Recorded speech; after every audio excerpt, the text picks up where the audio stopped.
That play was awesome. Yes. This is where Scump gets scary. Scumpy, he just blew them out of the water. He's 24-8. And look at Scump in the camera's face.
Welcome back.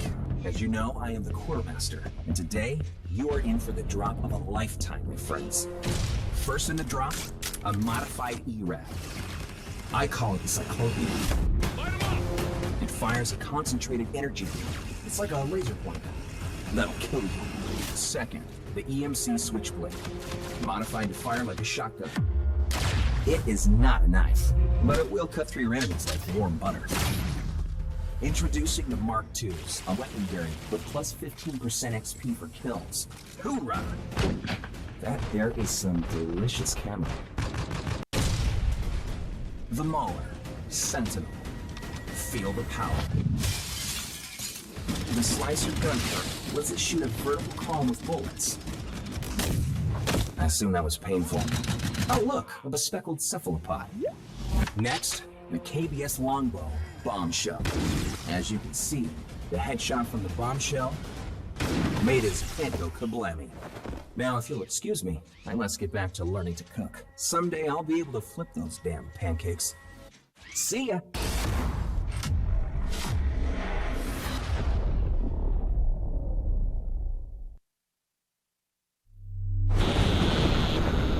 At an abandoned summer camp,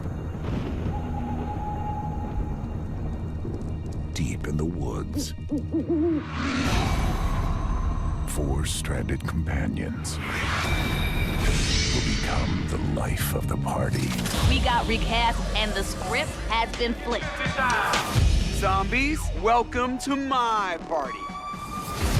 This looks like a summer vacation right out of a nightmare. Talk about the boonies. Who the hell booked this gig? Let's play. Woo! This is awesome! I guess I didn't know. Whoa, that was gnarly. I guess I didn't know. Like the lambs to the slaughter, eh? I can feel the universe. Ooh, look at the colors, man. This January, dance like somebody's watching.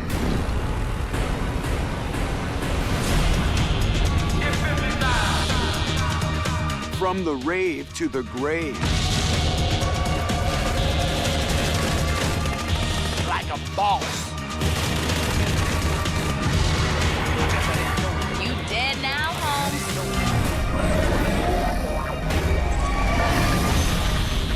Rave in the redwoods. I guess I didn't know. Kiss your brains goodbye.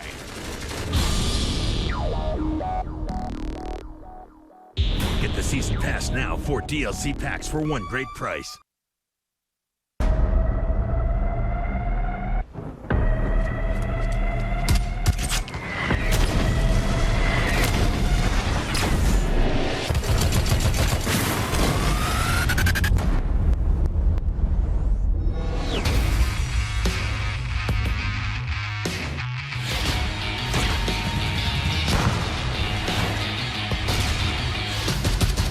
Scorchers ready for use.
season pass now, 4 DLC packs for one great price.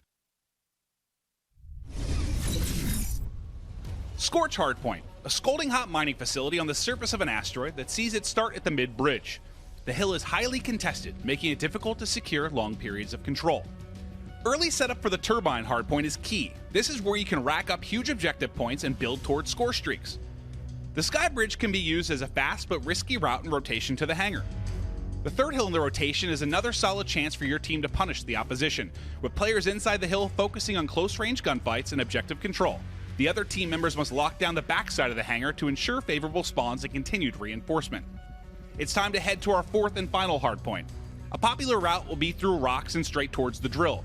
With its open nature, this is a good place for use of aerial score streaks like the Trinity rocket or bombardment. With gun up, you'll want to focus on holding down drill control and keeping attackers at bay. If you're new to Scorch Hardpoint, focus on the second turbine hill. Improvement there will do wonders.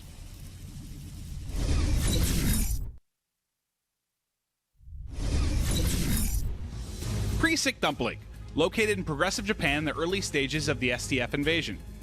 The first uplink station is on a war-torn street. Open skies and multiple lanes of entry make this the perfect objective for the attacking team. There are two main options for lanes of attack, through Cherry Blossom and up mid-street, or pushing from the statue and into the tickets building.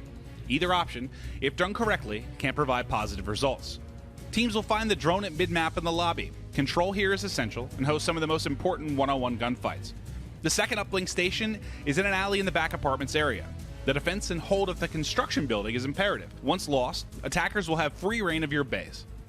Pre-Sig uplink can become a high-scoring affair, with many key choke points littered throughout the map that force head-to-head engagements. This map is made for players with high-level gun skill. If an attacking team can gain control of the drone spawn and enemy base, there is huge potential for big rallies and swings.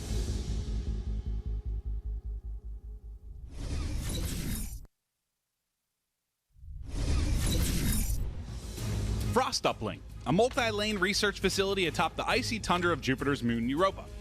The first uplink station is found just outside the Robo Bay. Due to the narrow chokes and close-by spawns for defenders, Frost is one of the lower-scoring uplink maps. Attackers will want to push through Robo and attempt to get off 1-point throws or the elusive 2-point score. The drone will spawn at mid-map and control must be won here before pushing the attack. Our second uplink station is on the construction side of the map. Similar to the first, favor is with the defenders. Follow these keys to victory. First, controlling the drone. More time of possession equals more opportunity. And second, whether pushing the attack or playing defense, the sub-bay is a crucial component of any successful play. Control there is imperative. And finally, with how low scoring the map can be, 1-point throws are essential. A miss or an interception could be the difference between a win and a heartbreaking loss. Frost Uplink is a game of inches and patience. If brute force isn't your style, don't be afraid to take advantage of the many wall runs around the perimeter of the map.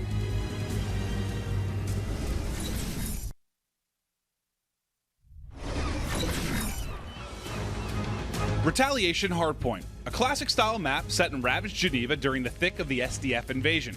The battle begins with teams fighting for control over the top bridge hardpoint. Long-range sightlines favor weapons such as the MV4. The fight moves to the lower street, where the action becomes much more personal, as short to medium-range weapons will be your friend. While the lower street hardpoint can be scrappy and filled with contest, the next two hardpoints are where your team can do the most damage. It begins with an early rotation towards Cathedral, followed by a long trek across the map to hold down the broken building. These two hardpoints provide the best cover and easiest way to rack up objective points. Finally, it's time to head to our last hardpoint, the only objective where the action takes place indoors. Close range, high rate of fire weapons will destroy the competition. Retaliation Hardpoint is a map that can fit any playstyle. However, it can be incredibly punishing and require strategy and patience to ensure victory.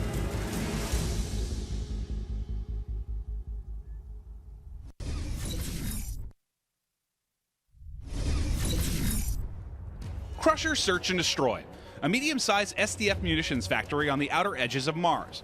Let's begin with the long central lane, a haven for use of the sniper rifle or attempting a risky but quick flank. On the outskirts of the map, you'll find the B bomb site.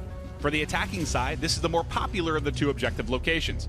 Post-bomb plant, the defensive players at the B site have a long rotation to attempt to defuse. Attempting to retake control of the site proves incredibly difficult, as attackers have key positions of cover that force their opponents into open areas or small choke points. On top of this powerful positioning, the offense can always rely on an inside wall run for a quick disengage. Changing focus to the A-bomb site, combat quickly shifts indoors. A U-shaped room connects the mid lane to the A objective, providing multiple lanes of entry. Crusher Search and Destroy provides drastically different engagements across the two objectives. Know your team's strengths and choose your bomb site wisely.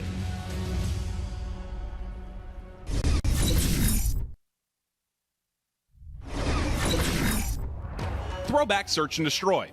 Fight in a variety of spaces and engagements in 1950s style Main Street USA locale located on a giant Torah-shaped space station. The B bomb site provides a window for an aggressive sniper play. However, due to the open nature of the courtyard, it presents a high-risk, high-reward option for an attacking team, combined with the fact that the defensive side has many more areas of cover. Next, onto the A bomb site. It will be found on the bike path below the rails bridge. The offensive side of the objective houses a bus that is a strong post-plant position for defending the bomb. Middle map is filled with train cars and 2 windows that have strong vantage points for assault rifle players.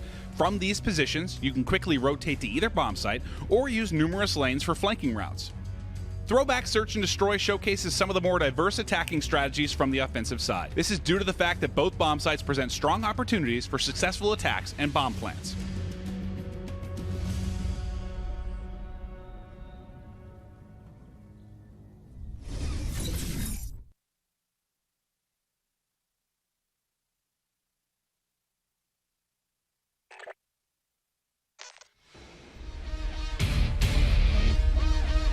Scum is taking over.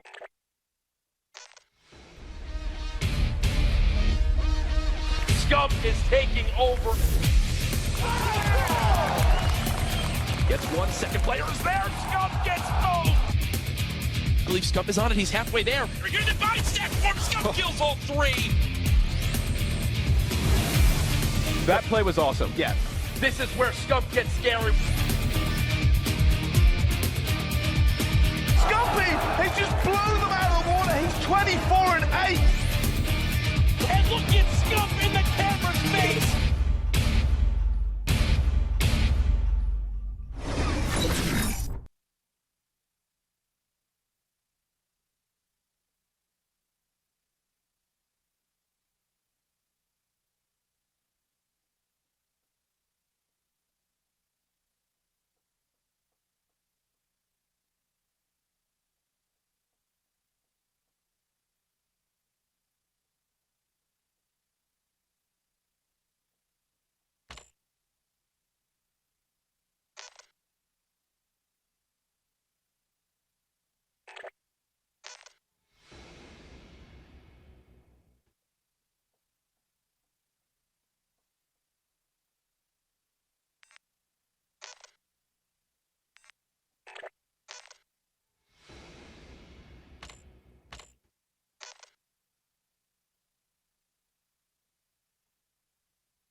Yeah, I'm like, oh God, oh my God.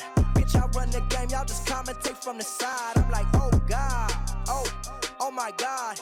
Everything I do, you know I do it for the squad. I'm like, oh God, oh my God. Bitch, I run the game, y'all just commentate from the side. I'm like, oh God, oh my God.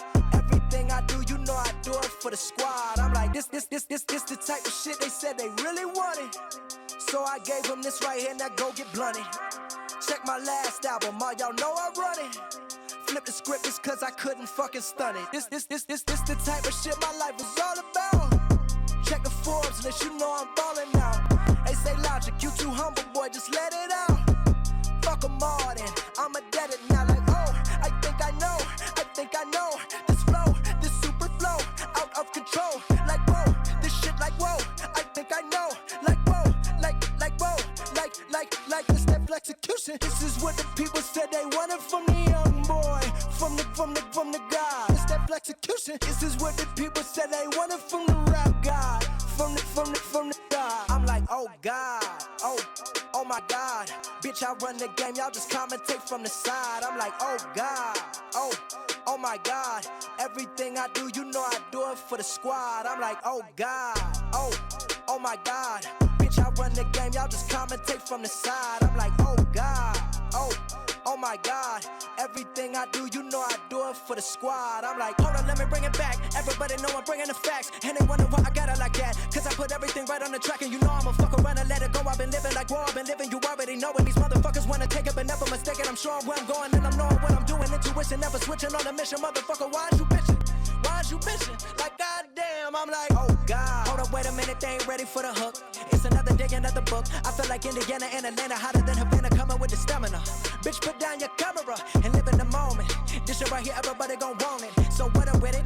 And again, everybody talk about it, boy, change it. Y'all can just shut up with it, cause I know ain't none of y'all getting the flow, boy. This that execution. This is what the people said they wanted from the young boy, from the guy. This that execution. This is what the people said they wanted from the rap guy, from the guy. I'm like, oh God, oh my God. Bitch, I run the game, y'all just commentate from the side. I'm like, oh God, oh my God. Everything I do, you know I do it for the squad. I'm like, oh God, oh my God. Bitch, I run the game, y'all just commentate from the side. I'm like, oh God, oh my God. Everything I do, you know I do it. I be like, ay Dios, I've been woke even with my eyes closed. Diles que si quieren más, mira que eso va pa' largo. Tiren barrio, ride slow. Live fast, better get that cash flow. Anybody wanna stand in my way, I got people yelling, whoop that ass. No, Snow the product got fed up with the shit. Life already hard enough as it is. I don't need these motherfuckers shading me or talking shit about where the fuck I am. I've been out here getting cash on my own. Travel the country, headlining my shows. I ain't asking anybody for favors. You motherfuckers wanna hate on a snowman, tell me about it. I know how you feel about me. Lyrically, I can threaten anybody's fucking career. How you feel about it? Since we're being honest, I could give it all up. Have a couple babies. When they learn to talk, then they will spit some bars. And I can guarantee you that it's fire somewhere in their first verse. They will say you garbage. I'm a motherfucking problem, for real. Money talks, I'm talking a mill. Mac is out, don't gotta conceal. Mac is out, don't gotta conceal. Top 5, I'm top 2. Talking spitting bars and that grind too. Y'all childs play like Caillou. And by the way, that was a haiku. Look, goddamn it, Atlantic. Better get it together before strange hit him with a tech. Slept on so long, got. It's been a hell of a. I was tied up. Till I heard you talking shit, now I'm fired up. Hip Hop TXL, the exclusive list.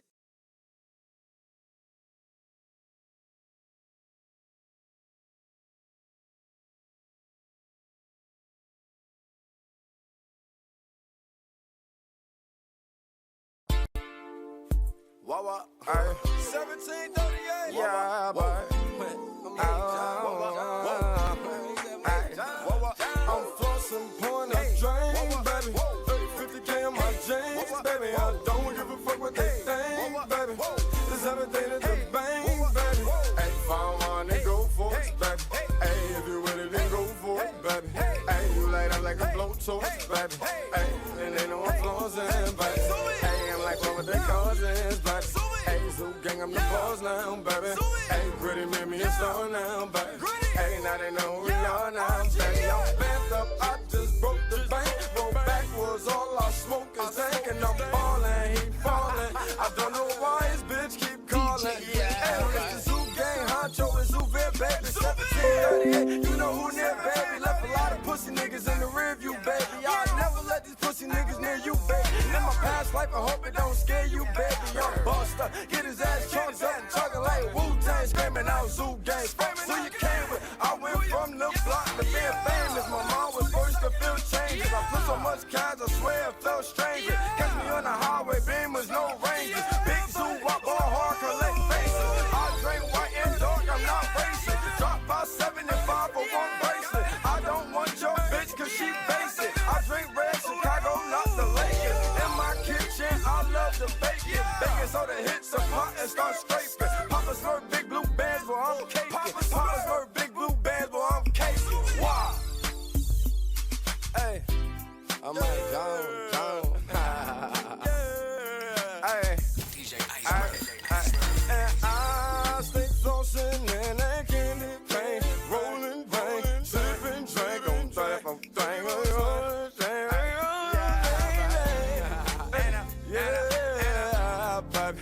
Yeah, better. You're done. And I'm flossing, sipping that pearl drink on purple, sipping that pearl. I don't know why you're gonna. Yeah, baby. Ow. 1738. Zuby motherfuckers up. 1738. Zuby. Hey, goddamn. We only just begun, man. Goddamn. Zoo 2016, man, RGF Production, Zoo Gang, RGF, man. Monty, what up? Hey, you're done. Hip Hop TXL, the exclusive list.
So Splice, another EU team, they're going to be looking pretty good, but it's not Splice, another EU team, they're going to be looking pretty good, but it's not quite. It really just depends on everything they do today. Right out that Panther Squad will see them first on the main stage, but don't right out that Panther Squad will see them first on the main stage. Pretty good 2K in a little bit, I believe they've had some pretty good 2K performances, a couple of top 8 finishes in there as well. So look at Pool C Momo. I mean, this is the one which is kind of topsy-turvy, if you will. I mean, this is the one which is kind of topsy-turvy, if you will. Luminosity Gaming, they fixed the rest of these problems. They're 3-0, but Cloud9, the team which finished second in Vegas, currently Cloud9, everything's free. We were saying, Cloud9, what is going wrong? We were saying, come into today, forget wrong. Absolutely everything. They need to come into today, forget to take from yesterday. Everything. There was no positive to take from yesterday. I had them top in the group. However, you guys can see they're currently 0 and 3. Team 3G though, from Europe, you may be looking at that and thinking who they are. They've made a mark. They have got a talented roster, and they quicker. You know, they have got a talented roster, and they took down Elevate, they took down Cloud9. You know, they'll be facing off against the, you know, the open bracket team of Imperial, which is also from Europe. This is Shane. How does Shane keep doing it? He continuously makes his way and finds his way on the main stage. You've been competing against Shane on an international level for so long. He's just a man of many talents. I'm pretty sure we're hearing him. Just what he does. He always seems to find himself. This is just what he does. I mean, he always seems to find himself on a potential contender in Europe. They're able to make it through the winners bracket. Beat Chiefs, you know, to get into pools. Hey, they can make a run here. A team who came here with a bit of a chip on the shoulder. A lot of people looked at them and said, came here with a bit of a chip on the shoulder. A lot of people looked at them and said, oh, their campaign 3-0. What are they going to do? They kick off their campaign 3-0. Was that a surprise to you? Were you realistically expecting that? Was that a surprise to you? Were you realistically expecting that? There was a lot of obviously a lot of eyes on them. There was a lot of obviously a lot of eyes on them. How were they going to perform? Obviously very strong online team. Nobody sort of knew. I mean, at Vegas, 3 of these guys placed 9-12, but they did start in pools. But they do have the potential. That everybody was just like, they do have the potential, but sometimes that online performance is just a bit too good and not too to expect. But 3-0 in day 1, they're looking great. Schedule as well. So you should take a look at your favorite teams' days schedule as well. So you know when all your favorite teams are going to be competing here at the CWL Atlanta. Optic Gaming versus Panda. We're kicking things off with Optic Gaming versus Panda. Then of course Luminosity versus Imperial. And we're going to see Mindfreak back to back because as we said, they're in that. And we're going to see Mindfreak back to back because as we said, they're in that horrible pool A. Can the Australians really their fate is on their shoulders? Can the Australians come out and find their way into that winner's bracket? They're going to take on championship winners round 1 matchups. We have our championship winners round 1 matchups at 8:30. That's going to be MLG Primetime. And for the first time in winners bracket game, we're going to see every single so you're not going to miss out on any of the action. It is going to be so you're not going to miss out on any of the action. It is going to be individual players' performances yesterday. This is something which I'm super excited about. We're going all out here in Atlanta. We have some fantastic stats. Looking at players in hard points specifically. Was there anyone kind of caught your eye yesterday? I mean, when I watched MV Slasher was kind of my head. I mean, when I watched MV Slasher was kind of bossing it, but then obviously had a bit of a disappointing one. You find him there. That's just one off the top of my head. United, you find him there. That's just one off the top of my head. There's your leaderboard and Green Wall. There's your leaderboard and Green Wall. There's pretty in that leaderboard. Let's put it that way. Crim, Scump, and Formal all find themselves in that top 5. Karma, he's down there in 7th. You're going to be winning all your hard points now. When you're playing like that, you're going to be winning all your hard points now. I mean, that's pretty good, and that's what we've always talked about, which is so scary about this roster. Is all of them can be the best player on any single team, and these guys just shows that off these stats that these guys are some of the best in the world. General Slasher and Apathy from Team Envious. They're in there as well. Slasher and Apathy from Team Envious. They're in there as well. I think one of the most impressive things is the 5 defend average. I think one of the most impressive things is the 5 defend average. He's not going to be playing inside the hill. He's going to be that anchor role, so to speak. But you see, when he's in there, he's getting the job done, so to speak. Those are the most important gunfights. He's getting the job done in the hill. Those are the most important gunfights when you're in the hill. If you're staying alive, you're just buying more and more time for your team. And apparently, former Rams can. Yeah, one thing I'd like to say is, you know, Saints have impressed me for years upon years. Sometimes when it goes into, you know, your Championship Sunday, you know, tough opponents, he does not have those same numbers. And for me, I want to see him bring those numbers. I want to see him kind of slaying out his mind, because back in the day, he was a player that kind of. But the big difference for me from Vegas to Atlanta has been their search and destroy. They finished Vegas with a 25% win-loss ratio in search and destroy specifically. Currently, they're sitting at 100%. Here's a couple of digits for you. I want you to dissect these. Formal had a specifically S&D KD back in Vegas. Just specifically S&D 5. So a little bit of a drop-off, but this is where it gets interesting. Scump with a 1.0, he now has a 1.27. Karma with a 0.8, he now has a 1.0. Crim with a 0.62 now sits at a 1.26. A huge leap from him. I mean, what is the big difference so far? I mean, it's just got to come down to practice, right? And teamwork going into this tournament. I mean, sort of Vegas, nobody really knew how this Optic Gaming team was going to perform. You could tell that they just weren't into the game after sort of that loss at Champs last year. It took them a lot to get back into it, but like we've talked about here at the desk, I mean, they've put in so much time and preparation coming into this event, and that's what you want to see from all these guys. Absolutely. I believe game number 1 is about to get underway. As I said, we have Optic Gaming versus Panda. We can send it out to our casters for the game. It's Maven and TP. Thank you, gentlemen. Okay, so Teep, I casted the match last night, actually, which is Optic versus Splice. Going in, their stats were absurd. Splice really did nothing to slow this team down. Who's going to be able to, if anyone? They're looking damn good, to be honest with you, Maven. And Panda's coming into this one. Yes, they're going to have some momentum from that open bracket, but, you know, you just saw those hardpoint stats. Yeah. Top optics in 4 of the top 10. Yeah. And you have to note on Scump and Formal's hardpoint time as well. Chance touched on the defense from Formal, but the time from these two guys, you really expect the two players in Crim and Karma to be picking up those time. But it's a little bit opposite this time around. 90 seconds, yeah. I think we saw for Formal. Now, I had the chance, I was wondering about, you know, kind of Panda's chances in this one. Is obviously it's going to be a difficult match. And I was talking to Slacked and Octane in the back, just trying to get some, you know, one of the things is casually like to talk to the players, get outside opinions from other teams on the guys. And they said they think they are the best search and destroy team when you're talking about amateur team. Okay. The way they've been, you know, they were talking about how they smoked United 6-0 in a 2K. They beat Luminosity 6-1 in a search and destroy. He's like, I couldn't put my finger on what they were doing right, but they were crushing teams in search. That game 2 is likely where they have to get it done. From my experience as a player as well, it is these sort of less known teams that can surprise you a bit when it comes to those search and destroy. Some different strategies going on. We saw, well, however, Cloud9 did not do too well yesterday. They implemented some different strategies on Scorch, especially when it comes to smoking using thermal AR. So there are things you can do against these top tier pro teams that they're not going to expect for sure. Are we going to see that here? I'm not sure, but you know, if there is a map that Panda could take, it's got to be search and destroy, right? I do not think they have a chance in the respawn. Yeah, and this match, okay, maybe not as important for Optic as they're sitting at top at 3-0, but it is when you talk about Panda, because they have a chance to disrupt here, and you can say that for just about any of the pools. Yes, Splice is sitting at 2-1, but Panda can come in here. They can get some wins, especially the matchup with Splice is going to be very, very important, but maybe they have a chance to disrupt. I know thinking back to Black Ops 3 with this particular organization, I know a very different roster. I think Fastball, the one consistency kind of throughout, but they shocked people. They were the up-and-comers last year. I hadn't really heard of the organization. They start coming on our radar pretty much throughout Black Ops 3, and now they seem to be just contenders to stay, that you're going to see flirting with that top 16, top 24 area.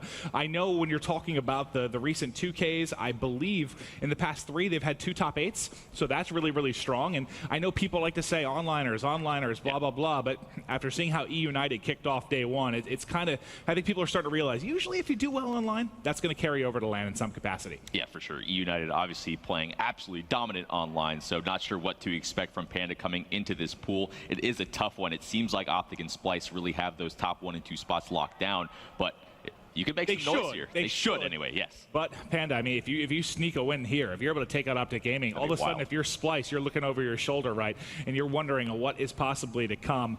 But you'll see the shots of both squads here as we're getting locked in. In Optic, I mean, it's kind of tough to even pinpoint who was your maybe MVP of day 1, who was your all-star, because the stats were consistently.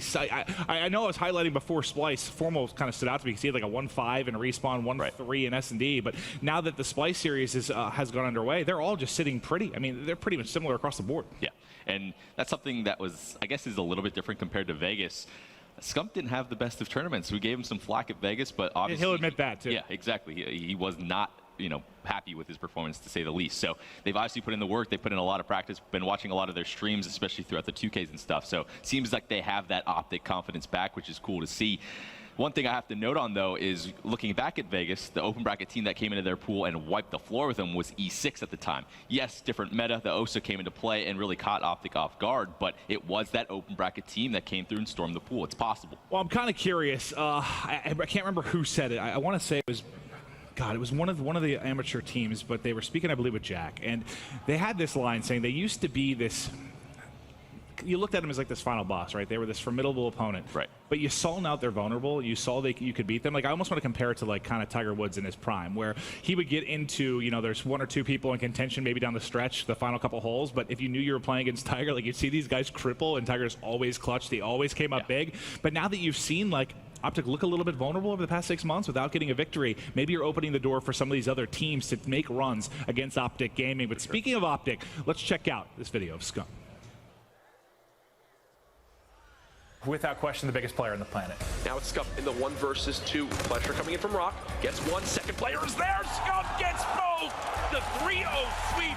He always does it. Knows there's a second player here. The bind step form. Scump kills all 3. When he is on point, Optic Gaming are a completely different team. The king has come to life. Scump wipes out all of FaZe. Scumpy's there, and there it is. Optic Gaming has done it. Scump. game. He has that raw talent, that ability where he can go off and take over a game. If he has a good run here in Infinite Warfare, he could go down as the greatest Call of Duty player of all time.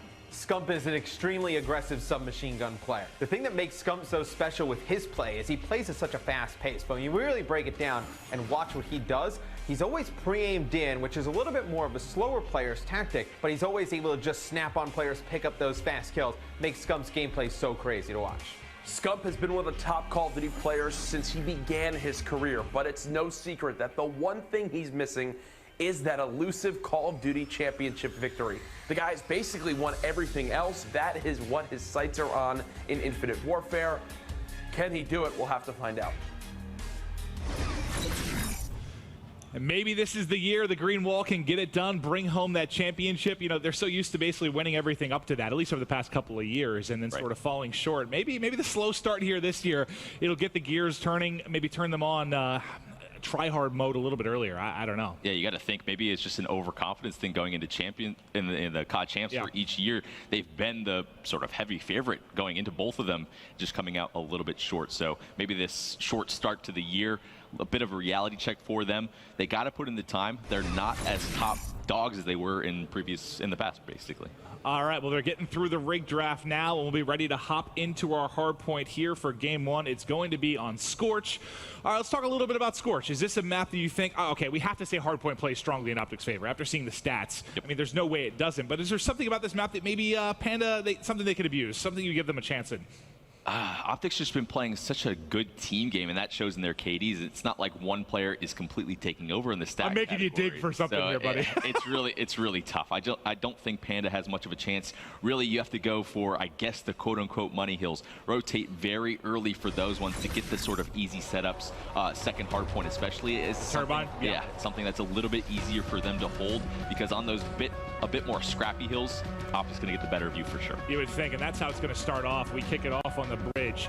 That is scrappy. That's going to come down to just kind of keep your head on a swivel. Gunfight after gunfight, somewhere that you think Optic Gaming will surely excel. We'll keep an eye, though, on who's going to be able to get kind of the left side of your mini-map covered for the setup for Turbine there going into the second. Is one where we'll see teams kind of lock down 40 to 60 seconds. You can really get a big swing in your favor. But, guys, we are 10 seconds out from hopping into our game one. Optic Gaming going against Panda. We'll see if Panda can make some noise here in Pool A. Starting off here on the king himself, Scumpy. They need to start to get some momentum. They're trying to get into this bracket play later on in the day, and they want this championship here at Atlanta. We're starting off Saturday here. Some big gunfights going back and forth, but Forma with a double nade and the triple for him. Starting off early in this one for 3 early kills. Optic has control. I mean, that's big, too, because he's the only one that survives, right? You see 3 go down for either team. It's just going to be Formal that remains. And the 3 streak going to be starting out nicely for him. But this is interesting, too, because you got to think, if you had such a nice day one, maybe you come out a little bit overconfident. You come out with a slow start here. That's the last thing you want if you're Optic. You need to come in, just destroy your opponent, keep the rhythm going that you've had. And so far, it's starting out very nicely there. It's a 5-0 start for Formal before he ultimately drops. And when you're taking a look at the scoreboard, it's nothing but green. Yeah, it looks like Fastball going to be trying to run in with that E-Red right there. Surprisingly, Scump has not decided to pull that out at all throughout the entire tournament, but I guess he's just more comfortable with that K-bar a little bit more. Gives you that advantage at all sorts of ranges. I talked to him about it yesterday, actually. He came out and kind of hung out in the green room with the casters for a little bit, and yeah, he said he's just not comfortable with it. He likes the K-bar more. It's all it came down to, and it shocks me because now that the E-Rad's definitely more relevant in the current meta, you keep waiting for the best SMG player of all time to pull it out, but hey, he's been rocking it with the K-bar, and we'll see if he can continue to do it, but it has to be eyes now back on Formal as he started out 7-1. We'll see if he can keep the rhythm going. A tough gunfight there to pick one off. Scump there will find the final kill, as this is the huge one. This is Turbine. This is where you want to get set up, and now look at it. Optic going to be spawning out. You see yellow all on the left side of the map. This is where they can pull the comeback, and we may very well see a lead change. Yeah, it was sort of a weird setup for Optic there. Had 2 players set up towards that laboratory area, up towards that top hallway, but it didn't matter for Panda. They grouped up, went through the bottom, and were able to break. And the Turbine Hills, where I said they need to get the majority of their time if they have a chance in this one, they do a good job of it. The score should very slightly swing into their favor right now, but now I think it's where it's going to get difficult. Optic's one of the best teams at snowballing points in hardpoint. They need to make sure, or Panda needs to make sure that they don't let this get out of hand too quickly. Well, Panda is trying to Make sure that doesn't happen through fastball. He picked up a couple in a row there, sitting at 7 and 6, but all of a sudden you see it's just Pemby, the lone man trying to rotate across Skybridge, and Karma not allowing it there as he locks it down. And as we sit in hangar, it is all going to be Greenwall. Crimsix drops, but he was kind of trying to push out the spawns there. His death not going to be huge, but now as they begin to throw away a few lives, it's all going to be on Formal and Crimsix inside to try and hold this off. Romo has a very tough situation. Fastball able to take him out, and what a good pinch from Panda. They took their time to go around the back, and Karma actually made a pretty huge mistake there, in my opinion. He was up towards that middle alley. You saw him get taken out towards the middle of the map. He needs to focus on the back first to retain those back spawns. And you can see the back spawn still coming in for Panda, but with 15 seconds left, it looked like Optic has gotten the break. This one ends up being pretty back and forth, really 3 different periods of control as we're going to end up rotating out to our 4th hard point. You can see the 2 green arrows, now 3rd popping on the bottom of the mini-map. They're going to be set up very nicely for drill. Let's see if they can hold it a little bit longer than these last 2 hard points. Yeah, although I thought Panda played that hill a bit better, Optic able to get most of that time. The Scarabs are coming out to push up those lanes for Optic Gaming. I think they had 2 in their arsenal to begin with. Forma gets traded out towards this back blue area, and it seems like another pinch coming in. The Optic players are forced out of the hill again. Profeezy with a huge 2. Krim trying to do his best to buy time for his teammates, but there it is again. The pinch is coming in from Panda. They're playing these breaks so much better. Yeah. There's 30 seconds left, but the problem is now is winning these gunfights to hold all the time. Well, really, it's been Optic with the early rotations, the early setup, and then looking at that 20 or 30 second mark into the hard point is where Panda's been able to find the breaks. It's just been whether or not they can hold off that remainder of the time. And in a couple of these they haven't. And that's where you see the separation really creating this 20-point lead for Optic, which they basically opened the game with on that first bridge hardpoint, which we're going to get to in another 10 seconds or so. But Scump now 75 off of his bombardment. He's 14 and 9 on a 5 streak. We'll see if he'll be able to close this out here as he just has to find one more. Waiting to play it patiently. That should be it, but that's the errata fastball, shutting down the full streak from Scump. Able to get 2 of those 4 streaks, though, so should be able to put those to use. Probably going to wait them for a little bit later on in the game. Pemby doing a great job of locking down this hill. Taking a quick look at that scoreboard in the top right, Scump and Formal, the 2 names you're used to seeing on the top of the slaying category for these guys on Optic, just doing absolute work right now, and it's why they have a slight lead. Panda is playing this better than I expected, though. After the first rotation, and if you told me that Panda's going to be within 10 points, I probably wouldn't believe it. Well, I'm curious on your opinion here, former professional player. I'm going to ask you a couple of questions. When you look at it right now, is this something Panda's doing right, or can you put it on Karma a bit right now? Because one of the stats that stood out the biggest for them was the fact that they all were between like a 1-2 and 1-5 kind of in KD for hardpoint. He starts out a little bit slow. Yeah, of course now he's on a 3 streak mid-conversation, but he was 4 and 13 just a minute ago. He's just turning it on. Interesting to look at already as well. He only has 21 confrontations in this one, so playing very, very slow. Seems like he's just trying to play these corners and just put himself in advantageous situations, but sometimes you just need to amp up the pressure with your teammates. So it might be holding them back a bit, but I think it's more due to the setup pinches that Panda is doing to break. But Formal answers back again. Pinch all you want, you get mown down. And he might have been the MVP yesterday. Just if you looked at it statistically, the man played out of his mind. Triples like that to open the game and also open the turbine hardpoint will be big, but let's see if they can retain control. Formal already back in the action, able to pick up fastball. He's set up nicely here. He has overdrive and a scarab to work with. Pushes the edge. That's Pemby getting the break, but this has been a much more controlled hold for Optic because, well, actually, they broke it at, the 30-second mark or so last time. Now it's about the 20-second mark, so they still extend the lead a bit, but Panda at least going to get the final 20 or so. Optic just doing a very good job of not letting Panda get all the time. They get in and contest for the majority of the hill, so Optic, again, just barely edging out a lead each time one of these hard points pops. Seems like Panda has the better spawns. They're flooding up towards hallway right now. Optic setting up a pinch at the back, and it's all up to fastball at this point, but this is where the ERAT is going to completely take over. Trade's going down again, and this is where Karma sort of messed up on that other rotation, right? He was pushed out so far, whereas fastball was just posted up at that back door, able to trade those kills in. And this has been an impressive rotation from Panda because not only did they get the scrap time, but they got the opening 15 to 20 seconds here on the rotation, but due to Karma's break, it is now going to be Optic Gaming set up at back hammer. The FTL jump comes through, trying to locate him in the corner, able to get it, but one more there to trade it out. Thankfully, he's got his trusty teammates in behind, and that's going to be all 4 down there for Panda. But despite that, only trailing by 20 or so points. Still plenty of time left to go in the game, and they've done a good job of just keeping themselves in fighting distance, right? Never have been out of this. It's all going to come down to the clutch in the closing moments of this one. So Panda gonna get the last 10 seconds or so of this scrap. They got an unfortunate split spawn there on the last half of that hill, so not much they could really do. We're going back over towards Drill though. They seem to have initial control last time. It seems like Fastball has his payload ability to work with as well. Formal has the Scarab to work with, so back and forth battles once again. Seems like Panda gets the initial 3 kills. There they go. They should be able to take the lead. 45 seconds left here on Drill, and realistically with how far Optic is spawning out, you can see that on your minimap right now. It should be an easy 10 to 15 seconds before the contest even comes in. It really should. Pemby, though, he was on a 5 streak. He was really a big part of why they were able to break in there.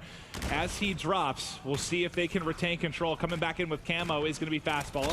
Finds one around the edge, though. Can't connect with the hip fire there from the ERAB, but Prophet able to back him up with the 2-piece before Karma will shut it down. But just like that, you see the time going in Panda's favor. They got a 15-point edge. They're looking to shut down Optic. And you got to think, man, like I heard quoted, they're saying they're a little bit more vulnerable now. People think they can beat Optic. They don't see them as that invincible final boss anymore. I believe Scump was 15-7. Look at his score now, 18-20. The last couple of hard points have not been very nice to him. The rotation back towards middle is going to happen again. You see Panda stacking up 3 on that left back alley, trying to get those gunfights in towards middle. One player is in a 1v2 right now. Formal has some help, and he's just lighting up the scoreboard single-handedly, sort of carrying Optic in the slaying category right now. 32 and 18 for him, and getting a lot of time. You see him get so many defends, an average of 5 per hard point, doing it once again.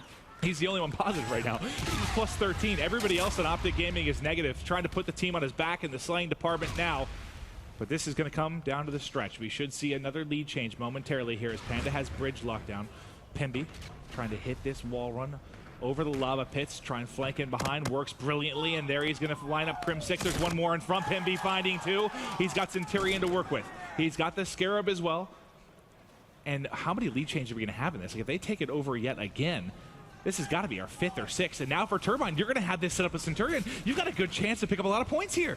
Yeah, I mean, you can close out the game, really. They should win this for sure. The Scarab going out to scout out information, able to pop 1 should slow them down for just a bit at that right alley. You see one player going in that top lab area, though, but all players wiped out. That was Camo. Formal, the last player alive, he's taken out as well. So another 4 dead. Panda taking a very good lead here in the last hill, which they should be able to hold it. Optic trying to do their best to win these gunfights, but no, Fastball is pushing out, has something to say about it, and Scump's the last one alive. Can he win this gunfight? Doesn't look like it's going to happen. No, he does. They break in somehow. Panda cannot let that happen. Wow. Optic's gonna get this last 30. It's the reactive armor. They had to use everything, basically. Your camo, your reactive, try to get in past that Centurion. He goes up over the top and is able to make the play, and it's gonna keep them alive. 7-point game coming down to the wire. Karma's gonna fall. Formal tries to back it up, able to find 1, but not the second. This one has been a very hotly contested hardpoint. I don't think what either of us expected to kick off day 2. Man, payload abilities coming in. Optic's just going to give up that scrap time. 5 seconds going to get them up to about 244. Optic cannot get broke one time, but already coming in for Feezy and Pemby. Fastball answers in with the trade. Karma's going to be the last one alive to try and hold this down. He's got to get it now. No, he doesn't. Panda takes map 1. What? I don't know, man. We know how good they can be in S&D talking to the other pro players. So this all of a sudden became a very, very interesting series. The Green Wall shocked in game 1. And I know, guys, again, we understand this does not mean a lot for Optic, right? They're in good position to take the group. Especially with the win over Splice, if that comes down to some sort of head-to-head, if Splice gets the win, they're both sitting at 3-1. But this is huge for Panda because they can disrupt here. It becomes scary for Splice, really. Realistically, Panda would probably be fighting for at least the number 2 spot in the group. Yeah. Coming down to these head-to-head situations. I love that. I love that. There's an actual Panda here. You got to think, though, if they come out and beat Optic in their first game in pool, they were going to be confident enough to maybe win all the games. Look at that Panda. I love that. Oh, well, I don't think Damon loves it, but Karma there trying to get set up here for the game 2. And again, we mentioned it a couple times, but you heard multiple players talking about the fact that they are maybe the best AM team in Search and Destroy when you're talking about their performances in 2Ks. Now, I know that Optic has been much better in Search here this year, but last year, it was the bane of their existence. 100%. Search, what was it? They won like 2 at Champs, something like that. Yeah. Like it was struggle city. But you're seeing some of the highlights here. I think the thing that stands out to me most from the Optic side is where they excel is their slaying, right? All of them, and it was really just the formal party. For the most part, everyone else kind of ended the game negative. They slowed down pretty heavily throughout the middle of the second rotations of Hills, to be honest. And what Panda did a little bit better, especially on that turbine, that second hard point we saw, is pushing out, but playing safe towards that middle map. And I think that's where the ERAD came into play pretty well for fastball. Yeah. You can play those corners, you can catch someone off guard. He was able to do it multiple times. Yes, you were only able to pick up maybe like 1, possibly 2 kills, but that forces the spawn out so darn far. Optic could not contest. How many times did we see him, let's say pushed out 20, 30 yards from the hard point, just waiting in a close corner, gets that kill with the ERAD. Like you said, that delays the ability to have a 4-man push from Optic for like another 20 seconds because they're spawning out so far. It was brilliant to see them get that done, and the ERAD definitely making itself known there in the game 1. But now it's going to be down to search and destroy here, and boy, we've got ourselves a series, team. I don't know how to call this one anymore. I would have bet a lot of money on Optic taking a Scorch hardpoint versus Panda, but man, that was a damn good map. They played that well. The pinches, they took their time. They looked like a very experienced team there, and that's something to say. Obviously, the online practice that they've been getting in these 2Ks is paying off for them for sure. They've taken their time. They're setting up those pinches, waiting on that intro gunfight, and then just colliding from all sides. Well, that was what was impressive, right? Because you saw, just thinking back to the very beginning of the game, at least the first 3 or 4 hard points, you saw Optic rotate early, pretty much have a 3 to 4 man setup, ready to go, ready to lock it down. And a lot of times where you'll see, maybe an amateur team or a team that not really on the slaying level of Optic, it looks like a team headbutting a wall, right? They're bashing into it over and over again. You're just feeding streaks to Optic. You see those 3, 4, 5 streaks are popping up for basically their entire team. They didn't do that. They waited for all 4 up. They slowly just pinched in. Well, not really slowly. Once they hit it, they hit it. But you saw it happen time and time again. It was very, very well done. And now we're going to see how they carry that momentum over to Search and Destroy. And like you said before this one, people have been calling Panda a very, very good Search and Destroy team. So Optic needs to be careful in this one. We're going to be going over towards Crusher. So I don't know. I'm not sure if the slow style is going to favor either side in this one, but I think Panda needs to play an aggressive style on offense, especially get these bombs down very quickly. Optics on the back foot now. Now's the time you take advantage of it. And Crusher, I'll tell you what, it was one of my favorite S&D maps to kick the game off, and after watching London, which had some of our craziest like game 5 round 10 11s, Crusher has become my favorite Search and Destroy map. I absolutely love it. You'll see where the sites here are located as we are getting ready to hop into game 2. If you're a fan and just joining us, welcome. It's the CWL Atlanta Open. We are finalizing pool play here today as our 4 teams from Open Bracket have joined the 4 teams that earned their way there. And God, this has been an interesting start. I thought Pool A was going to be, I guess, the scariest one, the most interesting throughout the day. But if they take this off of Optic, all of a sudden this pool becomes a whole hell of a lot more interesting. I'd be a little bit scared if I'm Splice, if Panda's able to take this one. Starting off with Formal, though, barely misses that headshot with that sniper, but quick scope on it for VC. Finds the second, but can't hit the shot. Crim's there to help him out a bit, though. Formal playing this smart, just getting out of dodge to make sure he stays alive. Crim picks up 2, but Pemby picks up 3 towards the middle of the map. Formal can luckily get behind him, and oh my gosh, that was quick 3 kills. I was just about to say, what a good round for Optic as they destroy, and then Pemby just annihilates everyone mid-map, and it's a scary position too because you have just the pistol for Formal, but thankfully he finds, a half-health player around the corner facing the opposite direction, so he gets a little bit fortunate there. And yeah, I mean, if this should be obvious, but if Panda comes in and wins every single match, they would be taking first in the pool, which if they beat Optic, you got to think it's possible. Most definitely. Formal starting off a bit hot with that sniper. Gets the first one on the fastball again. Tries to take his time with the second, trying to find he gets the second with the Oni pistol right there. Helps out his teammate. Can he get the third? The ace again. That's a pistol. I don't know if he got the last kill, but it looked like he did. So that'd be 6 total if he picked up the last one. Nah, Scum stole. All right, well, Formal was on another level in the hard point. You saw, I mean, I know at one point we looked at, he's like 32 and 20, the rest of the team negative. Okay, he's starting out all right here. He wants to make his presence known. Hitting the shots, man, yeah, he's having a big game. Unbelievable stuff. Just knowing when to back down if he misses a snipe, but 5 kills to his name already. Just gonna go with the same strategy again. Don't expect Panda to peek out towards middle because the man's not missing. Mid lane is now a ghost town. You see tumbleweeds rolling across as nobody wants to hit that. You saw the number 8 on the minimap. I believe Prophet was trying to peek it from that mid U, but he scared him so much that they felt the need to play inside. You know, don't want to get caught crossing, making any plays at mid. You've now got a free, basically, bomb plant there. Now on the B side, and you're going to be able to get set up nicely. The question is, do they hit and catch him planting? But Crimsix there to back it up. I'm going to find 2, but it's Profizi answering back with 2 of his own. Now quickly a 2v2. Formal has the bomb. Heads up play to get those trades in. He catches the camera on the Formal again. Now a 1 versus 2 situation for Karma, trying to clutch it though. But no, can't do it. Profizi gets the last. Profizi has a huge round. Krim opens with the first 2. You think it's going to be over. Profizi flies in, finds the next couple, closes things out. He's able to snap onto Karma. Man. These rounds are fast, man. Yeah, have we gone more than 15, 20 seconds into a round at this point? Doesn't feel like it. That's exactly how you do a retake at B, though. Send all players through that hallway, catch the 1 player, which was Krim. Yes, Krim picked up those first 2 kills, but as long as he can get the bomb planter, that's the main goal. Profizi gets out with his life and able to get that last clutch. So good round to bounce back. And if there's any hesitation from them to hit there, Scump probably gets the plant down, and you know he has gun up, and that goes very, very differently. But here we go. Profizi keeps the hot hand, but 2 kills quickly come back. A 2v2 here early. Crimsix, Scump going up against Pimby and Prophet. It's a bloodbath by the B site. You can see where the bomb ends up now as they're going to have to wrap around. Things are going to slow down a bit as both teams cycling around the map, trying to figure out what the setup is going to be. They have the bomb to worry about, though. Doesn't seem like Optic knew that the bomb was dropped towards that B side. So a bit of an advantage here, in my opinion, for Panda. Yeah, and they should realize that they're probably circling around. Looks like they kind of want to flank the flank maybe here. Now they're going to go back, get this down at B. Now this is all going to be timing, because if they can get the timing here while they're actually trying to plant the bomb, it's going to be a 2v1, but they're going to push it out together. He has E-Rad in hand, not able to find it. 1v1. It's going to be Scump going up against Pimby, and we'll have to see the final kill cam here to actually see who came up in that one. But with the fist bumps around, it looks like it is the side of Panda getting it done.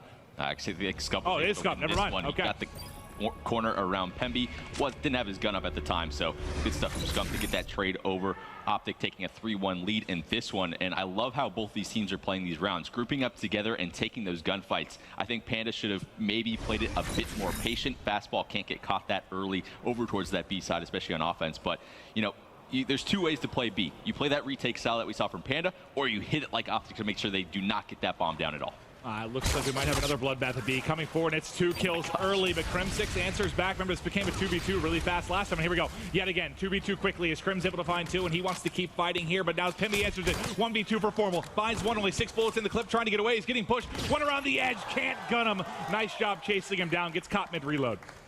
Just not letting these rounds drag on at all, and if I'm Panda, that's exactly how I want to play. You know how good Optic is in these 1 versus 1 situations. Yes, Scump was able to get the better end of the last one, but Formal was a bit weak. His teammate called it out. You got to pressure him right away, so that's good work there. And that's why you like the kind of the meta we have now with the ERAD and the MV4, because that's also a situation where Formal didn't have a chance. Even if he was gun up pre-aiming that corner, he's probably going to get melted. He's weak. It's an ERAD, not going to be easy to deal with. But now let's see what the offensive side can do here for Panda as they're trailing by a round.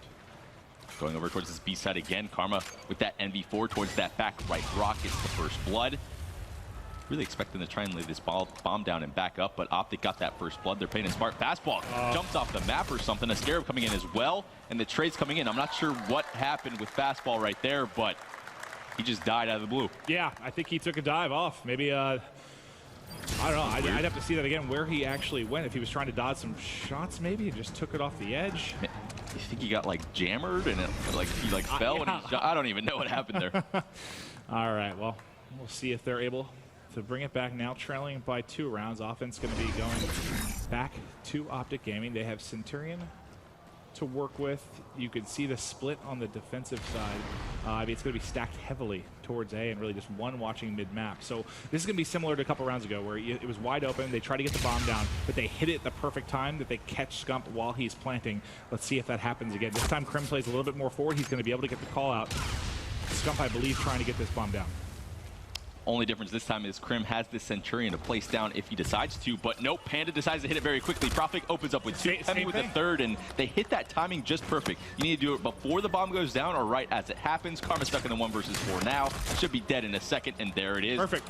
Great retake, man. Yep, and that's just, again, you get caught in a situation where you have basically two players watching that inside lane, but I mean one, basically, because one's planting, right? You catch him while he's planting again, he's dead before he even gets to get gun up. I don't get it, to be quite honest. Crim got that Centurion very early. I don't know if Panda would really expect that. Why not just place that down towards B, get the bomb down very quickly, and just sort of play back? You have that payload to work with. Place it, maybe you have to put like the inside lane, kind of, exactly. So it can't slide. Slow him down at least a little bit, right? Yeah, yeah.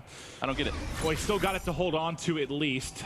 And now we'll see, we've got FTL jump available for Profit here. A similar defensive stack from Optic, so they'll play A, and they'll be looking over to rotate quickly, which is what you see happen in a lot of these rounds on Crusher. It's like a slow build and then an explosion here for the action. So, okay, that's basically exactly what you're asking Crim to do. They're going to go ahead and do it this round. Let's see how it works out. And a Scarab as well gets taken out right away. A bit unfortunate for him as those lethal grenades came in and destroyed it, but the retake attempt going to be coming in for Optic. Profizi picks up the first at that hallway. Challenges again with his teammate. A great call out. They're trying to wipe out Optic instantly. Gives him enough bullets. And there it is. 4-4, even round count now. And that's exactly what I wanted to see from Optic in that previous round. They did it. Yeah, did it end up being effective? Like, no one really tried to hit that early, but if they did, it's a precautionary thing. So if they noticed it, though, forced them outside, and had it forced them outside, that's exactly where Crim was looking on the previous round there on offense. So it works out nicely. They brought it back to 4-4, and now Optic looking a little bit nervous. What a great round. Looks like Fastball called out that he was pushing. He is 2-8, but it's plays like that that open the door for your teammates to get kills. And Profizi at that B hallway has been absolutely dominant, to be honest. Well, the final player we were on with was basically bait. Yeah. I mean, he got the 1 kill, he gets an assist, but then just bullets everywhere. But they're focused on him, allows teammates to get the shots in from behind. Now, a similar push to what we've seen. This is going to come down to timing. You got to think if you're Crim6 here, you think about a similar play. Maybe getting this down. You also have camo for Karma. Okay, you see one used. That's going to be Scump. Karma down. Oh my God. Down. Profizi annihilating everyone, plus his teammates. But Formal's in on the flank. He does have one in the corner. He has overdrive to work with this. He's going to wrap around the edge. He's able to find the second. No shots, just Profizi a little bit ace. off. And that is the 5th round and 4 in a row for Profizi. 12-6. He's not scared to be playing out. He got 5 kills that round. One on his teammate. One of those elusive 5-kill rounds. That B hallway. He's a master of it. He hits the timing every single time, picks up the first player and the second. Just great plays from him. Yeah, we saw, it's the 3rd time we've probably seen him do that, just hit it and find the first couple of kills. Well, I think Crim got 2 the first time on offense, but then he answered back with 2 of his own. It's been sick stuff from Profizi. Can they close it out here? Let's take a look. What do we have to work with? That was an overdrive, I guess, from Formal. He used that to get 4. It's not going to really matter. They should have this, man. They should have this. Optic has no idea. I like the mix-up, right? They haven't hit it at all. It's been so B-heavy. They haven't hit it whatsoever. Fastball did find at least 1 kill. How do you see this playing out? I mean, with this amount of time left, Karma's taking shots right there. He pops the camo, tries to catch these players. Oh, can he get 2? Yes, he does at the top hallway. Scump picks up the 3rd, and I was so scared for Karma there for a second. He took a lot of shots in that sort of U area. Yeah. But man, stays alive. Sneaky Karma play, goes up the stairs, finds the 2 players in the back. Round 11, baby. Woo! And ladies and gentlemen, this is important because if Panda can steal this series off of Optic Gaming, and this match specifically would be a 2-0 advantage in that, this shakes things up immensely because Panda has an opportunity to take 2nd in the group, to take 1st in the group, depending on how their matches go. You're scared if you're a Splice fan. You're scared if you're an Optic fan. This is interesting stuff for day 2 to kick things off for the CWL Atlanta Open. And now this is it. It's going to be kicked off with round 11 here. You've got Scump with the reactive armor. He's going to be your entry player that can likely make a play. Look at Panda, man. And there's already a quick flank. Fastball in behind. Oh, God. It's a feast. It's a feast. There's 1. There's a 2nd in front. There's a 3rd to his right, but he's able to clean it up. Now going to be just Crim and Scump trying to make the plays. 2 versus 2. What a flank that was. You got to back down, Scump. Already tagged up. 60 seconds to work in the round. Scump realized that flank was coming in, had to pop that reactive armor. He gets the Scarab, but man, he's taking a lot of shots right now. 2 versus 2 situation for Pemby and Profit versus Crim6 and Scump. It looks like they want to push out there, try and get him on the rock. They're able to find the 1. The 2nd's up top, and they get it. Optic ties it up 1-1. What a huge round 11, which did not look good early. Oh man, that flank was such a great call from Panda, but they really slowed it down as soon as the two players got taken out from behind. The reactive armor coming into play there for Scumpy. Whew, that was close. I thought Panda should have had that, man. When they planted over towards A, that should have been around to close it out. But Karma, with the plays with the camo, picks up the double in the bomb site and keeps them alive. And that's the difference those payload abilities can make. Karma coming up clutch, and then Scump closing out the round. That was a good job by Scump. I think kind of staying alive there too. You know, he could have challenged that gunfight at the Rock. Right. He wisely backed down as he didn't get the first shot in. You know, when you've got one of the best shots in the world, a lot of times, I mean, that's a confidence check, a heat check. You want to try and take that gunfight, but he stays alive and wait till they hit it together. And ultimately, Optic Gaming able to take round 11 and tie it up 1-1. Not how I thought our first two games would go at all. Bit opposite. But this has been great. Panda should be up 2-0.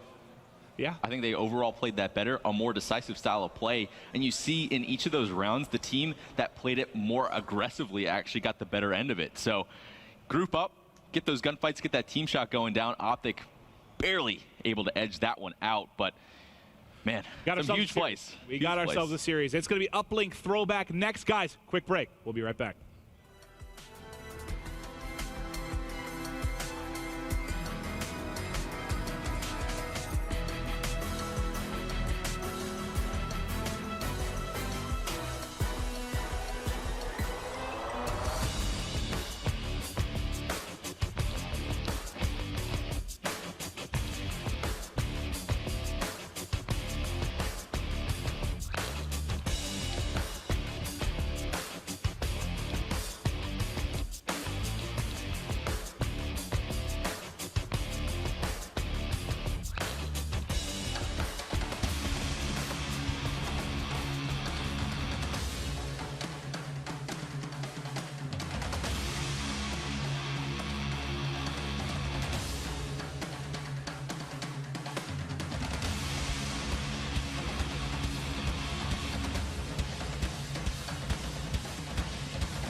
Ladies and gentlemen, welcome back. Optic Gaming going up against Panda Gaming, and we have one hell of a first series, all tied up at 1-1.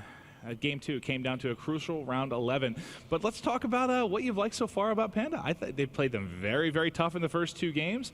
And in some capacities, they've looked better from kind of a strategic standpoint. 100%. The team play is obviously on point for Panda, and that's why they're making these games so close. They are able to take that hard point, which is pretty close. The S&D, they realistically should have taken it. The retakes were much better than Optic, in my opinion.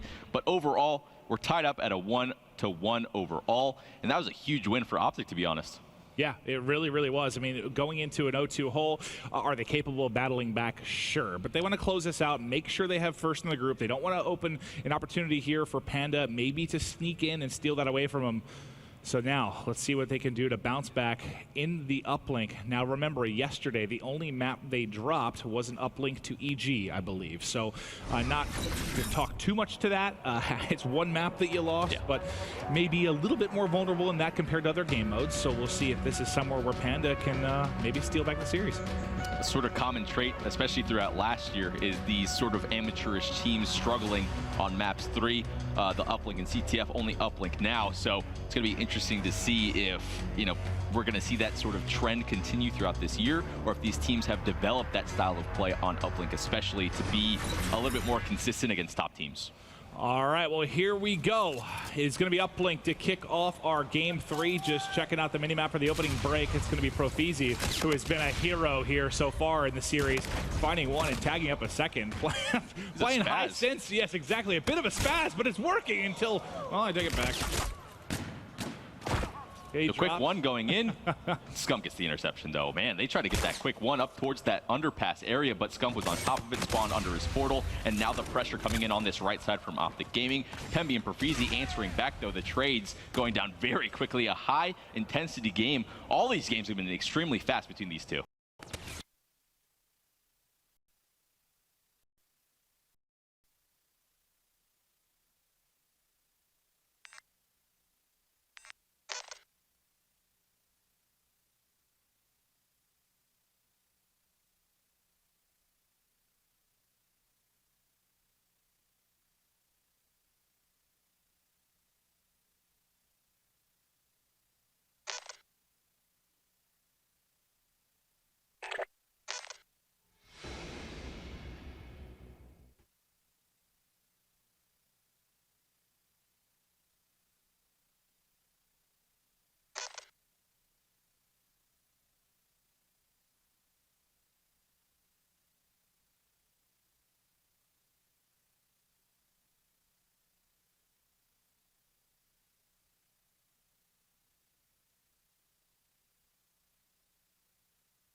To say from a possession standpoint, or well, more of a map control standpoint, it's definitely favoring Optic a bit here.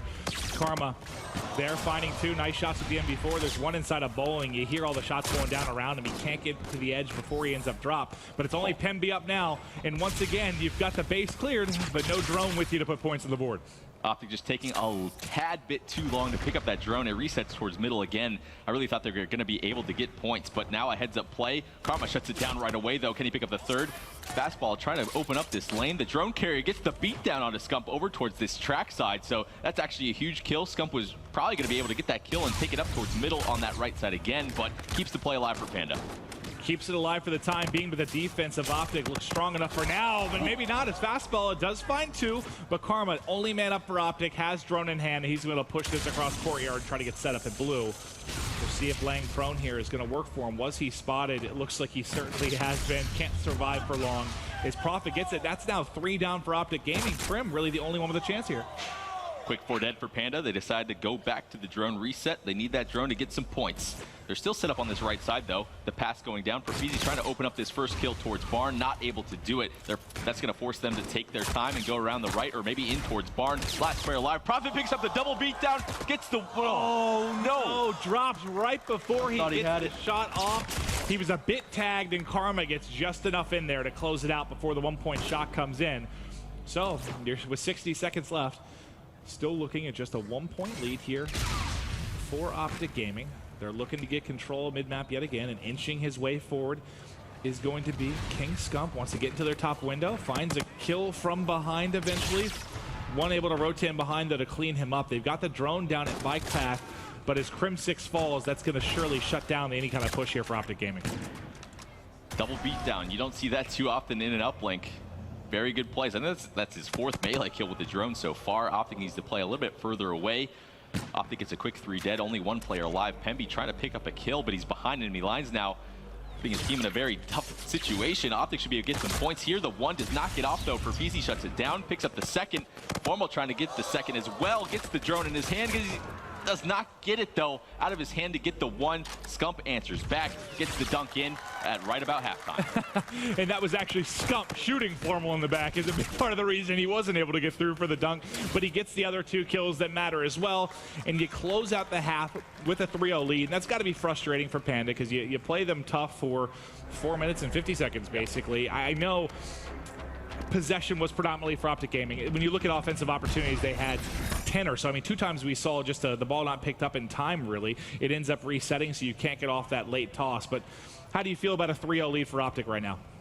I think they're going to close it out here, to be honest with you, Maves. I felt a bit better about it for Panda at 1, but that last-second dunk, it's really a momentum shifter when it comes to these uplink plays. And for this reason exactly, Optic's just so much better at these middle gunfights. A quick 4 dead for them should be a scoring opportunity very quickly. Panda's trying to wrap back towards Barn, but I don't think they're going to be able to stop the 1.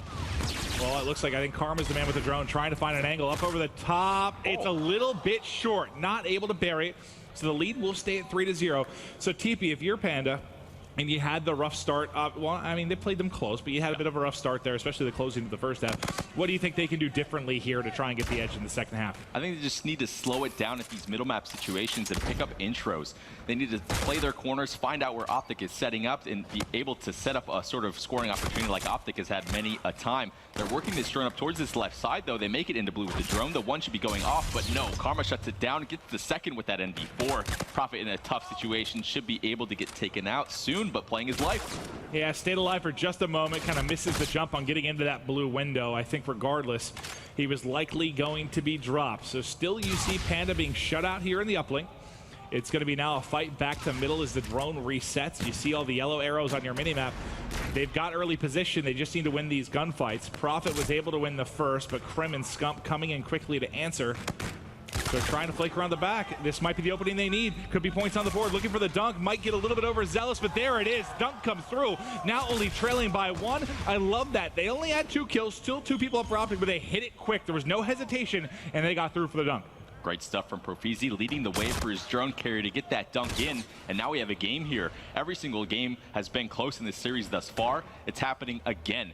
But good positioning from Panda right now. They have control of this top ticket area, and they're just being menaces at this point. Scump and Karma, you know, trying to stall the push for as long as they can. They should get taken out soon, but the pressure keeps coming up towards middle. I mean, it's at the point where we certainly can't call this series any kind of fluke. I mean, all 3 games have been way too close to say that Panda's not hanging right now, and this might be another opportunity for a dunk. Can they push through the back? It's Karma trying to play a little bit of defense, shuts down 1. This may be the lead. The dunk is going to be going through. 1-point advantage, Panda, as they continue to bring it to Optic in this series. So, you got to answer the question. Is this a bit of an off series from Optic to start the day, or is Panda the real deal? They're putting a lot of pressure.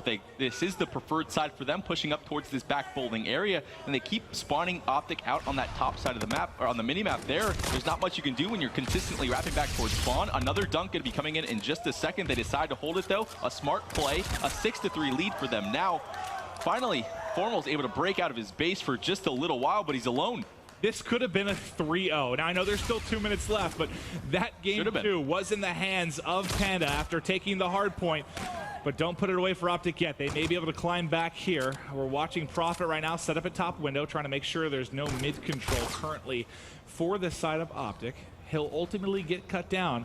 But you've only got, I mean, as slow as it sometimes takes to develop plays here, as you need a couple of rotations of kills a lot of times to get through a dunk, you don't have that many opportunities left with 90 seconds. Yeah, it seems like a lot of time, but with you now, especially when you have possession here and Camo to work with, if they can find 1 or 2 kills in front, this is going to be a guaranteed score. There goes the Camo. Wants to go off the baseball field wall run. He's up over the top. They don't see him. There's the dunk, and that may be the dagger in game 3. Such a heads-up play from Panda, taking it over to that left side through tracks. Optic had no idea what to do. Kind of can't shoot the guy when you can't see him flying in the air. Great stuff from him. Profizi just being the slayer for Panda in this one, almost edging out to 30 kills, 29 and 21 for him, and really has been the reason that they got those 2 dunks. Yeah, and there's nobody really going off for Optic. And you see Formal, who really kind of carried the load there in the game 1, not having his best game 3, but not that you can really point a finger, at least from a slaying standpoint. You're just kind of getting outplayed in this second half. You didn't put enough points up on your preferred side for Optic Gaming. Panda punishes you. I know some of it done behind the camo, but I mean, the one that impressed me the most might have been the 2 kills they got top middle and the quick hit. So usually you have to kind of clear out everybody, right? That time they didn't. They just brought the pressure in. They're playing aggressive. They're playing like they're not scared, and it has been incredibly impressive. And they're going to have a 2-1 advantage in this series, buddy. Yeah, the reason it was so quick on that push off of those kills is they take the drone off of middle, they throw it over that ticket over towards that back bowling area. So when you do get kills, the drone's already so far up the map for you. That's why they were able to execute those scores so fast. So great plays from Panda overall. I really thought Optic was going to keep control with that 3-0 lead going into the second half, but Panda, man, basically what I said they needed to do, they did it perfectly. They needed to stabilize that middle map finally, and you saw every time we switched over to Optic in the second half, it looked so frantic. They had 2 people flying around, didn't know who to shoot at, and they take the lead. Panda fans getting hyped with the actual Panda, as they are feeling very, very good in this one. And again, so important if they can take this series and what they may be able to do to disrupt this Pool B that everybody thought was going to be an easy one for Optic and Splyce. Not looking that way right now, but I'll tell you what. We've seen teams, I mean, think about last year in Black Ops 3. The key to victory sort of to beat Optic Gaming. You weren't as scared of their search and destroy. It was trying to steal that game 1 hardpoint, right? We've seen teams steal the game on hardpoint. Very rarely do we see teams take both hardpoints off of Optic. Right. This year, it's so hard to do. I know we had a different format last year, but them losing 1 is rare. You got to think them losing 2 within a series isn't going to happen. I don't think so, but man, Panda looks damn good. They're shooting well. Perfeezy leading the way in the slaying category, and really fastball with that ERAD, putting so much pressure on and getting those intro kills. He gets up in close quarters. Optic doesn't really have a weapon to combat that style of play, so a lot of pressure very quickly from them, and that's why they're able to get, you know, the better edge of these sort of scrappy gunfights, these situations in these close quarters. Panda's really getting the better of them. Yeah, and you know, when they were talking when I was talking with Octane and Slack about what made them good in S&D, they said, you know, they play really fast, they run at you, but it works. You know, you can play fast, but if there's the, you know, team movement behind it, it can certainly work. And sometimes we see with Optic Gaming, when teams play against them, maybe that aren't favored. You know, it's something like this, it seems like a lopsided matchup. Teams don't always play their play style. They're scared to play fast and aggressive because they're worried they can't gun with Optic Gaming. That has not been the case in this. They are flying at them and playing with unreal confidence. Take away into those onliner comments or, you know, their top 8 2Ks, they're getting it done here on LAN on the biggest stage. It's great. In my opinion, anyone can win these spawn trapping gunfights, right? All you have to do is get the team in that unfavorable situation. Panda was able to do it, and it makes the gunfight so easy. Optic consistently had to make the decision to wrap back to base, OE through barn or tracks. Just very bad decisions for them, regardless of which one they chose. And they just took it to him. Perfeezy looking absolutely dominant here. They finally slowed it down. They got that AR presence towards middle, opened up those lanes towards bowling, and that was it. Well, I'll tell you what, you know, we've been talking about Perfeezy. He certainly looks like a breakout player this event. We sat down with a lot of the pro players to ask them their opinion on that very topic. Let's take a look. I think the breakout star of this event will have to be somebody from United. The way that they've been playing online recently, and the general consensus of the rest of the pro players is that they are overperforming as of now. So I think the breakout, somebody from United should be the breakout player for this event. Has to be Gunless. So far, I mean, he's been ripping it online and on LAN in Vegas. I know he had far beyond his teammates' performances, and he stayed consistent so far. So I think this is definitely his game. I'm really looking for players like on United or E6. E6 has kind of made their name last event. This is their chance to actually barely ended up like 7th, 8th last event in Vegas. If it'd be any player I think would like break out and shock most of the American players, it's probably Dequee from Epsilon. Like obviously he had a good performance at Champs, but like the people still don't really know who he is because obviously it's only one event. Gunless from United. He's pretty damn good online, so I think that maybe it would carry over to LAN, but some people struggle with that. But I think he had a good event at Vegas. I'll definitely say the breakout player for this event will be Gunless. With all the slack that they've been getting online as a United or whatever, I think if he's the one that performs this weekend, they have a good shot at actually making an impact how they have online. You hear a lot of Gunless's name there. He has been a beast so far this weekend, but I didn't hear anyone mention from Panda. That may be changing if they keep playing like this. And that's always the question. I know I've asked you before, but and whenever you see a team up and coming like Panda and you have a team like Optic Gaming, the question is always, is it an off series for Optic or are they the real deal? And when you have now that we have 3 maps to go off, Panda's looking damn good, man. If they were to take this second hard point, that would impress the hell out of me because that's kind of the bread and butter for Optic Gaming, right? 100%. Going to be going over to break out hard point. I don't think Optic's too great at this map, to be honest. Yes, they've been practicing a lot, but overall, from what I've seen with them, they tend to go down pretty early in this one. So Panda might be able to get the better edge of this one. Again, when we're talking about hard point in general, I brought up a few points on Scorch that they had to hit on in order to win the map. They did it, right? So it's very possible for them to do it again. They take their time, they settle it down, and set up those pinches when they're going over to break. Exactly what you need to do against a team like Optic, but Optic needs more of a team performance. Formal was the only one in that Scorch that was able to do really anything in the slaying category. The other guys need to step it up, and because they've all stepped it up is why they've been so successful so far here at Atlanta. And this is a rare... I'm just trying to think back in time. So, okay, we know that open bracket teams have come and made a run at first events. Like, that'll happen. Like, I think the E6 at Vegas, or first events in a year going back through titles, because seeding usually kind of makes more sense over the course of a year, right? When you have a larger population of games to kind of work with or events. But this is now the second event. We are many months into the game. Having a team like this come out of open and take out maybe the fan favorite, Optic, even with us, maybe FaZe I have as the #1 team right now, but Optic's certainly right up there in the conversation. Can you think back in your career of like times this has happened where like, that'd be like you, when you guys had your run with Complexity, this is literally, or it's close to it, as a team coming out of open and just hanging with you? Man, it's been a long while, that's for sure. I mean, I remember several times way back in Black Ops 1, this is 2011, where teams would come through the open, and I think it was Orlando, a team from open actually made it to the final. So it's been a long-ass time. That's crazy. I remember that's crazy to think about. Right. Like, in today's day and age, like imagine a team coming out of open and going the whole way to a final. Like part of that makes sense to me, again, like at a first event where we don't really know where teams lie. Sometimes players are good at one game, not as good as a second. Same being said for teams. But we've got a little bit more to work with now, especially with all the 2Ks under these teams' belt. And I know they're online matches, but still, it relates to LAN more than it doesn't. This would be one of the more impressive wins I've seen for an open bracket team ever, in my eyes. So this is crazy. I said it before. E6 did it to Optic.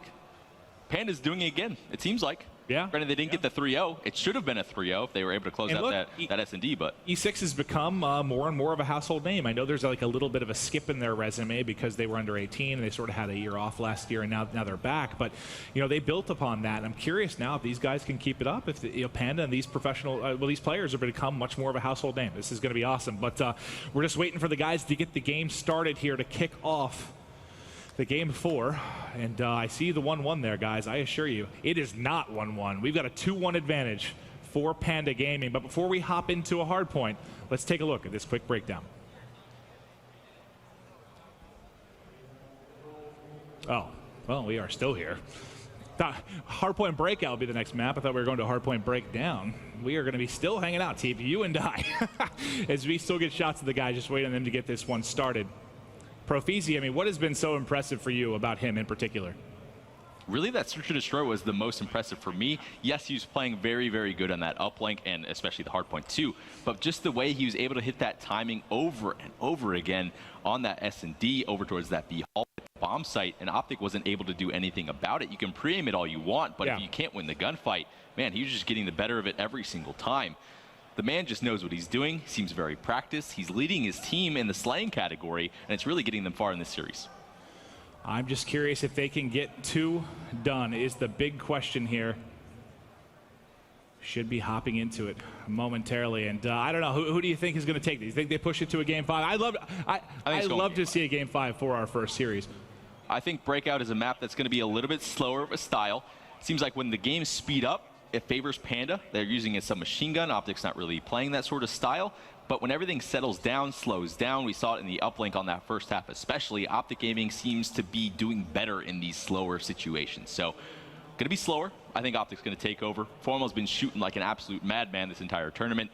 think he's going to take over again. Well, they just need to get back to, well, the whole team kind of taking over, right? That was the one thing you saw Formal really leading the way.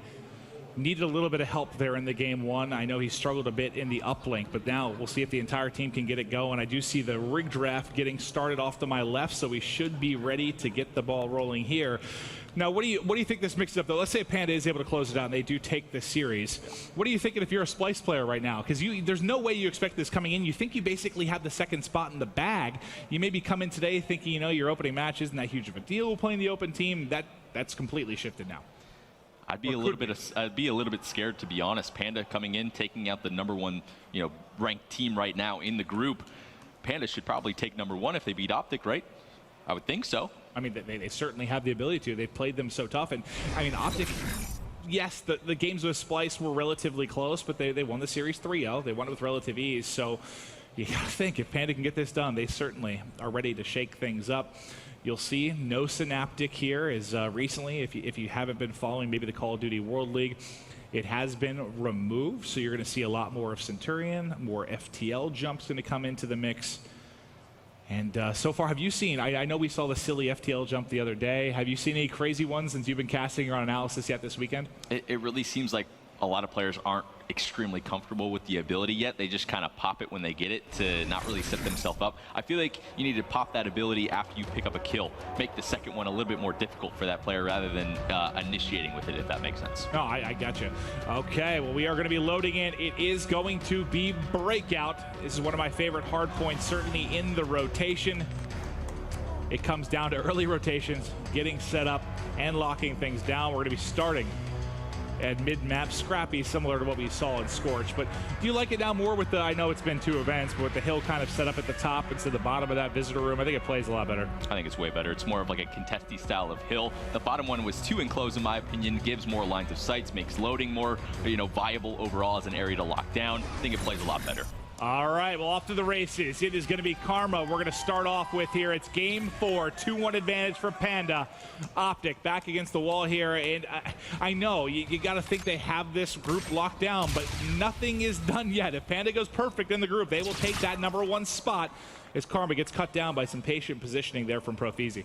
Profizi playing a little bit annoying, as I call it right now, sitting in the corner, gets the better end of Karma in that one. Picks up a second. That ERAD just so darn deadly in those close quarters areas. It reminds me of Aqua, like back in Advanced Warfare. When I first started to really watch him, he was always in a corner. 2 players would fly by. He'd shoot them both in the back. It's the ones that get you frustrated. They get under your skin as a player, right? Okay, well, Formal now. Set up and loading. Knows he's got a couple in front to deal with. Scump was able to find the first. Trying to locate the second in from behind. He's able to pick it up. So this is very similar to what we saw in the first game. It was a 30 or so to 0 lead for Optic Gaming, but then Profizi and crew continued to climb back and climb back. We'll see if they can do it here, because this is not the start you wanted. Not at all. This is a lot of points for a first hard point. Luckily, 2 kills going in the favor of Panda in this one. And the second hard point, they need to get the majority of their time. Profizi actually just falls off the wall run as he's trying to pick up that.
Team set up towards cave, and that's why they get taken out.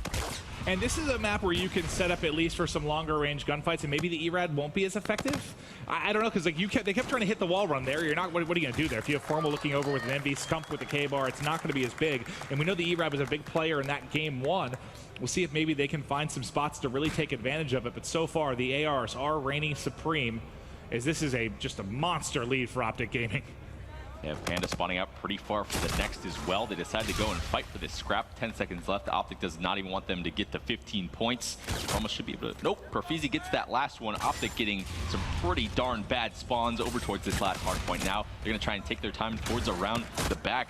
Fastball holding them off for as long as possible, and that's something he did very well on Scorch. Pushing out far, making them spawn out after all those kills.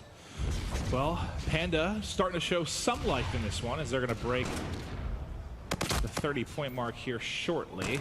40 seconds left to go in our final hard point in the first rotation. It's Formal looking to break in at long range with the NV4, but that's nice use of cover there from Penvy as he's able to counter that back. The fight for Scanners with Scump trying to hold down the backside of Helipad for his team.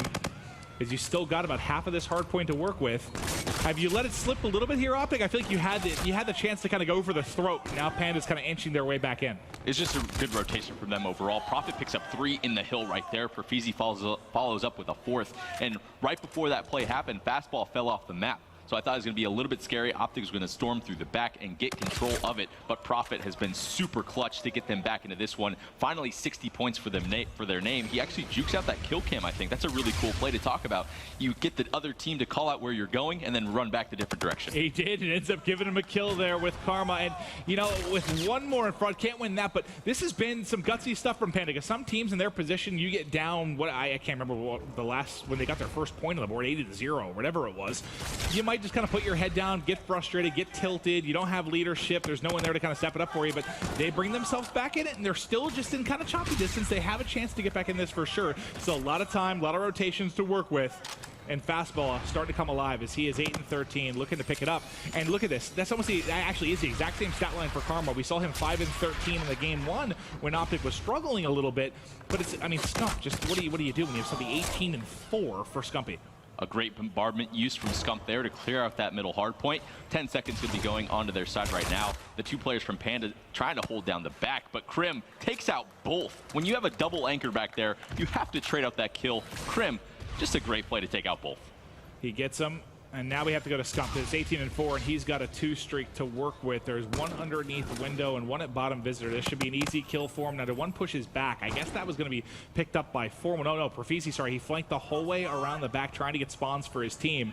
Now, I saw Mad Cat do something similar with Splice last night against Optic, but he didn't actually fly in and find any kills there. He got the spawns for his team, well, just one, but didn't actually do anything with it. There, Profizi tries to push in and make a play. We'll see if the pinch will be enough, as they haven't been able to, I guess, effectively pinch like they did kind of in that Scorch. Oh, a huge 3 from Fastball, sliding in with that K-bar. Can he get the 4th? He has his teammates to help, and there we go. Finally, some time going back into Panda's favor. Should get to up around close to 100 points as we rotate over towards this cave side again. And this is where they made a crucial mistake. They staggered super hard. Pemmy needs to take his time. See, that's a mistake right there. You're so far away from your teammates. Regardless if you win a gunfight there, what does it do for you? You know you're surrounded. Take your time and let your teammates get to the position that they need to be at.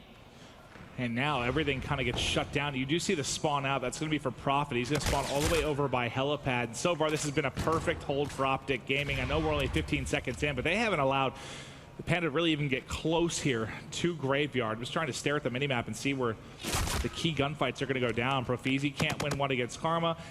Pemby is able to win on Snow Street here and try to push into Cave. He's going to have another tough one.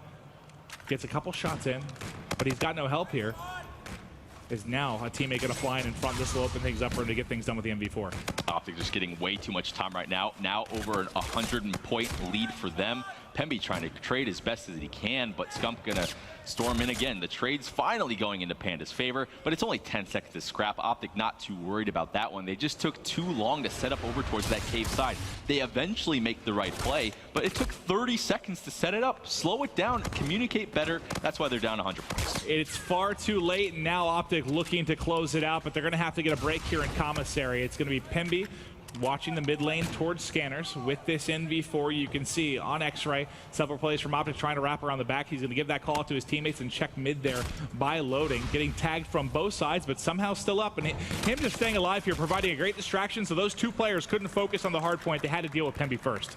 Everything I just explained, Optic doing it absolutely perfectly, taking their time, grouping up, finding that one guy that's basically playing by himself out on the map. Optic, an easy break. All it takes is one push from them, and now Panda has to play extremely desperate at this point, flooding up towards the middle of the map. Such easy gunfights. Look at that. They're not even getting shot at this point. Optic should be able to close this out very easily. Another 11 points of scrap going to get them up to about 230, going over towards the central rooftop, and I just don't think there's any chance for Panda anymore. And this is, kind of like we talked about beforehand. Like, beating Optic in one hard point is hard enough. Beating them in two borders on impossible for most teams, and this one really hasn't been as hotly contested match as we saw in that game 1, so it's looking very much like we'll be seeing a game 5. And just taking a look across the scoreboard, you see pretty much everybody from Optic getting involved now in the slang. I know Karma's struggling a little bit, but considering he was 5 and 13 at one point, he really does come alive. And on the other side, the guy we've talked a lot about, Profizi, he ends up going 10 and 22. He's kind of been their all-star, right? The thing that broke the game open, in my opinion, is Crim's two-piece over towards that back of the second hard point, where he took out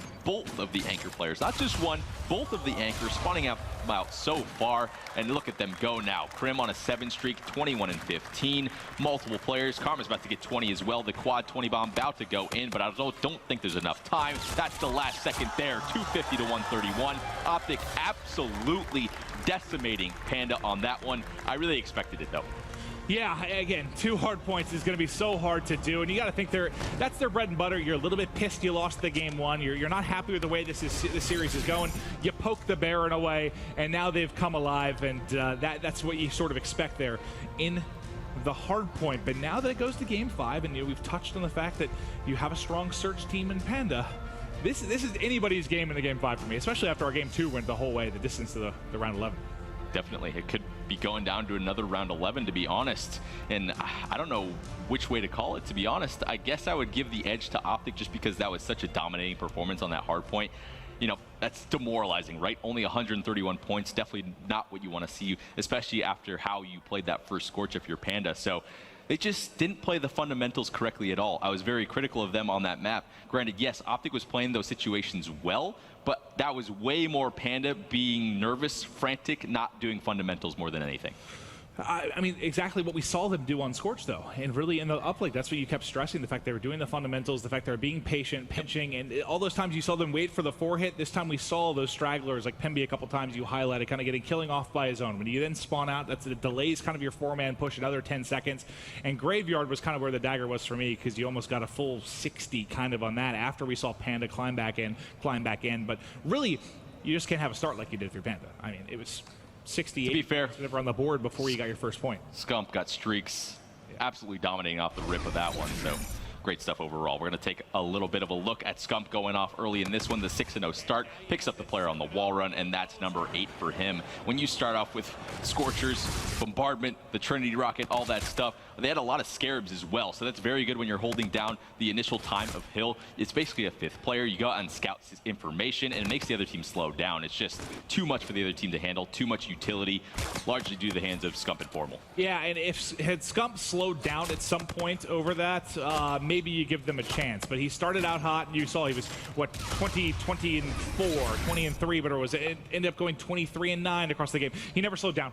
From a KD standpoint, he crushed throughout the remainder of that game and just buried Panda. But now it's going to be going again to the game 5. I need some kind of prediction out of you, though. You got to take somebody from me. 6-3 Optic. That's what I'm going with. Okay. I think Panda's going to start out early. That fast style is going to work out. But Optic is has always been really one of the best teams at adapting on the fly. You can see how much different those 2 hard points were in the same series. So I expect them to learn from this series overall. Optic not going to be happy with this series for sure. Yeah. But I think they're going to close out this S&D. All right. Well, we actually are going to toss it over to the studio. We're going to take a look at the Charlie stream as we have a nail biter for you. Thank you very much, Maven. As you said, the Charlie stream right now is where the action is at that pool A. It's been so close. Enigma 6 versus Mind Freak. This one couldn't be closer. Currently tied up in the Search and Destroy. Game 5, 4 rounds apiece. Merc, you've been my go-to on this one. Break it down for me. I mean, basically just throughout the series, E6 controlled game number 1, absolutely destroyed them. All the players on Mind Freak go negative. Game 2, this is what we talked about, Mind Freak, those Australian teams, very good at Search and Destroy. They win 6-2. Go to game 3 again. E6 all day, they win 10-0. And then they started off so strong in game number 4, but Mind Freak brought it back in Tayside game 4, and now we're into a game number 5. Well, as it stands, 5-4. A round was just won. I believe that is going to be E6 now who have taken the lead in this one. It is crucial. We said Mindfreak, they could come into this one and force a huge, huge upset. I mean, there's a potential for it, but now their backers are against the wall. They did the hard work, right? Mindfreak, this event, throughout the open bracket, their hard point has been pretty subpar, let's be honest, but they beat E6. They forced the game 5, search and destroy, their bread and butter. As it stands, it is E6 who currently, I believe, have that lead. Yeah, and just so far in this game number 5, they've been just trading rounds back and forth. Finally, E6 able to get a round lead, and you can see on your mini-map, both of these teams just moving around the map as a team, trying to use those payload abilities to get an advantage. Yep, as it stands, a very, very tentative round. I mean, as a professional player, how do you play these rounds? I mean, the most important thing is you want to utilize these payloads. You know, we've just seen Overdrive being used. You've also got, obviously, like the likes of FTL Jump. It's using them at the key moments. But the thing is, 90 seconds for one round, it is not a long time. There is still 8 players all battling out here. There's only 40 seconds left, Ben. Time is ticking, as you can tell. E6, of course, they're going to be our yellow squad in this one. And our Australians, Mindfreak, they're going to be our blue. I mean, time is ticking. When did you make the play? I mean, Mindfreak, you can obviously tell now that their E6 is rotating to that B bomb side. They hit the bomb down, and now this is when you had to decide if you're Mindfreak. And you can see they're setting up a 3 push, and one of them is going to the back. And you can see General here. He has camo, and he actually goes down. What a huge play by Shox. My Picks up Lord. 3 of them. That is going to be all 4 players down shortly. It will, and ladies and gentlemen, this one going to a round 11. Momo, that was a crazy round. I mean, that's an ace for Shox straight away, but it wasn't just the ace. The fact that he took down, I think it was General who had camo there. Yep. That was so important because you could see General was just popping up and down, up and down. He wanted to use that camo as soon as he saw someone, but Shox didn't give him a chance. Well, the camo didn't get burned, though, so they're going to have that for the round 11, and that's what Shox had to use to be able to pick up that ace to begin with. So if you're looking at just the payload advantage, you got to give it to E6, but they still have to make the big play. Look, I have to ask you, you've been watching this series the whole time. Which way does this go? Does Australia get on the board in pool play? I don't think so. I think E6 is going to be able to take this. I think General with camo, he's just going to wait. They're going to try and figure out which bomb site, Mindfreak is going to go to, and he's going to make sure that he goes first. And you can see already General's trying to get into a really good position and pop this camo right away, and there he goes. 3 versus 3 situation. The camo has been popped. He forces it. Can he find the second? No, he can't trade it. It's going to be down to Buzzo. Buzzo's clutched before, but he won't be able to do it again. And that will be E6 closing it out once again. I feel every time we go for those live look-ins, Merc, E6 clutch up. Yeah, absolutely. And you saw what we were talking about. Really, what General does and E6 does is they say, okay, instead of giving them a bomb site, what we're going to do is we're going to go looking for these guys. And if we see them, I'm going to pop camo right away. They're able to get that first blood. General then pops that camo as soon as he gets hit by one of those grenades and picks up an easy kill for him. Well, that was a live looking at the round 11, but we can send it back to main stage for the Game 5, Optic Gaming versus Panda. Fantastic stuff, gentlemen, and perfect timing. We are just loading into our game here for the Game 5, and I actually have to look at it. I don't even want to begin to start guessing, but I know stuff is crazy in that Pool A with Infused, Enigma 6, and then who am I missing? Rise Nation, as far as they're all basically in a similar spot. I don't know what that changes with Mindfreak not being able to steal the victory, but that pool is absolutely insane. But here we go. Going to kick things off now. Optic Gaming going up against Panda.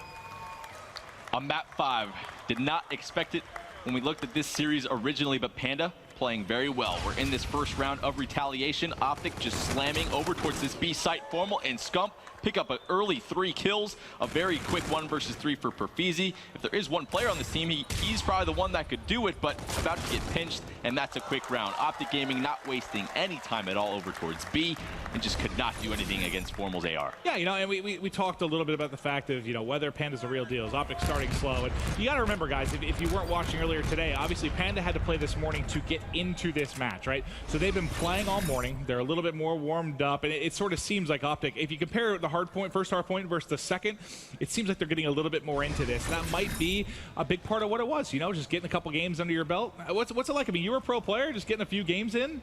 Going up against a team that's been playing for the past few hours? Depending on your warm-up, it might take a game or two to really get into it completely and feel 100% comfortable. I think it's just a combination, really. Optic is shooting better for sure, but Panda's sort of going away from what worked for them early in the other games.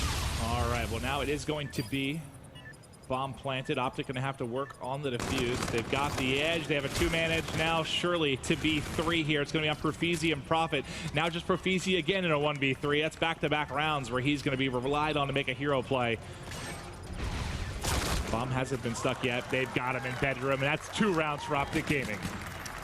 Man, Panda needs to do that post-plant positioning just a little bit better. You can't get wiped out that fast. No trades going down. Great plays, a great swarm overall from Optic Gaming. They're just playing extremely confident right now. I think Panda might be able to edge out maybe around 2, possibly 3 in this one, but Optic, if they keep playing like this, you're going to get their payloads much faster. I think it's just going to get out of control very quickly. Oh, yeah. It's like they're not even paying them respect right now. They're just flying at them, winning those one-on-one gunfights and getting it done very, very easily. Let's see if they can keep it going here as we do hop into round 3. It's going to be Optic back to offense. Remember, it's just a mid-street flood the first time through. What do they opt to go with this time? It looks to be a very similar tactic, team. Man, with the way the last 2 rounds is doing, I'd do the same thing over and over again until they try and stop it. Seems like Panda is on the back foot for sure in this one. Formal actually has an ERAD in his hand. That's a bit different. Wouldn't expect him to run something like that, but I guess if you're trying to get into bedroom, that's the way to do it. 3 kills again. Different players this time. Karma and Crim6 picking up the kills. Prophet now stuck in the 1 versus 3. A nice shot over towards Crim, towards that bar side, but man, this round should be over pretty quick as well. Yeah, and the Prophet's got your only 2 kills. I mean, this is really as ugly as it can be to open up 3 rounds of search and destroy. It's not like you're going down to nail-biting rounds and you feel like you're playing them tough. You feel like you're getting your head bashed in basically at this point. Finds a second there. He's going to have all 3 of their kills now. Needs the rest of his team to step it up. I just wonder if that last hard point kind of threw them off a little bit. They got hit. They got hit hard. I think it did, and that's really what it looks like. It doesn't seem like they're talking the same way. The energy seems to be gone in the style of play that they're doing. And what was working for them was that sort of crazy style. They just play like freaks, jumping around the map, spinning around in circles and winning those gunfights. Now they're slowing it down and just lining up these easy gunfights for Optic. All 4 players on the team with 3 kills for them. That's just a team performance. They're watching their gaps. They're doing their bread and butter sort of strategies, working out so well for him. Finally, fastball with a kill. Well, he's able to get on the board. I thought he suspected he won him from behind. I believe his teammate was able to pick that up, and now he's going to push through.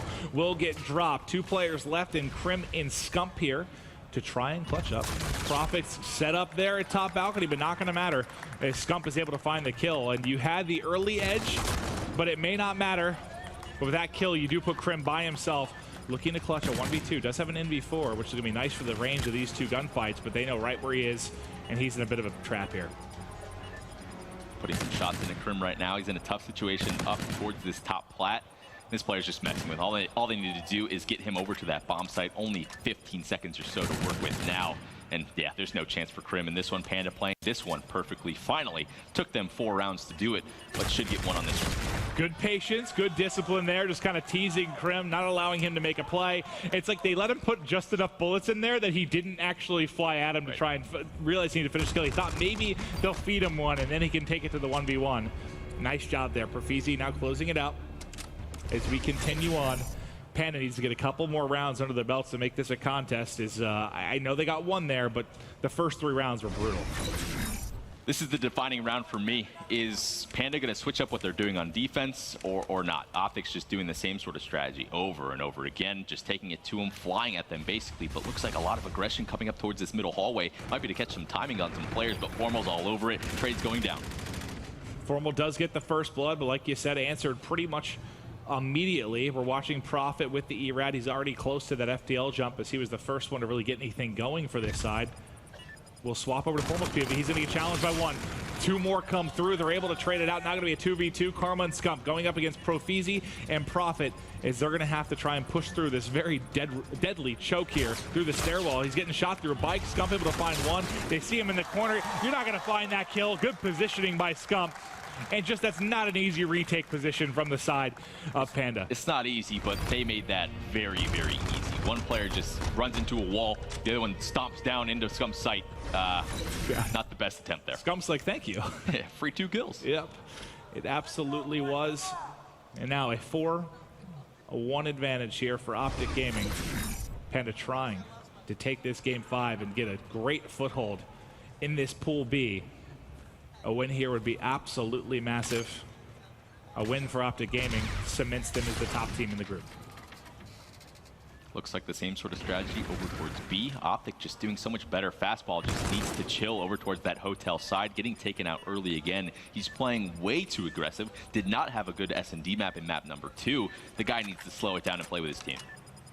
Well, what has been an incredibly entertaining series may prove to be a very anticlimactic Game 5 as Karma does it dirty to Pimby. That's a frustrating death there. And now on Prophet in the 1 versus 4. He lit that bomb up and did find a kill. Tries to get away with the FTL jump. See if he can make the play. They saw him go into the corner. He is shooting at everything. That was weird. Maybe he tried to scare them away with his bullets. I don't know what they're doing. This is bad. As far as this Game 5 goes, yeah, I don't know if it's just a matter, again, of Optic warming up or just meeting their makers a bit. They seem tilted, man. That kill that Karma got, he just absolutely shot the floor, the walls, everything but the player. And then that last play right there just seems like they're not feeling too confident, to say the least. Well, that's a big part of that play style they enjoy, right? That kind of thrives on confidence. When you want to play really fast and fly at people, when you're feeling good, when you're feeling like you're going to take those gunfights, it's easy to do. As soon as you get throttled in a Game 4 like they did, maybe it shakes the confidence a little bit. Do not try to push down those stairs against Optic Gaming, because you will catch 3 to 4 nades in your face. They do back them down. Still 4 up for both sides as Krim working himself into the hotel hallway. Checking bedroom as well. Nobody home, and the bomb has been planted now at B. You see that number 5 on your mini-map. That's going to be fastball all the way to the right. He's one that might be able to come in and make a flank on them, depending on the timing here. Might be able to find a couple. Here's fastball coming through. Does he get the angle? Didn't see one on his left. We'll find one inside a bedroom, but he gets dropped. And Optic Gaming, a perfect 4-0 in their pool. They struggled a bit early in this series. Props to Panda for playing them very, very tough, and it looks like they are going to be enjoying some tight matches in this group with the likes of Splice. I'm curious to see how that one goes, but ultimately, Optic gets it done. My question to you, team. Okay, so if you're Panda and you play them so tough, and you can almost taste victory, right? You have the 2-1 edge. You felt it should be a 3-0 at that point, and then it slips away. What's it like dealing with that as a player? You got to be mentally tougher, man. Those last 2 games were pathetic, I'll say it. They're not close at all. It was a good series overall, but Optic absolutely took it to them in matches 4 and 5. You could see Optic sort of heat up a bit when it comes to that shooting and stuff like that, but those maps definitely should have been closer for sure, especially that last one. You saw some of those rounds. It just literally looks like not the same team at all. Like, what are they doing? Feels like the Panda poked the bear. The green wall woke up there, and just once they came alive, it was too much to handle. But again, I'm very, very curious on what they're going to be able to do in the rest of Pool B. Optic sitting pretty for now. Panda, a lot of matches to come, and I know for remaining on Alpha, I mean, Pool A is going to be the one we're really keeping our eyes on. Is very, very tight there, especially with the E6 victory over Mindfreak. But that will do it for now. Guys, quick break. We've got more matches to come.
Ladies and gentlemen, welcome back to the Call of Duty World League presented by the PlayStation 4. We are, of course, here at the CWL Atlanta Open. And what a series of games we just had. I want to start briefly touching on the Alpha game. Merc, we were watching it intently. What kind of went wrong there for Panda in the last couple of maps? I mean, to be honest, they should have just closed the series out. That's in that game number 2. I think just when you give Optic more and more time to sort of warm up, that's just what's going to happen to you. I think they caught them off guard in that game number 1. They had to close out that search and destroy. Definitely a series that's going to haunt them the rest of the tournament. Chance, of course, it isn't over for Panda. Of course, they can still come through groups and potentially finish second. Where do you kind of rank them now in that group?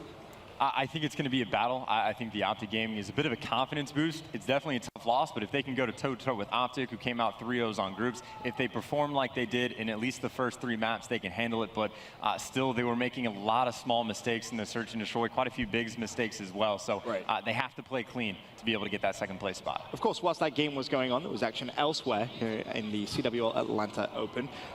Momo, you were intently watching as Team 3G went up against Imperial. It turned out it was a 3-0 for 3G, so that actually puts them in bracket play. Yeah, I mean, 3G, they're having that kind of fairy tale storyline, if you like, for the tournament so far. They came over here with no pressure, and you can see first map 250 to 162. It was very, very easy for them. It was, you know, pretty simple gunfires. They were always had that numerical advantage. Weeman again 24 and 15 in the half. But going into this S&D, it was pretty close. In fact, Imperial took a 2-0 lead, and I thought, you know what? You know, this is better. But then 6 rounds back-to-back we saw here for the boys.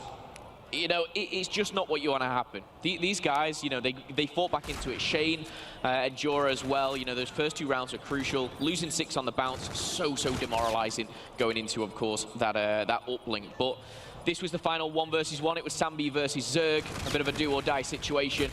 And we do see 3G come out on top. And you know what, Ben? It got, this looks like it got a little out of control. It went from bad to worse to an absolute nightmare. It ended up finishing 16-0 for 3G. We had Nile on a 2.0 KD. We had Quicker as well, 29 and 18. Weeman, 30 and 20. And I will say to Weeman as well, a big happy birthday. It's going well for him so far. So maybe he can continue this. I mean, they found their way into bracket play, Merc. Did anyone, I mean, what would you put the odds on that being at the start of the event? A lot to a little. I think the biggest thing, right, looking at this group is, you know, if it wasn't going to be Cloud9 and Luminosity, it was going to be Elevate, right? So to me, I wonder how big of a win that is for them, especially beating a team that, you know, is from sort of their country. So Elevate losing was a huge surprise to me because they were able to take out Cloud9. And one more thing that I wanted to say as well, we've highlighted Weeman quite a lot. He was on the opposing squad. You know, this 3G lineup, you know, they took them from him. He was like, we want that player, we're taking him away. And the fact that they face each other is quite ironic. It happens sometimes at these events. And, you know, it comes out on top. It just seems to be going right for Weeman and the squad of 3G so far. Of course, we did see the end of the E6 versus Mindfreak matchup. That one went all the way to the game 5. If you did miss it, E6 managed to clutch up in that round 11. I mean, they've been clutching up, it seems, all event when their backs have been against the wall. I mean, we saw them yesterday, that miraculous hardpoint game where they were held at 249. It was a ridiculous game. But that's everything from the studio. Briefly, we can set it down to Mr. X in the open bracket.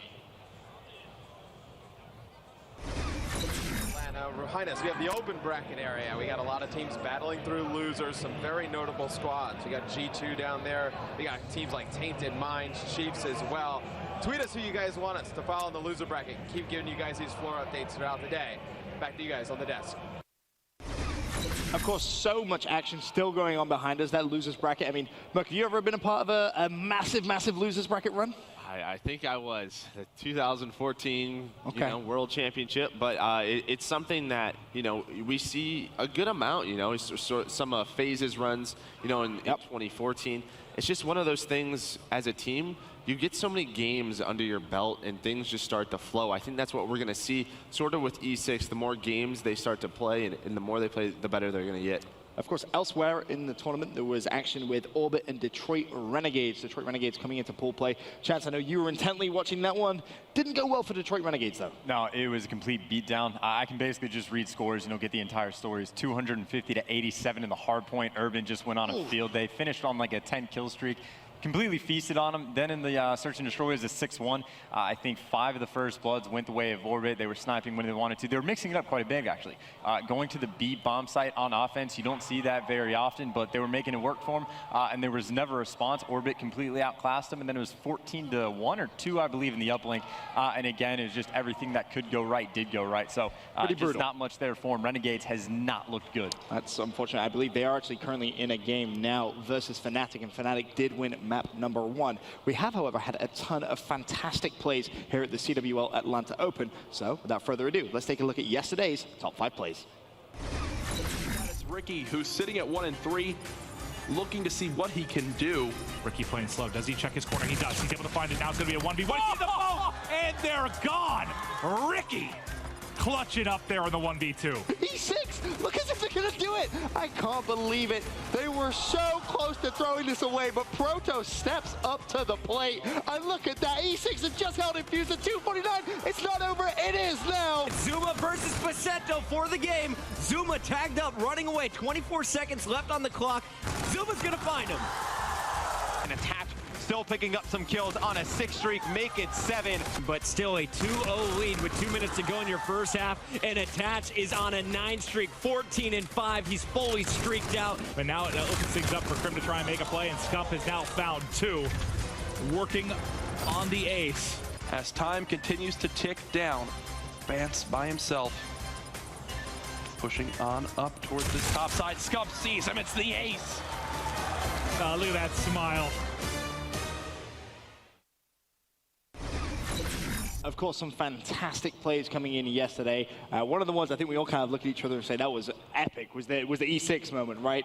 To hold a team at 249 points, Merc, how difficult really is that to do? Well, it was something we were discussing during that series was Infuse decided to go for the scrap time, and it's just the way the clock ended up working out.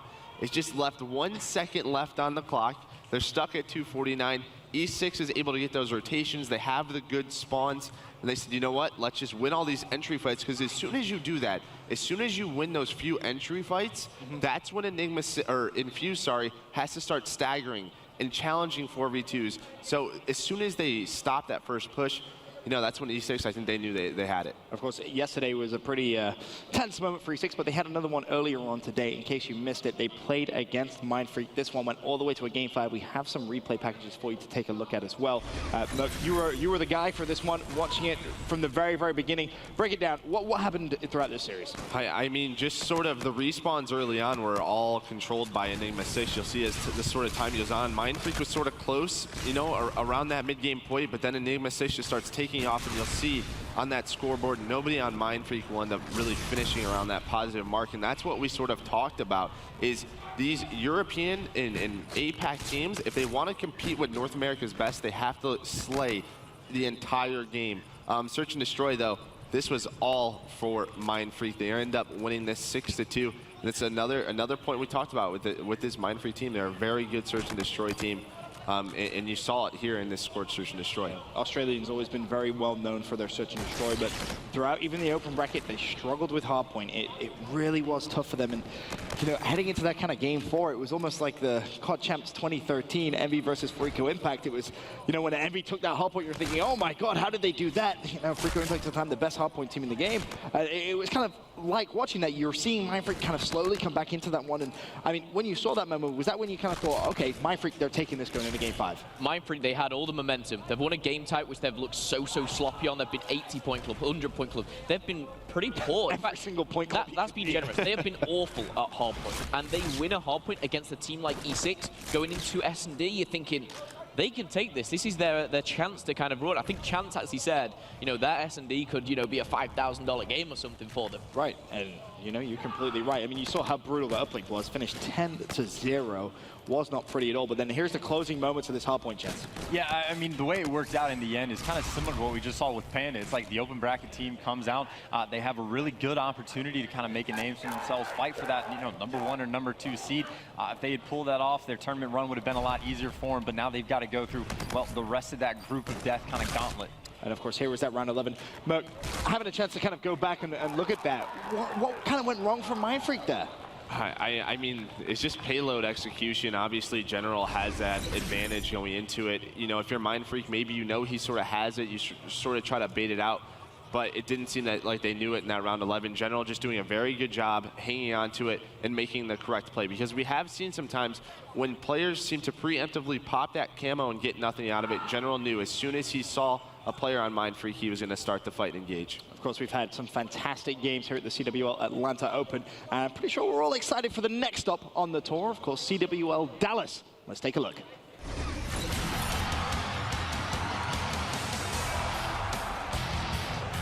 Ladies and gentlemen, the 2017 CWL season begins right now. Oh my God. Oh my God. Somehow finds the kill in the ugliest gunfight I've ever seen. Somebody stop this man. Do they go for the win? Oh my God! This is the John Dinger's gun!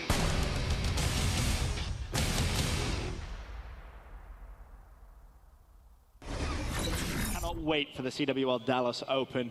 I mean, there's just so much prize money going around right now. Like, it must kind of make you a little envious that you're not still playing. Yeah, we'll talk about that later. I might have to go back next year. We'll see. $200,000 on the line.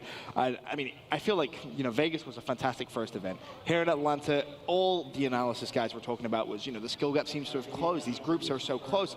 Surely we're in for a fantastic year. I think, yeah, the year kind of being scheduled out is fantastic. But talking about Dallas, you know, as these events go on and on and on, we're getting more of an insight of who is that top dog. You know, we had a bit of an upset, like Rise took it obviously in Vegas. Who knows who's going to take it here? We don't know. We're coming into this one almost thinking, yes, Optic, FaZe, you've got United as well. But I think going into Dallas, we'll have a bit more clear cut of who that top three is. So it'll be an interesting one. It's going to be a great event. And I mean, that's the best part of these events so far, right? I mean, looking at last year and years prior, you always sort of knew who had a very good chance of winning it, even predicting the top three. Right now, I mean, it just seems there's United came out of nowhere. You know, 6-8 teams that can win this, you know, win this event. And moving forward, we just want that great competition. Makes it for a very, very exciting year. Of course, the action here at the CWL Atlanta Open isn't over. For now, though, we are going to go to a quick commercial break. When we return, it's Luminosity versus Imperial.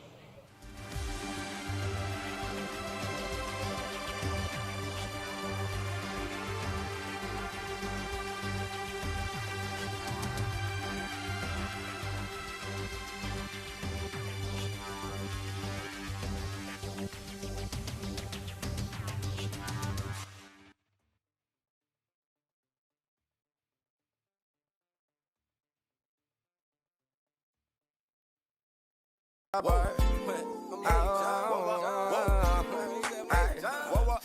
flossing, pouring a drink, baby. 50K on my jeans, baby. I don't give a fuck what they think, baby. This everything is the bank, baby. Hey, find one and go for it, baby. Hey, if you with it, then go for it, baby. Hey, you light up like a blowtorch, baby. Hey, and they know I'm flossing, baby. Hey, I'm like, what they causing? Made me a slow now, baby. Hey, now they know we are now, baby. I'm bent up, I just broke the bank. Roll backwards, all I smoke is dank. And I'm falling, he falling. I don't know why his bitch keep calling. Hey, it's the Zoo Gang, Honcho and Zoo Bear, baby. 1738, you know who near, baby. Left a lot of pussy niggas in the rear view, baby. I never let these pussy niggas near you, baby. In my past life, I hope it don't scare you, baby. Young buster, get his ass chunked up and chugging like Wu-Tang, screaming out Zoo Gang. Who you came with? I went from the block to being famous. My mom was first to feel changes. I put so much cans, I swear it felt stranger. Catch me on the highway, beamers, no rangers. Big Zoo, walk on hard, collect faces. I drink white and dark, I'm not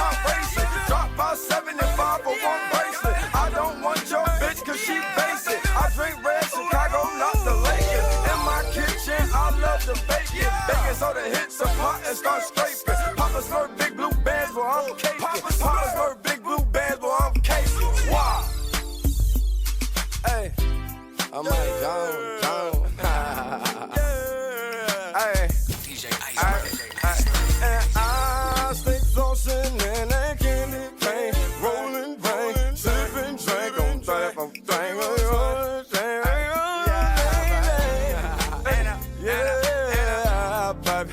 Yeah, better. You're done.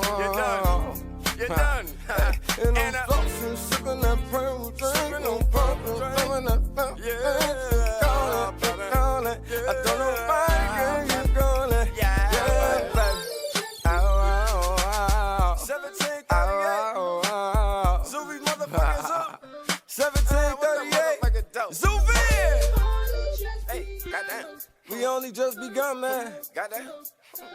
Zoo 2016, man, RGF Productions, Zoo Gang, RGF, man. Monty, what up? Hey, you're done. Hip Hop TXL, the exclusive list.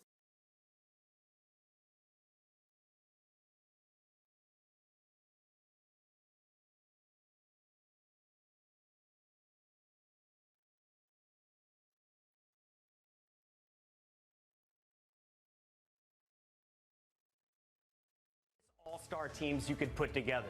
This is a squad that, just like FaZe and just like Optic, was put together for one reason, and that's to slay. The thing that worries me the most about this Luminosity squad is they just lack a lot of leadership. We expected Slack to step up and take that role, but after this first event in Vegas, it just does not seem like that is going to happen. They're going to have to find that leadership and confidence from somewhere. I just don't know where it's going to come from. For the past several Call of Duty titles, the most important thing to me has been your gun skill. And these guys have what it takes to put together a fearsome foursome in the slaying department. I have faith. I think they can get top 3 finishes. I don't think we've seen nearly the best of this team yet. I'm still looking out for Luminosity.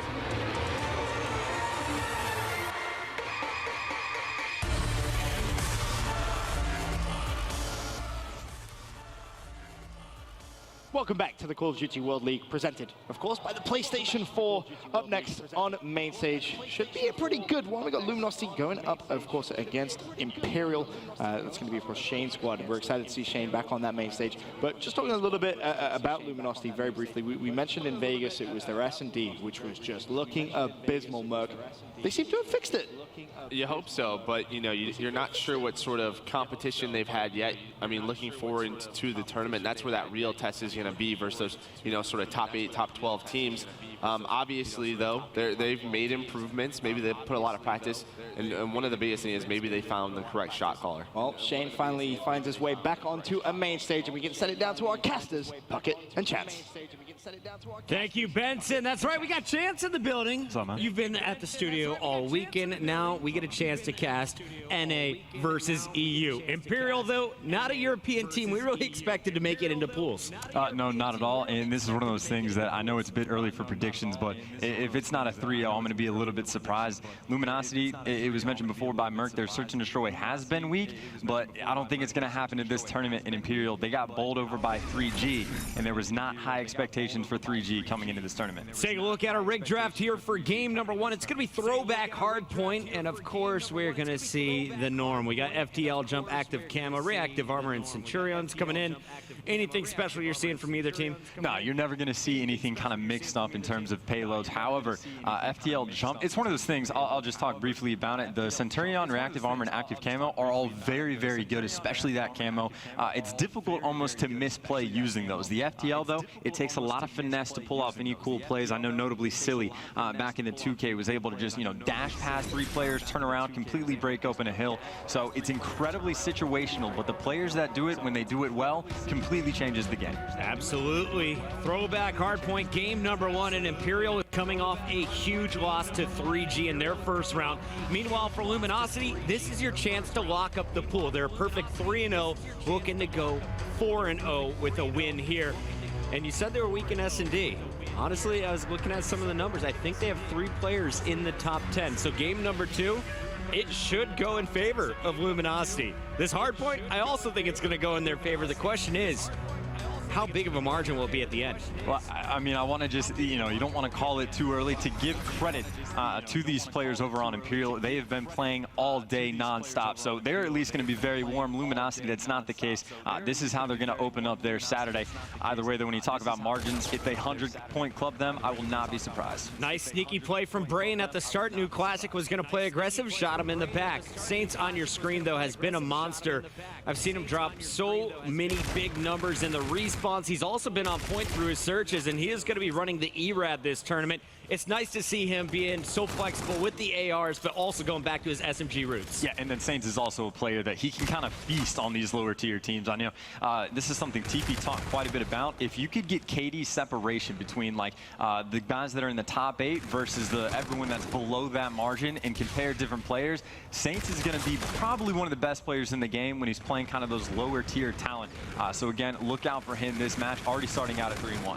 If you see Saints at a pub, just start down A, man. Get out of that game as fast as you can. Here we go, though. It is going to be Sam B on your screen. And I'm actually really excited to see this Imperial lineup. A lot of people were talking about them at the start of the week, and even just hanging out with Shane on Thursday night.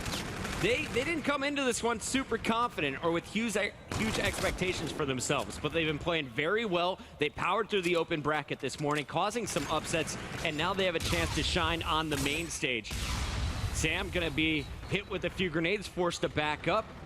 But for now, it looks like he will continue to score. Luminosity trying to set up on the flank. Look out for player number 3. That's going to be Saints on the backstab. Well, yeah, 2 players actually pushing the back. So you're going to have Sam B pick up both. Saints was weak from the other player on Imperial, not able to get the third. However, you see those good spawns coming into play. So Imperial looking pretty good off the bat. And Luminosity's first push gets stopped to a T. They got about a 20-point lead, and they're looking good to get the following 15 seconds. And we just saw this with Optic Gaming in their first match. Coming out a little bit slow. You let the underdog come in and potentially cause an upset. Optic lost their first hard point. Luminosity down by 30 already after our first 2 hills. And we're going to see Classic rotating around the flank. You're going to see Luminosity is going to be set up first. This is their chance to tie things up. They got to stop the player over at Lemon, though, as you see the shots being traded back and forth. And this is a setup you like to see from Luminosity as well. Classic is going to fall, but they had 1 player pushed out at Lemon, 1 player's watching it back, but it looks like they're just getting picked apart. Every single kill going to be going the way of Imperial. I think every player on their team was able to pick up 1 for the squad. So very streaky team, and the break gets happened perfectly. Split spawns, though, actually coming in from LG. They get gifted a little bit in that situation, and you see they're able to break the hill right back. I love to see Imperial bouncing back after that loss to 3G. They have totally shaken off the last series. They're coming into this one fresh. Sam B, 8-5, is right up there with Octane on the other side for Luminosity, who has had his up and down respawns. Currently, he is leading the way for his squad, and Saints once again showing up at 8-6 at this point in time. Well, very back and forth hill we just saw moving over to baseball field. Again, the term money hill doesn't always apply in Infinite Warfare, but if you want to describe it to one, it is going to be this baseball field hill. And you see Luminosity full set of a player over in blue watching the flank, player watching bowling, and 2 kind of stacked up inside the hill. Octane, though, he's going to be your man to watch. Already picked up a kill on Sam B, has a second in his sights, doesn't even take a bullet. Shane's going to be there for the drop. Classic with the trade, though, and a perfect hold so far from LG. Excellent first hold. You're going to see that scoreboard flip here at any moment, as Luminosity should be able to take the lead. And they do. They have 33 more points to gather here, though. Imperial, you have to break through. You're sending in 1 player at a time. They constantly keep getting shut down. How do you finally force Luminosity out of this hard point? Well, really, you got a 4-man hit from one side, and you saw the mistake right there. Brain pushed from bowling a little bit too soon, so he got picked off and kind of left his 2 teammates hang out to dry, because then Octane can shift his focus. You got to hit from different angles. You got to hit from the exact same time. Send 2 players under patch. They can go either direction. Send 2 from the bowling side of things, and you got to make sure that LG, all the players are facing different directions, so you can get those trades very, very quickly. Last time I was rattling off some of the stats, Slacked was 4 and 9, I believe. That last hill, he survived the entirety of the 60 seconds, finally cleaned up in the rotation, but that was a big hill for Luminosity. They have control of this game now. Imperial inside the hard point as of now, though. It's Sam B continuing to score. How long will they be able to lock in the middle of the map? Well, right now you see even Shane, he's struggling with that ERAD from that super close range. Slack is able to take him down, so LG, they're holding this middle hard point, and again, any of these hills can be money hills. It seems crazy to think that a hill completely out in the open can be pulled in for a full 60 360, but it has been done before, and LG is trying to do it once again. All of those purple arrows are kind of stacked up around that meal area, and they're just getting picked off again one by one. Shane, the only player for Imperial that's able to pick up a kill, but what's he going to be able to do? And more importantly, Imperial, they're spawning on the opposite side of the map. The rotation's coming into Barn, and you see that number 2 on your minimap, Classic. He's been set up in silo for the longest time. Slacked on a huge spree. This is 6 straight kills, make it 7. He is working on the streaks, 25 points away. An assist will garner it for him, and he is going to get the kill instead. Now working on his 3rd score streak. Player in the back, trophy system picks it up. He's fully streaked out now. The trophy coming in clutch, and those streaks are going to be massive again. The most important hill on this map is going to be baseball field, and it is wide out in the open. So now LG is in a position. They can fight on the next bridge hill as long as they want and just use streaks to break. So now they have a lot of options available to them. Still though, on this Barn Hill, Sam B once again hanging out inside with that K-bar, staring at the back. In LG, you can see they're trying to set up players to push at the exact same time. You're going to see 2 pop up. One's going to be able to get the kill. Slack's going to come in tied, and Door is not there for the trade. Still though, Brain, Goat, and Shane hanging out with the E-Rad. Brain's actually scoring. Even though there's 4 blue arrows all around him, he is inside and he is gathering points. Shane watching the back door, and he is going to be able to pick up 2 big SMG kills. He's working on streaks. This kill will earn him a 2nd, and now he is 1 kill away from being fully streaked out to match Slacked. Shane turning up here, and you see it's about a 40-point game, but at any moment, Imperial could be right back in this one. We'll keep our eyes on Shane, but Endura, he's the player who's slowed down. Can he get it going once again? Well, you see the streaks are actually going to be used by Shane. That's going to have 3 to come break out. So Endura now is going to be in a pretty tricky spot. It looks like that Trinity was going for him. He cleans up the kill on Slack, so that's a burn streak that they are not going to have for baseball field. And Imperial still sitting inside the hill towards Brain's going to be the last one alive. Not able to pick up the kill. Classic shuts down with 2. So LG trying to get these final 25 seconds. All right, we're about halfway through this game. Give me the first half recap so far. What have we seen? It looked like Imperial got off to the hot start, but who has control right now? Well, I mean, really, it's been a back and forth nonstop with the exception of that baseball hill. That's where we saw the largest swing in the game, but 8 seconds left on this one. Next is going to be baseball. Imperial, for the moment, they have the spawns, they have the setup. They have to do to LG what LG did to them, but LG, again, incredible slaying power. You're going to see how they attempt to break this hill, all flooding in from the same side just for the moment. And you can see they're actually starting to force those spawns out for Imperial. Shane, though, gonna go huge with the 2-piece. That E-Rod doing the dirty. Shane still got it, man. He's been around since the beginning when I got into it in Black Ops 2, watching the European teams. He is still slaying, and he's done it with so many different teammates throughout his career, leading this squad of youngsters 24 and 21. He's been the player outside of the hard point, and currently everyone is outside of the hard point for Imperial after that big 3-piece using the streaks was Slacked. Yeah, again, that's when those come in clutch on the baseball hill, so LG is going to get that break. It looks like Imperial is spawning pretty close. It would be nice for them just to even contest for the next 5 or 6 seconds, and they'll be in good shape going into, well, the 3rd round of rotations. So LG are going to have about a 60-point lead. What is Imperial going to be able to do on the next go-around? Luminosity 45 points away from taking game number 1. Imperial, they need 108. Will they be able to get it done? We're about to find out. It doesn't look good right now. Classic has been the man to stop when it comes to the middle of the map. He's only 17 and 23, but when he does pick up kills, they seem to be multi-kills. Here's his first. Second player in the window gets the assist and the defense. Now he's going to be able to continue scoring. That's a good hold, and he's got lots of support coming off the backside. It's going to be Saint pressing the action. Octane moving up towards that Lime is going to be taken down, so Classic pops the camo and takes over this position. You know, LG hopped out of the hill, but they could have won this game right here. They're just completely ignoring the hill time for the moment. You see they're getting all of the kills finally back inside, but they gave away about a free 8 seconds right there. Doesn't matter with the lead that they have. They are still in complete control. The next objective for them is going to be to try to push out the spawns where Imperial's at and going towards that Barn Hill.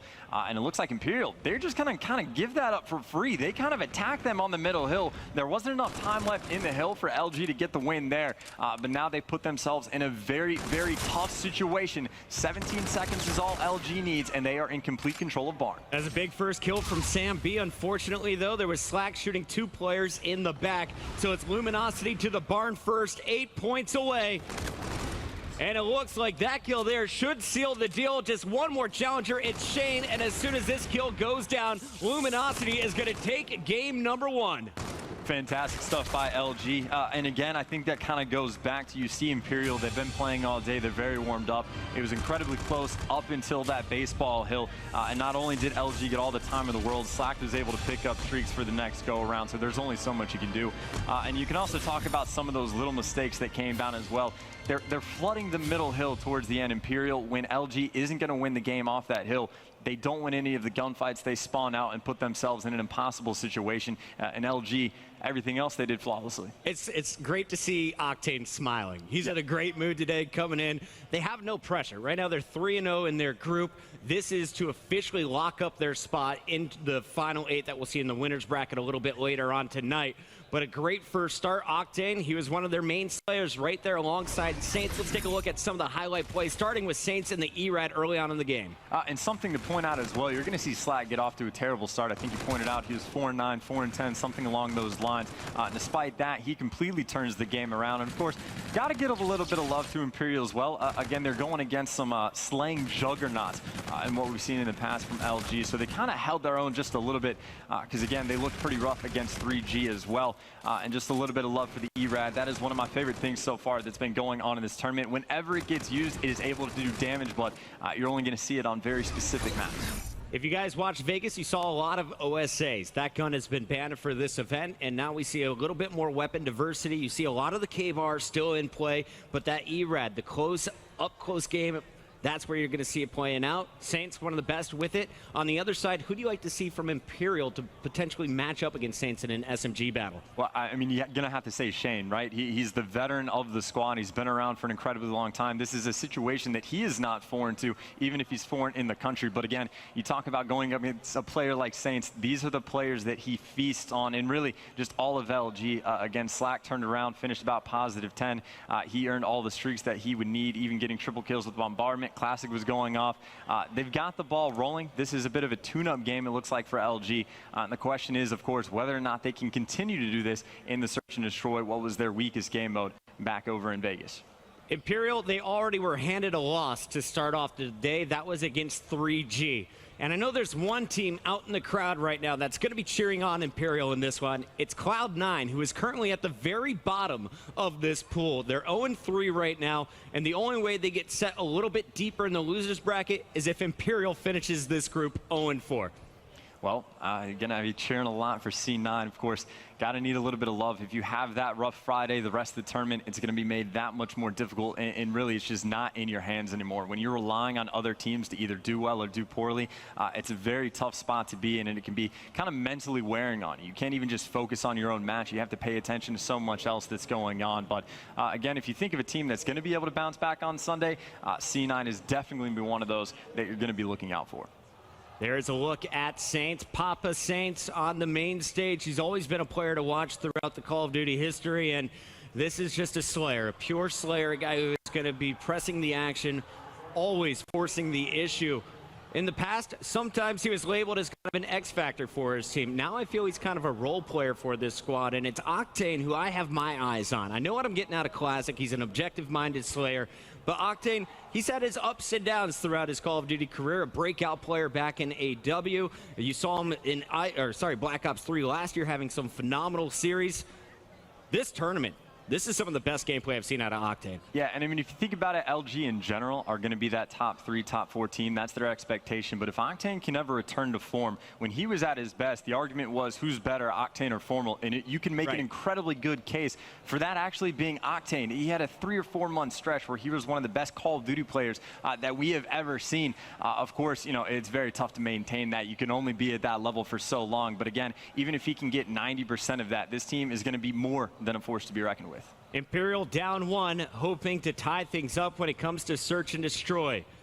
But Luminosity, once again, this is a team with 3 players on our leaderboard within the top 10 when it comes to S&D KD. They will not be chumps. When it comes to Scorched, it's going to be our first S&D in the best of 5. Talk to me a little bit about this map. How does Scorch play out when it comes to Search? Well, Scorch, if you've been paying attention since the beginning of this game cycle, they have changed that B bomb site multiple times. It's seen quite a few reiterations. So the B bomb site used to be heavily favored, and that's still slightly the case, but you've seen quite a few teams mixing up and trying to go as A as well. It's one of those things, if you're going to go to A, you want a lot of mid-map control on offense.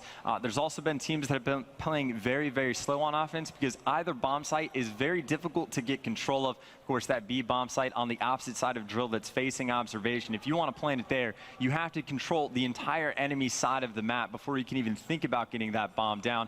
If you do, though, you're already going to have control of observation. You're now in a very good spot. So a lot of times you'll see if they can get the bomb down, they'll get that round win.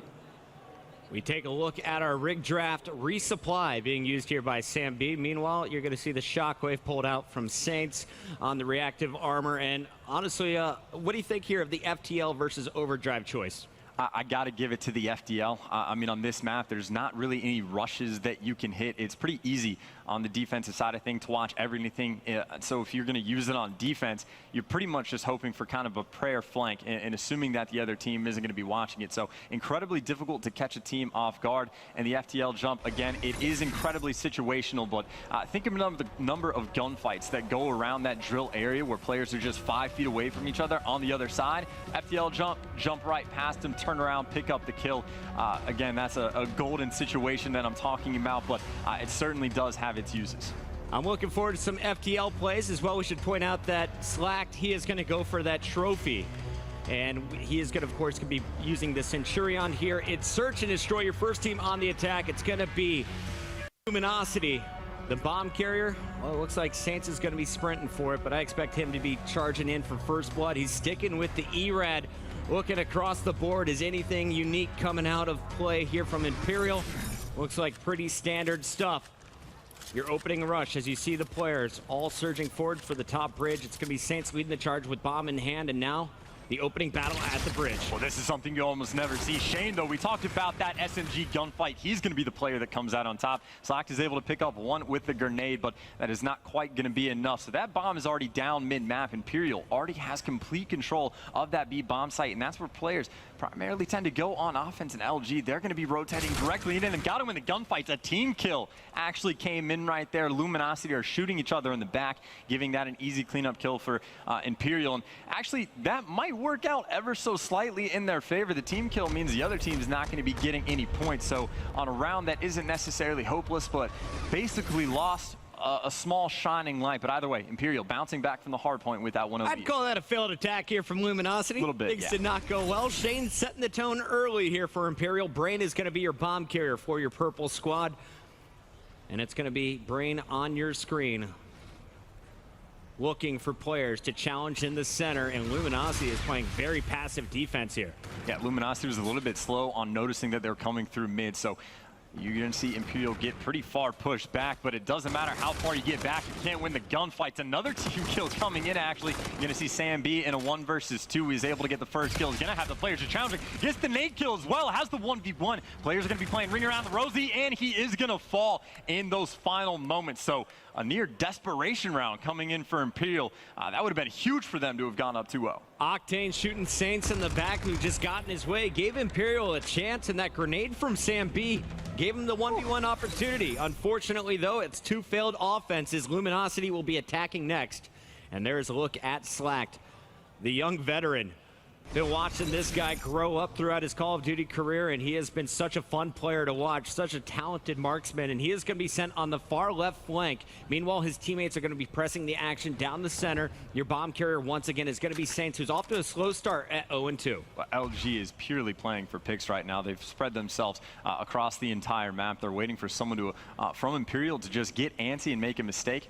We're slowly working over towards that A bomb site. A lot of teams only have 1 player stacked up inside. This time it's going to be 2. The trade going to come in. Classic able to get the first. Octane's going to shut down the second. So great move there. Slacked has some action in the back of the map, but Imperial, they're going to give up that pressure. They got to retake this A bomb. And I want to give big credit here to Slacked. Meanwhile, you were watching all of the action at the top of the map. It was Slacked down low who had Brain and Shane distracted over at the other bomb site.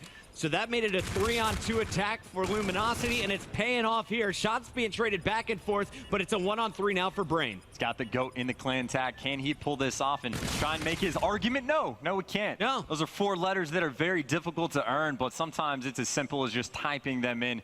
But hey, to each his own. Either way, LG looking pretty strong again. You don't see that A bomb site push very often. It's been much more common this weekend, and you can see why it works. If players stack over by the B bomb site, you can just overpower them. Much like Saints, Chance over here popping off some shots. Here we go. Round number 4. Imperial back on the attack. Shane pulling out the longbow, baby. It's time for some sniper action. And this is going to be another situation of just playing for picks, but you can see LG at that top of that mini-map. They're going to be having 2 players go on the flank. So you got 2 players stacked up in mid-map. There is nothing for Shane to do right now. The sniper might actually hurt them in the end. We're going to see how long it takes them to be aware. They are completely trapped in. 2 players behind him. Shane is just spinning in circles waiting for something to happen. Of course, the rest of Imperial has pushed up through observation, but LG has complete control, and there's Classic getting the first blood with that ERAD. Long-range SMG kill for Classic, and he spotted 2 more players. Calls it out, and you see the full rotation now from Imperial. They're going to be targeting that A site, and A is wide open. Only 1 player to watch it. Classic gets the call. He's going to go the safe route back home. Saints going to wait for some teammates before going in on this push. And still, LG just has quite a bit of map control to their chagrin.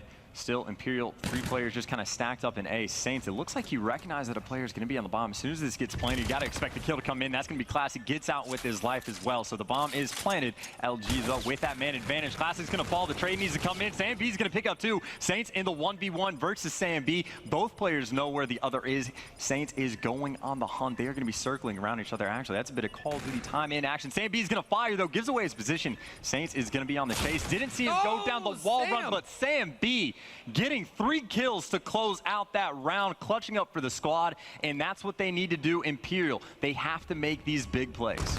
Sam B has had the hot hand early on, and he continues it here, outgunning Saints for the round win.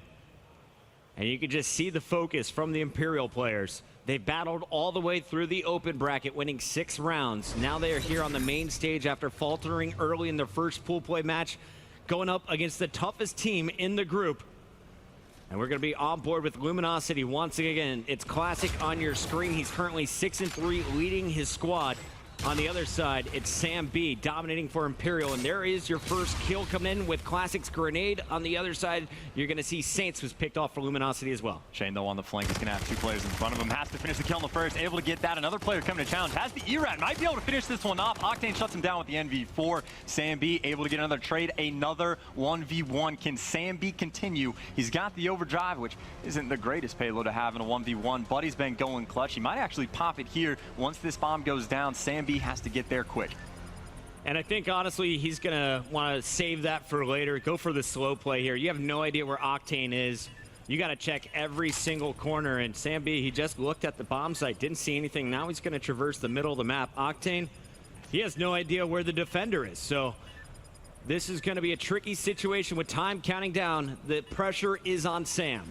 I really like what Sam B is doing. You can watch the bomb site from the back of the map, so now he knows he has to be in observation. The FPL jump coming in clutch, and that's the plays you have to make with that payload. Octane just going to catch him off guard. You just don't expect people. Well, they're originally 10 feet in front of you. Now they're right next to you, and you can just see how effective it can be. Sam B, he was making the right call, going clear out the back of the map, but you got to win the gunfight in the end, and Octane doesn't miss very often. Octane locks it up. Sam B's spree has been ended. We go into our next round. Luminosity setting up on defense. They go for a strong push over at the B site, but the pressure is coming down the middle. It is Shane once again, the first one into action, and he outguns Classic. So the top performer from Luminosity is out of the round. And everyone from Imperial surviving. They're going to rotate around, and they will find action over on this corner. It's going to be Slack set up inside. Well, they're going to have to overpower, and Dur's going to slide right in, but he slides right in, and there's no one there for the trade. BrainGoat actually is able to come all the way around to finish that one up. I think he did a fancy wall run on the opposite side of control to get that kill. Either way, the re-rotation has come back in. Right now, Shane is completely by himself, but the information he's given to his team is saying, hey, go ahead and plant this bomb over at A. It's completely in the open.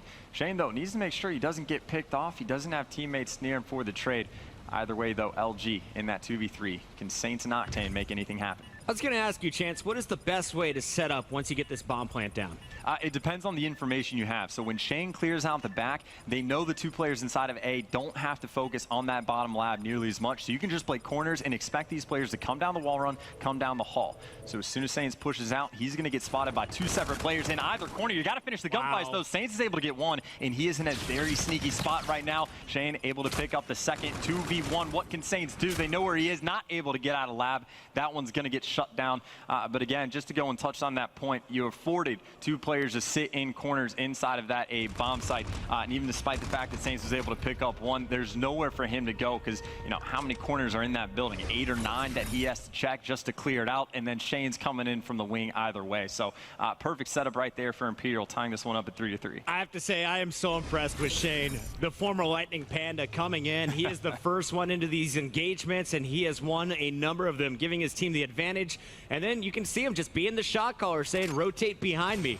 Shane currently 5-4 with some big plays that won't be shown in the scoreboard. Saints, though, going to be dropped early by Sam B. Slacked is going to answer back, so it's still a 3-on-3. I would have liked to see LG immediately push up to the B bomb site as soon as Saints calls out that there's 3 players. Playing a little bit slow, though, but you can see a couple payloads that they might be able to use. A player gets called out on the cross. Classic's going to be able to challenge him. Still, though, they need more control before they can get it down. And Slack, he's just going to get picked off by Brain. Brain had started out 0-4, 0-5. He's starting to turn it around for his team. And right now, LG, they have to play for picks. There's the first one coming in for Endura. They need just one more. It's Classic. Left in a 1 versus 3. Sam, Brain, and Endura. And you have the active camo available here for Classic, but in a 1-on-3, it's best just to save this for a later round. Oh, yeah, certainly, unless he can make a crazy play. If he picks up 2 kills right here, he'll probably just pop it instantly. So the only 24 seconds, he's going to have to make this happen incredibly quickly. Knows exactly who the player is going to be over on the cliff. Is ready for the challenge to come out. Not able to shut him down, though. And doesn't matter. There's a player coming from his other side as well. So perfect pinch right there coming in for Imperial. Just a little bit injured. Classic almost winning this second gunfight. The shot's a little too high as Endura is able to finish this one off. We'll switch sides and go at it once again. Your score currently 3-4 in favor of Imperial. And it does seem right now that Imperial is just kind of putting LG in uncomfortable situations. Even that previous round, send all 4 players mid-map, get that first blood, and then they just sat still and let LG kind of panic, and then LG completely lost focus, didn't watch the flank. This time, though, LG just going to hit him back. If we have the slaying power, we're taking the gunfights to you. You see Slack getting that nade kill. That player was weak enough from the shots that got put in just moments before. Sam B out of the action. He's been Imperial's best player. On the other side, you got to look out for Classic, sitting at 8-6, who still has that active camo available. FTL jump could come into play at any moment, and you see the full rotation coming in here from Luminosity.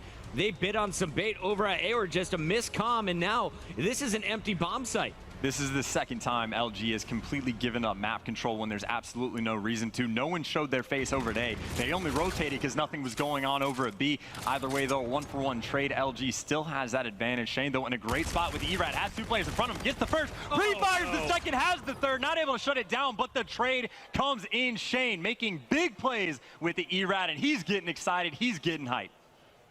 Luminosity's KDs were incredible in S&D leading into this game. Not so much now. Shane with some big ERAD kills.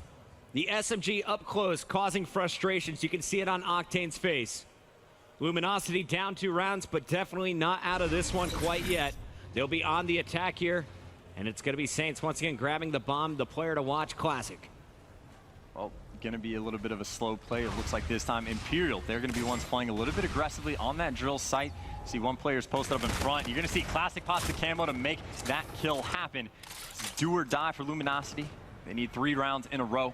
Worth pointing out, Shane is going on a huge flank right now, but LG does have control of the B-bomb site for the moment. Not enough to plant. They're going to have to push out and get some kills, but again, if Shane can do some damage, I think he might have been able to get by on the flank. He's not able to finish the first kill. He does get shut down, tags up 3 players, but he was a man on a mission by himself, and there's no one there for the trade. I like it. Octane, his job as soon as they got to the bomb site was watch the flank. His teammate took a few bullets, but Octane immediately reacted, was able to get these kills, but Brain picks up 2. Saints answers back. It's a 2-on-1 now. Brain last man alive for Imperial.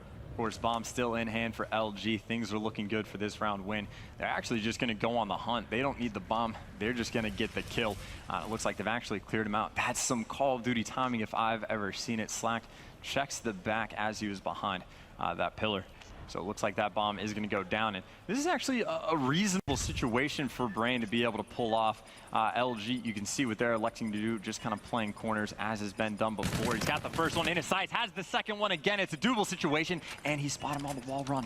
Looks like he's going to try and be a sneaky person. Slack, he's got him back. Will he get there in time? That is going to be the case. LG not out of this yet.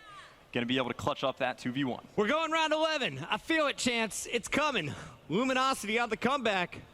And it's Slack winning the one-on-one. Brain, of course, having to go for the defuse. Had no idea when Slack would be challenging. Slack winning the timing battle here. And that was, of course, Luminosity on the attack. Imperial, it's their turn. Will Luminosity be able to hold on defense? The B-bomb site seems to be the favorites for both teams. A rotated only as a last-ditch effort. Well, last time this happened, LG was able to get that first blood and man advantage, but they just gave up the map control once they had complete. So if they get the first blood this time, got to expect them to stay inside of observation. However, LG, when they get first bloods, they've been able to shut it down so far. Will they be able to continue that? See that bomb kind of stuck down behind this drill. Brain has the Scarab as well, so if he wants to, he could scout out using that score streak. But with bomb in hand, he'll be quite vulnerable. Shane out scouting, SMG in hand, spots a player, decides to dip back to safety. Is he going to challenge once again? It looks like that's the plan. Well, LG once again kind of gave up the map control over by A, but you see what they're doing actually. They're flooding out B. They know the rest of the players were there, so they're just going to be hitting Brain, and that is the good play call. That's the decisiveness that you like to see, and of course they know Shane's going to be behind him. He's able to pick up one kill, has two more. Easy trade coming in, and that's much, much better from LG. They say, hey, we've seen Shane pop up around this wall run. We know we'll have the man advantage, especially so 4v2 on the other side of things. Push that player out, and it doesn't matter if Shane's going to flank if he's the last one alive. And again, those are play calls that you like to see. They got rid of their shot caller in Looney, and they're picking Saints back up, but whoever's kind of taking that role from them, at least in that round, making the good call. Final round of Search and Destroy game number one, or excuse me, game two. It was Luminosity taking your first game, and look at all the payloads that can come into play. Overdrive already used by Sam B to get into this position. And you see LG, they're stacked up. I think they actually knew that that was coming. They didn't want any camo plays to happen to him, but still on Brain, he's going to burn his as well. He's able to pick up one, trying to get the second. He's going to get shut down, so he burns his camo. He's only able to pick up a kill, so he puts him in a suicide mission kind of situation. So he's going to fall. Shane and Dort still with theirs, but Slack has a payload as well. So 3v3, and right now Imperial, they're just going to be coming all on the flank. Not sure how much information they're going to be able to give, but that Centurion's going to get planted. And I think that bomb's going to get down before anyone can get picked off down hall. So LG, they're looking good. They've got a Centurion, they've got a Scarab, but they don't have Slack. Yeah, that Scarab's going the wrong direction, and Shane's going to pick up two, Enduro with the third. And that is all down for Luminosity. Poor timing on the score streaks. They predicted the wrong direction, and the punish from behind. We got a tie series here. And that just happened oh so fast. But again, it was Shane going big. I mean, how many rounds do we see him pick up double kill after double kill in the clutchest of situations as well? I know over in bottom lab when he had that ERAT, he was able to kill both players challenging out, and that is a huge swing round. I mean, those are the plays that Imperial needed to make, and they were doing so all game. I think the second round they're coming up with clutches as well. So again, it's not going to be easy to beat LG, but they did the dirty work, pulled it off. I don't know how Luminosity lost that round. I think if Slack just keeps his gun out, you're probably going to be in a pretty good position. Shane, though, you touched on it. He was the difference maker. Sam B had so many good plays as well. He was the one with the hot hand early. He was the guy who got up to 10 kills first, but Shane seals the deal, and we have a tied series. Yeah, and kind of mistakes I want to touch on as well is LG, they gave up map control on defense 2 separate rounds. You get control of the B bomb site, that's the favored one, 80-90% of the time. They get the control, they have the man advantage, and then they just walk away. And then as soon as Imperial shows up over there, now they have to fight all the way back once again. They put themselves in difficult situations for absolutely no reason, and there wasn't even information they were getting on the other side of the map. Someone just saying, hey, I'd just like some help over here. Would you guys mind coming over? Bad calls, it just doesn't work. All right, we have Luminosity at the top of their pool so far. Imperial trying to steal a win. The swing game 3 coming up next when we return.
Ladies and gentlemen, welcome back to the CWL Atlanta Open. We just saw the open bracket finish, and now our teams are making their way into pools. Imperial, one of the squads from Europe, coming over, fighting their way through open, and now battling against the team at the top of the Group C.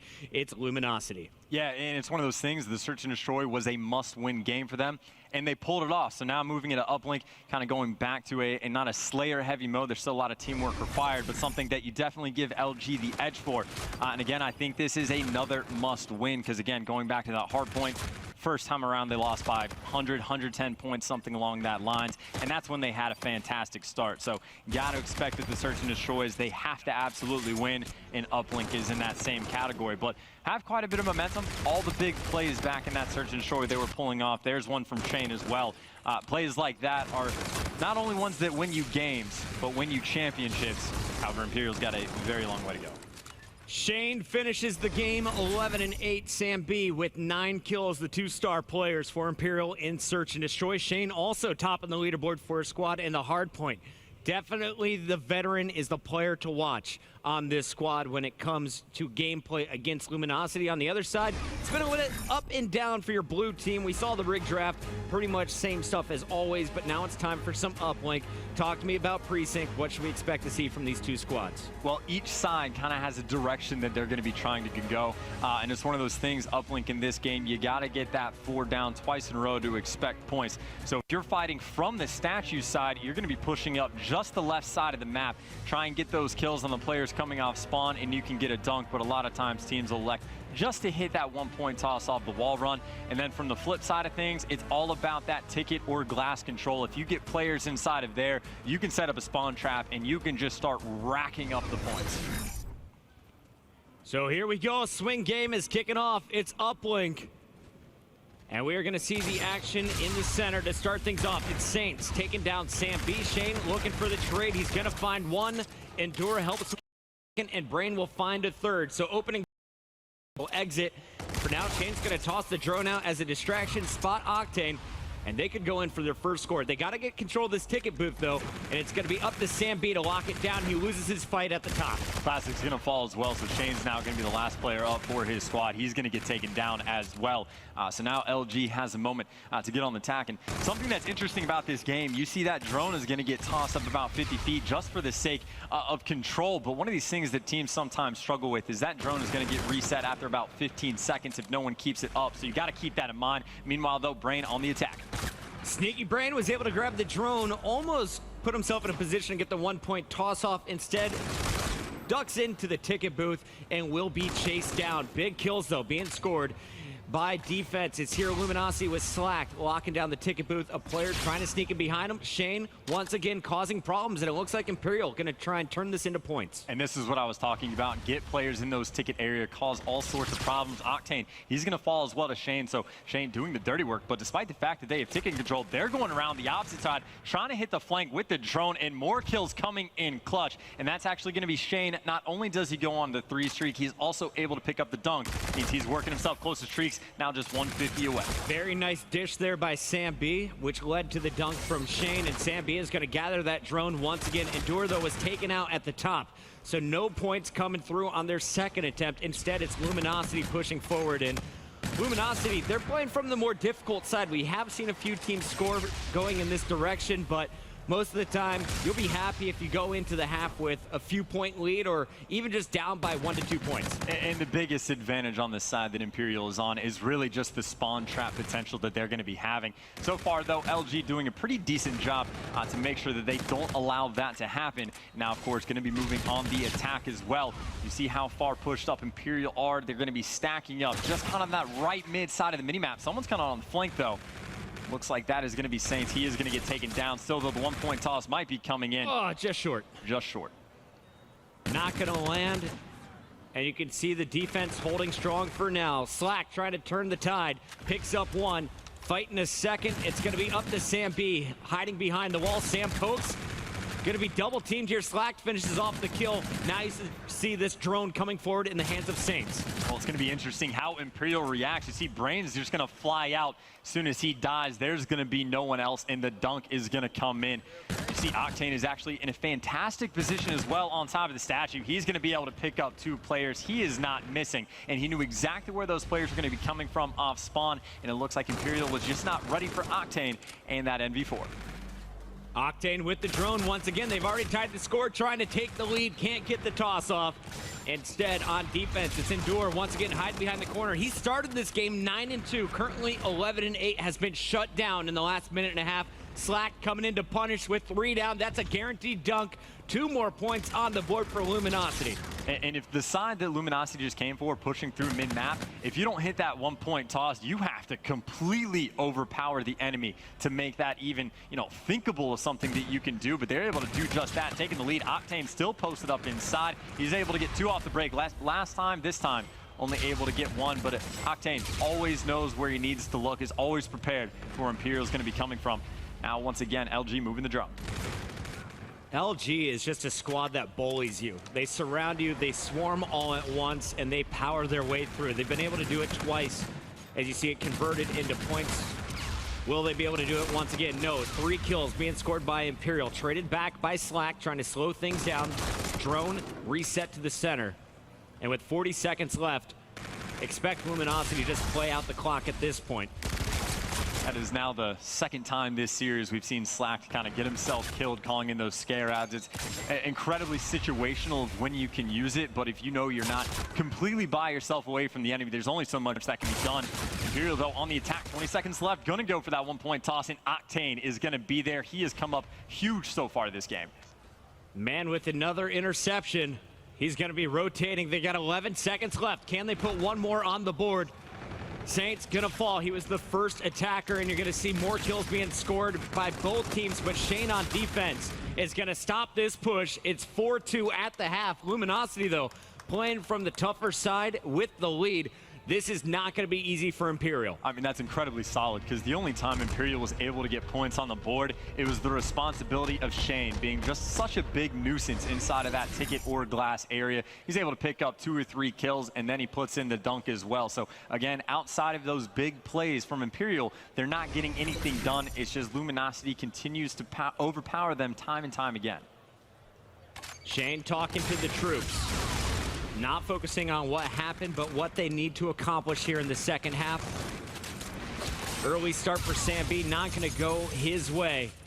And you're going to see the fight won by Slack. Slack now 15-11. Will be pushing up on the flank. He's got 2 players that he's behind and should be able to pick up the double here. Potentially a triple. And he goes for the reload. Will be caught by Brain. Brain able to pick up 2 kills for himself as well. Trey's just coming in back and forth. It looked like Octane is going to be able to come out on top, and he's going to be rotating this drone, and they're just going for the long way around. Of course, they have a very far trip before they're able to get anywhere near that. Again, they're going to have to get 2 different 4-men down before they can think about getting those points. And you just see how far Imperial is able to push up on that attempted push, and that drone is still down. So this could be a huge opportunity for Imperial. Mistake letting that drone sit so far down. Endure has the FTL jump available. Sam B on your screen on the flank picks up Saints and Classic. Drone still pushing forward. Their Luminosity not giving up on this idea. And it's Octane leading the charge. Octane picks up 1, spots 2 more. Slack also on a 2 spree. Slack comes flying out, distracts as he picks up the assist. It's going to be Octane with drone in hand. He's got 1 player in front of him, has the wall runs available, and he's just going to go for the solo toss. 5-2 is your score. Luminosity cruising so far. 3 minutes, 30 seconds left, but still this is anyone's game. It's pretty crazy that LG was able to make that happen. The left side of the minimap, when they were pushing up, Imperial, even if they fall, they still spawn in that back alley oh so close. So LG really had to overpower them to get some points on the board, and even on the defensive end, they are just getting all the clutch kills. Octane, once again, is just that final stamp on on any push Imperial has tried to get together. So now LG, they're coming from what you would expect to be the good side of the map to push. We've been talking about how good of a tournament Octane is having. The man is currently 23-12. You saw the interceptions coming out earlier. He also had the 1-point toss coming into play. He's doing it all. As you see a dunk coming up, that is 3 scores from Octane. He is topping the leaderboard in all categories for his team. And using the overdrive to perfection as well. Saints, though, pushing up this gas station side. And look at that. As soon as Saints falls, an Imperial player spawns basically where his corpse lied. And that's why you see players don't go that way, because Imperial's going to spawn close almost no matter what. If you push down Ticket, you force their spawn out, and you got a lot more wiggle room to make stuff happen. But again, that is what LG is trying to accomplish now. Shane, push pretty far up, has the ERAD, though, and Door, once again, is going to be able to pick up a kill. Got to highlight him a little bit, 20-22, leading the slaying for his team. He's doing everything that he can, but again, you're going against LG. It's just so tough. I mean, when your lead slayer's negative, it's not a good sign for your team, right? They just need to get kills. At this point, it's basic fundamentals of Call of Duty. You have to outshoot your opponents. No one able to accomplish that goal so far for Imperial. A minute 50 left. It's still just a 3-possession game. If you get dunk after dunk after dunk for Imperial, you got a lead. But I don't see that happening with the way Octane and Slack are slaying right now. Yeah, I mean, a minute 40 left at this point. How much drone control has Imperial even had? They've been constantly on their back foot, stuck in their spawn, just trying to deal with it. And once the map gets open back to those 50-50 situations, LG is always winning the gunfights. Octane just pre-aiming where those enemies are going to be coming from. LG, once again, going to be trying to push up the left side of the map. You don't see it often, but when you got 3 down in their favor, they can do whatever they want. Of course, those Sam B just trying to be that last final leg for his team. Wasted a lot of time. And those players are still spawning up back alley, but this is the spawn trap. Octane's got 3 in front of him, only able to pick up 2. That drone getting reset to mid-map. Only killed half the team. Brain's going to be able to finish off Octane, and now you see the drone just being tossed around by Slack. It's a distraction. He is going to be watching the center, baiting players forward, but will not be able to win the gunfight. That's actually 3 down now. Octane having to defend himself as the last man up, picks up 1.5. Won't finish that, but definitely slowing down Imperial. 40 seconds still to go. 3-possession game. They finally have drone control, passing up a little bit, and then LG goes and picks up 3 kills. Slack able to get 2, and yes, he gets traded out, but Shane's by himself. They're spawning back underneath their uplink portal. Nothing they can do at this point. LG once again in the respawn. They're just too good. They're just outclassing them in these respawn game modes. Too much slaying power, and again, as you pointed out, when your top slayer is negative, you're gonna be having a rough time. Props to Luminosity. I believe we've given credit to all 4 players on this team throughout the different game modes. Everyone taking their turn to shine. This game, it was Octane for me. He's gonna finish with 3 points. Most kills at 31. And some great interceptions. Luminosity taking control of our swing game. They will be going into game number 4 with match point ahead of them. Yeah, and there's so many kind of mini fights that are going on in uplink because all the teams are always grouped up, ready to trade out kills. So got a lot of mini 4v4 battles. And how many times did we see it was Octane in a 1v1 with any number of players on Imperial? He won it every time. Again, that final stamp. So whenever he needed to come up big, he did just that and made it look easy the entire time as well. He's kind of that post-up AR player, and he is so confident. He knows you're going to be coming through the doorway. He's pre-aiming a little bit high, expecting you to come around jumping, and every single time it seems he wins that gunfight. Incredible stuff from him throughout this game. But let's take a look from the very beginning. It was Imperial setting the tone early. They go up 2-0, but that's basically the only points they're going to get in this game, because after that, it was all Luminosity. From the more difficult side, they were able to put up 4 going into halftime, and then in the second half, they really just bled out the clock as they focused on the slang. And you could see what it took as well, and Gore started off about 10-4, so he was going off, and then Shane was the one who made the play happen towards the end. So if you're like having to go off just to have a chance in the game, you know, 3 clutch rounds they had in Search and Destroy, and that's just to force around 11 and go big in there. So again, they've got a long road ahead of them. It's worth pointing out, it was E6 was playing against another team. I can't even remember who that was, but it was in a similar situation where it was Mind Freak. It was Mind Freak. Okay. Mind Freak were terrible at hardpoint. They got destroyed the first map. They were able to win the Search and Destroy, lost the uplink, so it was a do-or-die game mode in the hardpoint. Exact same situation Imperial finds themselves in. They're expected to lose the hardpoint, but it becomes a must-win. Now, Mind Freak was able to clutch up and force the game 5, but they did not finish. They lost the S&D after that. However, if If Imperial is able to clutch this one up, they won the Search and Destroy the first time, there's at least hope.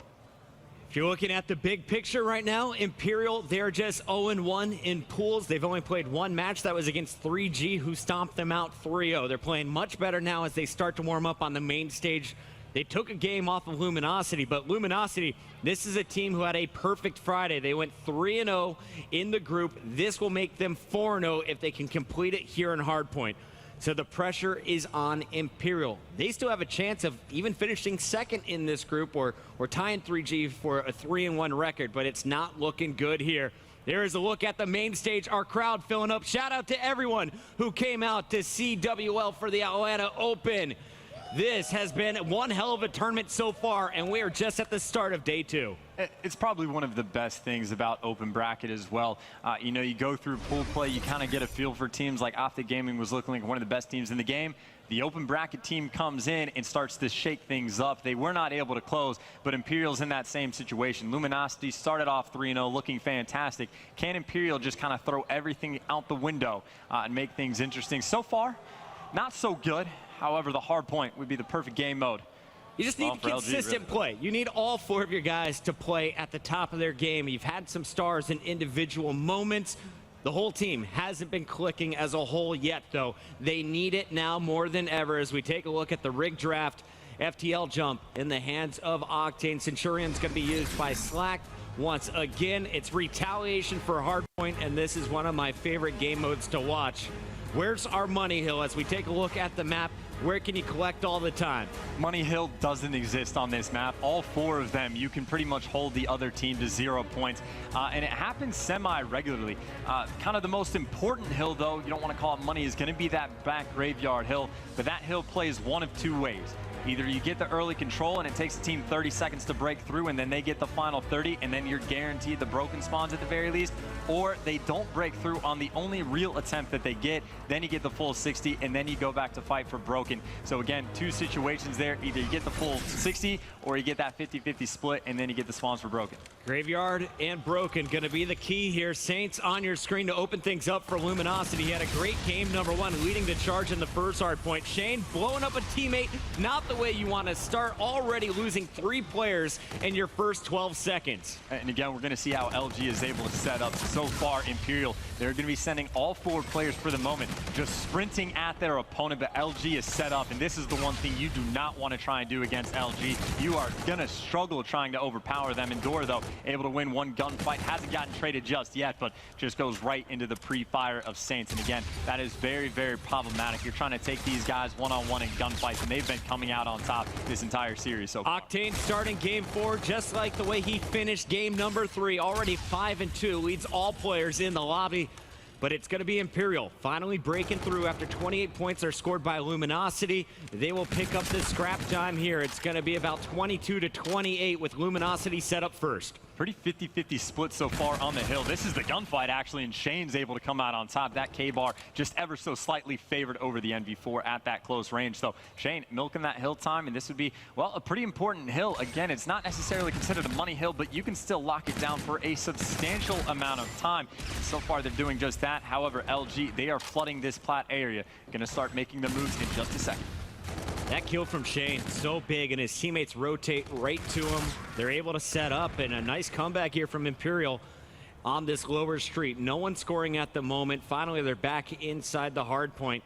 And peeking from the top is going to be Octane. He can't go yet, though. He's got to wait for his teammates to get into position. No one there. He's going to get picked. And right now, I feel like Luminosity is just cycling in 1 player at a time, and it's definitely not working out in their favor. Yeah, and Imperial is also playing this very, very slowly as well. They're making sure that they keep control of those back spawns for this graveyard hill. So 5 seconds left. Imperial off the bat is going to be in control. And LG right now, they are spread all the way across the map. Octane is going to get picked off. So Saints is completely by himself. He's even going to pop the overdrive, but even if he picks up 2 kills, Imperial's going to be right back. So again, there's 1 break opportunity for LG here. If they do not get this, they get the spawns for broken, but they're losing that full 60. Streaks getting used as well. This is already basically impossible for LG to get through. There's going to be 1 player left that's able to make it happen. Brain inside the hills, going to need some teammate help. Classic's actually going to show up, but he's going to get dropped immediately. LG, though, they're pushing in from market. They're going to be giving up those good spawns to broken. Octane has a big fight to win. He's going to get help from Slack down the front. So just like you said, at about the 32nd point, there's going to be a battle for control. The team that wins it is going to get the full 30, and it looks like here it's going to be Luminosity. On the other side of the map, already set up for Broken, is going to be Imperial. They're going to have to deal with Saints, and it looks like that's going to be Classic setting up for a pinch. Well, they were able to break through Grave. They're going to have to do the same thing over by Broken. Saints is in a pretty good spot. I'm not sure if he was spotted, but it doesn't matter. Brain's going to be able to come out on top of that gunfight. So you see right now about a 40-point lead going the way of Imperial, looking quite a bit better than they did in game number 1, and that pace has gotten slowed down substantially. LG all grouped up together, trying to flood in through Bridge. There's something about Imperial's gameplay, especially in the hard points, that I've noticed throughout this series. Shane is kind of the lone flanker. Normally you'll have the other 3 players stacked up looking in the same direction or just locking down the hill. Shane is constantly on that rotation trying to get behind enemy lines. It'll be interesting to me to see if Luminosity will catch up on that and adjust their playstyle. So far, they're trailing by 40 after having a great start. It's been Imperial.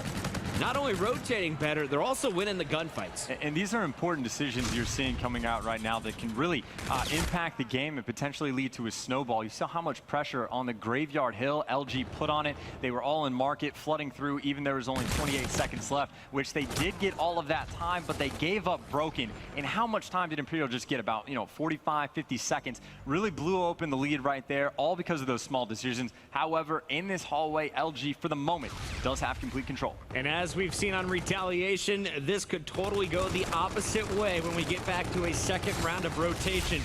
Here is your hotel hallway hard point, though, and we're going to see the battle going down. Shane going prone, takes out the score streak, but Octane's triple is going to lead the way. He assisted on that 3rd kill, but already 15 and 10 on the 2 streak, has his FTL jump available as well. That one does not matter, but Slack did kill himself again with that Scarab. He just put himself a little bit too close to it. That's 3 times so far in this series. Put it away, Slack. Either way, though, LG, again, any of the hills, you can get a lot of time. And they're able to pull off about 30 seconds there, and they're just going to get that final scrap as well. So first set of rotations are in. Imperial has a pretty nice lead, but can they keep it up through the second half? Because, again, Luminosity, a lot of players started out slow. Classic, Saints, and Slack, all quite a bit negative. They're going to be looking to turn around for this second side. Somebody help out Octane, 16 and 11. The man just dropped 31 in uplink. He has been on a mission throughout this hard point. On the other side, it's been a team game. We said all 4 players got to get it going at the same time. Everybody basically at even. Brain positive 4. Brain sitting inside the hill as well, just contesting as much as possible. See, 3 players are going to fall for LG, make that 4 as Shane goes down as well. So that pretty much guarantees that those final 25 seconds are going to be going the way of LG. I would expect them to be heading over towards the lower street. They were trying to give it one final push, but LG was very prepared for it, so they just ran straight into their death. So again, LG doing a nice job to make a nice little comeback over here. And it might even be a bit of a mistake for Imperial to push that last hill, because LG, well, they're in control of the side they need to be on if they're thinking 60 seconds in advance. I was going to say some player has to stop Saints. He was on a 4 streak, finally is cut down in his fight for his 5th kill, will not get score streaks. So good kill coming in here from Imperial. The hill has rotated to the lower street. Endure trying to break in. 2 players down low. Spots 1, but he's going to be outshot. It's Saints inside the hard point, continuing to score, taking over the game as he starts to heat up. And something you're going to see out of Luminosity right now, they will not send players very far past the mid-map point, or at least they shouldn't. I know Octane is kind of living on the edge just for the moment, but as long as they can keep those back grave spawns while controlling the hill, they're in great shape. But you see Classic pushed way too far. Imperial, they pushed through Hall, and that means Luminosity is going to be spawning out. So a lot of time came in on this street hill, but going into grave, Imperial, they're going to be in a position where they can reclaim their lead. Great job by Sam B and Brain to recognize the situation and set their team up for success on the new hard point. Luminosity, they've taken the lead, but as we touched on before this game starts, the game is basically won on these next 2 hills. It's in the graveyard now. It'll go to Broken next. Can Imperial hold on and grow an enormous lead here? And Luminosity is doing a very smart thing. They're sending a player through market because they have control of that, and it's done picture perfect. The spawns for Imperial are going to be all the way out. So Luminosity with a clean break and great positioning as well. Slacked is going to be on a 4 streak, and they're trying to get these final 34 seconds. And I know Octane did spawn out over on that bridge, but he's actually going to be coming up behind players on Imperial. So again, gifted with spawns, it does happen.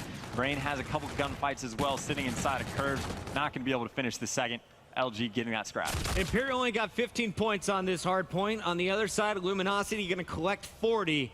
They are now going to have just one more hard point to control to lock it up. Can they win one fight over at Broken? Look at player number 8, Slacked, is going to be pinching in.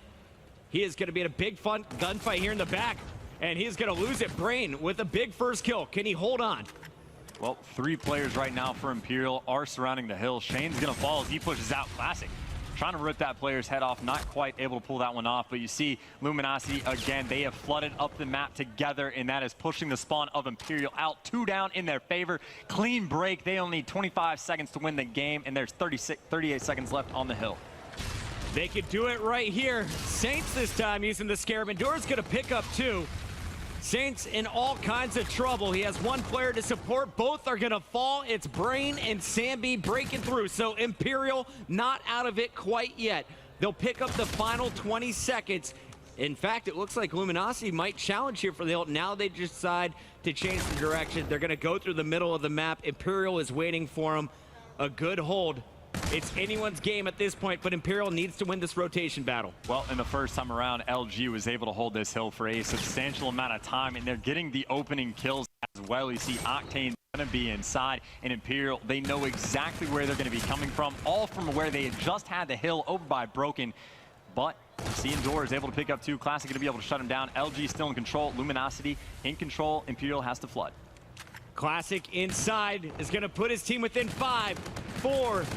The challenge coming in. 3, 2, 1. Luminosity goes perfect in their group. 4-0. Dispatching Imperial, our open bracket squad. Imperial gave him a run chance, but at the end of the day, we got what we expected out of Luminosity here.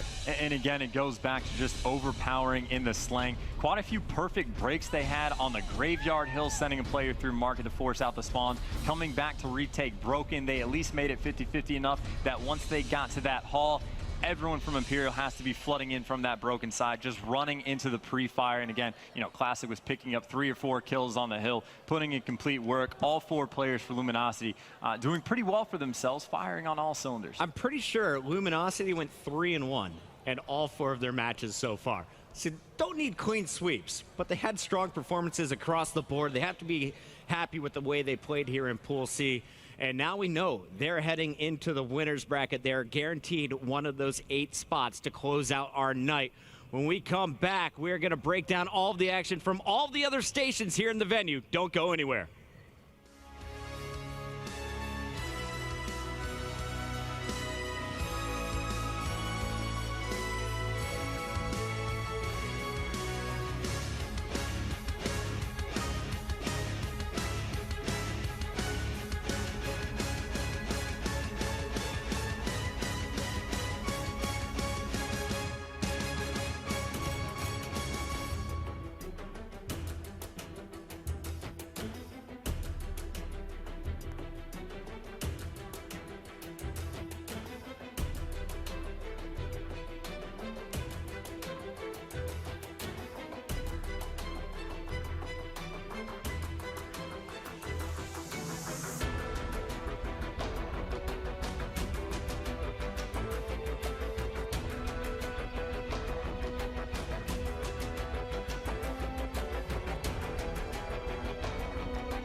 Welcome back, ladies and gentlemen, to the Call of Duty World League presented by the PlayStation 4. Of course, action still going on here at the CWL Atlanta Open. We actually had the FaZe matchup going on the side station. That one was a pretty good one. It was FaZe versus Mindfreak. Of course, we were curious to find out just how good this Mindfreak squad was. Merc, I know you were watching that one intently. Yeah, absolutely. And I mean, game one, I mean, Mindfreak's able to steal it off FaZe, 250 to, I believe, around 220. And that's something that we talked about, you know, with these open bracket teams is they have a lot of matches under their belt. The FaZe team, this was their first match of the day. And you can see sort of the Slang fight up playing really well. He's always the guy in Australia we talk about, sort of. I believe when we first saw him, they compared him to Scump. Obviously, yeah, different. A little ambitious, but okay. Yeah, absolutely. And then game two, I mean, you know, you have to talk about Zuma. They were trading rounds back and forth. I believe it was a 3-3. And then FaZe just sort of takes off. And again, Zuma was in so many clutch situations and alive all the time, and he was able to just close it out. I believe he finishes with 11 kills. Enable finishes with 9. So a very good game from them. That's what you want to see from this FaZe clan, resiliency. If they lose or respawn, you want them to be able to take those search and destroys. And then game number 3, you know, again, Zuma's left in this 1v1 versus Buzzo, closes it out. Yep, and that's what we saw. This game number 3, very close at halftime. It was 2-2. The last minute with 60 seconds left, it was 3-3. Wow. You know, you weren't really sure who was going to take it, and then FaZe just sort of took off in the last 60 seconds, finishing that game out 6-3. So a very close series. Then, you know, as you can see, this uplink, very close. You know, going into that second half, the Slang back and forth. It was a lot closer match than I think we all expected. Oh, absolutely. I mean, you know, props to Mindfreak trying to make these games close. In terms of the overall picture, though, when you look at the map number 4, it was a hard point and it was a breakout. FaZe closed it out 250 to 118, a much more convincing win. But we actually had Clayster TP yesterday on the main stage kind of come out and say, yeah, you know, we're dropping a lot of hard points that maybe we shouldn't be. You go back to Vegas, this was the strongest game type. It was a 63% win ratio from the entire event. So far in pool play, now that all their pool games are complete, they're sitting at 33%. You can't expect them to win an event with that low of a ratio of hardpoint. It's just kind of the story of FaZe, to be honest. They work on one game type, get worse at another. And that's sort of the story since this roster has formed. It doesn't make any sense. AW, consistent on all game types. For whatever reason, these past 2 games, they just can't seem to put it together on all fronts. However, I think if their S&D is strong, they're going to be able to pull out those respawns more consistently against some of these top teams. Like Joe said already, it's early. It was early matches in the day, right? These guys, of course, the team that's more warmed up is going to have the benefit in a first hardpoint map like Mindfreak had over FaZe here. So you look at that stat and you say, not too good, but I have full confidence going into these later bracket games. They're saving their energy for those, 100%. Once you make it to the bracket later tonight, Saturday nights where you turn up, Sunday nights where you finish. So I think FaZe is going to be okay. Yeah, and I mean 33% win ratio, but they finished that pool 4-0. So I mean, if they can get that hard point, you know, around that 50%. Everything else is 100%. Yeah, they're going to look really good going into tonight and tomorrow. I mean, as you said, they're sitting pretty 4-0. Optic Gaming, they're 4-0 as well. Splice should join them 3-1. Pool C, Luminosity Gaming 4-0. They have 3G joining them as well. Pool D, E United 3-0. Team Envious 2-1. But I expect Envy to come out there. Of course, we will still keep our eyes out on that Pool A. Still plenty of action here from our group games. I believe the Splice versus Panda game, that was one TP that you were watching pretty intently. Just kind of quickly break that one down for anyone who missed it. Pretty clean cut, in my opinion. I thought Panda was going to come out strong after that first Optic series we saw from them, but Splice able to handle that one pretty easily, 3-1. So basically, Panda just seems to fall apart in some of these later game situations, and it's frustrating for me, to be honest. They seem like a really strong team. They put together some good maps, but it's just, they fall apart. The basics. Right. They go away from it. The fast play, they go away from it. The things that are, you know, working out well for them, they're not staying consistent with it, and it falls apart. But I have to touch on the S&D was extremely close. Brought it back. Panda brought it back down 2-5, all the way to round 11, and then Bance just manhandled round 11. It was disgusting. It was nuts. It was like a 5-second ace. It was very, very quick. But just kind of talking about that search and destroy, yes, that's an impressive play.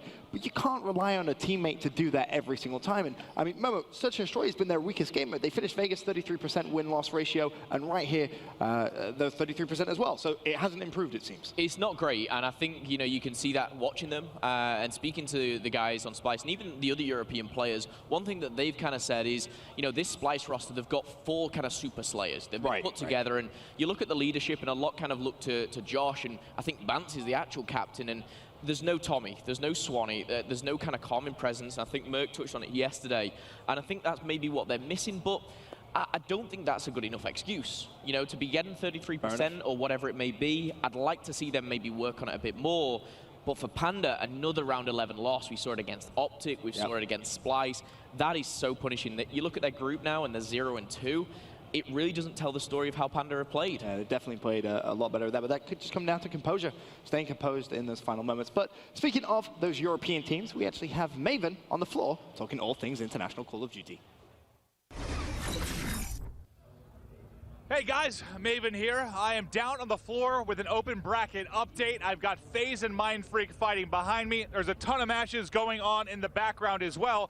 And I want to give you a quick update on what's going on globally for you fans that are watching maybe for teams outside of the US. So, Tainted Minds recently knocked out. Mindfreak currently alive playing FaZe in pool play. Chiefs waiting for their upcoming match where they are still alive in the losers bracket. Now we transition to Europe. You talk about Supremacy. From France, they are still alive in the losers bracket as well. That goes for Epsilon 2.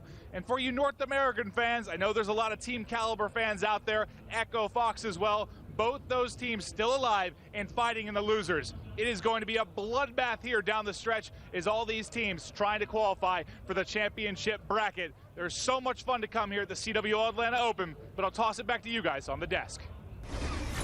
Thanks very much, Maeve. Always good to hear about the international squads competing, of course. Speaking of international teams competing, Fnatic, of course, they came across, they fought their way through, and they actually had a game against, I believe it was the Detroit Renegades.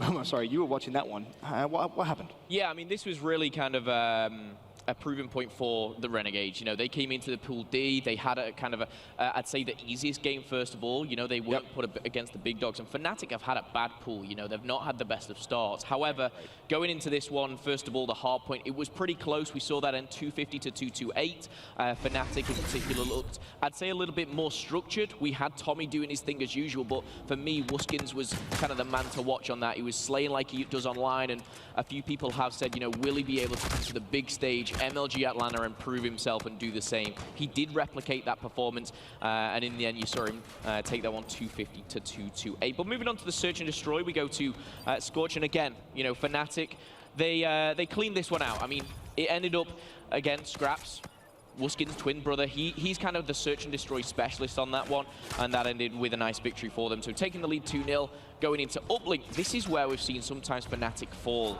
and it was very, very close. Frost is sometimes notoriously a low-scoring map.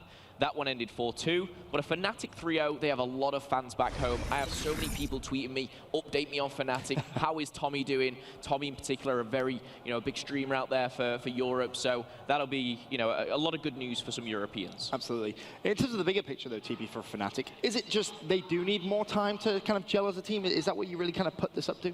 I would say so, 100%. You see those glimpses of talent. Honestly, it's reminding me a bit of Panda, to be honest. They're putting up a good showing in some of these series, right? But they can't seem to finish, and that all comes down to practice, in my opinion. When you get put in those situations time and time again, you know what to do when it goes down to the wire, right? You know when to play slower, you know when to play faster, you know when to group up, playing off your minimap. It's so many little things that I don't think a lot of people realize in Call of Duty that you need to change on the fly. Right. So depending on a team is you know, changing up their style, you have to do the same, right, in order to combat that. Absolutely. Of course, if you are here in the venue at the CWL Atlanta Open, it's open to everyone. There's some game battles tournaments going on, and of course some game battles tournaments going on online. So for now, let's throw it over to a video to learn more about game battles itself.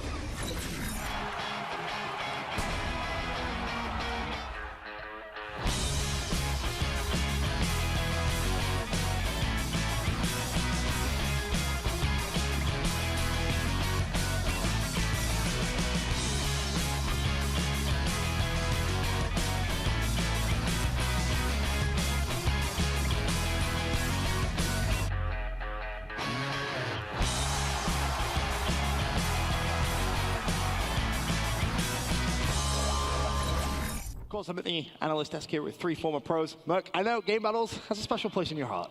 Absolutely. I mean, I think if you ask any pro in here, that's where we all started, and that allows us to sort of count money like you saw at the end of that video. It's that first step really to become becoming a professional player. You know, that's where you can sort of climb the ladder, play in tournaments against the best players in the world.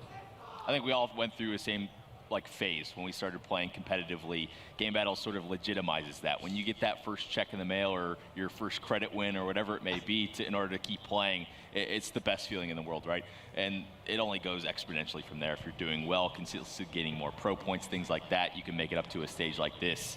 Man, they've changed the game, to be honest. They have. I mean, for me, like, game battles, I smile when I say it because, like, I used to play for a 64 by 64 pixel trophy. Like, that was what I played for, you know, first on the ladder. And that's what it's all about. And then you look here, what is it, like a decade later, and we've got hundreds of $1,000s on the line, you know, literal physical trophies, look a lot nicer here.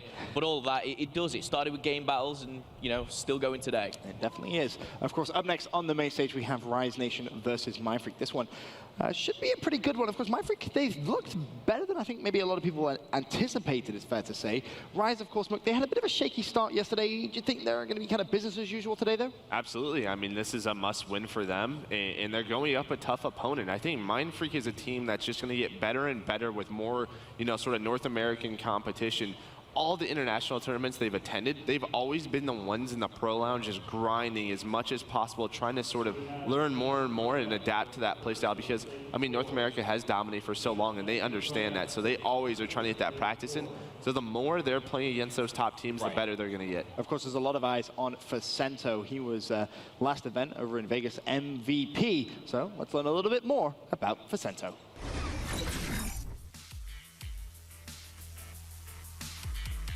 Facento is one of the most fierce competitors in all of Call of Duty. It's Facento yet again going huge. Facento getting 3 kills, playing absolutely out of his mind right now. An MVP-like performance. Rise Nation take the map. And oh man, Facento is hyped. We see a lot of shots of Facento. He is always hyped up on the main stage, just has a lot of confidence in himself and his team's play. What I love about Facento is he's a selfless player. Typically, he's not the one putting up the big stats. But at Vegas, he was, and I want to see him continue to do that at Atlanta and moving forward in Infinite Warfare. He puts the time into the game, and he's a great player overall. Back in the day, I viewed Facento as just a search and destroy superstar. But now in Infinite Warfare, he does it all. He tops the leaderboard in Respawn and S&D. I mean, he was our Vegas MVP for a reason. For Facento, home field advantage, being from Georgia, Mlg Atlanta, can he go back-to-back with MVPs? I honestly think he can. This is a player who's been grinding so much. He's on a huge tear right now. He wants to prove everybody wrong who's ever doubted him. You go back to Vegas, and oh my days, I've never seen Facento play so well. It was an honor to give him that MVP trophy because he truly deserved it. Fantastic to hear all things Facento. As I mentioned, he was last event's MVP. Coming into this event, Teep, I feel like there was a lot of questions. Can he do it again? Can he have that repeat performance? Your professional opinion? I'm critical of it for sure. It's going to be tough to replicate what he did at Vegas, one of the best events he will probably ever have, to be honest, if I'm being realistic, right? So do I think he's going to repeat that? No. But do I think he's going to completely flop? Not by any means, right? It will take a hit. The meta changed. I think it affected him a bit, but I think it's going to take him, you know, a little while. They seem to be, you know, playing somewhat well here. I think today's where they're going to show that they're back. Fantastic. Well, up next on the main stage, it's Rise Nation versus Mindfreak.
Welcome back, ladies and gentlemen, to the Call of Duty World League presented by the PlayStation 4. We're here at the CWL Atlanta Open, presented by Major League Gaming. Up next on main stage, we have that Rise Nation versus Mindfreak matchup. Merc, I want to get your opinions on the Australian scene as a whole. Do they have what it takes this year? We've seen some pretty good performances in previous championships. Can they do it this year? Well, not the previous championship, that's for sure. I mean, none of them placed in the top 16, and that's not what you want to, see from these guys. Because as you sort of talked about, is before Mindfreak did place top 8 at World Championships. So, you want to continue to see them to get better, but the biggest thing is just comes down to everyday practice, right? These North American teams, they get to play each other every single day against the world's best. Those guys at home, there's really only a few teams who can compete at that level, and even then I feel like they're still behind a bit. I feel like one of the big questions I want to ask you, Teep, is have you been impressed by what you've seen from this Mindfreak squad so far? I mean, I feel like you have to have realistic expectations. You obviously can't expect them to come out and just flawlessly sweep the group, but have you been impressed? Are there glimpses of hope? You need to win to impress me. I'll just be simple with it, to be honest. Fair enough. That's such a world champion. But, I mean, you can get close all you want, right? You need to get a lot of map victories against good teams in order to make a scene here. Sorry. Fair enough, fair enough. On the flip side of things, gents, for Rise, obviously they won the last event. They came here, and everyone kind of just doubted them. No one really thought that they were going to be able to come out and do anything. But where are they now in your books? They've really shown two different shades of themselves. They've had the game where Facento was completely going off up to that MVP status, and they looked incredible like they had when they won Vegas. And then they've had games where some players are underperforming, Facento doesn't live up to that standard, and they can kind of crumble.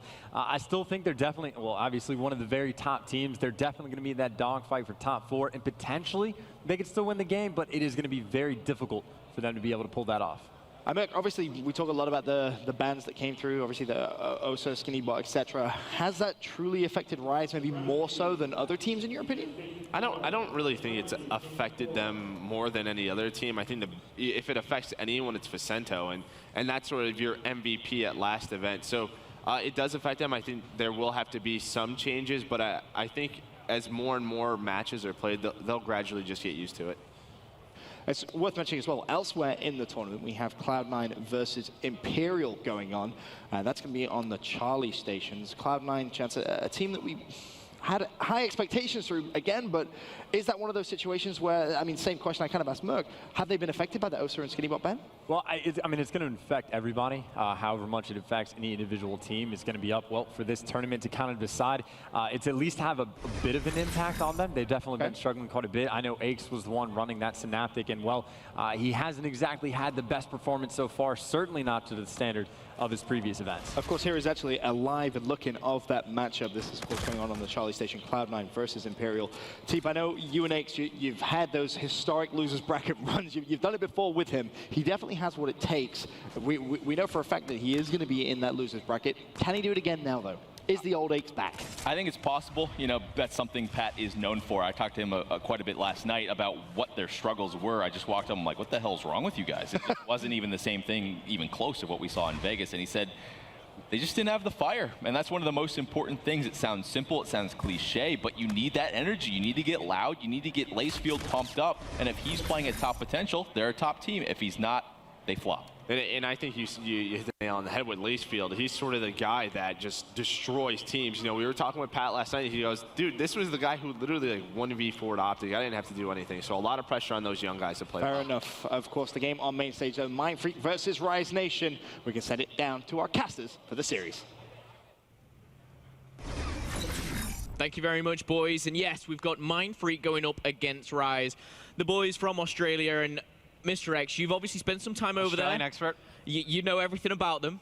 And they've made a bit of a roster change recently. They've brought Excite in. Yeah. I'm not sure. This could be a very tough matchup for them. What are you thinking? So look, they've made it through Open. Here in groups, they have not done much. They've been really up and down. Sometimes they're great, in the respawn game modes, and then they lose the search and destroys. Then we see them blowing out teams in search and destroy, and then they lose the respawn game modes. So it's been really up and down since they've gotten excited on the squad for Dens. This roster with Dens have been together for a very long time. He goes to Tainted Minds. They look like they could potentially be the best team in the ANZ region. They're actually out of this tournament. So this is a huge opportunity for Mindfreak to earn a ton of pro points, just build that gap even further. Yeah, they have been battling it out in those 2Ks, back and forth, back and forth. However, this is big for Mindfreak because they can push forward now, and every single stage they get, whether it's in loser bracket, winner bracket, wherever they are, they can be earning those all-important pro points. However, kicking it off, it's Rise Nation Mindfreak. We're going into breakout hardpoint and getting on board with Aqua straight away. Let's see what he can do with the MV4. Yeah, and I was talking to some of the guys on Rise Nation this morning, I know Facento specifically, and I was talking to him about where their practice came from. Before this event, they have not looked good online, and he said it's been such a struggle for them to get great practice because, they have some internet connections between them, they're all spread out across the country, that coming into this event, they didn't really know how to kind of adjust their playstyle with the Synaptic and OSA ban, that I still think this Rise Nation's figuring things out. Yeah, it's definitely something, affecting Facento, maybe like Benson talked about.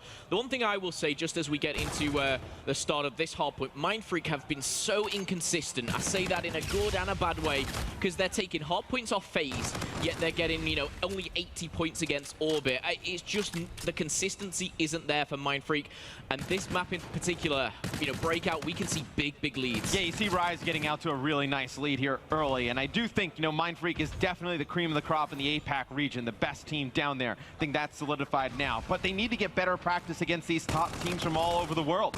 I mean, you're only going to be as good as the competition you play against, and right now, they just need to play more against the North Americans, more against DU to up their playstyle. Okay, well, Looney's on your screens on a 6-kill streak, a nice double there with the movement, utilizing the in-game mechanics there. He's got to find number 7. Finally shut down, but he did unlock his bombardment. Keep your eyes on that bottom right. When it highlights in gold, all is looking good for Rise. However, we do see Mindfreak breakthrough. There's still 30 seconds here, Mr. X, so they can claw their way back into it a little bit. Yeah, and Excite picks up a 2-piece here, and he's the player we saw in all of our top 5s coming from the ANZ region last year. He's a flashy player. I don't want to say like a newer player in the ANZ scene, but really, I mean, this is his biggest shot, right? I mean, playing for Mindfreak, it was not on Tainted Minds last year, bounced around between a few teams. I think he needs to show up big here. It's definitely his biggest moment as a competitor so far in Call of Duty competitive esports. So I think you're looking at him, gains a ton of experience playing in this match. And we talk about, that kind of roster change. Dens was almost, compared to, some top North American players. And he was the one that, whether it was left or got dropped or whatever it may be. So Excite's got a lot of pressure on him. He's coming into this, he's got to bring all of Australia with him right now, because Tainted Minds, they're out. We are 46-42, though, as we go into the caves. Rise Nation is in control. We're going to see them just fend off a little bit as Fighter and Excite go down. Facento hasn't got a kill yet. Yeah, right now, Facento is struggling at 0-4. We can jump on board with him, see what's going wrong. But Mindfreak did battle back into this game. If you remember, it was about a 20-point lead for Rise Nation on that first hardpoint. They get back into it here on the second cell block, but right now, they are losing this graveyard completely to Rise Nation. Okay, well, Rise Nation, at the moment, they're taking it 3v4. Facento, I'm sure he will pick this up. Aqua's going to find one as Excite finds another double. We're going to change the rotation. I'm looking at this rotation now. There is only Looney in this position. And the crazy thing is right now, Rise have just pretty much got all the time off cave, and they're the first to set up here. And you do see, they know that Looney's back here. Now they're finally able to locate him, get control of that back helipad area. So the spawns are going to be in favor of Mindfreak. They're going to get inside the hardpoint now. They have the cell block area blocked off. It's a very good setup for MF. Okay, so Mindfreak, they've got the setup. They're pushing out. Buzzo's still over at caves. He's really been in the back. You can see, number 6, number 8 pushing forward. This Fighter as well. And what this is doing, obviously, pushing them back, right, Mr. X?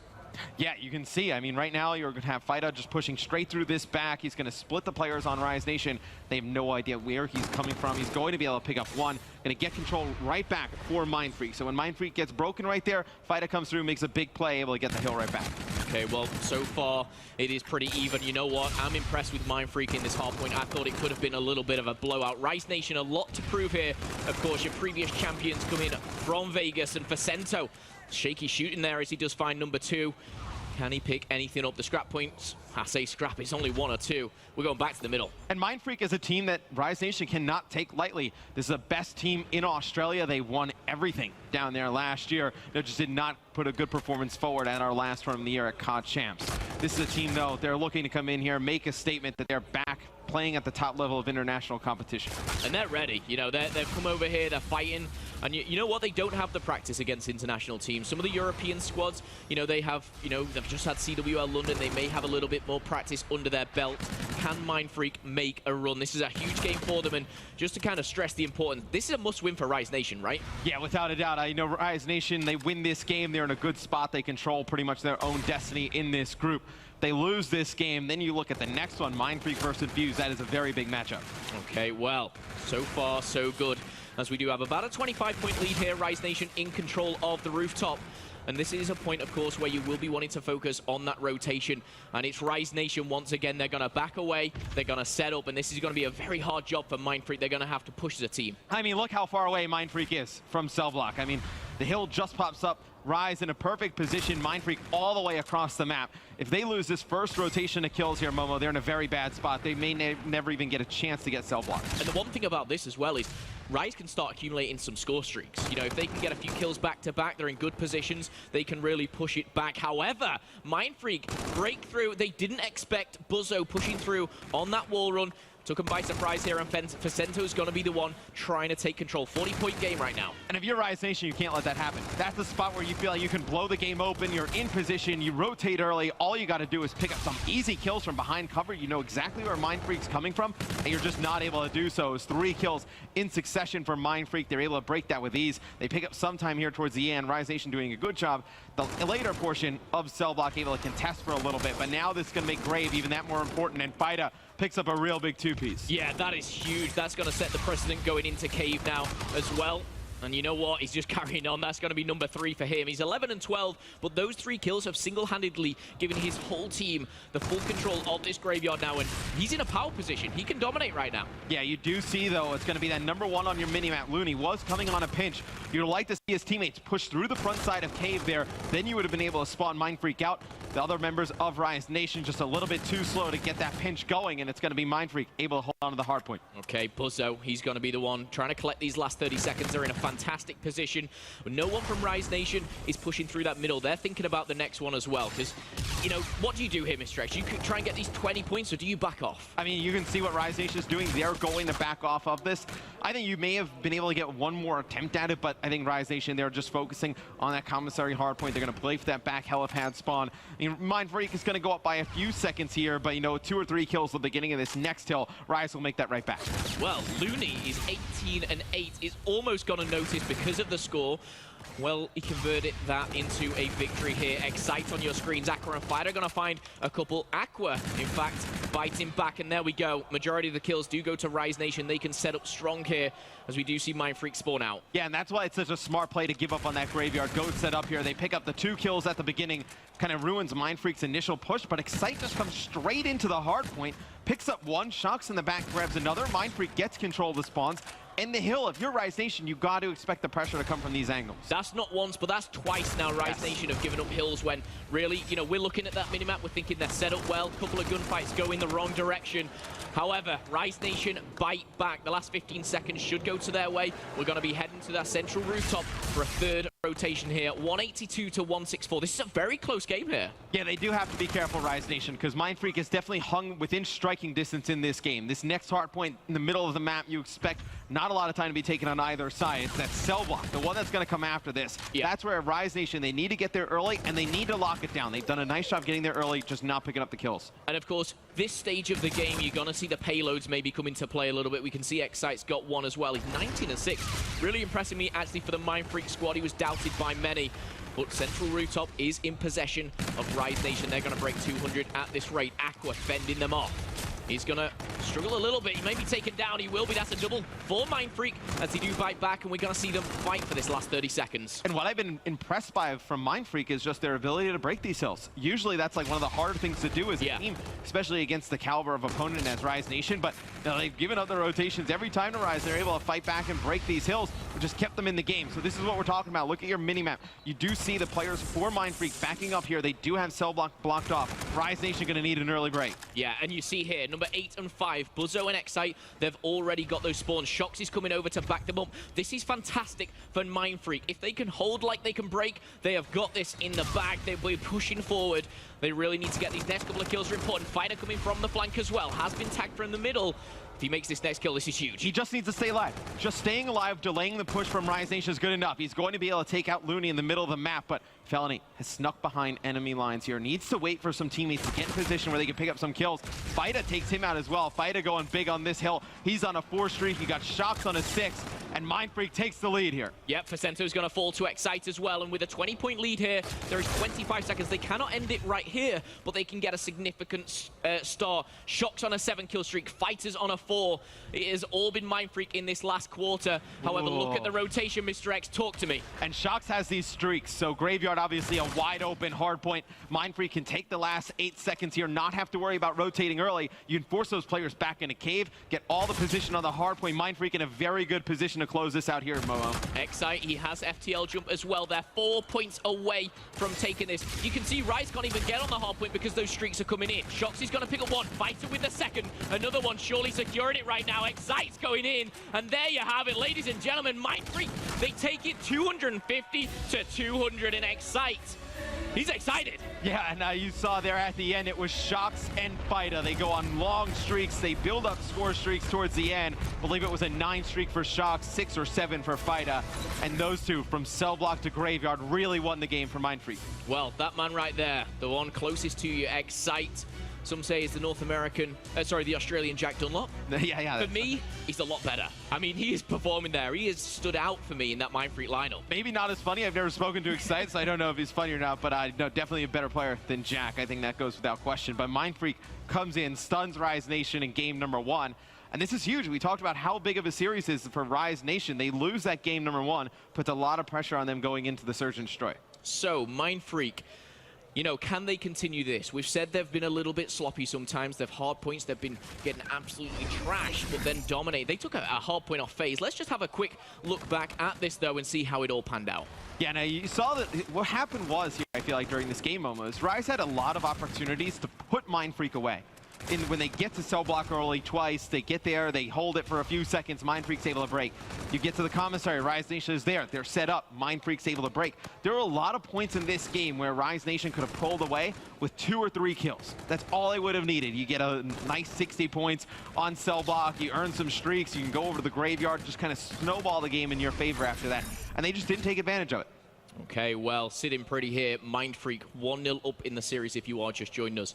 I will say, Mr. X, we're heading into Search and Destroy. Now, this is something notoriously the Australians have been very, very good at. But I've seen firsthand Mindfreak, I think they, disassembled a few teams like 6-0, 6-1. I'm a little bit worried for Rise Nation right now. Yeah, I would be as well. I did catch the Enigma 6 Mindfreak game where it goes all the way to around 11. Enigma 6, a very good Search and Destroy team in their own right. But I think Mindfreak, that's the one game mode you expect them to come in here and play their best at. That's one you would definitely favor them in, because the Australian competitive scene actually started out with Search and Destroy only. Yeah. So these guys for years have been practicing their Search and Destroy. Then obviously with COD Champs and their inclusion in that, they have to start to learn the respawn game modes. They've gotten much better at that over the last few years. But Australians known for their Search and Destroy in Call of Duty. Okay, well, currently 1-0 is Mindfreak. You can see the boys on stage. Buzzo, Shocks, Fighter, and the new addition, Excite, replaced Dens. Dens, of course, gone to Tainted Minds. He's out. I don't know how he's feeling right now, but Mindfreak, I think, they're looking at this and thinking, I think we made the right decision. Yeah, there was a lot of drama around Dens and the Mindfreak guys, what actually happened with that situation, but he moves on. He thinks he gets to a better team in Tainted Minds. So those guys were very good last year. Nimble and Zeus, 2 powerful players on the Orbit squad. And you look, he goes back, plays with Damage, who he played with for years down in the ANZ scene. It definitely has not looked good for him, though. Mindfreak, he thinks he's leaving, the weaker of the team. He's going to the new Australian powerhouse. Mindfreak, definitely still the top team in the Australian region. You look at, Excite, what he's done in that game number 1, definitely does not look like, it's too big of a moment for him. So I think Mindfreak, they may have found a little bit of a spark now. These guys can get reinvigorated. They can get back into the game and really put their best foot forward. Okay, so let's get this Search and Destroy kicked off. We're going to start with the rig draft. So far, just having a quick scan over that, nothing crazy jumping out, of course. FTL, Reactive Armor, Camo, and Overdrive. We've talked about Mindfreak. I do want to go just to Rise Nation for a second, because yesterday, they lost to Infuse. They were put to bed by FaZe. They did bounce back a little bit. They took down Enigma 6. And now, for me, I look at that lineup. Looney, Fellow, Aqua, and Facento. there's so much we can say about them, obviously judging on their Vegas performance. Who's the one to watch going into this Search and Destroy and Throwback? Look, with the way Facento played at Vegas, it's got to be him. I mean, did not have a good game one. You expect him to bounce back in a Search and Destroy. This is what Elevate, you know, the most of the core of this Rise Nation team is made up now. Was very strong at last year. I think the real thing for me is you need to get Aqua and Facento going at the same time. They're such a powerful combination. We have not seen thus far in Respawn game modes those two guys put together good games at the same time. Well, I'm certainly excited to see firsthand these Australian boys go into S&D, because I've seen score lines, I've seen them dominate, but I've not seen their strategy. I've not seen what they do differently, so we'll be sure to be treated to that one. We're going to Throwback Search and Destroy here. Of course, you've highlighted Facento. I'm still looking at Excite. If he can replicate his hardpoint performance in his Search and Destroy, we're going to be in for a treat. Mindfreak, though, can they push this all the way? Can they take this to a 2-0 series? Let's jump on board straight away with our attacking team. It's going to be Rise Nation. And Excite last year during the CWL, we saw him do very nice things with the sniper rifle in his hands. He falls here almost instantly at the beginning of this round to Aqua. So it's going to be the side of Rise Nation getting first blood and getting control over the B site. And this is very rare, Momo. We see a lot of action over towards A on this map. First round going over towards B, catching Mindfreak off guard. And this is a normal strategy, as long as you can get it down. If these 4 players can back off, they're in fantastic positions. They've got control of blue. Like, how do you now retake this bomb site for Mindfreak? I mean, especially you see Shox with an E-Rad in his hand. I mean, look at the arrows on Rise Nation. They sit back with the assault rifles. You got to push in this open field to even contest them. It's very difficult for Mindfreak to be able to break this. It's going to be Buzzo and Shox picking up 2. Aqua and Felony are going to pick up some kills as well. They get it down into a manageable situation, though, but still, 15 seconds left on the clock. Shox going to have to back out. Even if he picks up 1 here, Momo won't be able to get back to the bomb. Rise Nation going to take round number 1. Yeah, I think Shock's the only thing he can do, really, is play through streaks there. Unfortunately, what it does mean is the bomb will go down, and go off, should I say. Felony, though, will stay alive, and Rise Nation will pick up round number 1. Very bold to go to B first, fast and furious there from Rise Nation. We're going to flip things over, though. We're going to see what Mindfreak can do. And this is really going to be the telling tale, because this is kind of what happened with FaZe. I was on the analyst desk, I was in the studio there watching this, and they took the hard point, then lost the S&D. It was like, this is not Australian Call of Duty. No, and it looks like they're going to go with more of a staple strategy, something we see a lot of teams do. Just going to go over straight to that A bomb site. You get it down, you back off from the bridge. You're in a very good spot to lock this one down. Buzzo going to get tagged up here in the back. It will be Mindfreak getting the bomb down over at A. It's going to be Aqua, the 2nd round in a row, drawing first blood. Rise Nation with the man count should be able to force their way onto the bomb site now. Yeah, that was Shox obviously caught off guard. He was watching the flank, hesitated a little bit there, but 30 seconds left. They need to make their move. Rise Nation, 4 players still left alive. They're pushing forward. Looney's going to be caught off guard by Buzzo. Buzzo with the double now, and this is looking very good for Mindfreak. Ooh, not anymore. You see Aqua pick up 2, Facento with 1. The round will go in favor to Rise Nation, as you see Facento getting right on top of the bomb. Aqua has the FTL jump already. He's going to be starting things off 5-1. 2 early first bloods for Rise Nation, secures in the first 2 rounds. Well, that changed within a flick of a switch. I thought Buzzo double. This is looking... Oh, As you were saying it was good for Mindfreak, it went the complete opposite direction. It happens, it happens. However, strong start for Rise Nation here on Search and Destroy. Of course, they've just lost out the hop one. Aqua is 5-1 already. FTL jump is available. I mean, we're only into round number 3 right now.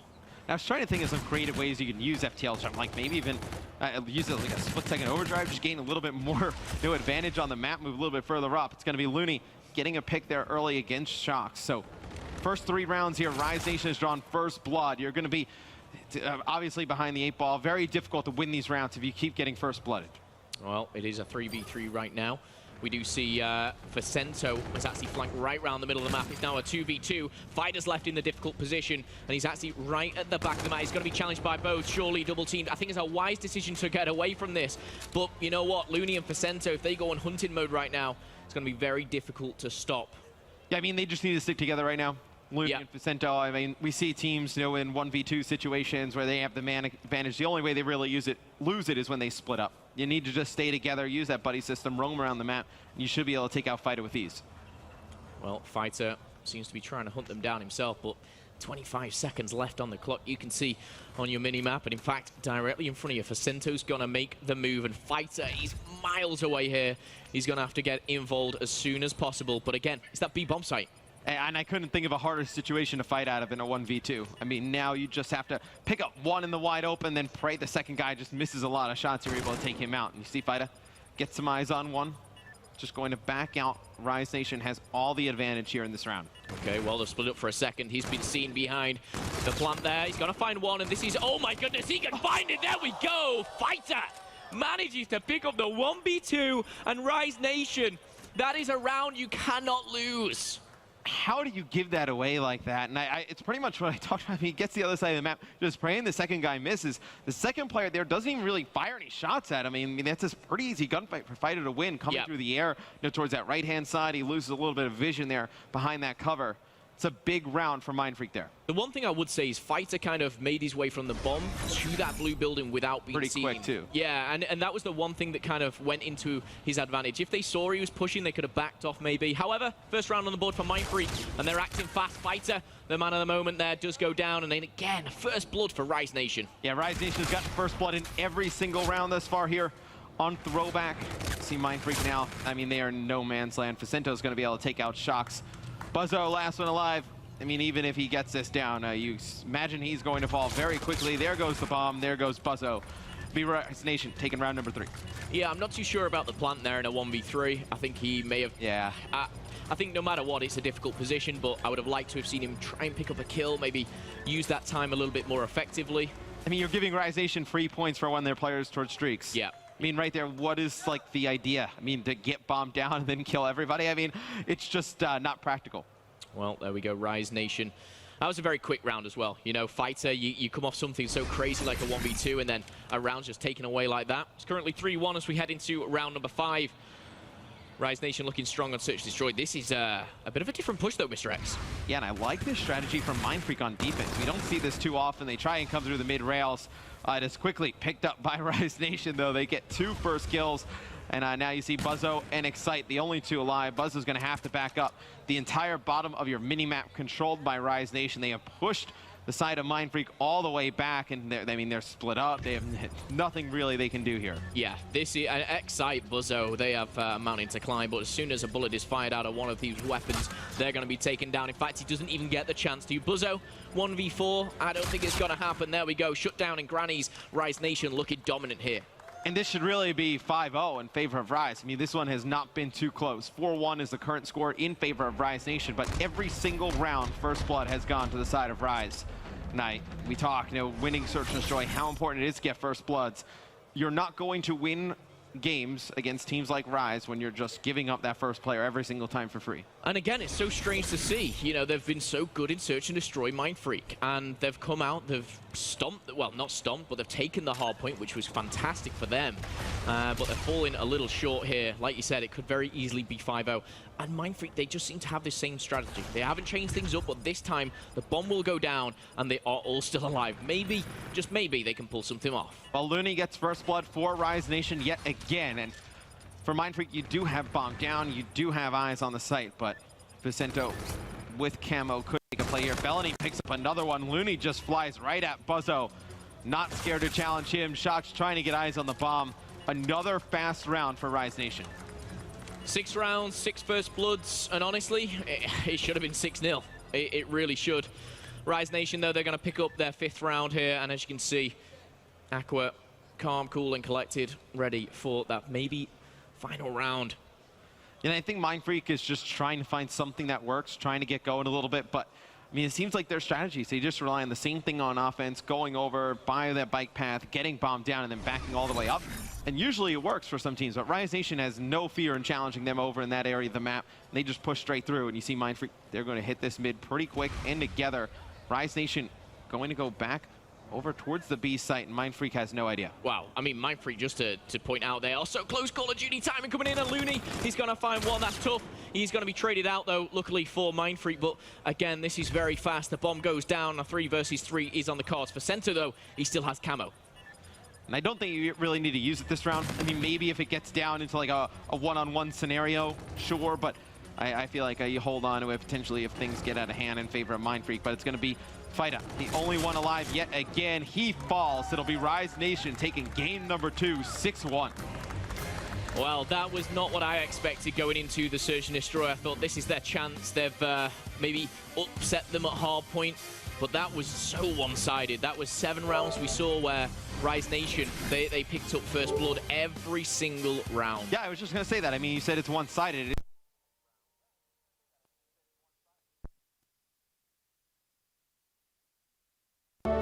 Search and Destroy at a man disadvantage. You're not going to win games like that. Well, unfortunately for them, the side does go to Rise Nation, but we are here tied up 1-1. Rise versus Mindfreak. We're going into a respawn game. Now, this is, again, where sometimes you'd heavily favor Rise Nation. And again, looking at Uplink, Mindfreak have been very inconsistent. I saw them, I think, take a 10-0 loss on one of the side stations as well. Yeah, they have to be careful going into the uplink here against Rise. Rise is a team that once they get going, they start to just kind of push forward in these games, gain a ton of momentum. And uplink has not been a good game mode from teams from Europe and Australia. So definitely worried for Mindfreak in this next one. Okay, well, uplink is coming up next, ladies and gentlemen. Don't go anywhere. We'll be back after this quick break.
The competition in the Australian region, it's definitely increased, especially with Dens departing from our team. You know, I don't really know what to say. Well, I was in Mindfreak and I got an opportunity and an offer to join a different organisation, and so I went to my former teammate. They didn't really pursue, so I thought, look, if they're not interested, I still want to pursue the opportunity, so I just pretty much got up and left. We were friends with Zeus in their team. We asked him to join, be our fourth. He just goes, huh, as in, you know, you guys are nothing without Dens now. They got the players that they want, and we sort of had to figure out what would suit us best. So Excite now, he's really got something to prove. He really wants to impress us, so to speak. You know, he doesn't want to be that guy that lets the team that's won every single year down. It's all fun and games winning in Australia, but if you're not winning internationally, it's kind of like no point. It had to so be that we had to play it a bit dirty and not announce we were going, just to sort of hold them off from booking flights or not getting a team pass. It's every man for himself at the moment. At the end of the day, I win. Well, you have seen it, Buzzo versus Dens. But there we have Roger Saffold in the audience, Rise owner. Who says Europeans don't know North American sports? Yeah, he's always in the crowd. No, just great owner for this team. You know, really supporting them all the way through. It's awesome to have him here at the events. But you actually heard a little bit in that video of, you know, Mindfreak coming into this one. I was trying to get a, you know, maybe a piece, you know, that we could write before this, you know, hype up that they're going to be here. Merc is telling me they're coming. They're telling me they're not coming. I was like, who is correct? I'm trying to figure it out. And they kept under the radar the entire time. They wanted to make sure none of the other APAC region teams could come here trying to get the most pro points possible. And even with all the other APAC teams here, they're still going to get the most pro points because they're basically all out. So Mindfreak still looking like the best team in the region. You heard Buzzo talking about it. They tried to get Zeus, trying to get him on the team. He stayed with Tainted Minds, thought they were nothing without Dens. Definitely proving them wrong. Well, Mindfreak as well for your European supporters out there. They took down Epsilon to be here, so definitely proving their worth. But we're getting into game number 3. It's all tied up here. We're going into Frost Uplink. Mindfreak, we've had some doubts about their uplink. Let's see how they can perform, but straight away, jumping on board with Looney. I feel like, you know, the respawn game modes is the one thing that Mindfreak has improved in greatly over the last 2 years. Yeah. Very good in Search and Destroy, back and goes. They've definitely improved all the way in their respawns. And you see right there at the beginning of this one, a 2-point play from Mindfreak. Nice shots from Excite there with the ERAD, and he has full control of the Rise Nation base. Yeah, this is very, very bad for Rise Nation. They're in a lot of trouble. Shoxy's running through this big, he's a big kill. That's a double for Excite. This man is on a mission, and my goodness, Excite, he's 5-0 on the main stage here at MLG Atlanta. Mindfreak, I mean, I've seen Frost Uplink end like 2-1. This is 4 points in the first 50 seconds. Yeah, and it looks like Buzzo's going to be able to put another one on the board for MF. So big scores at the beginning of this game for Mindfreak. They have come out hot here in the uplink. It's going to be Shox picking up another kill there on Facento. They have drone control in the mid-map. Mindfreak has really come out to surprise Rise Nation at the beginning of this one, but man, Excite's play at the beginning with the ERAD in their base. It's great to see some submachine gun presence in this game now. Yeah, Mindfreak hold all the cards in this game now, as we see the first 90 seconds dwindle away, and really we've seen nothing from Rise. Buzzo's going to pick up a nice double, and the drone will be pushing forward. On the defense is Facento. He's got to find 3 players here. He's not going to be able to do it. The kills come in, but the points only go one side. Yeah, I mean, you're okay with that if you're Mindfreak. Just keep extending your lead. You go for dead, but now you're going to be able to just play some good defense. It's very difficult for Rise Nation to score the drone from this side of the map. You have such narrow choke points to bring it through. And Mindfreak just can't get a little bit too over-aggressive here. They're going to get drone, gonna throw it for some yards, and that kill finally gonna be able to pick up by Facento. He should be able to get drone. Let's see where they go with it. It looks like they're gonna try and force this one right up the gut. Yep, and Aqua's gonna be the one leading the charge, but Facento, he's only going for those kills. 3 kills on his streak at the moment. Finally shut down by Fighter, and you know what? Mindfreak there, they hold off. The defense is strong. And it's still 6-0. I feel like Aqua may have been able to get a 1-point play there, but just those small choke points on Frost. Yeah, it's very difficult. Rise Nation not looking good here at the beginning of Frost Uplink. About halfway through this first round, we've seen them get the drone once. Here's the second attempt, try and put points on the board. Aqua picks up some kills. They should be able to get 2 points here, and they do. It's going to be Facento dunking that one home for Rise Nation. Well, Aqua's on a 4-kill streak for himself. Definitely needed at this point. Of course, Rise having a little bit of trouble. And you know what? I do like the way Rise is utilizing, you know, even the manual pass, the pass in there. Fantastic stuff. It's not going to equal a point just yet, as it finally falls in for number 4 there. Tactically played, tactically weighted. They, of course, I mean, a particular reason for kind of holding it in the base, Mr. X? I mean, they're trying to get back towards the middle of the map before they can, you know, put the drone in, so they have players there to be able to get it to rally it. But Mindfreak there just need to they just need to make a decision, Momo. Some players are rotating back to the base, some trying to go back towards the mid-map. They need to just make one decision together. They finally stabilize, they get control of mid-map, but their lead is gone. Rise Nation now only down 2. Yeah, this has been a good comeback here, if you want to call it that, by Rise. Couple of kills coming in for Mindfreak on this side, and we're going to see Shox control the drone. Buzzo's going to be that lead blocker, but you've got to keep your eye out for Facento. He's sneaking through the middle. I think Buzzo senses something as well, and this is a strong push for Mindfreak. And they see they have the drone in that position over by Rowe.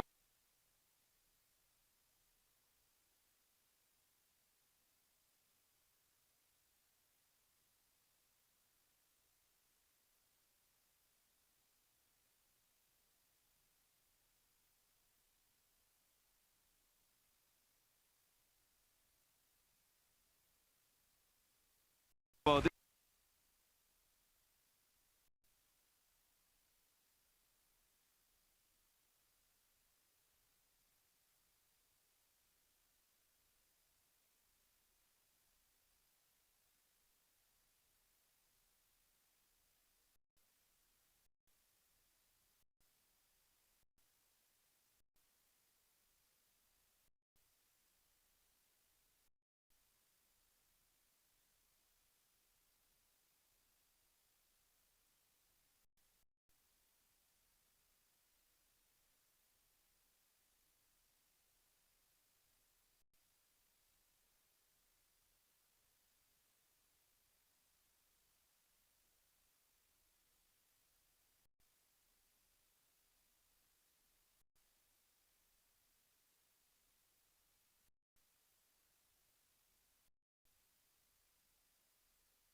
they can slow down the pace of this game, force Rise Nation out of position, and they can steal this game number 3. Should be huge for them in the series because they took the game 1 hard point. Yeah, this is. I mean, I've got all things going through my head right now, and I'm thinking, you know, if they managed to clutch up here, they won the last hard point. However, notoriously, they've been shaky at hard point. For me, it's all about consistency for Mindfreak right now.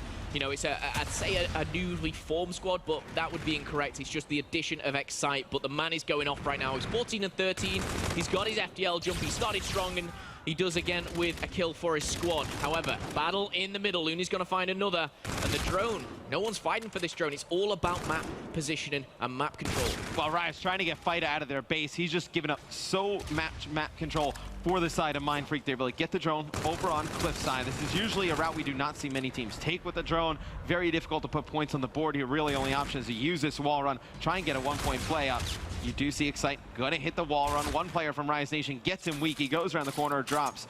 Drone will be reset towards the middle of the map. But I gotta tell you what, Momo, this is a huge map for Rise because we talked a lot about game 1 hardpoint. Mindfreak was so good at breaking those hills. You go back into that, this team is starting to heat up in the Slain department here in Uplink. It get very scary, and we talked about it as well. Rise Nation needs to win this one to make it out of the group. Yeah, 100%. I mean, it's that mental game of going into the same game mode you've previously lost. You're always going to have that in the back of your mind. However, Rise Nation do find number 6. There's 3.5 minutes left on that clock. By all means, plenty of time to get back into this. We do see Looney and Fellow just start to heat up a little bit here. But again, we take our attention. It looks like Mindfreak have control of that drone. And I have been very confused on this side why they haven't tried to bring the drone over towards Sub-Bay. Sub-Bay has been an area that's been controlled by Rise Nation here in the second half. And you see Felony pushing straight through, over towards Robo. You see Looney leading the way with the ERAT as well. And this is the area where you saw Mindfreak have the most success. They've not gotten back to it here in the second half. It'll be a 2-point play from Aqua. It'll be Rise Nation tying it up. Mid-map, though, is all Mindfreak. They should be able to get the drone, maybe get a 1-point play out of this. Yeah, they've overextended. They've given up that 2-point play, and they've said, right, we're going to have to counter-attack this. However, Rise are pretty set up here. We've got to see for Cento and Fellow, they actually fall. Shox and Looney have an engagement, but that drone, it's still in favor of Mindfreak, and it's heading towards the middle. And they just need to get a 1-point throw off here. And Shox banks it off the left. Not going to be able to sink that one down. And that is a huge miss there from Mindfreak. Could have put them up by 1, put the pressure back on Rise Nation. Rise Nation has all the momentum going for them in the second half. Now, Excite has gone a longer route. Shox is going to fall. He could find a couple in the back, but if Rise keep up the tempo here, they could just walk away with this. Aqua going to find a double. However, answered back just as much by Mindfreak. That drone is in the hands of Looney, but he's no backup. He's still going to go for the toss, and he's going to go through 2 players and over the portal there. That could have been the difference maker. My goodness. When I saw both players jump and they didn't get it, I was like, oh, this is 100% a score for Rise Nation. Just a little bit too high above the goal. And just like that, we have Mindfreak going the opposite way with a 2-point play. Wow, a big exchange that goes in favor of Mindfreak there. Yeah, I mean, we've had, Mindfreak banking 1 shot, that one missing for Rise. These could come back to bite the teams. There could be a nightmare. However, it is not over just yet. We've got 90 seconds just over on the clock. That drone is reset. It's in the middle, and Rise Nation, they're going to pick up a double. They're pushing forward as a squad. Fellow looking to make his move. Yeah, there's nobody there with Felony, though. I mean, you see everyone from the side of Mindfreak spawning up over by Sub-Bay. Everybody all the way in the back by their portal for Rise Nation. So Felony all alone there trying to make something happen. Not able to do so. And the drone on the side of the map for Rise. They will get control of it. Let's see where they decide to push. I think they need to go back towards Sub-Bay. That's where they've been effective putting points on the board. I mean, what's your call here, Mr. X? You're Mindfreak. You're 2 up. There's 60 seconds left. Do you play a little bit more passive? Do you go full force, use those payloads? It's really easy to say play passive, but then we've seen teams just fall apart doing that.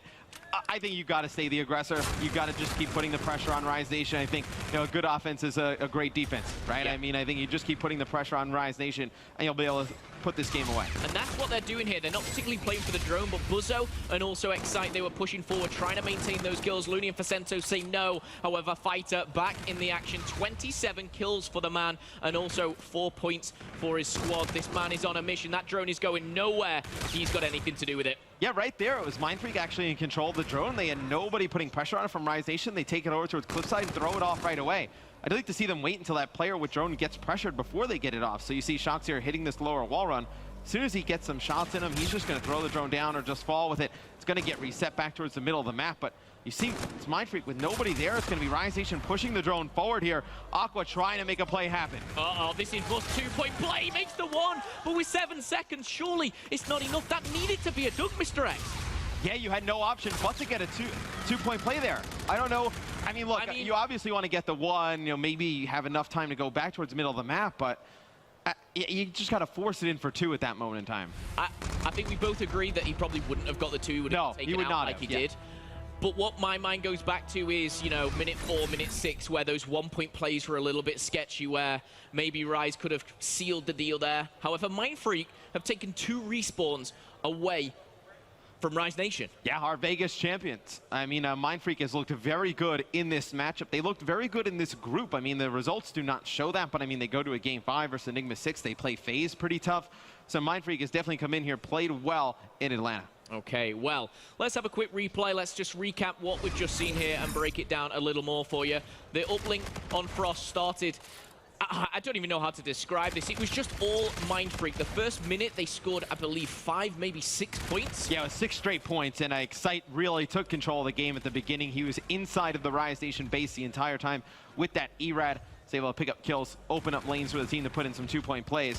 And you saw Rise Nation start to battle back themselves a little bit, but I do say Mindfreak, they stabilized really well. They got control of mid-map where it looked like Rise was gaining momentum. They tie the game up in the second half, and you expected them potentially to just kind of take it to Mindfreak, just power their way through. Mindfreak said no. They went back towards mid-map. They got drone control yet again. They forced in another 2-point play, and they took game number 3. Well, I think the expression on Aqua's face says everything right now. This is a must-win game for Rise Nation, because after this game, we will see Mindfreak again. They will face off against Infused. And honestly, I don't even want to start to break down what could potentially happen, the ifs, the buts going through their heads right now. Mindfreak, if they close this out in map 4 or map 5, it is bad news for Rise. Yeah, I mean, we talked a little bit about, you know, Rise controlling their own destiny. They need to win this one. If Mindfreak wins it, this whole group, I mean, outside of FaZe at the top, goes completely out the window. I mean, it makes that Infused versus Mindfreak game that much more important. You feel like if Mindfreak takes down Rise Nation, they can definitely take down Infused in this next one. Yeah. They stay on the stage, they're warmed up, they're ready to go. That would be a crazy scenario for this group. Well, Rise Nation, they find themselves 2-1 down in this series. Let's take a closer look at Rise Nation.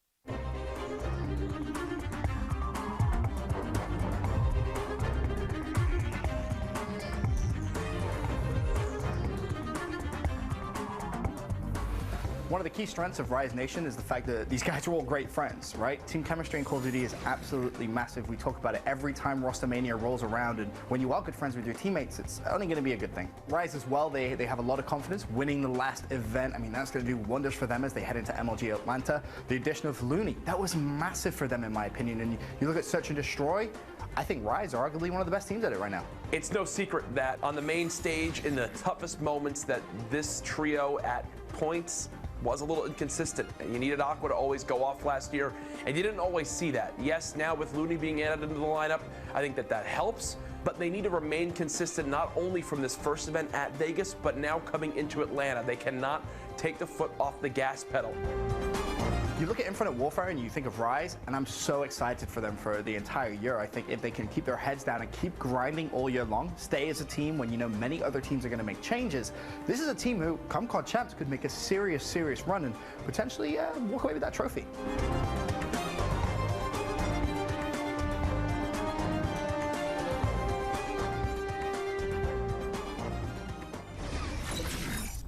Well, you guys heard it there, Rise Nation. It needs to be consistent. They've been here before. They've played on the MLG main stage time and time again.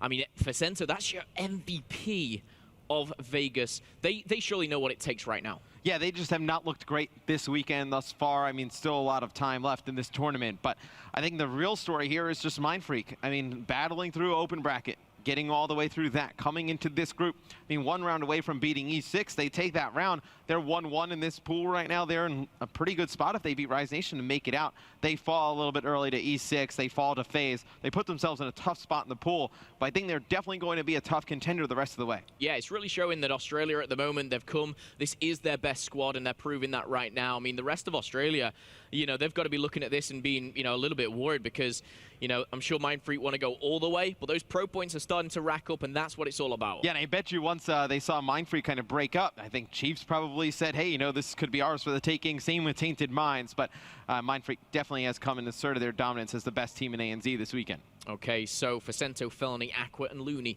find themselves 2-1 down against this Australian team. They're going into now another hard point. You know, the first one, we saw how that went down. It was a bit of a shock to myself, obviously a shock to most, really. Can Mindfreak actually do this? Can they close this out 3-1 right now? I think without a doubt. I think they have a very good chance to close this out. I mean, they take the first hard point. They were great at breaking those hills, like we said. If they rotate a little bit earlier, win some of those gunfights, and then they also bring in that same, you know, explosive ability to break these hard points, I think they definitely can. Okay, well, these guys will be going into game number 4 very, very shortly. But before we do, let's have a look at our top 3 predictions video. I think the top 3 teams coming into this weekend are probably, I would go with Rise. I know a lot of people are saying they're bad, but I mean, they won the last event, so you really can't count them out. They didn't forget how to play the game. They might not just be the best team online, but I definitely think they'll make some more noise this weekend, and they're going to go far in this tournament. And then I'm going to say Optic Gaming as well. They've been killing it online. They've been pricing a lot, getting a lot better. So if we match up with them this weekend, it's going to be another good match, and I expect them to go far. And then I'm going to say ourselves, FaZe, because we've been playing well, practicing hard, so we're going to show it this weekend. Top 3 teams, I'm going to say EG, Optic, FaZe. The thing about EG is, like, on our team, we have a hype player, which is me. We have a structured player, which is Nameless. Then we have a smart player, which is Naga. And then we have a maniac player, which is Havoc. So if you just mix them all together and we're just clicking, then I feel like no team can stop us. My top 3 teams are Elevate being us first, FaZe being second, and E United being third. The top 3 teams in Atlanta right now are probably FaZe, Rise, and going off online performances, E Unite, but I can't see them being very good. Us, FaZe, and Optic. I just feel like they've been playing, those 2 online have been playing very well. And as long as they clutch up in their search and destroys, there's no reason that team shouldn't perform top 3. And I'm feeling very confident about our ability. If I had to include ourselves, I obviously want to put ourselves at first. Envy, they have been playing really good recently compared to Vegas. And if I had to choose another team, it would be either FaZe or Optic. They always have really close series. That's a toss-up between those 2. Okay, well, there's your top 3 predictions, and you know what? There's a lot of variety going into that. You hear the likes of Envy, E United, Rise, FaZe, Optic, like... It's great to see. Yeah. I feel like this game, more than any, it's been completely wide open at the beginning. Usually early in a Call of Duty competitive title, we have like one team kind of like assert their dominance, like we're the #1 team. They usually kind of ride that out through the rest of the year. I do not feel that way at this moment in time, even with individual players. I did a lot of those interviews, and when we talked about best players, I mean, we were hearing a ton of different players. I mean, we Gunless and Articities were, you know, really up there. Articities, you heard a lot of, you know, players on Optic as well, but it's very wide open this year. Okay, so map number 4, we're going to Retaliation. It's Mindfreak versus Rise. Let's kick things off with the Aussies. Let's see what they can do. They're 2-1 up in this series if you're just joining us. They're 1 map away from upsetting this pool. And it's going to be 2 kills from Buzzo at the beginning. They get control of Bridge. Very good start here from Mindfreak. They jump up 10-0. They wipe the board with the Realization at the beginning of this one. You see Fida working around the outside. He has 1 player directly in front of him, not able to locate the second. But still, very good, aggressive first hold here from Mindfreak. Yeah, this is fantastic to see, you know, a squad kind of come in from the open bracket and show their worth. However, Rise Nation, they're going to break that. There is still 25 seconds left to go. So the choice is now, Mindfreak, do you push through? Do you try and stop this scrap point, or do you rotate to that bottom market? Judging off what we're seeing, Mindfreak, they're battling for these last 15 seconds. They're going to give the full rotation to Rise. Well, how strong they were breaking the hard points in the first hard point, I don't really hate them for it. I mean, they did such a fantastic job doing that, and that's kind of the play style. It seems like, at least here in the first 2 hard points I'm seeing them play, that they're going to go with. They're going to try and take the extended period of time, and then they're going to rely on their gun skill to break these hills. Well, Excite is the first one to rack up a score streak. It's going to be a Scarab, not going to be effective to gain anything but intel. And there you go, straight away. How did he not win that? I'm not sure. But Aqua comes out on top, and we do have a bit of a battle at this bottom market. A couple of kills coming in for Mindfreak, answered back equally by Aqua, but we see the points go only one way. This is Mindfreak. We've seen another break. Yeah, I mean, Rise Nation, they take the first 30 seconds or so. MF comes in, they're going to take the last, 35 seconds about, and you do see Cathedral spawns coming in here for Mindfreak. So Fuzzo going to be important here. Has to pick up this kill in the hotel hallway. The rest of his team's going to spawn in the back. No reason for Mindfreak to push this one. They're going to sit up in the market as well. They will be able to get control of this next hard point. This is where they can get out to a big lead. I love this from Mindfreak. They have set up so perfectly. And one thing I do want to point out, as we do have a couple of seconds, I saw one of the players in Cathedral for Mindfreak. They were in the craziest spot, just contesting for like 20 seconds against another team. Let's see if they use that here, though, as we do see Excite go down. Fighter's going to be the one in the hill, but Aqua and the boys, they're going to be pushing forward. This is very good for Rise Nation. The break is perfect. Yeah, far split spawn coming in for Mindfreak as well. They're going to have to trek across the bridge. Not ideal for the Australian squad here as Rise Nation breaks early on Cathedral. They should be able to get a full 60 out of this. Usually when we see a team break, get inside of this hard point, spawn the other team out, it's a very easy one to hold down. Huge double there for Facento, and that is going to lock things down. And one thing I will say about Mindfreak on this, which, you know, is a little bit different, it seems like they're pushing one by one, you know, just trying to braid this is not going to happen, but this really is what we call maybe a money hill, you know, where you can really saturate 50, 60 points from the full 60. Yeah, I mean, it's a tie game going into that hard point. And I mean, Rise Nation about to be up about 100, a little bit more than 100, like 103 to 56. So you're going to have to see Mindfreak hold down Broken here for the extended period and to make it back into this game. If they get broken here, it could get very bad. Oh, absolutely. But this is, again, a hard point which you can hold. We're going to see Looney. He should have fell. He doesn't, though. It's Excite. I don't know what happened there. I think he was trying to shoot as well, Fellow. But the two come in as a pair. They're going to push forward. This could be a big break as Shox does fall. This is big for Looney if he can make the kill. And with that contestation going away, he knows exactly where they are. Yeah, Mindfreak's going to back out of the hard point to fight some of these gunfights. Looney is going to be able to line up one, has teammates coming through the front side. Looney's just done a great job being a nuisance, staying alive so long in the back of this hill, where Mindfreak has not been able to take a big advantage from it. Sure, they're going to get some time here towards the later half of it. They can get close to getting to the 100-point mark, but that looked like one where you could have seen Mindfreak take a full 60. Looney just stalls it out at the end.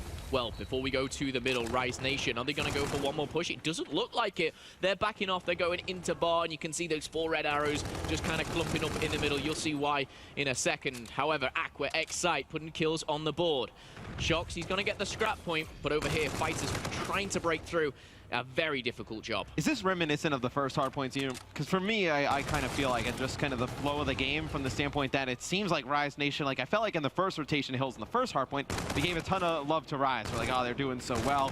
You know, Mindfreak was not slaying at the most of their potential, but they just stayed in the game long enough to where they were able to make these comebacks towards the end. And right now, I'm getting the same vibe from this game 4. Well, it is very reminiscent of that map 1. I do agree with you there, Mr. X.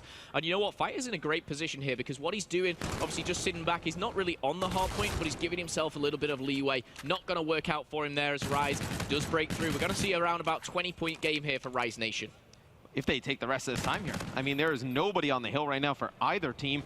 You do see Rise finally get control of it. Looks like Mindfreak has gone over towards the bridge. So, well, Mindfreak still in striking distance. They just need a good hold on Cathedral. They got there first the last time. They controlled the spawns through the lower market. They do that again, but win the gunfights at the beginning of that hill, they're going to take the lead here. Massive Trinity Rockets coming in there for Facento. Aqua's on a 5-kill streak as well. The craziest thing is Aqua's just like, I am not getting on this hill. He is running around. He is slaying. He's only got 6 seconds. However, Rise Nation, they're going to take a 40-point lead. But looking at that mini-map, they're in a very good position to extend this even further. Yeah, without a doubt. I mean, Mindfreak not really close towards that bridge hard point right now. Only one player inside of it for Rise Nation, but it does not matter. All the kills going in favor of Rise. Mindfreak gonna spawn over by the broken building. Let's see what they decide to do. I mean, 25 seconds, you're down by a lot now. You have to kind of push this, but you can't afford to give up that lower market, though. Yeah, that is twice now we've seen 4 down. You know, look at the kill streaks. 2 for Looney, 3 for Fellow. Aqua was on a 3 there as before he went down, and Facento on a 4. For the last minute, it has been all Rise Nation. Mindfreak will have the rotation here, but the boys of Rise Nation, they have that momentum. They can try and break this. Mindfreak need to hold. Yeah, and Excite struggling right now, 6 and 13. Double negative, need him to get going. You know, get feeling good here on the main stage at MLG for the first time. Not the best player in Australia. And Excite, you know, he was crazy good on that hard point. He was fantastic at the start of that uplink. You know, he's been almost their star player, I would say, alongside the likes of Fighter. So see if he can heat up in the later stages. 3 go down, and again, that kill feed, it's all red right now. And you got to imagine a lot of pressure on him. I mean, this is his first live event with Mindfreak. These guys are just used to the certain player that Denz is, playing with him for so long that I know you expected a little bit of nerves coming in here for Excite. I mean, Buzzo even talked a little bit about it in the video that we saw earlier, but he has definitely played well up until this point, not too well in this game. Rise Nation has blown this one out. Yeah, Rise Nation look like the Rise Nation we know and love. 220 to 116 right now. We're rotating over to the Cathedral. Both teams pinching in on this. I think Mindfreak will have the edge. They are going to get the double kill to secure that. They cannot let this slip. They cannot let it be broke. However, Looney, he's coming in with a Trinity Rocket. Well, where we are in terms of score is that even if Mindfreak were to hold on to this, I mean, Rise Nation, they just rotate over towards Broken. They can close the game here. I mean, it's not a position where Mindfreak is able to just kind of get back, tie the game up. And just like that, using those streaks, picking up some kills, Rise Nation is able to break. That's a big lot of intel for Looney. He does go down, but he'll release that they're all coming over bridge. They're going to stack up here. Aqua's going to find one. Can he find a second? Not going to happen here, but they're so close to taking this. 15 points, in fact. Percento's going to hold tight. Fellow and Looney combining for a quick double as well. This is looking good for Rise Nation. Right now, Mindfreak needs to push into the hard point. Only 6 seconds left for Rise Nation to take this game, force a game number 5. All the kills going in favor of Rise. It'll be 250, 126 in favor of Rise Nation, forcing a game 5. Okay, so the hard points are split. We see the first go to Mindfreak. Rise Nation dominate the second. We're going back to Search and Destroy, and this is, honestly, this is where I think, I have no clue who's taking this. Well, in our first Search and Destroy, we saw Rise Nation come out. They win that one 6-1. The one round that Mindfreak got, it was a 1v2 from FIDA. They got first blooded in every single round. Rise Nation got first blood against Mindfreak every single round. You're going to win those Search and Destroy blowouts if you do that. I think if MF can do a good job of not getting first blooded as much, maybe split that evenly, it'll be a much closer S&D game. Yeah, and I think judging off what we've seen in this series, you've got to lean towards Rise. You've got to say that they were a much better S&D team. However, history, it's a different map. Maybe that was a bit of a weak spot for Mindfreak. Maybe they've learned their lesson. I hope they have. If they get first blooded on every single round, I'll be going on that stage and having a word with it. Yeah, I feel like you're always going to look like a weak S&T team if you get first blooded every round. It's like I think it's a 70% win rate if you get first blood in those rounds. So you expect a game to go as lopsided as game 2 was if you're going to get first blooded that much. Okay, well, Map 5 will be coming up very shortly. We're going back to Search and Destroy. It's currently tied 2-2 here. Mindfreak versus Rise Nation. I mean, this is a must-win game. We've highlighted it once. We've highlighted twice. Rise Nation need to take this, Mr. X. Yeah, and this is such an important game in this group. Rise Nation needs to win this to really control their own destiny, make it out with FaZe. Okay, ladies and gentlemen, don't go anywhere. We'll be right back with map number 5. We'll see you then.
Ladies and gentlemen, welcome back to MLG Atlanta. We have got a game on our hands. Mindfreak up against Rise Nation. Australia, North America is going to game number 5. It's Search and Destroy. It is all on the line for Rise Nation right now. Yeah, and if you're just tuning in the first Search and Destroy we saw between these two teams, Rise Nation took that one 6-1. Mindfreak, they won the uplink. They won that first hard point to force this game 5. Yep, and they're 6-1. We talked about it. It could have been 6-0. It should have been 6-0. They took every single round with first blood. And for me, Mindfreak, they looked a little bit sloppy. It wasn't the Search and Destroy we know. The rig draft has come in. Nothing jumping out at us too much there. But Scorch, Search and Destroy here. We of course, we're on throwback Search and Destroy previously. Will this favor Mindfreak anymore? What are you thinking, Mr. X? You think this is going to be a bit closer? I think it definitely will be. I think as long as MF does not get first blooded as much as they did in the first Search and Destroy, I think this is going to be a much closer game. These are guys who have been very good in Search and Destroy in the past. And I'm interested to see if we see any of the sniper play get brought out. Excite was a very good sniper in Stage 1. Aqua, a very good sniper on the side of Rise Nation. This is one of the maps we do see it pulled out on occasion. Okay, well, Scorch is going to be the map, and we see predominantly all the teams on the offense pushing to that site right there, Site B. However, things do get changed up. Players like to be bold and different, but right now it's going to be Rise Nation on round number 1 attacking. You said it, Mr. X, it's Aqua with a sniper. And he's trying to get some line of sight here on this player in the back. Usually there's one player back there who's jumping up, trying to get some eyes on the bomb site, and players not going to peek for Mindfreak. Going to play this one a little bit slower. And this one's a little bit easier to play defense, Momo. You know a lot of the action, most rounds are going to go over towards B. This is a bit of a crazy play. He's got a sniper, but he's also got the bomb. He's pushing up on his own. And very aggressive. Looney and Facento are pushing through mid-map. This is very different to what I'm used to seeing. Yeah, I mean, to be that aggressive with the bomb and a sniper in hand, obviously no overkill, so he only has a pistol in his back pocket. He will be able to get bombed down as Mindfreak gets no vision on bomb. They actually are playing 2 players over at A as well, so a very odd defensive setup there for MF. Facento draw first blood, but Buzzo answers right back, and you see the position that the bomb is down in. Aqua's going to be able to watch that from a distance with the sniper rifle. Yeah, he's got a good line of sight here. He will spot one. He's going to find him. Shocks, he's going to find Fellow, though, and it does not connect with a sniper. Second shot, second miss now. There's Aqua and Looney. They need to act now. Aqua with a big headshot, finds one with a pistol, but Fighter too quick, and will clean things up. Round number 1 goes to Mindfreak. Yeah, and you saw the shots coming out with the sniper rifle. He connects with one, but the pistol, I mean, he's got the one guy to his right. Don't even think if he had an assault rifle in his hand, he would have been able to take the guy out to his left. But Fighter picks up Aqua towards the end of the round. Mindfreak takes round number 1 here in game 5. Well, it's definitely better start to the Search and Destroy than the first map here. Will we see Mindfreak change things up? I actually saw Mindfreak play this map a little bit yesterday, and they were kind of edging towards A. We do see on the minimap here, they may be doing the exact same thing. And it's interesting, obviously not a lot of footage on Mindfreak thus far, so Rise Nation not able to study their opponents coming into this one. So a lot of the North American teams do not see a ton of action over towards A. Mindfreak pulls that out. They'll definitely catch them off guard. 2 quick kills from Mindfreak, make it 3. So it's going to be Looney, the last one alive here for Rise. Yeah, and he's going to be in a lot of trouble. Finds 2, though, straight in the line of fire. Can he find number 3? Looney finally falls, and Mindfreak clutch up once again in a 1v1.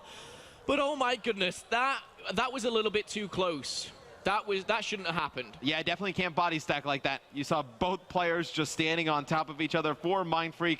At the end, they finally take out Looney. That would have been an awful round to lose in a 1v3 scenario. But Mindfreak jumps up 2-0 here in game 5. They're looking good.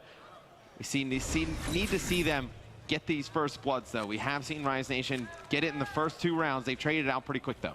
Okay, well, it's a little bit of a smaller map, Scorch, of course. A bit more close quarter combat. We do see Mindfreak stack on B. Rise Nation, though, they're opting for something a little different. They are going to the opposing bomb site. And there is one player, number 6, is Fighter rotating round. He could be a key player here for Mindfreak. Yeah, Mindfreak has done a lot of different looks on the defensive end thus far. I mean, the first 2 rounds you've seen from them, they send 2 players over towards A. The first time, that time they send nobody. They just go on a very aggressive push. And see Buzzo get first blood from Mindfreak towards the middle of the map. And now it's going to force the players on Rise Nation to look everywhere. He's going to pick up a huge kill there on Facento. And this is not the same Rise Nation team we saw. No. Second map, oh, Felony almost able to pick up Buzzo there. Would have turned it into a 1v1. Shock's going to get the defuse. Mindfreak up 3-0. Huge play from Buzzo there, not particularly the last kill. I know he traded that out well, but those 2 entry kills almost to that A site were crucial to their victory. And you know what, Mindfreak, this is the Mindfreak, this is the Australian Search and Destroy. I know, it's calm, it's composed. They're 3-0 up, Mr. X. Yeah, and I mean, we already knew this group was scary, and to see our Stage 1 and Stage 2 champions from last year in the ANZ region advance into it just made it even harder. They have given every team trouble in Pool A thus far, up 3-0 here against Rise Nation in game number 5 on the offensive side of things. Looks like they're going to favor over towards B yet again. A little bit of a different setup. Cast your eyes to the top left there, that mini-map. You've got a line of red and a line of blue.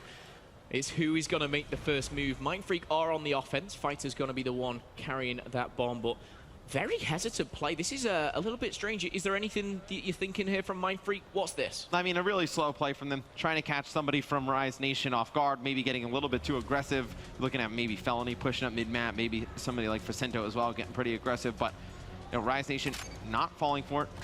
Nade's going to come out here from shots, not going to get any tags on it.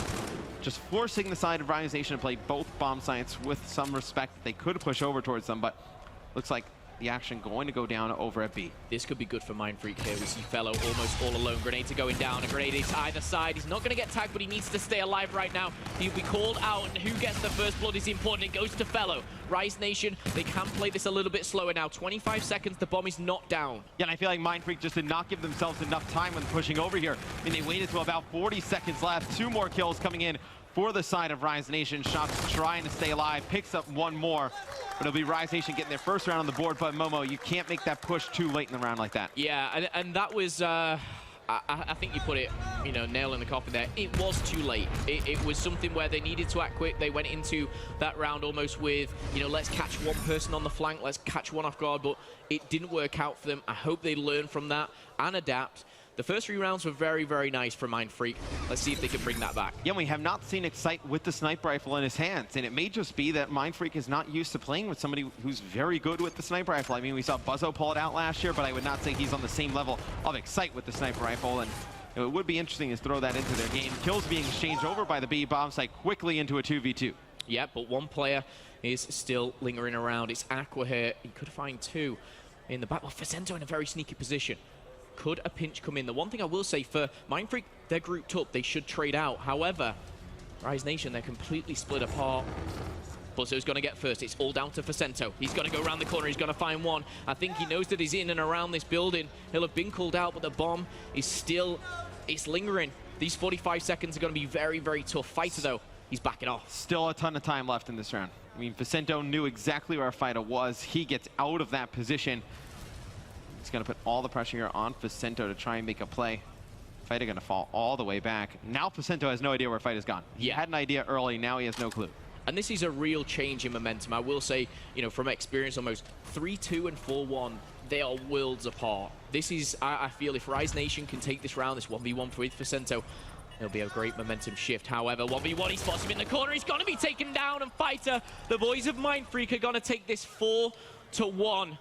This is bad news if you're a Rise fan right now. Yeah, and you actually made a very good point. That is a huge difference. It only seems like 1 round in either way, but you know, being up 3-0 and then losing 2 rounds, especially in that type of scenario, it definitely may have broken the back of Mindfreak, but they win the round. Fighter with a 1v1 yet again. I feel like he's been great for them in Search and Destroy. I feel like, you know, he's one of the names we've been calling out the entire series, and to be quite honest, you know, when he was coming up in the ANZ scene, everyone told me how good he was, how good he was. I've seen him have up and down games. This series is one of the best ones I've seen him play. Yeah, he was around for a long time, a little bit too young to compete, but when he was of age, you know, he was quickly snapped up onto that #1 squad of Mindfreak. And this time, they're going to try and take down the beast of North America that is Rise. They are on the offense again, and this is pretty similar. We see one player is Excite, who's a little bit further pushed up, but very hesitant. I'm not sure about this play from them. It didn't work last time. Why do it again? I mean, the only way I think it could work is if they go a little bit faster, but Excite, middle of the map, gets first blooded by Looney. It's going to not be good for the side of Mindfreak. I did not like this push at all, Momo. No, I'm not too sure. Aqua, though, is on the flank, and you know what? Aqua could find out on Shox. Shox does have a Scarab. He does have active camo. That could be crucial in a round of victory. 3v4, though. Shox fighting his way through the middle. Uncontested. He's going to find 1, but unchallenged. Buzzo's going to come and save the day. 3v3. They still have this player inside observation deck. For a second there, it felt like Shock thought that player dropped at the beginning because he didn't look over towards there, but now Buzzo comes through 1v2 scenario. Gonna get tagged up. Going to be able to scoop up bomb here, but with only 23 seconds left, they've left themselves in the same problem they had when they used this push the first time. For me now, Buzzo, if he's going to go for the plant, what I would say with Buzzo, he needs to get away. One thing he will get is overdrive, I believe, from this plant. Does he use it? Yes, he does. He's out of there. This is a bold play. This is investing a lot into the round, but if it pays off, it can be big. But they have a very good idea of where he's playing. I mean, when you get the bomb down in that type of situation, in a 1v2, you're not going to play in that close quarter area. You're going to play over by the sky bridge. Yep. And I mean, you waste the overdrive, you get back to that position. You probably would have made it to that position without the overdrive. Yeah, I agree. I actually think, you know, if he made one kill, then pop that overdrive and just kind of go crazy, run around. Get lost. That speed. I mean, I'd probably end up lost, I wouldn't lie, but that could have changed the game. But at overdrive, it's not your reactive armor, it's not your active camo. I don't think it's a game changer. However, that may come back to haunt them. Yeah, I would have hated it more if it was a reactive or an active camo. Because it's overdrive, I don't hate it as much. But Rise Nation now on offense. See what they decide to do. The slow pushes have not worked for Mindfreak. Rise Nation, they are not playing this one slow. They are going fast over towards A. And this is honestly, Momo, I mean, if they lose this round, it may just be because they're not used to a different playstyle. Usually you don't see two players over on the defensive end over here, but it's going to be the camo use. Excite, the last one alive. Rise Nation comes back in the round, and they win it. They needed to use camo there. Yeah, they invested a lot, and, you know, high risk, high reward. That was a must-win round for them, and they take it. However, going into this next round now, I need to see which player has which payload, because this is coming down to the wire. I mean, you can't get closer than this. Felony on your screens there. I'm yet to see kind of him kind of go crazy in the Search and Destroy. He has been one that stood out to me, but we do see Mindfreak now still in the lead, 4-3, and again, that payload, did he invest it? I just do not want to see passive play here from the side of MF. I mean, they're being aggressive already, much better than they did in the previous rounds. And Vicento is going to use a Scarab. He's going to get that one taken out. Now, nobody with payloads in this round thus far. So see if MF can push up to bomb and get it down. The Centurion gets dropped for Mindfreak as well, inside observation. Yeah, interesting placement for that. And you know what? Mindfreak are fully taking control of this B-bomb site. He's going to be spotted. That's Fighter and Aqua, a very important first blood. Can he find the second? Yes, he can. The third? No. Shocks, the headshot comes in. But it's all up to the man who's found the first. He finds the second. But now Vicento and Looney are on the hunting mode. The reload's going to come in. And that's going to end. It's 4-4. Rise Nation are back in this game with 3 rounds back to back. This was a 3-0 lead for Mindfreak at one point. Rise Nation has clawed all the way back. Vicento here in the final kill cam. A nice back whack there. Man, this would be a crushing loss for Mindfreak, but you know, the experience of Rise Nation being a champions at Vegas, battling back here in a must-win Game 5. Yeah, this is where composure needs to come in, and I will say, Felony, he does have his payload available. This could be a huge round to take that to 5-4. Do you invest it now? Let's see what he does. He spotted 3 with the cross. He may have to back off here.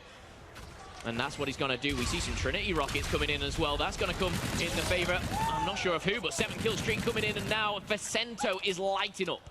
I would have liked to see them use the payload at the beginning of this round. Really, you know, you get that 5-4 advantage. You know, after Mindfreak gets it up to a very good start, you kind of kill their confidence altogether. You put the game in your hands going on the defensive side of things. So we will see Rise Nation, they back up now with the man advantage. See how they play this. I'm shocked that, you know, they get man advantage and don't push straight away. Yeah. I mean, maybe they're trying to convince Mindfreak that they're rotating out of this area, which it seems like they're doing. Well, Rise Nation, they have that numerical advantage, and they're taking their time. 30 seconds left on the clock, and I tell you what, Mindfreak are fully committed to that A site. They've now realized that it's not going down. They're going to rotate round, but is it going to be in time? You do see, actually, bombardment is in the hands of one of the players. I think it's Vicento. However, 3 versus 4. Mindfreak need to act quick here. This could be the rise of Rise Nation as we do see them charge forward. Vicento and Fellow, they pick up 1. It's all up to Buzzo in almost the impossible. He's going to be stuck between a rock and a hard place. It's Rise Nation who go 5-4 in the lead. Oh, Momo, this has not been good for Mindfreak. They get off to a very good start, and Rise Nation has stormed back. Now with Mindfreak going on the offensive end. They have tried to be passive. It has not worked. They need to be the aggressive here, but I believe Felony still has that reactive armor to use. And Icy Bombardment as well available. I think it's Percento who is on a 7-kill streak. Fellow and Aqua have their payloads. There you go. So there's like 3 power weapons or score streaks you like. This should go Rise Nation's way. Yeah, Rise with a ton of utility here. I mean, if they were to lose this game, the only one I can remember, I believe it was stage 2 in Fuse versus Splice, where Splice had everything at their disposal, and they end up losing that game. This is one where you look at everything on the table. Rise Nation has a clear advantage. Okay, well, here is the man for Cento, 11-5.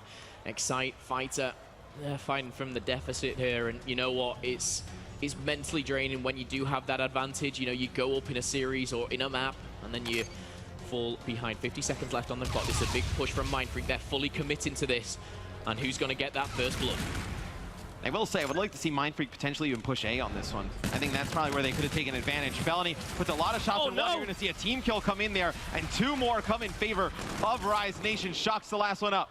Shocks, he finds one. However, he's got to find a 1v3. He's got to find one in the middle. Ladies and gentlemen, Rise Nation battle back from what may have seemed a little bit impossible. They were 4-1 down in that map. They stayed strong. Percento went on a 7-kill streak. He unlocked everything available to him. They close it out. You've got to feel for the boys of Mindfreak. Yeah, not as easy for Rise Nation as in the game 2. In game 5, they fall behind to Mindfreak. Just not enough at the end from MF to complete that victory. Now, Rise Nation, they needed that win in the worst way in this pool. We'll get an update later and look at where they stand, but they look to be in a pretty good spot. Yeah, that is, how do you take that? I mean, you see the boys almost talking it over, but good sportsmanship as always. The Australian boys, they are not out just yet by any means. They've got the way into this pool, a very, very difficult pool. They had FaZe, which they took 1 map off. They lost 3-1 in that one. Up next, though, they've got to face Infused. Yeah, I mean, it's been a grinder for this Mindfreak team. I mean, they played through Open. They battled those teams. There's some very good teams in the Open bracket at this event. They've come into our hardest pool, and they've given everybody a good match. Mindfreak just may be a little bit too mentally drained right now. Yeah, a very tough loss to take there. However, after the break, we've got some great Call of Duty coming your way. Don't go anywhere.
name is Jeremy Estacio, but you probably know me as Study. Born and raised in the Bronx, it wasn't always easy growing up here.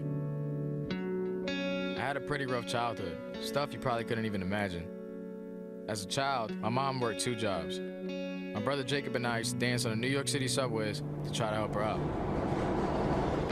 I found video games at the age of 12, thanks to my cousin. From then, my life changed. Video games helped steer me down the right path and avoid trouble. You could say, they may have even saved my life.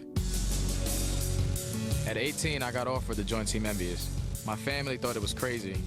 I told them, give me 4 months, and if I failed, I would quit playing video games. At COD Champs 2014, I came so close to winning, so close to becoming a world champion. The hurdles in my life have made me work harder, now so more than ever. With the recent passing of my mom, the fire has been lit inside of me. I'm playing to make her proud as she looks down on me. If she was here today watching me play, I would tell her one thing. I love you, Mom. Now, it's my time. Now I need to win. Now, I have to win.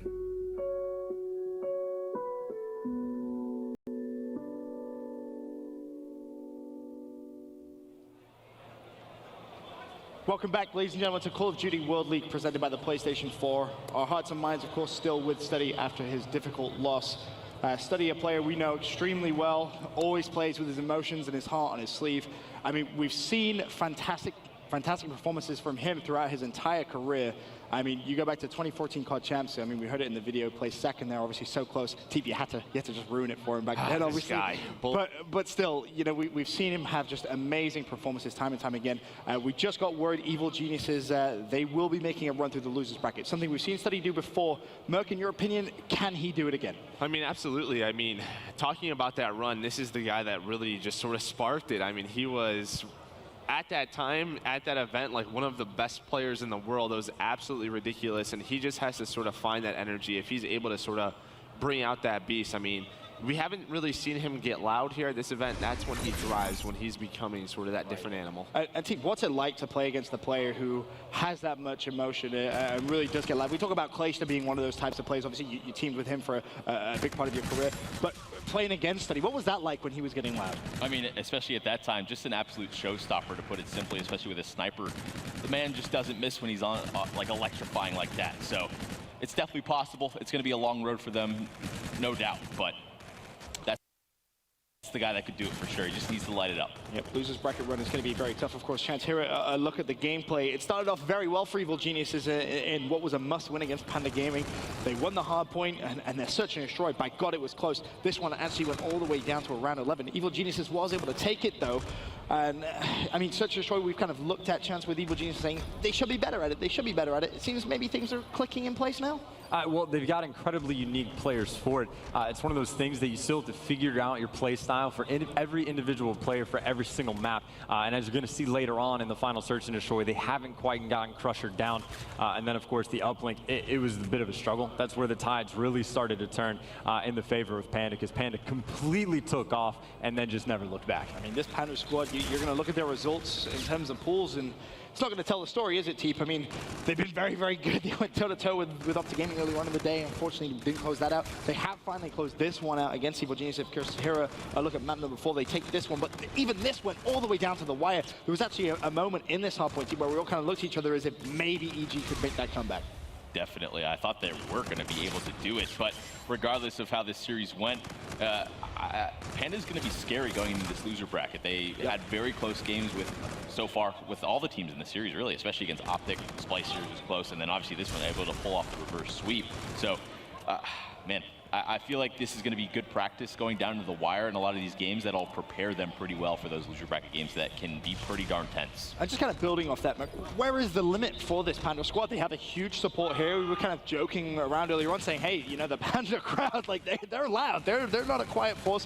I mean, how far can you see these guys going? I mean, I almost kind of see these guys like E6 at Las Vegas, to be honest. When you just sort of watch their play style, it just seems to be a bit different, but very much team-oriented. And you can tell their practice is finally paying off. I mean, their S&D has looked so good. If they're just able to take respawns, there's going to be a lot of pressure on those teams. Definitely will. Excited to watch Panda and, of course, Evil Geniuses continue on their campaign, but it will be through that very, very tough losers bracket. But we've seen some epic losers bracket runs throughout Call of Duty esports history, so maybe we could see one here at the CWL Atlanta Open.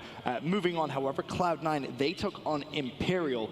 Finally, it seems like Cloud9 are back on track a little bit there, Merc. I mean, absolutely. And this is like one of those series, right? Well, yeah, I mean, they went 0-3 yesterday. How much of an impact does it have on this team? You know, obviously, they don't want to start too deep in the losers bracket. There's a lot of games, so as many as you can cut off is a good thing, and they were able to take this. But this is what you wanted to see, because these are the sorts of games that build up your confidence. And you can see just looking at the scoreboard, 230-30. This is what you want from Lacefield. This is what you want from Assault. And these guys have to step up big if they want to make this run. Absolutely. Again, we know Cloud9, they're going to be in the losers bracket. Aches, I mean, he's gone on crazy runs, TP, with yourself. Is this the exact start he needed here on Saturday to kind of build upon that loser bracket run? I'd say so for sure. It's a confidence thing completely with these guys, in my opinion. You need something to build off of, and a win like that is something that you can build off of, right? So Absolutely. Going into that loser match, you can get a couple matches under your belt, hopefully. Hopefully you don't get knocked out, right? But it's those first few matches in losers that you sort of build momentum. And momentum's such a weird thing in anything sort of competitive, but in Call of Duty, for whatever reason, I've been a part of it many times throughout my career. Once you get on a roll, the confidence level that you get sometimes is just like nothing else. You just know you're going to win. It's the weirdest feeling, so these guys can do it for sure. Oh, excited to watch them continue through. For Imperial, though, it was nice to see Shane back on the main stage. We got a glimpse of him, and I have to give Shane a lot of props, right? Traditionally known as that objective-based player. Merc, obviously, you guys, actually TP as well, you both played against him several times in North America versus Europe. I'm actually impressed. Like, he had a lot to show, right? No, and he was sort of the one guy with the ERAT on a lot of these different maps, dropping numbers. So, you know, props to Shane. We always talk about it. He always ends up back on the big tournaments. He's always sort of in the middle of it, and that's what you want to see. Imperial, you know, they've had some close games with some tough teams, and they were one of those teams coming into this tournament. People weren't really sure how they were going to compete, and you know, they've done a pretty darn good job. They definitely have. For now, though, we can take a look at our pools and just get everyone up to date on where we are with the CWL Atlanta Open. Chance, I'm going to start with you. Pool A, 4-0 for FaZe Clan. Rise Nation sitting at 2-2, E6 1-2, Infused 1-2, and Mindfreak 0-3. That one, Rise Nation and FaZe Clan will both progress. Is that what you expected going in? Yes, but not nearly in the fashion that it happened. In FaZe Clan kind of asserted their dominance, but then the Rise, E6, and Infused, just trying to figure out what was going on in that breakdown was crazy to figure out. We were very close to having the potential of a three-way tie, but Rise came in with the 1 seed. They are going to get through. It just took a lot longer than they thought it would. Definitely was a little closer than I'm sure they would have liked. TP, meanwhile, over in Pool B. This one, as I said, it doesn't really tell the true story there for Panda Gaming, I feel. Disappointing performance there from Allegiance, though, 0-3, and now you see EG as well sitting at 1-3. But Optic Gaming, business as usual for them. Yeah, pretty much. It went as expected, to be honest, in Pool B. There's 1 and 2 spots going to the 2 deserving teams, in my opinion. However, you know, it's still a big win for Panda, right? Going out third in your group, you get placed further along in the losers bracket, so the last rounds you have to play overall can be quite nice. And then, of course, a quick look at Pool C. Luminosity, I mean, they came with a big chip on their shoulder. They seem to have fixed their S&D woes. 4-0, sitting pretty. Big surprise, of course, Cloud9 down at 1-3, Merc. Yeah, I mean, we've talked a lot about Cloud9. Someone I want to touch on is obviously Team 3G. Nobody was quite sure how they were going to perform. They end up getting second. Problem is for them, though, they're going to have to play FaZe Clan in round number 1, and that is a team you don't want to face in that winner's bracket. Yeah, especially with their current form. But hey, can the 3G dream live on? That's the question. We'll have to wait and see till later on today. Chance, of course, a quick look back at Pool D there. E-United, still online warriors, or can they kind of proven themselves now to you? I mean, I think once you take down the former world champs, you can go ahead and scrub away that online warriors. But of course, they still have a lot to prove. Obviously, they're looking great now, but looking good on Friday is vastly different than coming out to Championship Sunday and continuing the destruction that they've seen so far. But frankly, the only bad games I've seen them play have been uplink. Their hard points have been fantastic. Their search and destroy is on another level. So definitely looking good. But even if you have that one weakness, that could potentially be enough to get blown away. I'm excited to see you united on the main stage a little bit later on when we get over to MLG Primetime, potentially. We'll have to wait and see. For now, though, let's take a look at our uplink leaderboard. We've seen tons of uplink maps so far here at the CWL Atlanta Open. Now it's time to show you who is at the top of that Profeezy, a 1.58 KD there, 2 games played. So not the biggest kind of statistical pool. You go down a little bit to some people who've played a couple more maps. Zoomer and Attach both with 4 games under their belt. 1.75 carries for Attach and a 1.37 KD from him. In actual fact, you look at FaZe, there's 3 players of FaZe in that top 10 list. Merc, anything stand out specifically there for you? I mean, that just comes off those big games Zuma and Attach had last night, where they both went on like 9 to 10 streaks. I mean, you know, looking at that, and then of course you have PD at number 8, and that really tells a story for Infuse, just almost on the cusp of those big things. It's cool to see Profeezy up on that #1 spot as well. I know we don't really have set positions as much in Call of Duty, but if I had to call someone the best lead blocker in uplink, I have to give it to Profeezy after what I saw from him today. It's unbelievable. Yeah, probably the most impressive thing to me is going to be Attached, though, because not only do you see he's 4th in KD, he's got the carries and he's got the throws as well. So he's one of those guys that he's on top on nearly every single category. Of course, Profeezy does stand out, and same with Havoc, but again, they've only got 2 games apiece. So it is worth considering, if you played more, would you be able to maintain that level, or would you drop off just a little bit? So very early to make these definitive calls, but obviously FaZe, 3 in top 10. What more do you need to say? Yeah, their uplink play is definitely on fleek, if you will. It's 100%. They haven't lost one so far, so I mean, they're going to continue to play very, very well, I imagine. Of course, if you are watching on MLG.TV, we have our enhanced viewing experience. Now, let's learn a little bit more about Eve.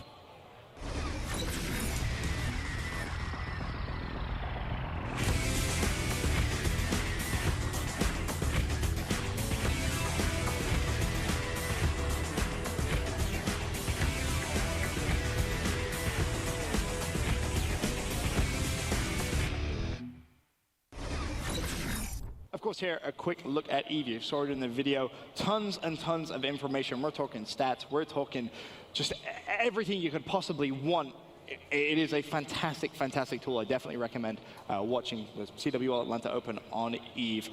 We've been kind of taking a look at the engineers, Merc. We're always a big fan. Some of the stats they come up with, we get to use as well on the desk. So it's a fantastic tool. It definitely is. But looking forward, Merc, in your opinion, the winners bracket games that we're going to see a little bit later on. I know you've been doing the math in your head. You've been trying to, formulate the equations. Supposedly that's why they hired me. Apparently he's pretty smart at what he does. But which game are you looking forward to most?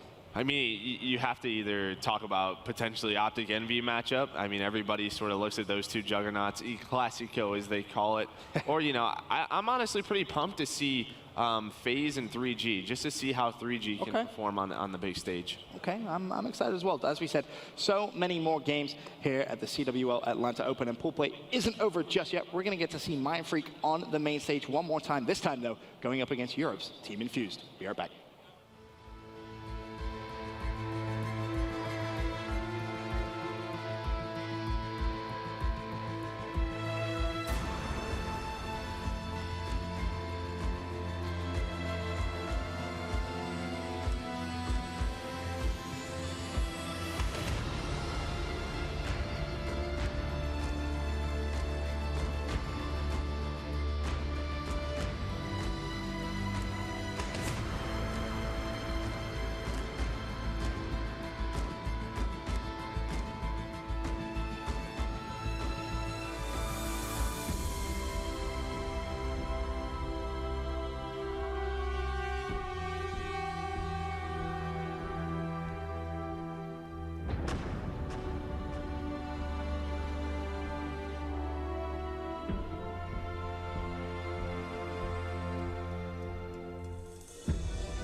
Ladies and gentlemen, welcome back to the Call of Duty World League presented by the PlayStation 4. We're here at the CWL Atlanta Open, and look who we just happened to find roaming around. It is so good. Gandhi back on a Call of Duty desk, and of course, it wouldn't be Gandhi. We didn't have Maven there as well. Maven saw him. It was like one of those movies from those romantic movies. They both were like running across the venue, leaping into the only thing that mattered when I got here was finding you. Yes. I want you to know that. It's been love at first sight. We've known each other since, what, you were like 15 or something? 14 and a half. It's so cute. So, for those of you that don't know Gandhi, so there have been some great casting combinations of all time. You know, you had the Puckett and Fwiz combination. Benson, Some say that was Puckett, okay. Myself and Matt last year, but there's nothing greater than Scott and I. Listen, you have to understand that the duo is based off of pure love and excitement and more knowledge than everyone else put together. We're cornucopias of knowledge. Oh, I'm not anymore. Oh, I've heard. No, I know you're not anymore. I just do play-by-play now. Yeah, you're like, oh, well, he went up to the thing and he shot him, and I remember you guys' first UMG cast. Oh my! And you guys, that was you. You guys didn't know a damn thing, and it was. What was it? What do you call it? A hellstorm or something? A hailstorm. Okay, I think to be fair, you guys pronounced hellstorm like hailstorm. Yes. Well, it came from the sky. Hail comes from the sky. They all make Look at where you started from, Maven. Now you're up here. So knowledgeable. You know what also is weird? When I was around, he was still a player. It's crazy. TP was. I was good then. You were. He was like what happened to me, man? Yeah, but now he's jacked, so you have to watch out. Did you see him? I saw him up there. No, he was like bursting through his shirt, and I was like, oh god, dude, TP. He looks damn good. He does. One thing to know, I'm not sure if you've seen the pictures, but Maven in the office, I've got to give Maven a lot of credit. You know, he gets a lot of flack, but he does work very, very hard. I was very surprised. No, genuinely, he's changed. He's trying to leave. But this is the kicker. He started wearing flannel, and he shaved his head just to look like you. That's how much he misses you, Gandhi. I don't blame you. So it was actually a complete trick on Maven. So I shaved my head back in spring, and it was all because his girlfriend, Kat, was like, hey, you got to do something about his hair. It looks so bad. And I was like, look, I have a 6-month process to get Maven to shave his head. I'll shave mine first. I'll tweet a picture every other week. And sure enough, here we go. And look at this big, beautiful thing. I'm pretty sure. So the flannel shirt was actually purchased for me by Kat. So I think it actually is probably because she's attracted to you. But it's okay. Reagan is attracted to you, so it works out. We're good. Yeah. Nothing but love. It's fantastic to see you again, Gandhi. It is. We miss you in Call of Duty. We definitely do. But that's going to be everything from the studio. We can send it down to our casters for the next game on main stage. Always an interesting experience when those two are together on the analyst desk there. Great to have Gandhi in the building this weekend. A lot of old friends and many new here.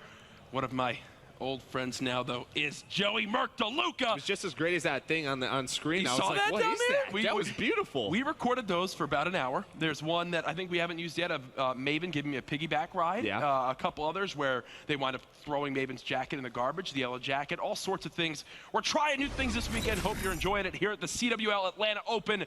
Merc, here though, we've got Infused versus Mindfreak, two prominent international teams going at it.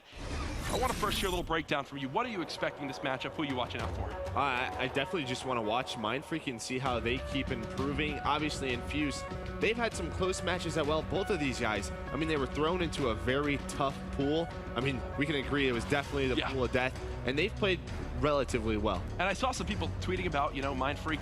They haven't won a series yet, but they've been close. I believe 2 Game 5s and a Game 4. They've been holding their own against these tough opponents. They need to realize one thing, and that is, even though Mindfreak might not have the best showing in pool play, they can still go for that championship losers bracket run. Absolutely. I mean, it just takes a little bit of a momentum. The hardest thing, I think, is that first match Sunday morning. If they get there, it's very tough to get that momentum back. Well, let's get into it. Mindfreak going up against Infused on the main stage here. After this match, we begin MLG Primetime with our championship winners bracket round 1 matches. But for now, one final Pool A matchup. And off the break, we're watching Marky, the Scottish man, going off with the NV4. Yeah, and I mean, this is just what you want to see from Marky. He's sort of that in-game leader, plays that anchor position, and I don't know about you, but I love seeing all the different weapons used this week in that ERAD, that NV4, the K-bar as usual. Oh, definitely. It's beautiful to see the balance coming into play, but let's talk a little bit about Marky B, because he's been around for a long time in competitive Call of Duty. Have you gone up against him before?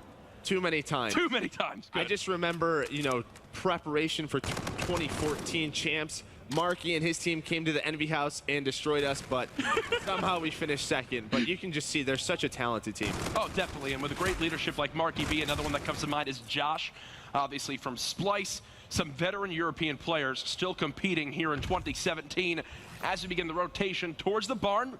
Mindfreak down by about 7 right now, but it's very early in the game. These names on Mindfreak: Buzzo, Excite, Shocks, Fighter. You don't have to watch a ton of ANZ or APAC Call of Duty, but you've definitely heard of these names if you're a competitive Call of Duty fan. Oh, absolutely. I mean, all three of these guys from Mindfreak have been here for a very long time. They win basically everything down there in Australia. And then Excite, he has been amazing to watch this entire event. Yeah. He's been the one with the ERAD being very aggressive, as you can see here. This is a guy that puts pressure on those teams, and we talked about it before. They break hard points very easily because of this guy right here. Hey, when he's doing stuff like this, you can see why it works out for him now. The disadvantage they were at earlier, now completely wiped off the board. Mindfreak, some of these guys have been teaming together for 4+ years, and it shows in their communication. But Joe, I do want to bring up the fact that these guys came out here a week early. Yep. They boot camped a little bit. What does that one say about the mindset of this team going into the Global Pro League coming up, as well as, you know, what opportunity does it give a team who does do something like a boot camp prior to an event? It just tells you how serious they're taking this and how they want to compete at the highest level. Mindfreak, every time they were at Stage 1 and Stage 2 last year, always scrimming against North American teams, getting as much time in as they can. Yeah, they just recognize real, basically saying, hey, you guys have a ton of talent. Let's learn from it as much as we can. As we shift our focus back to this game, though, it is Mindfreak currently up by about 14 seconds. We're on the bike path, hard point, and still this game very close. Slang about even right now between these two squads. Yeah, and it's crazy because Buzzo just picked up his first kill of the entire game, and they're still up 22. Fighter and Excite, those are the two guys. So much skill and talent between them. They're putting up a heck of a fight versus Infused. Well, you got to love the roles on this Mindfreak team. There's a reason why they've been really the winningest squad in Australian Call of Duty history, without a doubt. I mean, there's no argument that can even be made down there. On the side of Infused, though, they're in an interesting position because they've got a couple events coming up. Obviously, this one this weekend, and then next week at ESWC, where their goal is not only to perform well, but a lot of talk has been about Splice and Orbit, but not Infused themselves. They've got an opportunity now to put themselves in that top echelon of teams in the EU region. Oh, absolutely, and I think coming into this event, they were sort of overlooked, right? I think Moose had a great event at Gfinity. Obviously, this game, he's 5-10, double negative. You want to see more from him because he can be such a superstar slayer, but Infused, if they do well at this event, a lot more eyes will be on them in the future. Oh, definitely, and Moose, actually, the interesting part, and I want to hear your perspective on this because I'm sure at times during your career you had some doubters, and you know, is Merc still at it? Does he have what it takes? Everyone was questioning Moose after the performance at the CWL London event because he was rocking that Synaptic combat rig, which got banned out, and people were wondering, was he doing that well just because of that combat rig, or is he actually that talented? Is that something that affects you as a player where that's all you're hearing instead of just actually attributing it to the skill you have as a player? I think it just sort of pisses you off even more. You just want to go to the next event and prove people wrong. So I know that's what Moose is doing. He has a talent. I remember when I first heard of this guy, there was a lot of hype around him, especially during the Ghost era. I know Moose can play at the highest level. And this is a guy that has come to North America to compete at before. He's been in the top of Europe many times in his career, had one of the best placings for a European team on North American soil ever back at, what was that, Anaheim 2014? Yeah. So, historian, Jack, you're a historian. See, people think I'm clueless. I've got an idea at times, but this is a guy that's really done everything in European Call of Duty, looking to make it happen now on North American soil again. Still a very close game right now, but the big thing to point out, Merc, Buzzo is 2-12. Apparently, he's trying to match Havoc's 2-17 start from a little bit earlier today. And this is sort of the issue around the roster, right? Buzzo is that sort of slow AR player, and if he doesn't have a very fast start versus North American and European teams, it's very hard to win consistently. So a lot of pressure on him to sort of step up, at least get around to that even point of view. But you have Excite, 22-14. This is what we were talking about. He puts so much pressure on the map with that ERAD. I'm going to attribute most of Excite's kills to the fact that we look similar, and that gives him an extra bit of effort inside the game. But this guy, he's coming into this with a lot of pressure on him because he's now the new fourth of Mindfreak. People were wondering, you know, how would he fit in? He's got some big shoes to fill now with Dens being gone, but so far this weekend, he's looked very solid, and leading his team right now at 23-16, he's definitely impressing me. Yeah, and I think Buzzo talked about it in a content piece where he's just not trying to prove people that he should be on this team to the rest of the world. He's trying to show these guys I should be on this team. Oh, 100%. He actually tweeted when he joined the squad, this has been a dream of mine for years. I mean, joining Mindfreak, being a part of this team, has been the epitome of what you could do in the Australia-New Zealand Call of Duty scene. And now he's done it. He's got a lot of weight on his shoulders. What can he do? Again, we don't want to keep harping on it, but I'm going to bring it up. 2-14 from Buzzo, and this team is still up by 30 seconds. What do Infuse need to do right now to pull away? I mean, this is one where if I'm Marky B and Moose, I'm telling my teammates in PD and Nelson, boys, we got to kick this one into gear. There's no way we should be down in this game. Oh, absolutely. And you have to slow down either Fight or Excite. You can't let them getting one or two pieces because obviously Buzzo's not there trading those kills, you know, so they're obviously putting a lot of multi-kills together. And this is what Excite does. This is what I was talking about. Such a smart player with that ERAD. I would have liked to see him use that FTL jump right there. Beautiful that you bring that up because that's where I was going next with this one. So far, I've loved seeing FTL jump paired with the ERAD for the ability to kind of cut down that range gap where the ERAD can kind of fall off a little bit. There would have placed him basically right behind the player as you see PD pop that reactive armor of his own, trying to stay alive, being challenged by two players. He'll whiff the reload there, and Mindfreak should retake control of the hard point. But yeah, FTL jump used much more this weekend now that the likes of Rewind is no longer in play. And I've seen a couple good moments with it, but for the most part, it seems like it's still in a learning curve for this payload. Yeah, absolutely. But I want to go back to that reactive armor pop by PD. I'm not sure that was the best thing. Okay. Luckily, Infuse was able to break that baseball field setup, but this is really one of those money hills. I would have liked to see him use that to break, because, I mean, there was only 10-15 seconds left on that bridge hill. But luckily, you know, Infuse is able to get control of this baseball field and get back into this game. Reactive at times is one of those where you see people just kind of use it out of panic. Right. Because you start seeing a couple shoot at you. You don't take into fact how much time there is on the hard point, what the goal should be with using that payload. So you just use it to try to stay alive in that scenario. And it might come back to bite you. Right now, Infuse, they're playing from the back foot as they do not have the spawns at the moment. They've got at least one entry kill, but Mindfreak still in control of this hard point, still in control of the lead.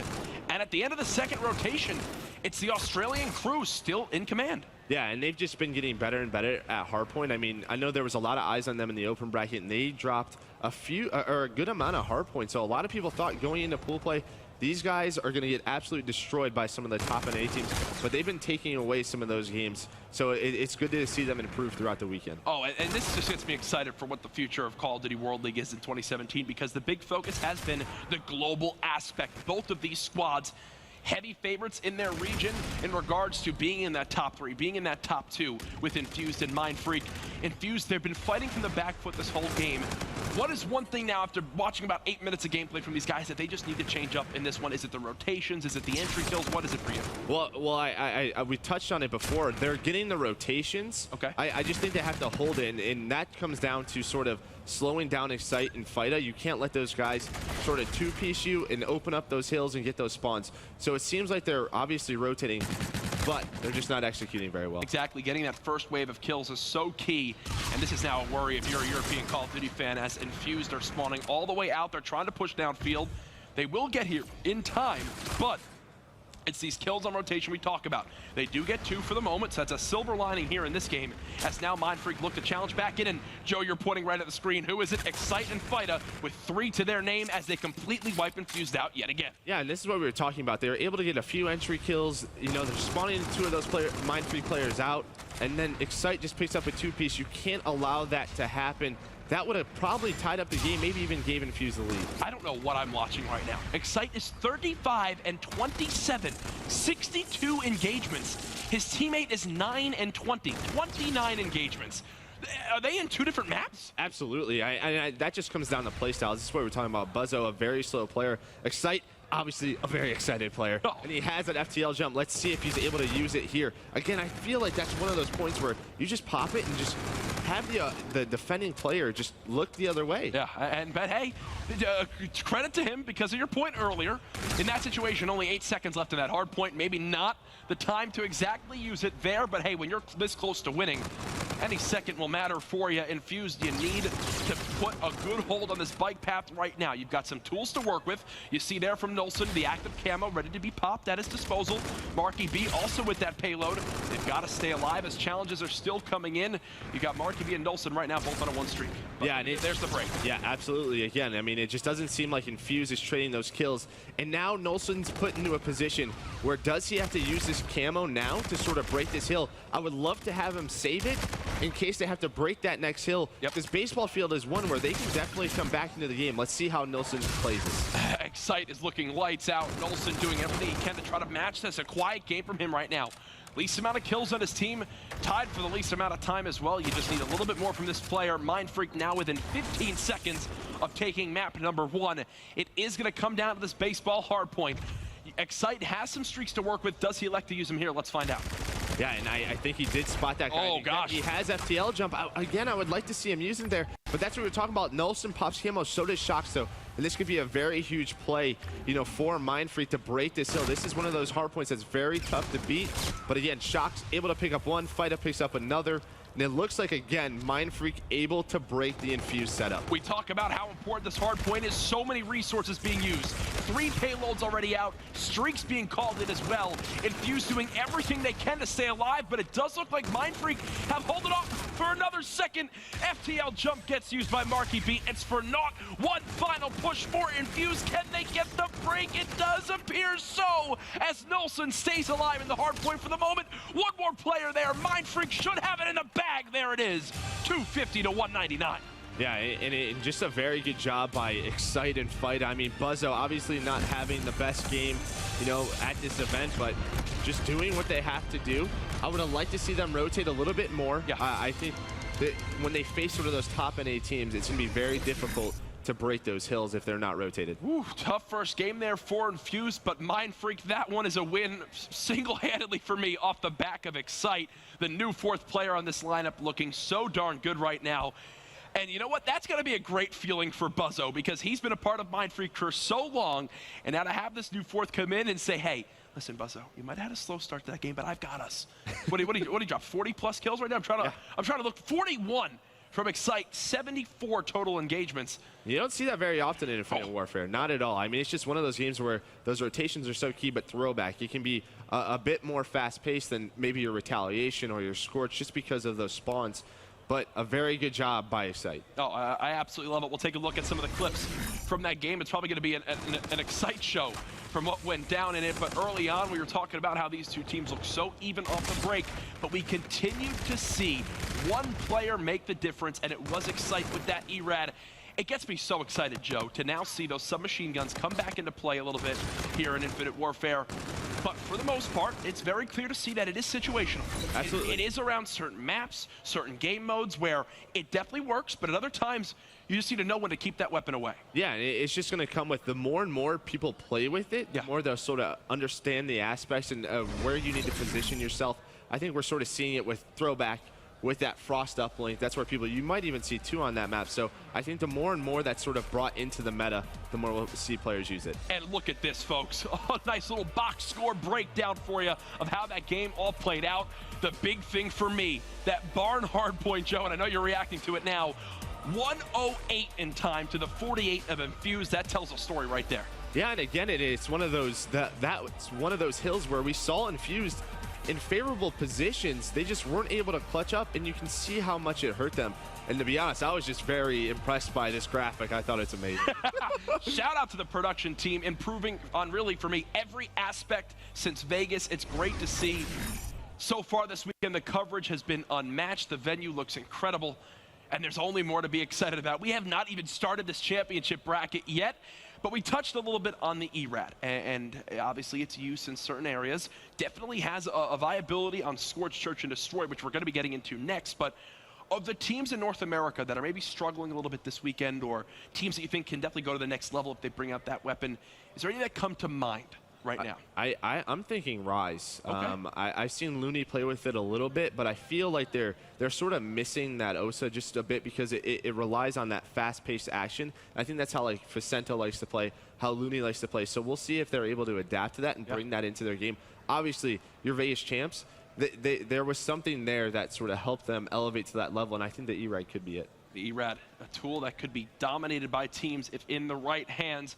There is Marky B. We talked about his leadership, and right now he's communicating with his team saying, boys, we've got to start to come back in this one, because remember, the teams in pools aren't eliminated if they don't get in the top 2, but they start where basically every match is a must-win. From then on out, they're in the championship losers bracket, and they've got a long road ahead. Yeah, and I mean, it's even more important for teams from Europe and APAC here, because they need all the pro points possible. So just that one-round advantage can be such a huge help to them to sort of qualify for that Global Pro League. Joe, I know you've been working a lot about the whole Global Pro League and things on those lines. How excited are you for it, man? It's got to be great to see someone who's been so involved in Call of Duty from the beginnings to now, to see something like this finally come into play. Absolutely. I mean, the CWL team has been awesome to work with, and it's been one of those things where we just want it to get out there. We want everybody to see it, to be a part of it, and finally it's here, so I can't wait for that Global Pro League to be here, man. Oh, and we saw already 16 teams will be involved. Europe with, what, 6 of those overall? 1 from APAC, which very well could be this Mind Freak squad. They've got a pro point battle ahead of them. I believe their brethren in Tainted Minds and Chiefs, I believe, have both already been eliminated this weekend, falling in that open bracket. It is time, though, for game number 2. Going to be Scorch, Search, and Destroy. When where you can easily bring out the submachine guns. The sniper watching over that B-bomb can be deadly. And teamwork and team communication with the basically making sure if you see an enemy, 4 of you are shooting at him at once is so key to stop plants on this B-bomb. Yeah, absolutely. Not even the B-bomb site. More and more throughout this tournament, we're seeing people play this site A, and I love seeing it. I think that's what we were missing at Vegas, just not some site diversity. But again, Infuse, I don't know if they were able to watch, but Mind Freak was just a team that played on this map. Yeah. And Mind Freak has a very slow, methodical play style on it. So let's see if Mind Freak will switch it up, or if Infuse have an idea how they play. I love it, Joe. Love to hear it. And look at this already. You talk about how there's been a little bit more favor towards one side of the map this event than last time, and we're seeing it right away.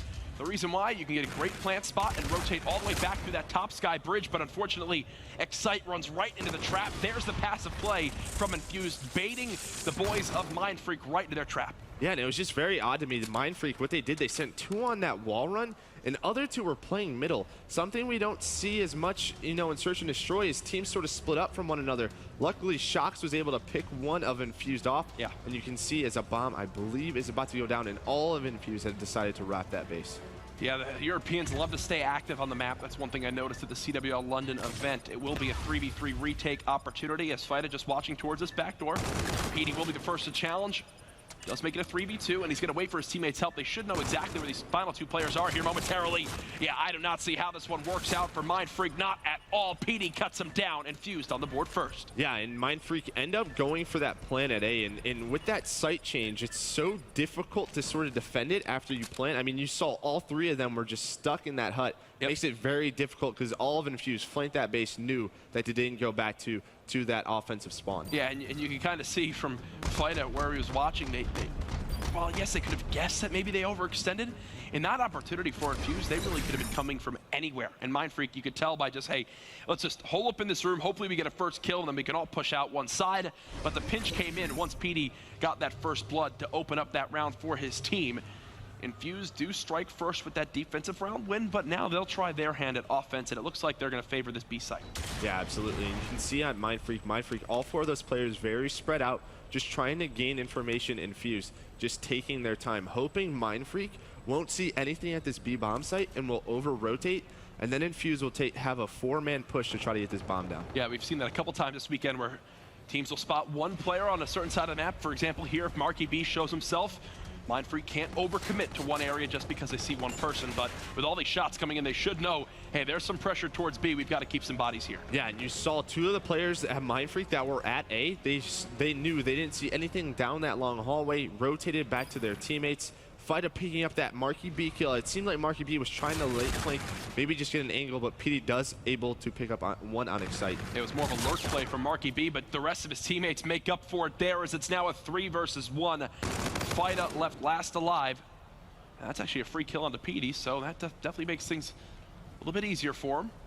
I do like how he's playing this round. Spots one, but the challenge comes in from both players on Infuse. That's how it's done.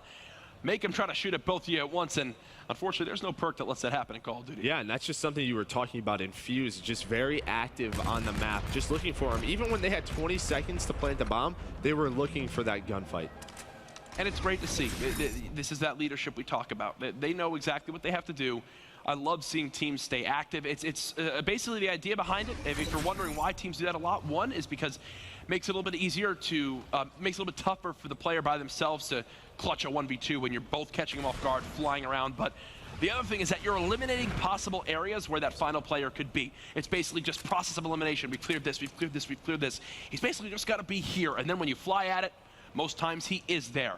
Thankfully for Infuse, after that rough map 1 loss, they're now up 2-0 in this S&D as they look to tie up the series. Yeah, and Mindfreak right away making their an adjustment to their offensive A push. They sent 4 down that hallway instead of just 2, and they were able to just back the players out of Infuse out of there because the Infuse guys knew how difficult it is to retake that bomb site as 2. They wanted to get back as a unit. And now we're into a 2v2 with that bomb down. Only 27 seconds left. Buzzo picking up another one. Nolson in a 1 versus Buzzo. And this is so tough for Nolson because he's got no idea where Buzzo could be, but Buzzo actually shows himself, and Nolson's got to chase this one out. Buzzo knows it, though. The veteran Australian player will just back on up. Not going to be enough time. Nolson will win this round. Or sorry, Buzzo will win this round for his team. As Nolson just looks to potentially take a kill for the road. Not going to happen.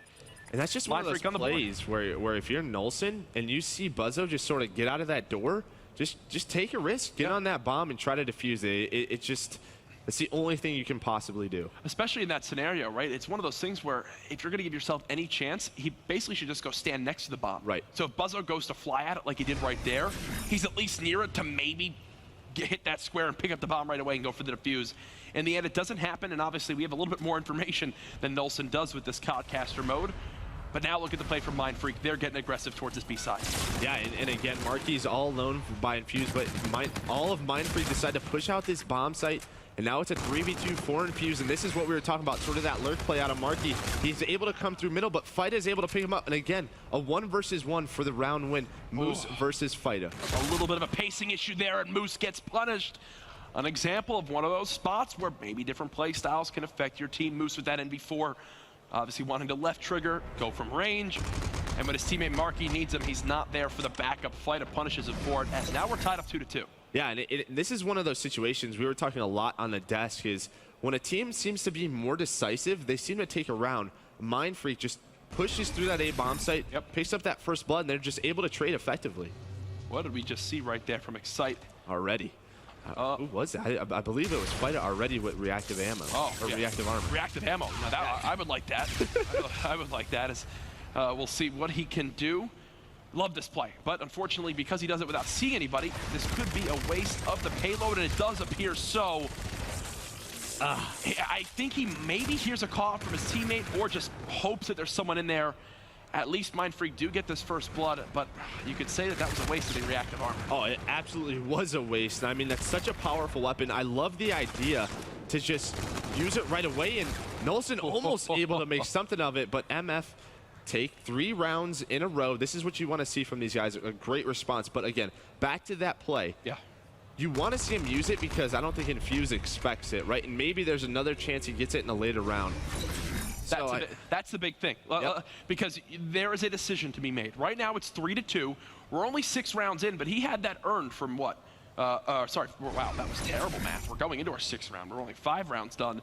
But he had already earned that reactive armor. By him popping it that early, he's already on the way to his 2nd one. And honestly, if there was a player in there, they helped clear out that room. You can make an argument for either side if it was a waste, if it wasn't. One thing I know for sure, Mindfreak did win the round. So we open up round number 6 with players trading kills as Buzzo, Shox, and Fida are up against PD, Moose, and Nolson. What a spot! Wow. What a great spot by Shox. He's able to pick up the 3rd one. Beautiful play from Shox, and that's now 4 rounds in a row for Mindfreak. And again, Fida, Excite, Shox, they're playing very well. Still not much out of Buzzo yet, but they're putting these rounds together. I'll be honest, I talked to Mindfreak a little bit earlier, and they are not very happy with their Australia-New Zealand friends, who obviously there's this whole race for the 1 spot in the Global Pro League, and I heard them talking a little bit about it, saying, oh, they think they're the best, this team thinks they're the best, but they're already eliminated, we're still here playing. And now they're showing up on the main stage 4 rounds in a row. Can they keep this momentum going? How beautiful would it be for this squad to go up 2-0 into the uplink? Camo now being popped right off the break. There's a kill for Shox. He's going to continue this 8-5 performance. Beautiful stuff from him. Yeah, and again, taking a bit of a risk there, popping Camo blind. I mean, he doesn't know if anybody's there. He could obviously take a pretty calculated guess, but I wish they would at least see Infuse before they pop those payloads, but the risk pays off now in a 3v2. And it just looks like Mindfreak just getting together. Let's see if they're able to put the bomb down as Marky B and Moose are just completely separated from one another. Yeah, this is Infused. The only opportunity they can really get here is if this pinch from Moose winds up working out. No, he gives away his position without a kill. He'll be punished for it, and now it's Marky B 1v3 and has to defuse, and he's been spotted. This one's basically done. Yeah, and we were talking about Marky B being away from Moose. As soon as Moose shoots, you saw all the guys from Mindfreak just jump at him. It's very difficult to do. Moose had to pick up that first kill to make it a 2v2 and make it possible for Infuse to get back in the round. But now this will be 5 rounds in a row from Mindfreak. What a great response. He's going to play exits here, try to maybe earn that FTL jump for round number 8. But let's talk about the difference in aggression from Mindfreak from their first round loss to this point here. And he'll just jump off into the lava. As there he goes for a swim. Looks like it hurts. Oh. I don't know if you could swim in that, Jack. I don't think you could. But you know what? I just wanted to say that, and I did, and now we're going to move on. But no, the aggression from early on, what did we see from Mindfreak? They sent 2 players to site, and then they had 2 players lurk middle. It didn't work. Since then, any aggression they do, it's a team of 4, everybody flying at them using their communication. And again, they're just being very decisive, and you can see it again right away. Just 3 right up the middle. They're just playing so quick. Infused, nobody's even turned around yet, and it looks like they're going to be able to catch them off guard, just maybe. And it's so smart from Buzzo, because he just calls the cross and gets back with his life. They know exactly where Infused are. Again, they're pinned inside this deck room, and Mindfreak should just push this one on out. They should have free kills. If Excite just goes for it, and as we see, they all get away. That's a best case scenario for Infused. And now this is a really scary situation for Buzzo, but they don't know he's here. He's able to pick up one. And I like this play. Just get out, wait for your teammates. You're in a 4v2, and this is going to be very hard for Infused to get back into this round. Shox picks up 1. PD, the last one left, he does have the reactive. He's going to have to pop it. Because if they lose this round, they're out, but he's getting team shot. Beautiful round out of Mindfreak. Great adjustments as we were talking about.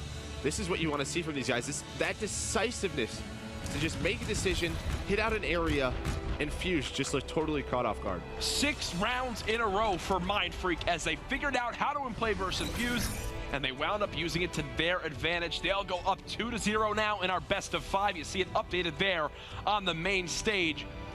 Mindfreak play it so beautifully, great uses of the payloads, and you can just see their communication, even with this new 4th, is already fully intact.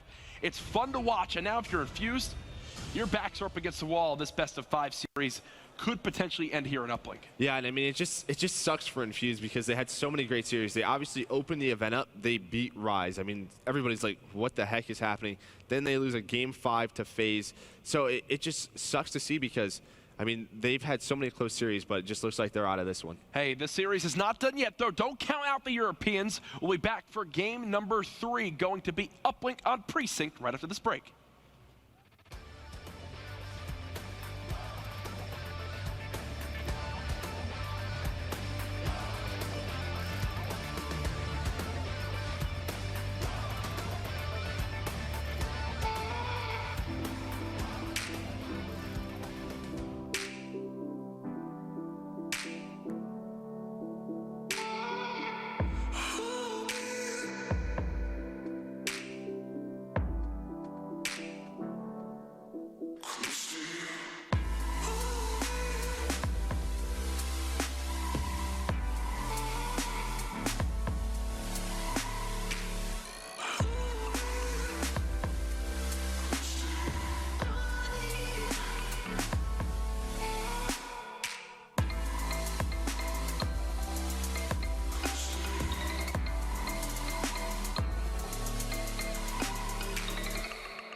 Ladies and gentlemen, welcome back to the continued coverage of the Call of Duty World League Atlanta Open presented by the PlayStation 4. We've seen so many great matches already in pools, and after this one, we'll start our championship winners bracket round 1 matches. I'm joined by Mlg here at the caster desk, so already more knowledge from him than basically everyone I'm used to casting with combined. Absolutely. There is no question there. We're seeing a great series, though, between Infused and Mindfreak, and here's some highlights if you missed game number 2. This one, Joey talked about it. The decision-making and the teamwork for Mindfreak is what won them this map. Yeah, absolutely. I mean, as soon as they lost 2 rounds in a row, they knew they needed to switch something up, and they just decided, let's just hit things together. It's been what's been working for us, and just taking a very decisive search and destroy. Yeah, decisive is definitely the way to put it. 6 rounds in a row look beautiful for him, and already we're into game number 3. The MLG admins are on top of these players. We're getting right into the action. We're not stopping. We're putting on a great show, and I love it because we're going right into Uplink. Joe, you can just tell I'm so excited to be here this weekend. I mean, what is there not to like about everything's I mean, awesome. you're here, and that's all that matters, you know? I'm loving it, you Joe, know? stop, you're a married man. Don't tell anyone. Well, I think a lot of people just heard on this broadcast throughout the venue, there's still matches going on. We've got the studio studying up on the other things, so we'll catch you up on all the action after the series is done. But for now, we've got one thing in mind. It's Infused and Mindfreak on Precinct Uplink, and we're ready to bring in the action. Joe, predictions. Is this series done here? I think it is. Mindfreak, it just seems like they are in much more control. If Buzzo can step it up a little bit and play with Excite and Fida, they should be able to close this out. And again, another map. I think this map draw works out so well for Mindfreak, where you can see this submachine gun rain down terror inside this main lobby area, inside top station.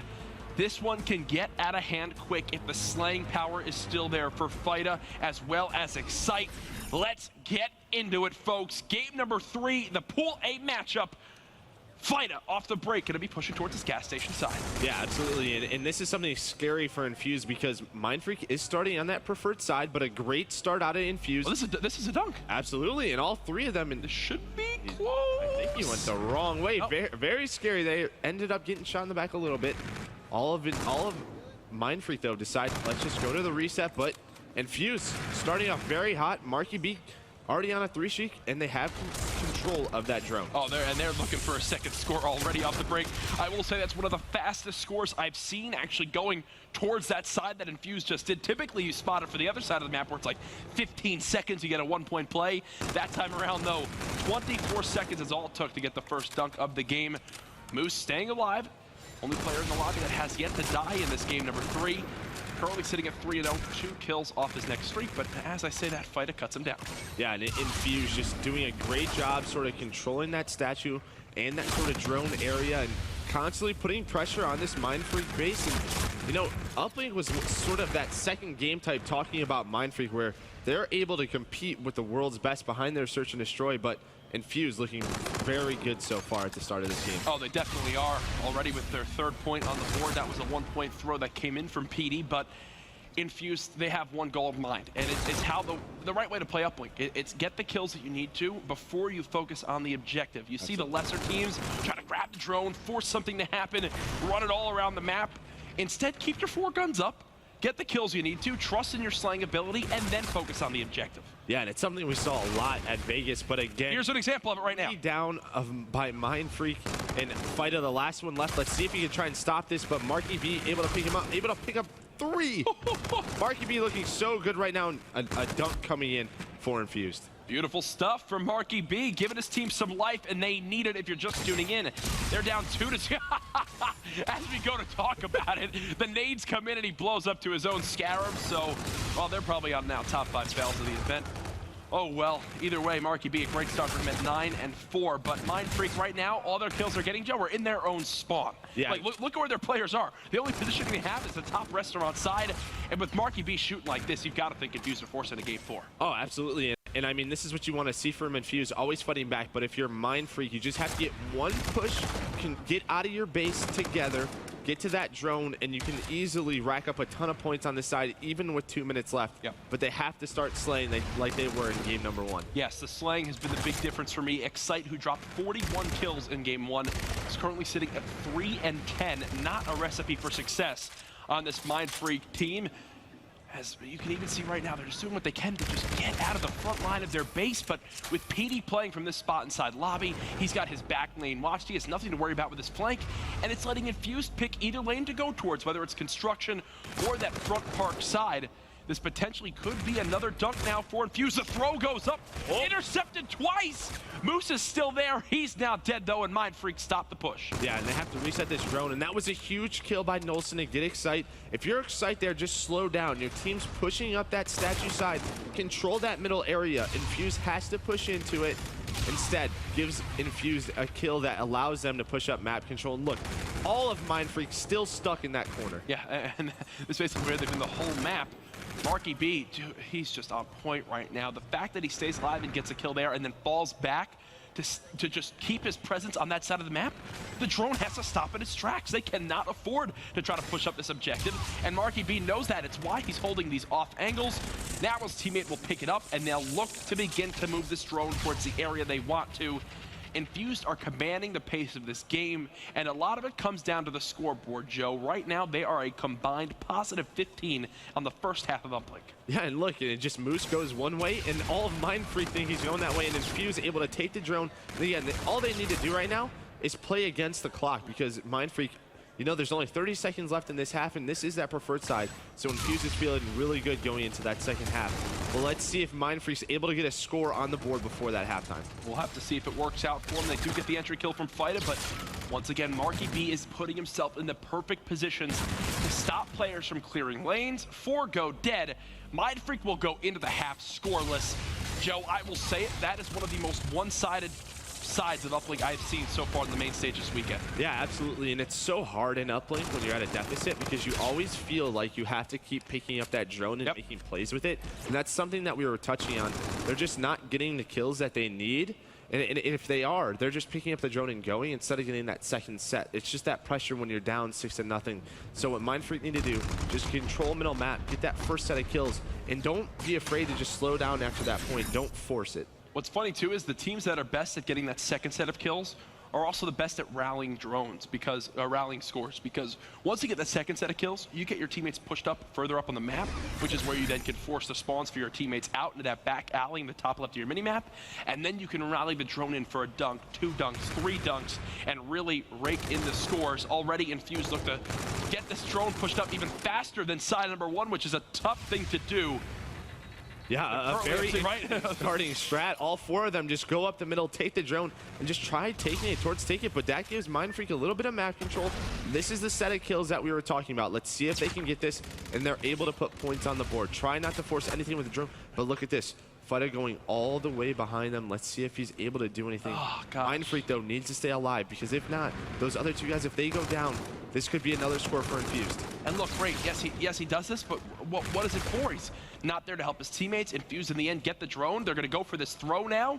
They do wind up missing, so at least Mindfreak will stop it for now. But for me, that's a push that Mindfreak definitely had a scoring opportunity on, and they just kind of failed. Yeah, I mean, when you know fight is going around the enemy base, the other 3 of you just need to stay alive, post up L trigger, get into power positions. But again, now we're at that mid sort of map stall. Mindfreak has a drone. I'm not too sure what they're doing with it, but again, they need to get those slays mid-map. Well, I think the big thing is they realize that we don't have any pressure inside lobby, so they're just trying to stall out as much time as possible. Look, even now, how often do you see the drone get thrown back into basically their spawn? They're just playing keep away from Infused right now, because Infused recognize that, hey, we've got all lobby control. We basically can dictate the pace of this map for the moment. And Mindfreak are doing everything they can to try to stop them from getting that done. Yeah, that was a huge first kill by Marky, stopping that push, getting Excite with the drone, and that slows down this push. Again, they're just not executing. And those second set of kills, huge play by Shox, staying alive in the base. Have to be careful, though, that drone might reset. He's able to hang on to it, and this for me, by Shox. This for me right now is a must-score opportunity. They've got players where they want to. They're pushed up, but again, they keep trading these kills, and it goes back to the slang we talked about earlier. 9 and 19 from Excite. Every time Mindfreak look to push that wave forward, there's already 2 people there ready to stop them. Yeah, and there's only 2 minutes and 45 seconds left. Infused had that drone control. Moose picking up 1, PD going behind the base, and they might be able to get another dunk here. It's able to stop. Let's see if PD, yep, he should be able to get this one in. Boom. Nelson I was like, oh, I was confused. No, hey, let us see get it, because guess what? As I was talking about earlier, PD was looking for the rally. He's going back to spawn trap them in that back gas area.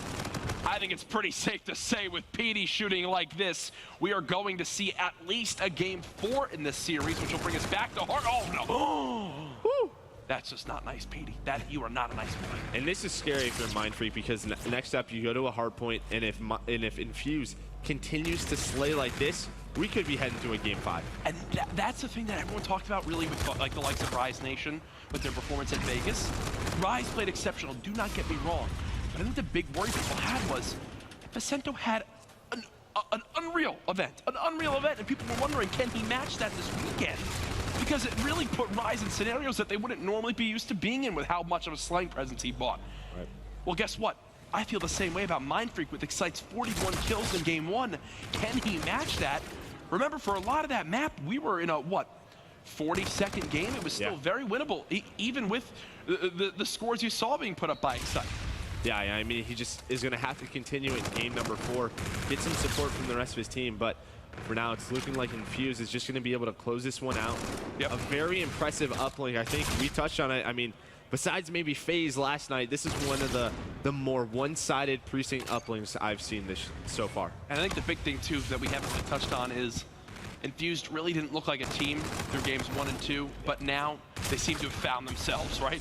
They've taken things back under their control. They've set the tone for this map, and for the most part, their decisions have been on point. Now, Marky B's got to be feeling good in his squad to be able to at least force the game 5 in this series. Yeah, absolutely. And it's one of those things when you're sort of the in-game leader and your team is listening to you and things are going right, when you're able to just be comfortable, trust your teammates. I mean, Marky B, he's that in-game leader, and he's topping the scoreboard right now, has 24 kills. This is what you want, and that's, I mean, whew, I thought he was about to do that. But that's what you want heading into that next game. Moose is elite right now, 26 and 19. PD's there with him as well. 20 seconds left, and it's at a point right now where we're just seeing if Mindfreak can get one score on the board. It doesn't appear so. The European squad will stay alive to at least see a game 4 in this best-of-5 series. Remember, though, we've still got a lot of Call of Duty tonight here on the main stage. With MLG Primetime starting next, we'll have the exact order of what matches we'll see very soon to bring you guys at home. But there's a look at Infused. They know they still have a lot of work ahead of them, though, if they want to win this series. Absolutely. Speaking of Primetime tonight, I heard we might have a little Optic versus Envious. Hey, you don't spoil that. I did it. I did. Okay, well, Adam, if you're out there, don't yell at me. Yell at Joe. Thank you. That was not my decision, but no, everyone can kind of put 2 and 2 together there. You'd expect that to be one that hopefully makes it on the mainstream with what a history we have there in the E-Classico, as people call it. You see there below your screen, I'm Jack, but more importantly, this is Merc Joe. You're doing a great job with the casting today. Earlier today, Joe found out, he'd be returning to the caster desk, and you were hesitant. I wasn't sure why, but no, I appreciate it. But now look at you. You're replacing Maven. Please, dear God. Please. I don't know if I can do that. Please, dear God. No, let's take a look at some of the replays from that game 3, as it was very one-sided. Really told a different story than what we saw in the first couple games for Infused. And a lot of it came down to the pressure they put on in the slang and really their positioning around the map. Yeah, just right off the bat. I mean, within 2 minutes, they had a 5-0 lead, and I think they just sort of knew from there they were able to close it up, and Mindfreak just not able to get anything going. All of their pushes just shut down very early. And think, they took the lead in that game in 24 seconds in with the first dunk. They did not give it up through the next 9 minutes and 34 seconds. Yeah, I mean, all of them just slaying very well. I mean, everybody on the board, was participating. And that's what you want to see from Infused. I don't know what time it is in Australia, but hopefully fatigue isn't setting in for these players, as for some of them it's their first time, for some of these ANZ guys this weekend, it's their first time participating in an MLG event. Obviously it's a long travel for them to get out here, but the same can be said for Infused, as they've got to come on over from Europe. You played on some international events. What does jet lag do to you? Is it something that actually affects you in game? Oh, absolutely, and I think you know this from casting some Gfinity events. Oh, trust me. A lot of naps. Yes. A lot of hydration. I mean, it is very difficult to deal with, but Mindfreak, they've been out here a good amount of time. Hopefully, they're able to adjust. But yeah, of course, they won't say it affects them, but you do get tired very quickly. Well, look, we're on the big screen. Hello. Hello out there in the crowd. try to see if you guys are waving back. I think I see a middle finger. Let's move on. No, I was kidding. As we're ready for game number 4, I love seeing this because the Global Pro League focus for me, we've been pushing, I'll be honest, the MLG content team, we've been pushing the EU versus NA. We want it to happen. COD Champs Grand Finals between Splice and Envy gave me chills when I heard the Europe versus NA chants in the crowd, USA, everything going on. It got me excited, and we have it more than ever before this year. Reminder, folks, next weekend we'll be at the CWL Paris Open. That's one of the large open European events. I'll be out there. Maven will be out there. More Call of Duty to be played. Another $100,000 up for grabs. Yeah, it's going to be an amazing event out there in Paris. The fans are always amazing out there. I mean, they love Call of Duty. But one of the craziest things to me is 20 teams in the North American teams in the open bracket. It's going to be a crazy tournament to see who's able to advance. Oh, 100%. It's going to be 1-2 where those pro points come into play yet again. Here's your rig draft as FTL jump. I've been loving seeing it. I'm just waiting for one of those plays to happen. Did you get to catch Silly and E United? I saw it. Saw that play, right? Yep. So that happened online in the 2K. Haven't seen anything too crazy here this weekend. Woo! There has been so much Call of Duty played, whether it's in the open bracket, on the main stage, on the featured stations, and we're just getting started. It is Saturday night here in Atlanta. Merc, does this series end here or we go into a game 5? I think we're going to a game 5, Jack. Oh, I love it! Infuse just looks so good in that game number 3. However, if Excite, Fida, and Shocks are able to slay the way they were in game number 1, this could end right here. This could end right here. Joey D says Excite and Shocks are his players to watch. Well, I'm going to reverse you on that and say Moose and Petey are the 2 slayers that we saw from the CWL London event go off for Infuse, who need to match their performance right now. Off the break, the first kill's a team kill from RTB. Yeah. And the second kill's a team kill from Buzzo. A lot of cars blowing up. Yes. A lot of grenades, but this is what you want from Mindfreak. Get that started, and this is what you want to see from Shocks. Push up a little bit, allow his teammates to get in the power positions on that bridge, make it very difficult for Infuse to get in, but a huge entry kill by PD. Definitely PD trying to be the one to swing this one back in his team's favor, but the NV4 has definitely a role on this long sight line near bridge, as it does look like Infuse for the moment have outmuscled this Mindfreak team to get back in control of this hill. But let's talk about retaliation a little bit. I was talking with Mud Dog, Call of Duty aficionado, earlier today, who talked all about how on retaliation, no lead is big enough because really every hill can be a money hill on this map. Yeah, I mean, if you're able to push those spawns out and spawn the other team, especially on that broken and that graveyard hill, it just makes it so difficult to sort of, get into that hill because you're spawning so far away. There's so many different pushes. You have to be able to execute on that first or second push, or you have to rotate. Oh, and TP is one of the people who's been very vocal about how much he loves this new hard point. I'm sure you agree as well from the updates we saw a couple months ago now, where it slows down the pace of this game. Spawn control is very key. Obviously, you got to wait for your teammates to go for coordinated pushes. It's not all about just flooding the hard point like we saw earlier on this year. And right now, Infuse, they're up to a 32-17 lead as they look to potentially take this hard point and continue their opportunity for a reverse sweep in this series. Yeah, and we're getting to 20 seconds left in this hill, and let's see, all of the players on Mindfreak, you're going to see at the top left of your screen, all of them are going across that bridge. Yeah. And number 1, I believe that is Marky B. He's going to be huge right now because if he gets taken out, Infuse might spawn out, and this is one of those hills where you can get an easy 60 if you're able to get those kills. But a huge first kill by Marky B. Nolson picks up the second one, and watch that mini-map. Look where Mindfreak is going to spawn, number 7 and 8, all the way across that bridge. Yeah, that's Shocks and Fida now having to push basically across the entirety of retaliation.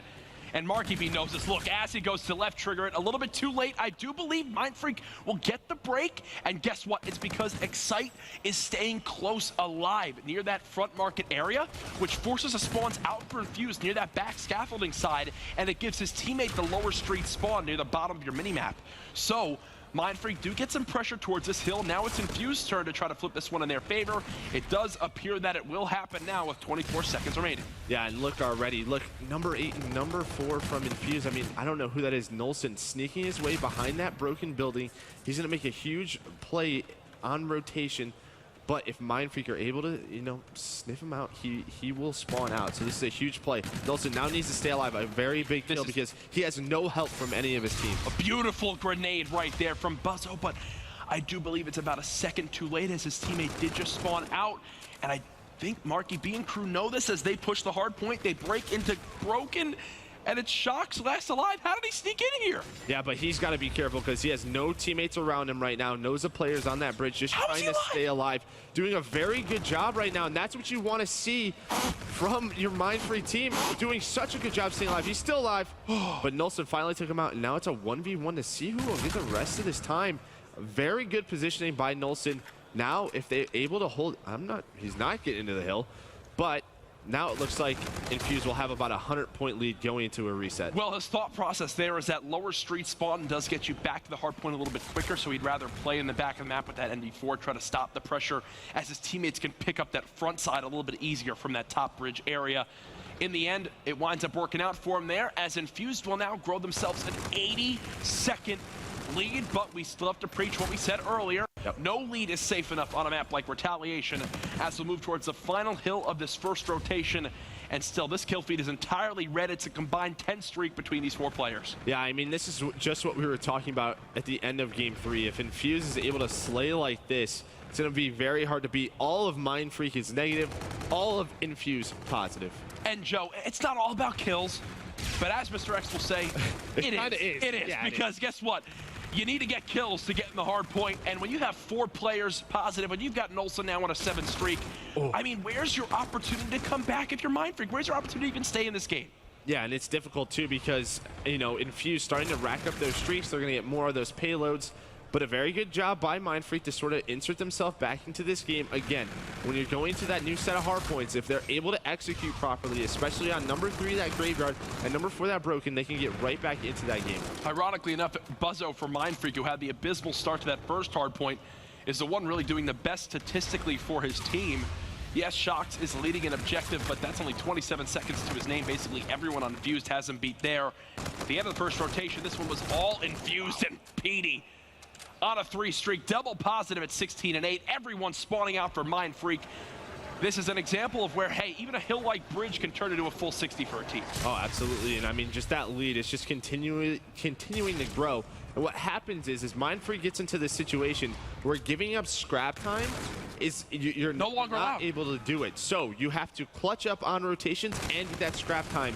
So let's see if they're able to execute it, but Infuse looking very good right now. It's almost like every second that goes by, their percentage chance of winning diminishes even more than normal because now you're kind of pigeonholing yourself into one opportunity where it's, we need to win every gunfight on rotation and in the hill if we want any chance to make this possible, especially when you're down by almost 2 minutes in time.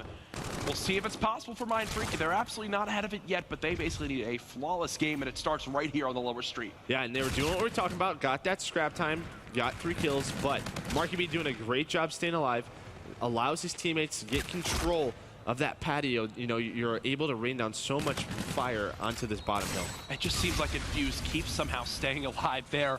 Buzzo with a cheeky grenade. Still cars to be blown up. Yeah, somehow this far into the game, Mindfreak do put enough pressure on the hill, I do believe, to be able to get control of it even for a second. But now is where Infused look to go for the retake, and with 25 seconds left, they might as well just go for it. Yeah, and if you see their spawns, they're spawning in that back market area, and they want to stay alive right now. I'm not sure why they decided to push for this, because you're going to see all of Mindfreak are controlling that area right now, going into that Graveyard. All of Infused spawned on the opposite side of the map. I think the big thing was that they had peace of mind, in their opinion, that there was nobody flanking behind them. But one player on Mindfreak actually pushed to the top hotel, snuck by a player in the bedroom, didn't challenge him, left him for his teammates, and pinched from Market, which forced the spawns out for Infused. They weren't ready for that. Thankfully, though, they've got streaks to go for the break, and in the end, it works out for Nolson. The guy is 23 and 12. There breaks this new setup, and that right there, folks, might be the dagger. Yeah, absolutely. Nolson just hanging on to that Trinity rocket because he knew how important this hill was. PD has that reactive armor just hanging out in the hill. And this could be the end of the game. I mean, I think there's one player pushed up. I believe that's Shox. He gets taken out. And again, I mean, he does have FTL jump in Excite, but this is so difficult to do. Gets himself into a cheeky little position if he's able to win a one-on-one. But PD pops that reactive armor right away and locking down this hard point. Reactive 2-piece. They wipe the whole team. Mindfreak, Infuse can't win off this hard point, but they're pretty darn close to where they can give up the full 60 seconds here. They could still be up by a full 100 seconds. They could basically talk strategies for the next map if they wanted to right now, as all they've got to do is just get 6 more seconds. Yeah, Mindfreak, let's see what you can do here. Yeah, you'll see from Nilsson, as soon as he's able to get a kill, he's probably gonna pop this camo. Yep, you'll see it right away. Picks up a 2-piece, such a huge play. Gets into that back staircase, such a good position for this, and that will be the map. Ladies and gentlemen, we're going to a Game 5 between Infused and Mindfreak. This has been 2 different stories of 2 squads right now. Games 1 and 2 was completely controlled by Mindfreak. It was, honestly, it literally just seems like they just flipped. Where games 1 and 2 was better communication, better slaying from Mindfreak. Overall, just the teams being more coordinated to then whoop, Infused with the way better slaying now in the uplink. Better communication in the hard point, winning those kills on rotations, and now we've got another search and destroy going to a Game 5. Yeah, and I mean, it's just going to come down to that, what we talked about, that communication, decision making. We'll see if Infuse is able to make all those tough decisions, because Mindfreak looked very strong in that game number 2. And we're going to Crusher for Game 5, and we've seen some teams this weekend that have basically been superstars on this map and game mode. But before we get to it, though, we've got to throw it to a quick break. We'll be right back.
Europeans, grab your Nandos.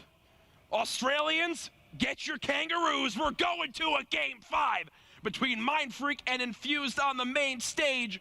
I'm casted with Merc. Literally, life is perfect right now. And why is Maven giving me a piggyback on the bottom of the screen? Why isn't he? That's the right question to ask. Primetime starts up after. Know where to call this Game 5.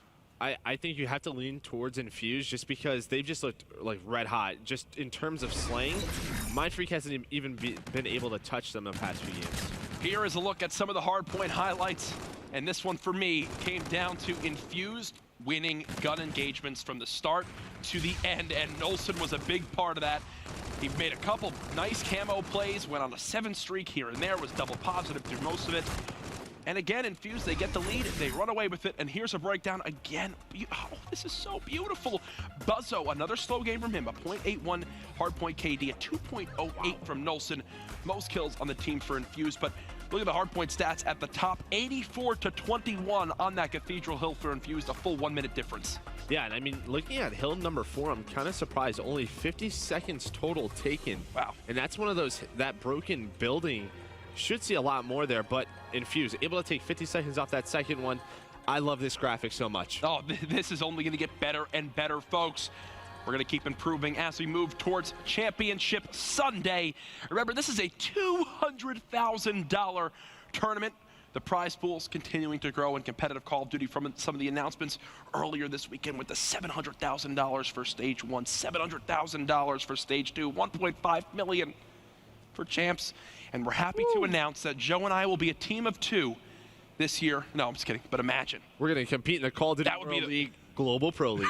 Yes, the Call of Duty World League Global Pro League. It's a mouthful, but we're excited. Game 5 getting ready to be started. I do believe players are now getting back to their setups. Quick little bathroom break came in. We're back in the main view again for everybody out there in the venue. Stay excited, folks. We've got more Call of Duty to be played. There's G Fuel in here. Go grab some. Make sure you're set up in those chairs. Get them because there's some big teams coming up soon on the main stage. Joe, one thing for Infused, one thing for Mindfreak that they need to do in this game. Break it down for me. I mean, I think Infused just need to stay decisive. It's something we've been talking about this entire series. Trust your gut, just go for it. Have a 4-man push. Mindfreak, keep that similar style, but win those gunfights. That's something you weren't seeing in games number 3 and 4 that have to get off to a hot start. I feel like if Infused take the first few rounds, I think it might be all over very quick. All right, you're saying the key is for Infused to get on the board quick and get ahead. So far, when they've done that this series, they've what? They got the first dunk in that uplink and held the lead for 9 minutes and 36 seconds.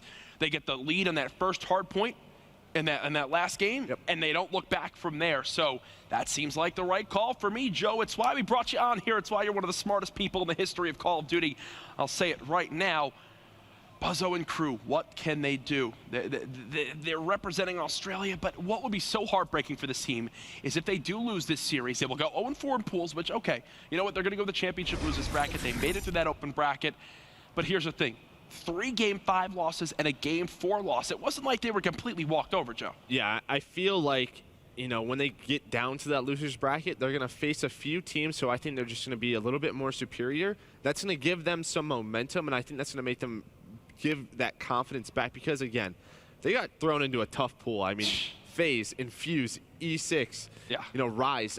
I mean, just some of these teams are ridiculous. So, you know, if Mindfreak, you know, if they can grab a win here, get advanced a little bit in that losers bracket, win a match or 2, might see them tomorrow. It's crazy to think that Pool A was already the pool of death, and then you added in the 5th and final team being the best in the history of the ANC region. Jack, why did you do that?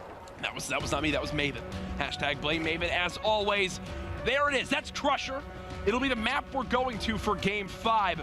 I was talking to some pro players, Luminosity, Optic, and bringing up this map in specific, right, about Crusher S&D. Panda are so good at this game, and game type, sorry.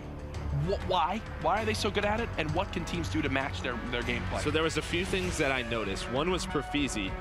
He entried a lot, but the second one was fastball. He had a lot of quick flank routes with that E-Red that just seemed to cut teams, or cut.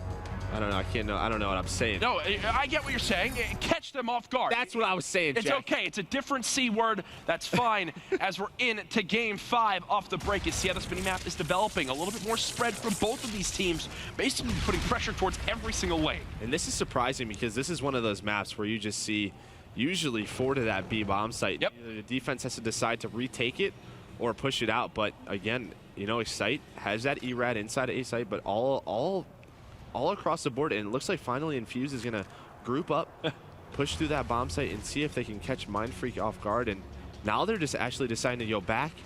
They're basically just they're starting this round 30 seconds late. It's basically what's happening right now, Joe. And now here's your normal pressure towards B. Both teams just playing those mind games with each other, which is why I love this game type. And it's going to be Mindfreak to push out towards this rock side. 3 kills already for Infused. Shocks by himself, trying to even things back out. It's Infused striking first as they're ready for the pressure from Mindfreak. Yeah, and this is what we talked about. Mindfreak, again, being very decisive, decide, you know, we're not going to put this bomb down. We're actually going to push through, but they didn't win any. I believe they only won 1 gunfight. This is what was scary, was Infused was starting to get a very hot hand in games 3 and 4. If Mindfreak do not win these gunfights, it's going to be very difficult for them to sort of play that style they did in game number 2. Oh, 100%. And that style was basically wipe 3 players of your opponents off the map in the first 15 seconds. And you need to do that by winning gunfights. Now, though, still the same idea from Infused, which is basically have Marky B go off into his own la-la land, see what he can do, and then have the rest of the three stay together and make a play towards a bomb site. Yeah, but look at Mindfreak. I believe it is Buzzo who decides to just get that information. They do that same setup, sort of, I'll watch Cross gain the info, you three flank around, and it looks like Infused is going to put this bomb down, but I have to be wary. All three of Mindfreak behind them. Buzzo has to be wary as well, as all three of Infused are starting to push him. Needs to stay alive and get back to his team. He shoots one ball, it's like, nope, this is not going to work out for me. 4v2 Infused, they've just flipped the map. They're all the way inside the spawn of Mindfreak, and they still have to focus on planting this objective as well, but Mindfreak, they know the bomb is down. They know where it is, and they're just going to go ahead, wait this one on out. 30 seconds left. This one should be round for MF, as they will tie this one back up. Yeah, and it's obviously very difficult when you drop that bomb, but, you know, Marky B and Nelson, what they have to do is isolate some one-on-one gunfights if they want to try and take this round, but the clock is against them. Only 17 seconds left, and it just looks like Nelson and Marky B aren't even deciding to go in. Yep. And back in oh my goodness, okay. Nelson with 2. It's absolutely possible. There's one more kill. They spot the final one. Oh my God, he's got to run away. 2 seconds left. Can he stay alive long enough? He's just around the goal. Sees him on the screen. Okay. What was that? I couldn't even have made that close by telling my teammates to run at him. You have the bomb down. You know they're not there. You don't have to move. Don't move. You know what, guys? Though, let's go ahead and let's give them their payloads. I think that was their thought process there. Yeah, maybe they just wanted because they just sprinted. They sprinted a straight. There was 4. He was hitting 4 people with those first shots. Yeah, it just well, luckily survived the round, but very scary. Don't want to do that again, but again, Mindfreak, look how quick they're playing, just so decisive. I believe they should probably use this bomb down, but all of Infused all together. Looks like they're going to make a counter push, but they have to be careful. Excite in here with an ERAD. This is where you want to be with that weapon. Let's see if he's able to pick up 2. He's not. Great pickup by Nolson, and great bait by Moose, just sliding in and out of that doorway. It's just so awkward right there for Excite. You can see just never could get confident. Thankfully for Shocks, that hipfire bullet does land on the Moose to at least put it in a 2v1 scenario. Nolson, who was almost gifted basically the weirdest ace I've ever seen, now looking to retake this site. Silver lining though for Infused, as this bomb still hasn't been planted. And he might catch Nolson will really fly on out. He's got good timing on the one hip fire, but doesn't actually check the bomb. He doesn't check the bomb, and now he'll look to retake this. A site doesn't win the one-on-one, so because he doesn't look towards that plant, he gets punished for it there. And Merc, oh, you look frustrated. Jack, what are these rounds? I don't know. I'm just very confused right now. I mean, obviously, Buzzo, I'm honestly surprised he kept planting the bomb. I mean, you thought he would just get off of it, but decides to put it down. I mean, I guess it's the one-on-one. That close. He was within a half a second, really, of planting, but either way, when you see someone jumping around the site like that, I think you expect it to at least check towards the objective. Not going to happen there, as Mindfreak are now up 2-1. And Marky B and crew, they're going to go a little bit more with the normal strategy on this map. Rush towards B, go for the objective. Yeah, and it looks like Mindfreak on defense, just trying to eat that information if they see anything A, but as soon as these nades start to go off, they're going to know where Infused is. Didn't sound like it, and it looks like Infused are ready. Looks like P is going to plant that bomb. And this is very tough, but this is one of those decisions that you have to make as Mindfreak to sort of retake it. And you know where Infused is going to be. There's only a few places you can go. That's one of the slowest rotations I've seen from the boys of Mindfreak, and I guess it's because Buzzo spotted nobody on the cross. Excite gets first blooded there by Marky B, and that's not a good start to this round. Yeah, and I just don't like that play. Excite's all by himself, and he runs into 4 of Infused, but Shock's able to pick up 1. Let's see if he can make any other plays. Buzzo picks up another while Fighter goes down. Marky B falls off the map, and we're now into a one-on-one, but Nelson does have camo, and this is huge. Let's see if he's going to pop. He does, but Shock's, and he gets the fuse. And that's going to earn him camo as well. Somehow Mindfreak win this round. And that'll put him up 3-1. Another insane scenario. Great play by Shocks to just continue shooting in that path, but Nelson, man, that is a mistake popping that active camo. Look at it again from Shocks. He just keeps firing, and with the last bullet hits him in the back of his shoe to get that kill. And you can't forget Marky falls off that wall run, and that puts his team in a very bad situation. Mindfreak just capitalizing on mistakes, and again, they now have payload advantage. They most certainly do. Oh wait, camo's still, he does still have it. So maybe it was like mid-activation. Yeah, it must have been. Shox has it as well, though, and again, look, they just play so quick, Mindfreak. They're just taking control of this A site. They put Infused in such a desperate situation. Excite picks up one, probably again with that E-Rad, just putting so much pressure as Shox does pick up another one, now in a 4v2, and finally, Mindfreak starting to win all of their one-on-one engagements. S&D so far this series, in round count, has been 9-3 in favor of Mindfreak to this point. They just look like the better team. Again, Infused fighting from the back foot. This could work out for Marky B as he's gotten behind 2 players now of Mindfreak and does get out with his life. So definitely winnable round for Infused as they look to bring this one back within 1. Absolutely. For some reason, Mindfreak just able to just give away 2 of their players' lives. Yeah. Now we're in a 2v2, but Shox does pick up another one, pops camo. Such a great play out of Shox. And just use it. Pop the payload, win the round for your team. 4-1 round count. And we'll see it again. Shox, instant reaction time, uses that payload ability to its fullest. And now Mindfreak are looking to shut the door on Infused. This international battle has been so much fun to watch, so much fun to cast. You can see how into it they are. The new 4th there, Excite. A lot of people call me his twin. We do look very similar. Yeah, you're like cousins, maybe. Handsome guy. Yeah. Handsome guy, I'll put it that way. As now Infused, they're going back to earlier strategies. Lurk with Marky B, have the 3 stay together, and I can't say it's been working this series. Yeah, and it looks like he might be able to catch some timing. 2 of Mindfreak, though, already behind him. They're going to catch out. I believe that's Moose, and he is Shox able to pick him up, having such a good game, 10-2. But Marky, again, while those 2 players were flanking, and Marky was able to get behind him, Excite now only with a pistol. Because he does have that sniper and has to be careful. Nolson coming up behind him. PD able to pick up 2, and Nolson left with a sniper pistol. Obviously very difficult to do, but a very important round for Infused. Infused are staying in this one. I'm going to ask to see the scoreboard from our observer here to show off exactly where we stand after this, because Moose 0-5 currently in this game. You need a little bit more from basically your MVP on this team. Back at the CWL London event, Nolson's doing everything he can these last 2 maps, at a monster performance in the hard point. Now 8-5, as we'll take a look at how this play develops.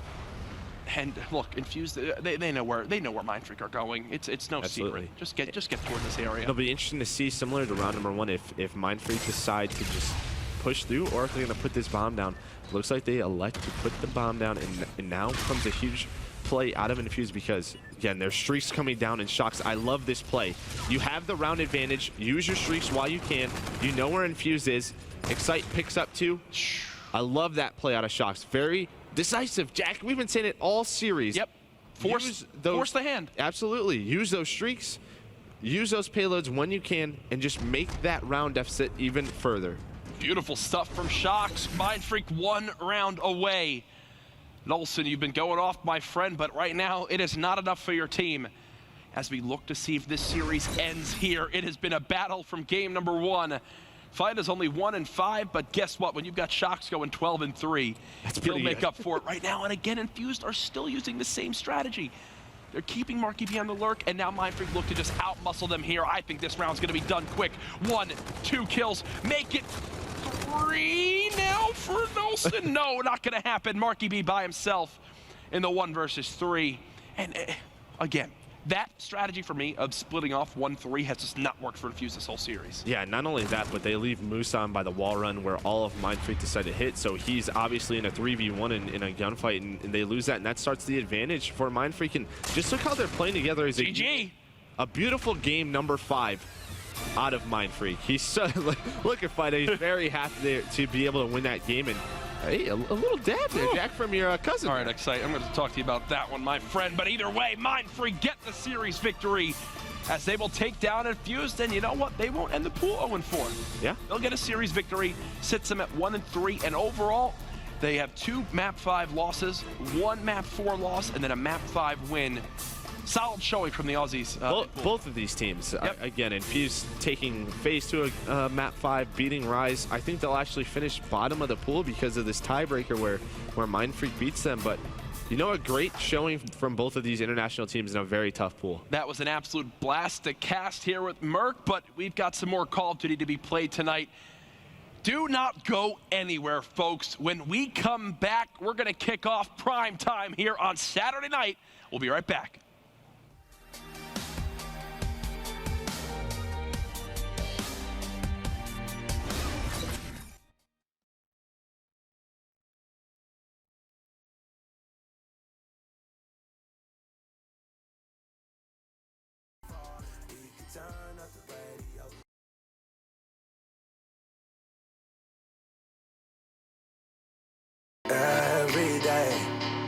smoking loud and feeling so high.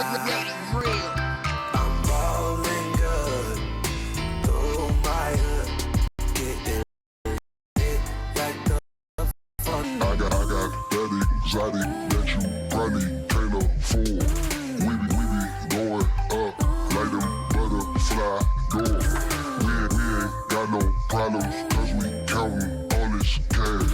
Got a bobble head with her legs up on the dash. Do you wanna ride in my falling, Let the top back all the way, rolling through the streets of LA. Girl, do you wanna ride in my falling, We can turn up the radio, we ain't got no place to go. Girl, do you wanna ride? You should bring your homie, I'll bring on too. I know you like the spotlight, so let me introduce you.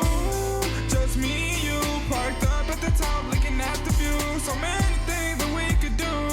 Just ride with me, you'll never lose. Do you wanna ride in my foreign? Get your red bottom heels, no Jordans. I know your ex-boyfriend was hella boring. Now we skirting 130, no snoring. Do you wanna ride in my falling, Let the top back all the way, rolling through the streets of LA. Girl, do you wanna ride in my falling, We can turn up the radio, we ain't got no place to go. Girl, do you wanna ride?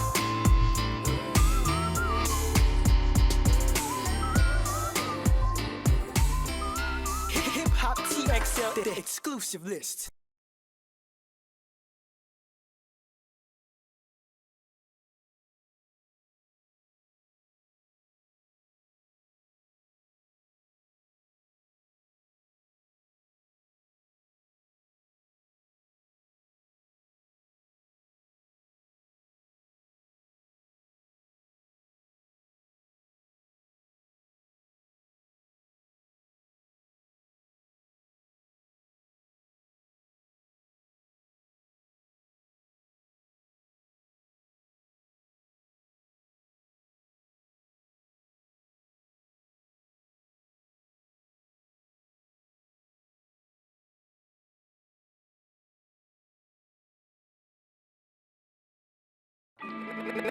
I tone right, yeah, feel right.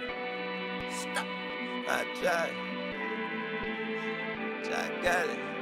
DJ Ready Bear. Since I got club jumping once again, hydraulic. I'm doing numbers in the Benz, big body. You can catch me up in Lil popping bottles. I ain't tripping over shit, I got it. My young niggas, they don't go mode. Shit, I know the shooters, they don't go mode. Shit, I told you niggas I'm in beast mode. Shit, no brakes, we don't go slow. All gas on your dog ass. Shit, fuck who you know you need a G-Pass. Shit, my little homies pull up.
Ladies and gentlemen, welcome back to the Call of Duty World League presented by the PlayStation 4. I should have been a player, Momo. Mate, I was looking at that kill feed. That is some serious work right there. That quad feed with that grenade. That's talent. Against bots. It wasn't bots. It was real human beings, okay? It was real human beings. Of course, though, plenty of action still going on here at the CWL Atlanta Open. We've had games going on the side station. But to be honest, the big story, of course, we already kind of knew going into that last set of games, is the bracket TP. We kind of had a little bit of predictions with how we thought things were going to go, and I think at the start of the day, things have kind of gone that way. Is that fair to say? I think overall you can say things have gone as expected as sort of what we thought going into today. So nothing too crazy here, but you see the bracket lining up on your screen right now, and it looks pretty darn good in my opinion. It does indeed. Obviously, you got the FaZe versus 3G game, the United Splice, Optic Gaming, Envy, Luminosity versus Rise. I'm going to start at the top. Chance, let's go through this one. We'll start with FaZe Clan versus 3G. Immediate thoughts on that? I want to say it's clear-cut. FaZe undefeated. They've looked the best, but at the same time, I mean, 3G, we've been counting them out from the get-go, and they've been not necessarily proving us wrong time and time again, but making a case for themselves. So I don't think it's going to be an easy win necessarily, but I mean, there's 2 or 3 teams left that are undefeated. You might as well just go ahead and pick them. Fair enough. Teep? FaZe, 100%. I think it's going to be pretty easy for them. They look pretty dominant overall. We've seen them struggle a bit in some of the respawns, but if they can follow through with these search and destroys, I think now's when they're going to start turning it up. Obviously, Momo, 3G, a squad not many people are going to know much about. Obviously, Wee Man's birthday as well. It is. There, so shout out to him.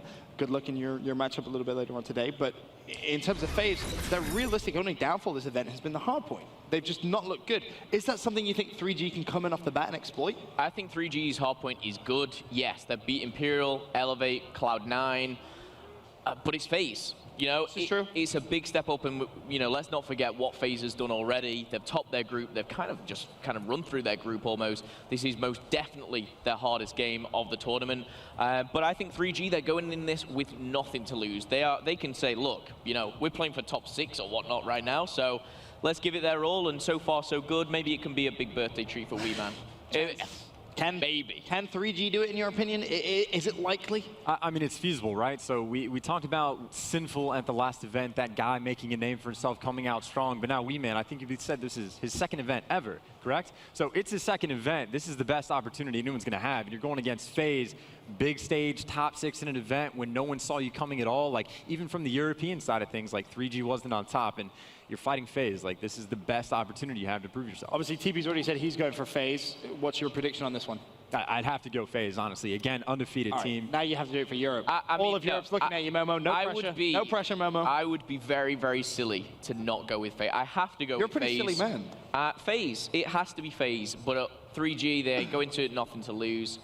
For me, FaZe, they still come out on top. Okay, fair enough. Moving on, looking at the second game on the top side of that bracket, of course, Splice versus United. This one, an exciting one. I know, Momo, you probably have a lot to say about the Europeans, and we'll start with that, Momo. This Splice squad, they look like a force to be reckoned with at times. Absolutely, you nailed it there, at times. They can go from 100 to 0 or vice versa really, really quick. And I think that's because they have 4 hot-headed players on their squad who can go off at any time. We've seen Vance lighting it up with 4 pieces, aces in Search and Destroy. Josh has had a phenomenal tournament. Mad Caddy's on like the hard point leaderboard. However, it's all 4 players doing it at the same time. And I think that's the problem at the moment is, they're having off games. And they can't do that against a squad like E United, who are so far absolutely smashing this tournament. They're living up to their online capabilities, if you like. And for Splice, I think it's consistency that is the key right now. Very true. I brought this stat up earlier on, Team. I'm not sure if you're actually in the studio with us, but Splice S&D win ratio back from Vegas, 33%. So far here in Atlanta, 33%. Can you go on a big run? Can you win these winners bracket games with a win-loss ratio like that? Maybe against another team, but I think S&D is E United's really one of their strong suits, to be honest. And I wasn't sure what to think about E United early in this tournament, but I feel like I need to put my trust in them finally. They've looked like one of the best teams here. Going into this first match in the winner bracket, in the championship bracket, nonetheless, now's their time to prove themselves, and I think they can fully do it. Chance, your thoughts on the United Splice game? I think if the maps go fully in the direction of Splice, then they have a small opportunity to pull off this victory. I know Josh, whenever he's had that E-Rat in hand, has looked absolutely massive. But other than that, he's a strong player. But E United, again, another one of those undefeated teams coming in. And then I mean, look at him. Gunless has been touted as possibly the best player in the game. Same with Arcity. Like, they have been absolutely phenomenal, both online. And again, carried it in. They took down the former world champs in Envious, and they did it with relative ease. Yeah, they have proved a lot of people, a lot of their critics completely wrong. They've come here and individually they've had fantastic performances. A couple of these guys making it to our top 10 leaderboards throughout this weekend so far. But when push comes to shove, Mom, I'm gonna start with you. Splice versus E United, who walks away with their head held high? I've got to go with Splice. I really think I think there's that EU bias. I can't. I mean, you know, Jerd, Madcap, Bance, and Josh, they're not going to let me down. And if they do, my head be it, you know? I'm going for Splice. I'm rooting for the European squad. I think they can go far in the whole tournament. Okay. I'm going with Splice. Splice? Teep? I'm going to say it's going to be a close game. Splice, obviously, a very strong competition for E United. I just hope the pressure doesn't get to these guys, to be honest. They've done really well in group play, but it's a bit different when you get into these high octane, high intensity matches, especially when money starts coming on the line as well. So from what we've seen from United, I'm going to go with them, but close match overall. I'd say probably a 3-2. Chance? I think that's a pretty huge talking point for this United team. It's one thing to do well online. It's another thing to do well in pool play. But again, playing on Friday is a lot easier than when you get to these high-intensity matches. So it's one of those things that if it's a mentally strong team, I think they're going to completely floor Splice. I don't think Splice really has any opportunity to win, especially with a 33% win ratio for Search and Destroy. Yep. I mean, Search and Destroy wins championships in 1 out of 3. And again, E United has been looking phenomenal so far. So as long as the players don't crumble under the pressure, I think they're just going to dominate. And to build off TP's point as well, I think you have to remember now you're playing late on a Saturday night. You're going to be on the main stage. You're going to have this big Atlanta crowd. I mean, you look out from main stage and you see that many people. TP, we were kind of talking about this in that kind of commercial break earlier on. What is that actually like to experience as a player for the first couple of times? Especially for up-and-comers, you either thrive off of that pressure or you sort of cower down a bit. So which side of it are we going to see? There's been players over the years that have sort of fallen off under that type of pressure, and then some that live up to it completely. So hopefully they can use that nervous energy, as I like to call it, to their advantage. You know, you get the nerves going, but that's not necessarily a bad thing. Just focus on your game plan. Obviously, what they've been doing as far as team play has been working for them. So just stick to it and don't get frantic. That's the main advice. Well, looking at the bottom side of our winners bracket, we're going to have the LG versus Rise matchup. Rise, of course, winning the last event. LG with a big point to prove, though, coming into this one. Chance, I'll start with you. We were all kind of looking very closely at their Search and Destroy. They seem to have picked things up. How confident are you in LG in this one? Pretty confident, I would say. I mean, if you'd asked me 2 days ago, I would have picked Rise probably without batting an eye. But nowadays, again, there's 3 undefeated teams left in this tournament. Luminosity is going to be one of them in Rise. They came from the #1 seed, but they've fallen off pretty hard, it seems. I mean, they went 2-2. They were kind of gracious enough to just, lucky to get through the bracket. So they're here. I think if they play at their best, they're going to be perfectly fine. But again, Luminosity, we see all the players, Octane, Classic, they've been returning to form. We've been talking about them since the start of IW, and they've never quite fulfilled the potential that we think they have. So far, though, so good. But, again, said it before, one thing to do it on pool play, another thing to do it when it matters most. And Luminosity's slaying in Respawn team has still been just as good. We've kind of seen, let's be honest, a little bit of a fall off from Rise. Nothing crazy. But when push comes to shove now, does Luminosity just walk away with the series? Definitely don't think walk away. LG has definitely looked better. That's obvious to see throughout the first couple of matches that we've seen from both these guys. But overall, you have to think of what this team used to be, especially last year, the old Elevate, right? We always counted them out, especially me. They never look that good, but somehow always found their way into like a winners or losers final, right? Right. And it's not like the roster's that much different. They got Looney instead of Nagafin now. So for some reason, it doesn't really make sense to me, but I feel like they're going to start to clutch up. They got a huge win to make it out of the pool in the 2nd seed. Yep. I feel like that's going to give them the momentum boost that they really need. Been struggling, haven't had much confidence from their online performances. Maybe that was the confidence boost that was needed for these guys, and I think they're going to step it up. LG's look better, but for some reason, my gut's going with Rise. Okay, fair enough. Talking a little bit more about Rise now, Momo. Has this been a team which kind of exceeded your expectations when you were watching this event? This event in particular, I would say definitely not. I mean, they've had moments of brilliance, but early on, Infused, take them down. And, just from the game we saw previously, Mindfreak going toe-to-toe with these, I was like, Mindfreak and Rise, I walked into that cast, I was thinking, this could be a quick 3-0, and hats off to the Australians, they pulled it out the bag, but Rise actually had to clutch up. They were 4-1 down in a map 5, and yes, they did win it, they did take it, but you've got to look at Luminos's form right now. They are on fire, they've got that trio, they've added Saints to the mix, the slaying power is all there. But, and there's a big but for me, I have the same feeling as T. I just have this feeling about Rise, and I think these are 8 players, 2 teams that have gone head-to-head many times before. They know each other's play style. They're not playing like a European team or an Australian team. These guys know how each other play. Okay. And I think it's going to be an extremely close game. But on form, you've got to look at Luminosity, and I think I'm edging that way. All right, TP says Rise, Momo says Luminosity. Chance, which side of the fence are you sat on? If Rise struggled against Mindfreak in a respawn, they actually lost one. I don't know how they're going to be able to put up a fight against Luminosity. I think there's just too much work there. And again, I know we talked about the search and destroy for Luminosity being a struggle in the past. That's only 2 out of 5. And I think Rise is it's going to be pretty tough for them to put together just a single win in the respawn. And it's not like that was just one bad series. To start off the tournament, they ended up dropping a hard point to Infused. And I don't even think the game was all that close. So Rise has been pretty disappointing so far early on, overall, I would say. And again, 2-2, they're coming in. Luminosity is undefeated. It's a bit silly not to pick that. Fair enough. And then, of course, the final game of our winners bracket, the very bottom, the E Clasico, if you will, the El Clasico of Call of Duty Esports. Team Envious going up against Optic Gaming. I mean, round 1. I mean, this is going to be a very, very insane game, I have a feeling. Immediate thoughts, Momo, when you saw this in the bracket? I see this in the bracket. It takes me back to, just a week ago, like CWL London Orbit Splice. Like, it's unfortunate for both teams, but I think it's almost good. You get that kind of random game.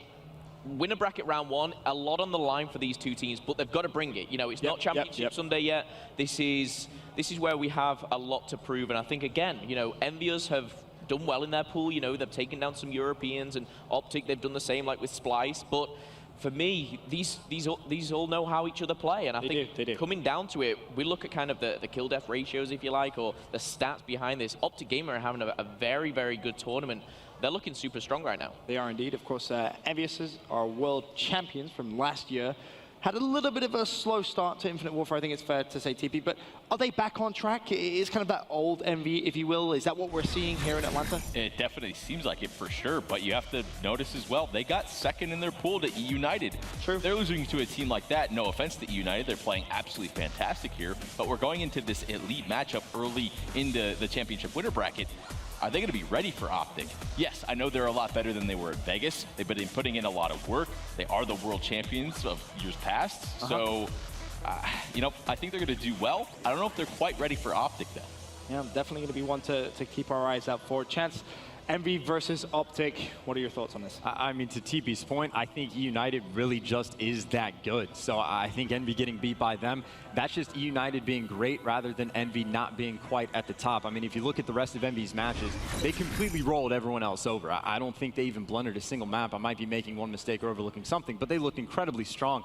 So going against Optic, I mean, Optic faltered up against Panda. Granted, first match of the day, but they certainly don't look indestructible in the slightest, and I think Envy's going to be right there. It's the toughest one for me personally to call. I'm expecting it to be pretty close. But again, Optic, another one of those 4-0 undefeated teams so far, so hard-pressed not to pick them. Optic definitely look at it. Is that your prediction, Chance? You're going with the green wall? If I have to make a final decision, yes. But I definitely have to.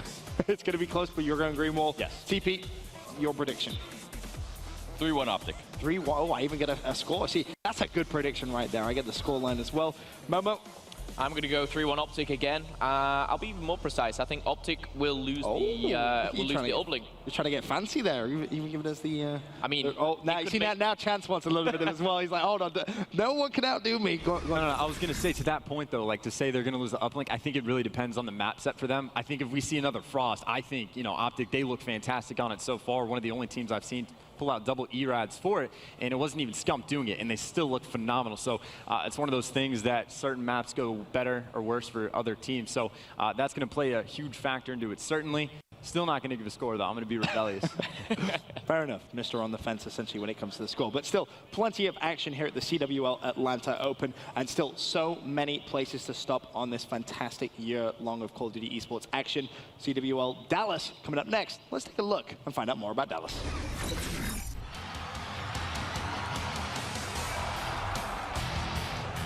Ladies and gentlemen, the 2017 CWL season begins right now. Oh my God. Oh my God. Somehow finds the kill in the ugliest gunfight I've ever seen. Somebody stop this man. Do they go for the win? Oh my God. The shot is gone.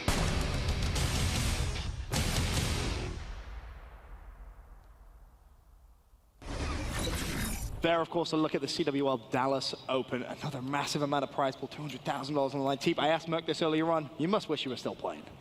I miss it, man. I'll be honest. I miss it real bad sometimes. I imagine being on the analyst desk only makes it worse at times as well. But either way, when we return from this next commercial break, it is MLG Primetime. I cannot wait. See you then.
Prime time here at the Call of Duty World League Atlanta Open. Karma down. Oh my God. Down, Profizi annihilating everyone. Mindfreak is definitely the cream of the crop in the APAC region, the best team down there. This one is done. This rivalry makes me happy. There's no rivalry. He's just not good enough. 10 seconds away is Team 3G from taking this one. The green wall woke up there, and once they came alive, it was too much to handle.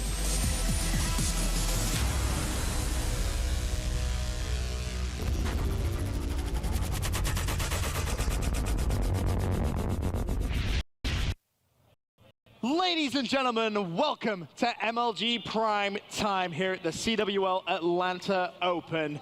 It is about to get very, very serious as we get down to business now. We're at the winner's bracket now, round number 1. First matchup on main stage, Splice versus E-United. E-United had a massive, massive chip on their shoulder. They are here to prove everybody wrong. We can send it down to the casters for the game. It's Puckett and Maven. Thank you very much, Benson. Atlanta, are you guys ready? That's right, crowd's getting into it. I'm ready for this one, Maven. This is EU versus NA. Splice, of course, representing Europe in this one. E-United, a team that came out of nowhere following Vegas. They have been dominant online. Now we'll get to see them on the main stage for the first time this weekend. That is big, but let's talk about some of the key players coming into this one. We have Josh, second at the World Championship last year, going up against Gunless is the one we want to highlight here. You know, we talked about it with a lot of the players. Who's going to be a breakout player this event? I heard Gunless, and 50% of the pro players that I talked to, he is a monster. United, you know, this is 3 guys that used to be on Gosu crew. They had a few players that were on Apotheon back in Black Ops 3's World Championship, but Gunless, this is a guy making a name for himself here in 2017. He's been a beast in all of the 2Ks, causing so much frustrations for teams like FaZe and Optic Gaming in the finals of those events. And here this weekend, he has been dominant in his hard points, a 1.25 KD that puts him in the top 10 of all players this weekend. He has been phenomenal, but I have one big question. I heard Benson talking about some of the EU teams like Team 3G, you know, not having played on a main stage. There's something about it. The first time you play there, you can be a bit shaky, having that camera in your face, having the spotlights. You think E-United has a lot of experience there? No. We know that Splice does. Half of this team playing at the biggest event last year. Let's get right into it. Break on hardpoint to kick things off. Both of these teams have been so strong in their respawn games. I was talking to Banso earlier and I asked him, is there any hard point that's giving you difficulty? He said, the only map I dislike right now is Breakout. Bad news for Bance, Splice is kicking off this series in the best of 5 with Breakout, but the good news is they're the first one to control this hill. Well, I don't think anyone that's followed IW this year is going to forget what happened in Vegas. Remember, FaZe versus Splice. It was 250 to 22. 22-point club. Absolutely insane game. One of the worst thrashings I've ever seen. So I believe that sort of backs up your sentiment from Bance. Here we take a look at Arcides, who just picked up a nice 2-piece. Jocelyn's going to shut him down, though, and it's Splice still controlling the hill. Silly's in there for just a moment, but this one going back and forth. When we take a look at the big picture here, though, Maven, where is the big hill to lock down for these? Honestly, I think cell block is huge, but Grave, the third hard point, is where you're going to get a lot of your time. That's where you can set up, lock down, you know, full kind of 40 to 60 points. But this is a nice one as well. I think here in cell block, you can do a great job, and you see the yellow arrows on the right side of the minimap. That's where they're going to be able to lock down those back spawns, and they're going to be able to get a big chunk of time here. They already have a 25-point advantage. They could really start to tack it on. But let's watch Silly's POV as he's trying to break in here. Mad Cat was the back anchor. He was eliminated. Now Silly can break in freely. His teammates distracting. Bance holding strong, finally taken down, and Josh is there to pick up the final kill. So the first push from E-United shut down Splice, growing that lead. There's still 27 points, but here comes Pristini. And that's the big thing. You mentioned, you know, the first push shut down. In this game versus something like AW or Black Ops 3 last year, you don't get 10 pushes anymore. It's cut down to, you know, 2, 3, 4, depending on the hard point. You don't get a lot of opportunities. Now look at the top of your screen. You see that number 1. That's going to be Mad Cat, who's set up here. He's going to have Bance to help him out, and they're going to be looking to set up at Grave and make sure they can shut it down. Arcity, though, gets a big one as they break in. Gunless finds the second. So the early rotation there from 2 players from Splice comes for naught. Arcides has been the player fighting from outside the hill basically all of this game so far. This time he's working alongside his twin brother, who was just picked by Jared. Pristini down, but still 3 up, and they have control. Mad Cat, though, looking to come in on the flank. Is Splice about to break? They're trying to get in, but Gunless doing such a good job holding on with Arcides. You have 10 and 6 for Gunless, leading all Slayers. 3 streak here for Arcides. This is why this is a hill where you can put up a lot of time, because you have all these little nerdy spots of cover where you can get nice angles. They can only see the tip of your head, and you can jump out and pounce on them there like a tiger. Unfortunately, not working out for him in that scenario. It took him about 40 seconds, but Splice is going to break, and they should be set up to secure the last 20 before this hill rotates. And already you have Jance locked Bance in that commissary, locking down that position. Splice picking up some nice scrap time here. They continue to grow their lead, and they should be set up well here unless Gunless causes problems. Already 2 players down. And so now why this is a big hard point too, it's like you lock down a lot of time holding that cave side. You want to lock down kind of scanners towards helipad. That'll change our chain right into the commissary hard point. And you see they get the last, 15 or so points, and now they're going to be able to rotate easily here and set up for commissary. Josh doing the damage inside the window, trying to keep his position unknown, but as soon as he peeks, he ends up dropping. Jerd there, though able to trade it out. And look at Jerd. If we can just stay on board with Jerd coming off this next respawn, the man is 12-5. We highlighted Gunless, who is 13-9. Jerd is that player on the other side of the stage who is keeping pace with him. And this is a guy that we've been talking about since the Black Ops days. He's always been a star from EU, and I love to see him now alongside Josh and Bance here on Splice. I don't even know how he plays. I talked to Jerd a little bit earlier. He might have the tightest skinny jeans I've ever seen. He can barely walk in those things. How do you compete in Call of Duty at this level? The tighter the jeans, the more headshots you get. Apparently. All right, but let's see if Splice can keep it going. Sticking with Jerd, checking the minimap here to see the break as we're going to get back to our second side of rotation. Pushing into loading is Jerd will get chopped down there by Gunless. Gunless and Jerd still leading the ways for their side. Madcat trying to get sneaky underneath here. At mid-hut, you see on X-ray, he's got 3 players in front, not able to win that first gunfight. Score streaks in the background. Doesn't look like anything is going to connect. Silly set up inside the hill is going to be looking in. Doesn't see anyone quite yet. And this is some nice time that's being picked up by E United. You still have 30 points remaining here. Splice is going to challenge one at a time, and that is a big kill coming in. Meanwhile, it looks like 2 players were on the flank. So Splice, total control of the setup for now. The big fight, though, look at number 2. That is going to be Bance, who's been fighting for these anchor positions, and Silly is going to catch him in transition. Silly in behind, and look where the spawn comes in. You see number 7, that's Pristini popping up there, kind of at back cell block, so he's going to be ready to go. Madcat trying to make some plays, but with them finding that kill, they should be able to hold the spawns. You see number 5 up watching Spiral there at the top of the map. That's going to be Arcides. He's in a nice position here to cut them off as they come across, but unfortunately gets caught in the corner. But you're still, let's see where he actually spawns up, because now I'm curious as the pressure is coming in, they spawn out. So that is a couple of huge kills there for Splice, as they're going to now have a 4v2 for the break. All the pressure's on Silly and Gunless right now. Silly says, I'll watch the back, Gunless, you watch the front. Splice is going to break through. Both players down, and this should be Splice's hill. Band said this is their trouble map. So far, no trouble coming from E United. And they did a good job answering, I was going to say. They didn't do great on the cell block the first time through. Here they get the quick break, but look how fast. You get like a 3 or 4 hit on wall run from E United, and they're able to retake very quickly. There's still 20 seconds left. If they can get this final 20, it still puts them in, they're in striking distance for sure, but it looks like this will fall to Splice. So now the key battles are going to be going on the top side of the mini-map. The first one won. You saw the kill feed come up. That is Bance, because last time, this is the big one, right? We're going to Graveyard. It's number 3. This is where you need to lock down time, and Splice has got 2 people set up. Gunless is going to secure his payload any moment. Arcides fighting for that grave control. Big fight there. Has one more to win in the back caves, and he is going to lose that one. It's Josh with the 2-piece. Josh starting to heat up. He's at 18 and 16 at this point. Jerd is not slowing down either. Double positive with 1:15 of hill time. They can basically close the game out here. I know it's never over, but if they can get a solid 40 seconds, you're looking at almost a 100-point advantage as we're coming down to the wire. Splice doing an excellent job so far here in Graves. Jerd trying to push it out in the front. He's going to lose one. Pristini and Arcides coming together, the duo, to get that one done. But this has been actually highly contested. I know Splice has gotten most of the time, but they haven't been able to really lock it down. And Gunless has been stuck on 19 kills for the last 45 seconds. He's been a non-factor. He needs to keep it going here as we're going to transition to the next hard point in 9 seconds. He's got to win a big gunfight in transition. You can bring this game back. If you lock down the commissary, you have a chance of getting back in this game. But right now, it is all Splice with control. Arcides dying there is crucial, too, because that's where you want to lock it down, right? You want to lock it down at scanners and helipad. He was the only one really in a position to make a play. Got swarmed by Splice, and now they have to get a magical break. Unfortunately, Pristini going off the edge there, and the only hit they currently have is going to be from wall run. And this is so difficult. You can set up with an MB4 and just stare this down. He does have camo, though. If he can get around underneath, I thought he was going to try and flank and maybe make a play. Here it comes. The camo's out, trying to find the kills. The rest of his team dies. He has to go huge. There's one. Another behind. Can't find all the kills, and Splice locking it down. This is all Splice, ladies and gentlemen. 25 points remain. They only need 20 now.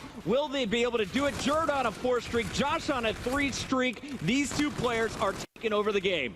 And you know, Josh, key player matchup. We highlighted him at the beginning going up against Gunless. Josh gets the better end of this. 26-18, a minute in the hard point. The veteran, the leader, coming up big, and you only need 3 points, baby. And there it is, 250, not yet. We're going to one more hill. All there right, it is. It's locked in, 250, 118. And Bance, he just looks relieved after this first game. United, the first set of rotations, things were looking good. Where did it all go wrong for them? I mean, it's really that rotation kind of from 3 to 4, because you get Graveyard locked down. You're holding basically the same side of the map. Like I said, that back helipad is what you want to lock down. The second and third set of rotations, I mean, they won that fight. They did an excellent job. They get a big chunk of the time, and they close it out there in commissary. When you get stuck in that position where you're spawning kind of outside of the wall run, and you're just pushing it with 4 people, it's so hard to break, man. It's like shooting sitting ducks. Let's take a look at some of the highlights here from game number 1 of Primetime. Of course, this is the first round of the winner's bracket, and already some fantastic sprees. Jerd, he had the hot hand early. 14-5 going into that 4th hard point, and then you saw Josh turning up in the second half. Over on the E United side, it was Gunless kind of leading the way, but he just fell out of the game midway through. He was just so close to getting that camel. It took him 2 kills to secure it finally. And this is, I guess, gets a... All right, you feel good for Splice getting that game on win, because a lot of the talk with the United has been, especially in the 2Ks, they're playing S&D. That's where you expect them to be very, very strong. Now, don't get me wrong, they've only dropped, what was it, 2 total maps over the course of their pool play to go 4-0. So they've been really, really strong. But God, I think they probably have the edge. I think this is going to go back to a 1-1. If I had to guess, E United's going to come back here, give them a tough fight. How do you feel about Splice's chances in Search? You know, I'd love to see this be tied up 1-1. Splice, a very good search and destroy team, but we all know this Splice squad. We watched them back at Black Ops 3s for the CWL World Championship. We've seen them in London just a week ago, and now we're seeing E United for the first time. I want to catch our fans up real quick, maybe before we go into game number 2. If you haven't met E United yet, let's take a quick look.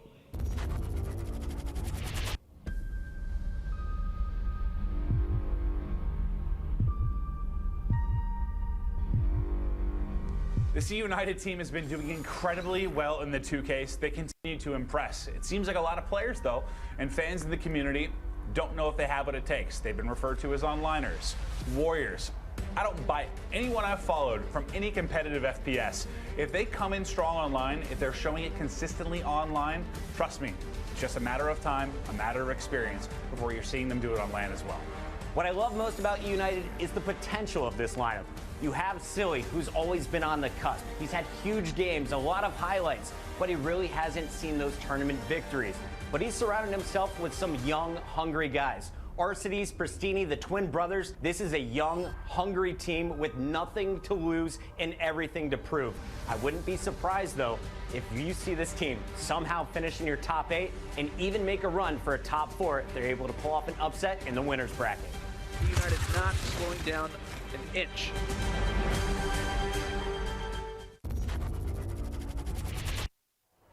Yeah, E United. Now, here's a peek at our next map. We're heading to Scorch. It's Search and Destroy. Maven, how's this going to play out? Well, real quick, not to toot our own horns.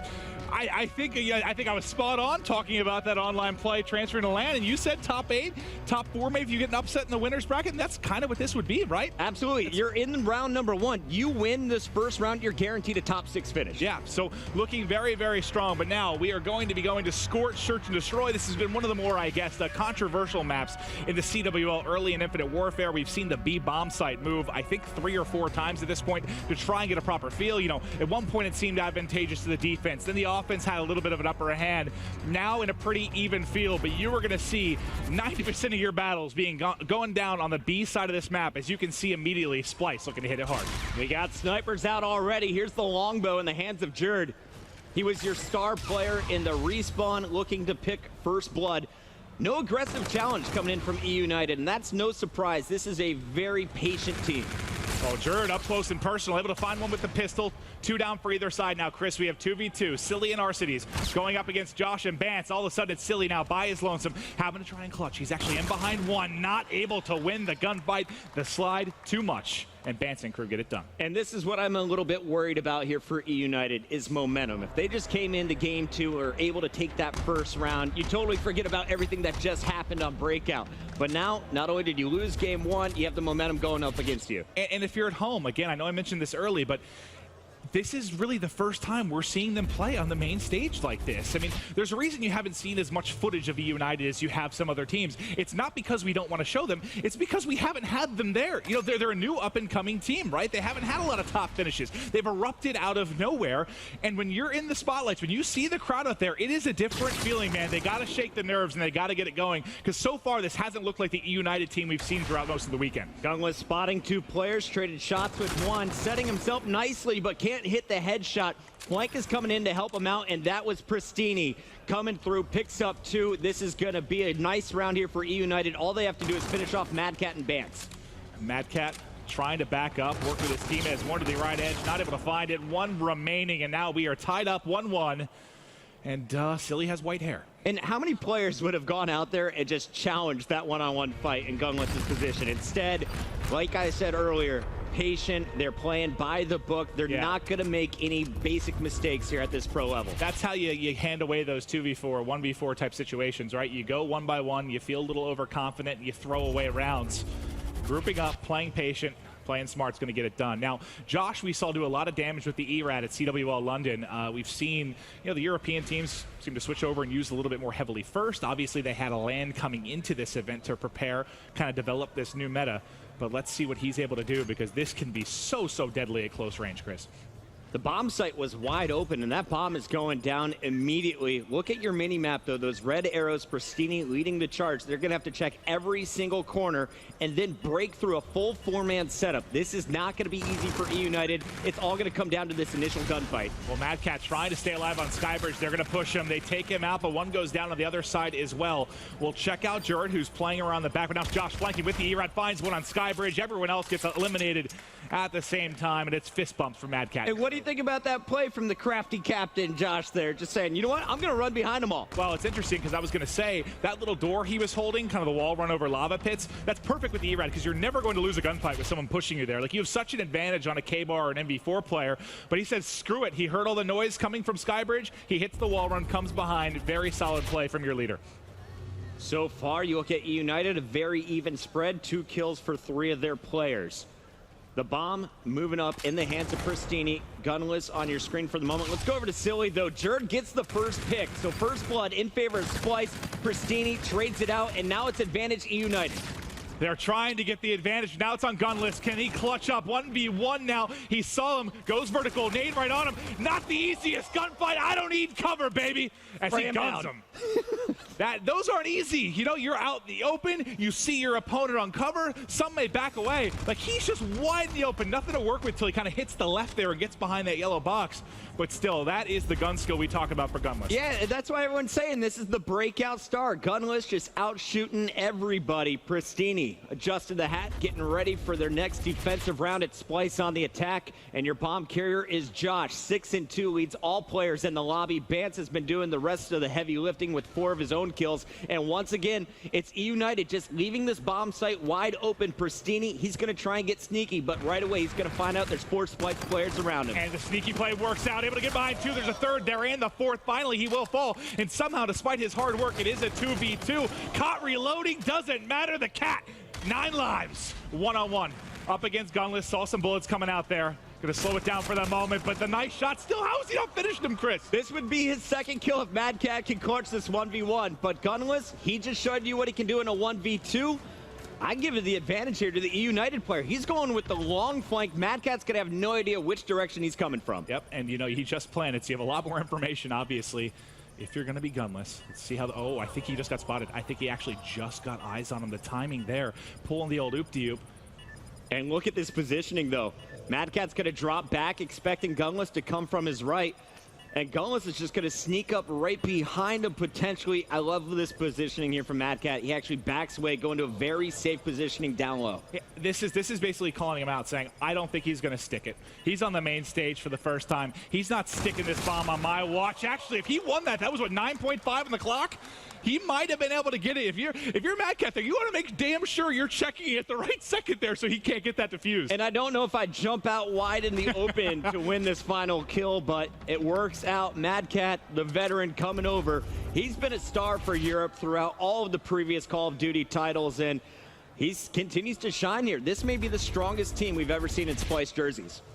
It's up there. I mean, it's hard to argue against last year when they get second place, but when you talk about Jerd and Mad Cat, if you're going purely by name and pedigree, yeah, how could you argue it? But here is Arseny's. There's Jerd with a little bit of headshot. And that's the second time he's done it against Arseny's on defense. You have to learn from your mistakes here. Yeah. Jerd getting these quick picks. The problem last time was he was caught with a sniper rifle, and up close, the K-Bar is going to win that fight every time. Josh doing big work here with the E-Rad, and it's another quick round, 4-2. Splice just 2 rounds away from going up 2-0 here. And I believe you saw camo available for Josh as well, so they've got some extra stuff to work with. And this is how you do it, right? You see Josh flying forward. You have somebody to back him up. Don't let anything crazy happen. Don't allow a 1v3. Make sure you're there to trade it out effectively as Jerd getting it done. Rico Suave there with the hair. The son of David Beckham. God, man, every time I see someone with a nice set of hair, I just wonder what I would look like. I'll buy you a wig. So nice. You're going to look great, buddy. That should be, instead of like multicolored jackets, I should have multicolored wigs. I'm all about it. Here comes the camo play from Josh. E-Rad comes into play. Spot 3 players. Oh, he actually got 2. 1 and a second. Silly is going to fall before Pristini cleans him up. Wow, that's how fast the E-Rad kills, unless he had a little bit of help, because I did not think he would get 2 there. But now Pristini and Gunless, this is a huge round. You can't go down 5-2. You need to try and pull it off, but all of a sudden it's Gunless. You're done here if you're Gunless. There's no way you can clutch this. Well, look at the bottom right. If he finds one kill, actually, if he kills this here. Scouted. He's so close to picking up this camo. If he can just find 1 kill, but there's just so little time on the clock. He has to work a defuse, and there's just not enough time to play with, right? And he's going to get slapped in the face. A pistol to the mouth, all smiles here. And actually, Josh, he's playing so intense. You see the rest of the players on Splice. Bance, he's smirking. Jerd feeling good. And it's Jerd with the punch to the throat, lays him out. And that, you know, I feel like it was Vegas that we saw so many scenarios for John on Envy where he had camo, or was about to get camo, got the first kill, clutched a 1v2, a couple 1v2s, a 1v3. You can get just about anything done with camo, but not able to earn it there to try and make a clutch play. And now, Splice just a round away from taking the 2-0 advantage in this series, and it's all going to come down to this offensive push from the E United side. And it's been a team effort from Splice this entire way through. We take a look at the setup here. Pristini playing so cautiously, just trying to spot the Splice players. Jammer grenade is going to hit him. His position given up. Now challenging in the 1v1, pre-firing this doorway. It's just Splice not giving away any easy kills, right?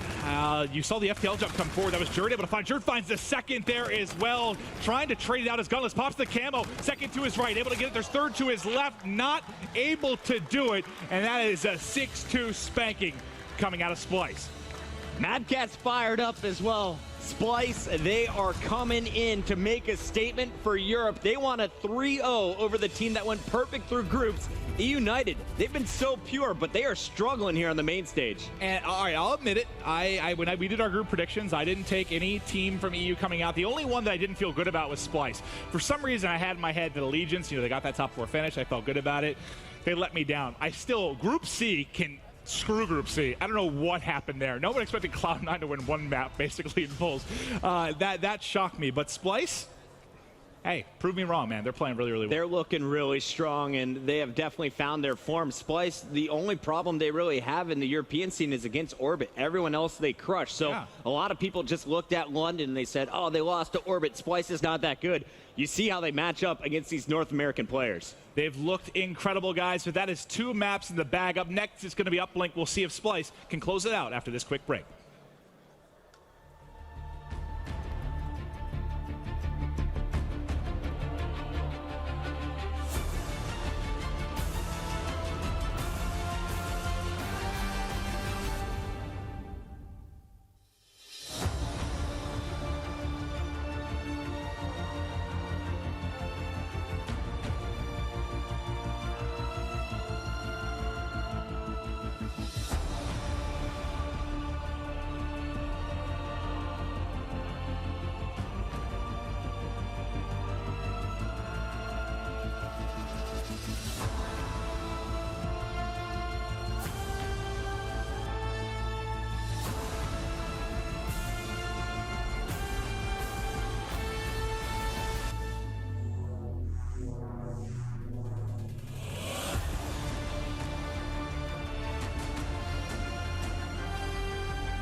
is a slaughter.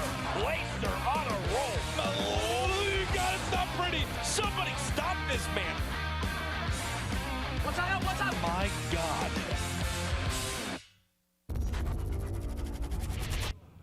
Welcome back to the CWL Atlanta Open. It's Saturday night, day 2, and we're into the big boy matches now, as this is the winner's bracket of the championship bracket. Chris, how you feeling, buddy? I'm feeling great. I'm not an E United fanboy yet, so okay. I'm pretty neutral about this match, but honestly, I'm becoming a bigger fan of Splice. The more I watch him, it's so great to see Jerd having success. Josh has had some big games, but it's been a team effort across the board. Honestly, though, I'd love to see E United take Frost uplink here and force us to another series. But talking to the players, Banson and Jerd, they said Frost, our second least favorite map. But they had no problem with their most difficult map on Breakout. Right, this could be a hot 3-0. You know, you were talking with the side of Splice. I actually had a conversation with kind of Looney and Vicento for a little bit coming into this one, and we were talking about a United and the fact that they didn't get a lot of respect, you know, for their, because it was, you know, online play. And Vicento said, you know, they remind me a lot of myself when we were Team Revenge coming into champs back in AW, that everyone said we were warriors. No one thought for a chance we'd be able to make that run, and that Cinderella story was incredible. But here we go, ladies and gentlemen, MLG Primetime. Game 3 is underway. Bance on your screen is going for the low wall run. Going to try and go for a quick flank here, potentially. Meanwhile, you got Josh distracting, and he is going to find action down low. It's all Splice kills, and right away they pick up that drone. Jerd going to try and press the issue here. Jerd had it in hand, but it's Josh that's going to try and back him up. They'll see if they can get a one-point toss away, but you can see the spawn already coming in. Now, this is a very, very difficult map to score at times. We've seen, I think back to Vegas, I casted a 1-0 game. It's not easy if you have a team that plays patient, consistent defense, because you spawn basically right on your portal. And the most frustrating thing, I think, is you can't rely on your one-point plays. You look at Precinct, so many one-point plays on that map. Here, it's Interception City. Oh, yeah. So many spawners just going to jump up in the air and stop that drone from scoring. Right now, we're on board with Arcides, who is going to be able to pick up one, but immediately chase down Gunless off to a slow start. And Pristini just cannot get the position he wants outside. Splice just overwhelming as a squad. Well, we'll see if Pristini can try and answer back here, Chris. He found one on outskirts before ultimately dropping. You've got a couple down for each side. And this is like, so much of your action typically goes down and ship inside the map. This is like the most action I've ever seen on these clips as they're battling to try and get mid-map control. Finally, Jerd's going to grab the drone and try to get the hell out of dodge. But as his teammates drop around him, not going to be able to push the distance. And so far, I've only seen one ERAD out for each team. I wouldn't be surprised, though, if we see a second ERAD pulled out at times. So many close-range engagements. So he's going to try and lead this charge with the RPR. He's pulling out an SMG of his own, and you're going to see Pristini all over the kill feed. That's 3 of the 4 kills and the dunk. Huge plays coming in. He's also able to pick up those full streaks, so he'll have the Bombardment, Trinity Rocket, and the Scarab to work with, which could come up clutch over the course of this, maybe trying to clear for middle, trying to clear out the spawn and put some points through. He is on a tear right now. Make the streak 7, tagged up his 8th, right to his right teammate to help, and the assist will come in, Chris, and now it's the E right out as he's trying to push forward. Finally, drops to Josh. Nice little spree from Pristini, makes it a 2-point game. Just one possession, though. Splice could tie it up at any moment until that toss comes in. No interception despite the 2-piece from Mad Cat. It's going to be 3-0 United. Turning up a little bit, and they still have sub-control. Yeah, they really needed to get it going, and they've done it at the start of this game. What more could you ask for? You know, you get beaten the first 2 games, you're on the main stage, you know, you're not performing in the way you want to. Open up nicely in the first couple of minutes here of uplink, do some damage, get the confidence going. You know how fast momentum can swing in Call of Duty, and now it's 5-0, and Pristini, the Genie, doing some damage in the back. The Genie, baby! Here comes another dunk. Pristini sitting on this helipad, forcing those spawns out back. His teammate just runs it up the gut. Another dunk. This game getting out of hands. We talked about it being a 0-1 game back at Vegas. Not so much here. United putting up so many points in our first 3 minutes. I mean, they're all positive, but Pristini at 14-6 is insane because most of his kills, at least the ones we've seen over the past 90 seconds or so, have been in the base, really, of Splice. They've done so much damage there. Maybe finally Splice has cleared it up, but look at the top of the map. You have that number 7. Who is it? It's Pristini. again Pristini trying to do damage. He shuts it down. They can't get to mid-map. He has been a thorn in the side of Splyce throughout this entire half. Disgusting stuff from him. And at any moment, he could just drop that bombardment, barrage the opponents with so many rockets from the sky. He's got the Trinity and the Scarab as well. No score streaks used yet on map number 3. The toss does go in as well, and it's nothing but red in the kill feed until Josh comes off the spawn and picks up 2. Splyce desperately needs to establish map control, but there's just constant pressure meeting them outside of their spawn. And I think, honestly, if they can get the win in this game, the longer this series goes on, I still think nerves play a part in this. When you're on the main stage for the first time, the longer they're there, the more they play, you get a win under their belt. They could very easily push this to a game 5, but they still have to close this game out. There's a whole nother half of play, but let's see how it stretches out over these final 45 seconds. Here come the score streaks. The first one coming down. How many will it pick up? Well, it looks like it's just going to force players into his gun. Picks up 2 kills. The third is going to land. Arseny finds the 4th. Give him the all dunk. 4 down. Give the man the rock. Let him score all the points. 23 kills, only 7 deaths, and he's right up there on the scoreboard with the dunks as well. 4 points already coming in. And they give him that dunk, Chris, because he just used the bombardment. He ends up being, what, 75 off it, now 25, now gets it again. They hand him the dunk.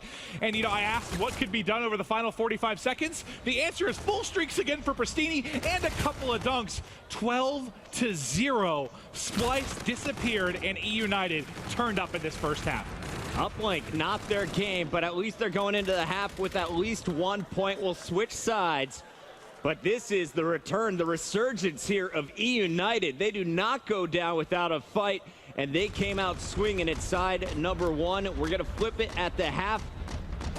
I don't know what you can do here if you're Splyce. Can you do exactly what E United did here in the first 5 minutes? I don't know. On a map like this, I mean, if this were precinct and you have sides where you can go on these huge swings, get these big spawn traps, I mean, yeah, I guess that's the bit more the favorable side is you can actually spawn them out a bit behind Cryo and put some points on the board, but this 11 points? I told you we'd seen games at Vegas where there was 1 point scored. I don't know, but Splyce, if anyone can do it, perhaps it is them, but the hot hand has certainly been Pristini. And the reactive armor already available for Pristini. You look at all the Splyce members, no one really close to their payload. Pristini just did so much work early on. You can't let him stay hot here. You got Bance chasing down players with the E-Rad. Nice double up, takes out Silly and Arseny. He's looking for the third, instead finds the drone, and he is going to be met with 2 players at the front. And it's Pristini. Again, that's the chance for Splyce to get some points on the board. The entire team shut down, finds 3 there, closes them out. Just shutting the door on Splyce right now in the game 3. He's 29-11. Somebody stop him. And Jared had such a good first and second game. He's really fallen off here. Getting very frustrated with the plays. He's only 9-15. A dunk is going to come in once again here for E United. 14-1. 3:50 left on the clock. I think Splyce just wants to fast forward to game 4. Yeah, at this point, I mean, you never want to call games over, right, Chris? That's one lesson we learned as casters early on. Never say it's done, but it's not like it was a good first half only. They've opened up the second half in control yet again, and a lot of times you need maybe that hot hand to slow down to let a team get back in it. Pristini certainly has not done that. He's been just on an absolute tear. And that's another dunk coming in. That's look at how many points he has. So he's 30-12. He has 8 points to go with that from the objective. This is like one of those perfect games that you just see every now and then. It blows your mind. We've talked a lot about gunless, but God, you're seeing the slaying prowess of this E United squad. And honestly, E United is playing so selfless. Despite Pristini just having an incredible game, they're the team passing the rock. They're not afraid to let their teammates score so that they can secure those score streaks. No selfish plays from this team. They're young, they're hungry, and they're always just looking for the W. They apparently brought their Fios internet and routers here to land. They are just destroying 16-1, getting it done with the drone as well. And guys, enjoy this 2.5 minutes as Splyce just getting wrecked. You know what I'm worried about? What's going on Bravo right now, because this one is a blowout. We'll keep you guys updated as this series goes on. Of course, in winners bracket round 1, multiple matches happening all at once. 16-1 here on your main stage, though. After falling in the first 2 games, E United showing up strong. Silly turning it on with a nice 2-piece. Arseny's inside as well. The E-Rad coming into play for Josh.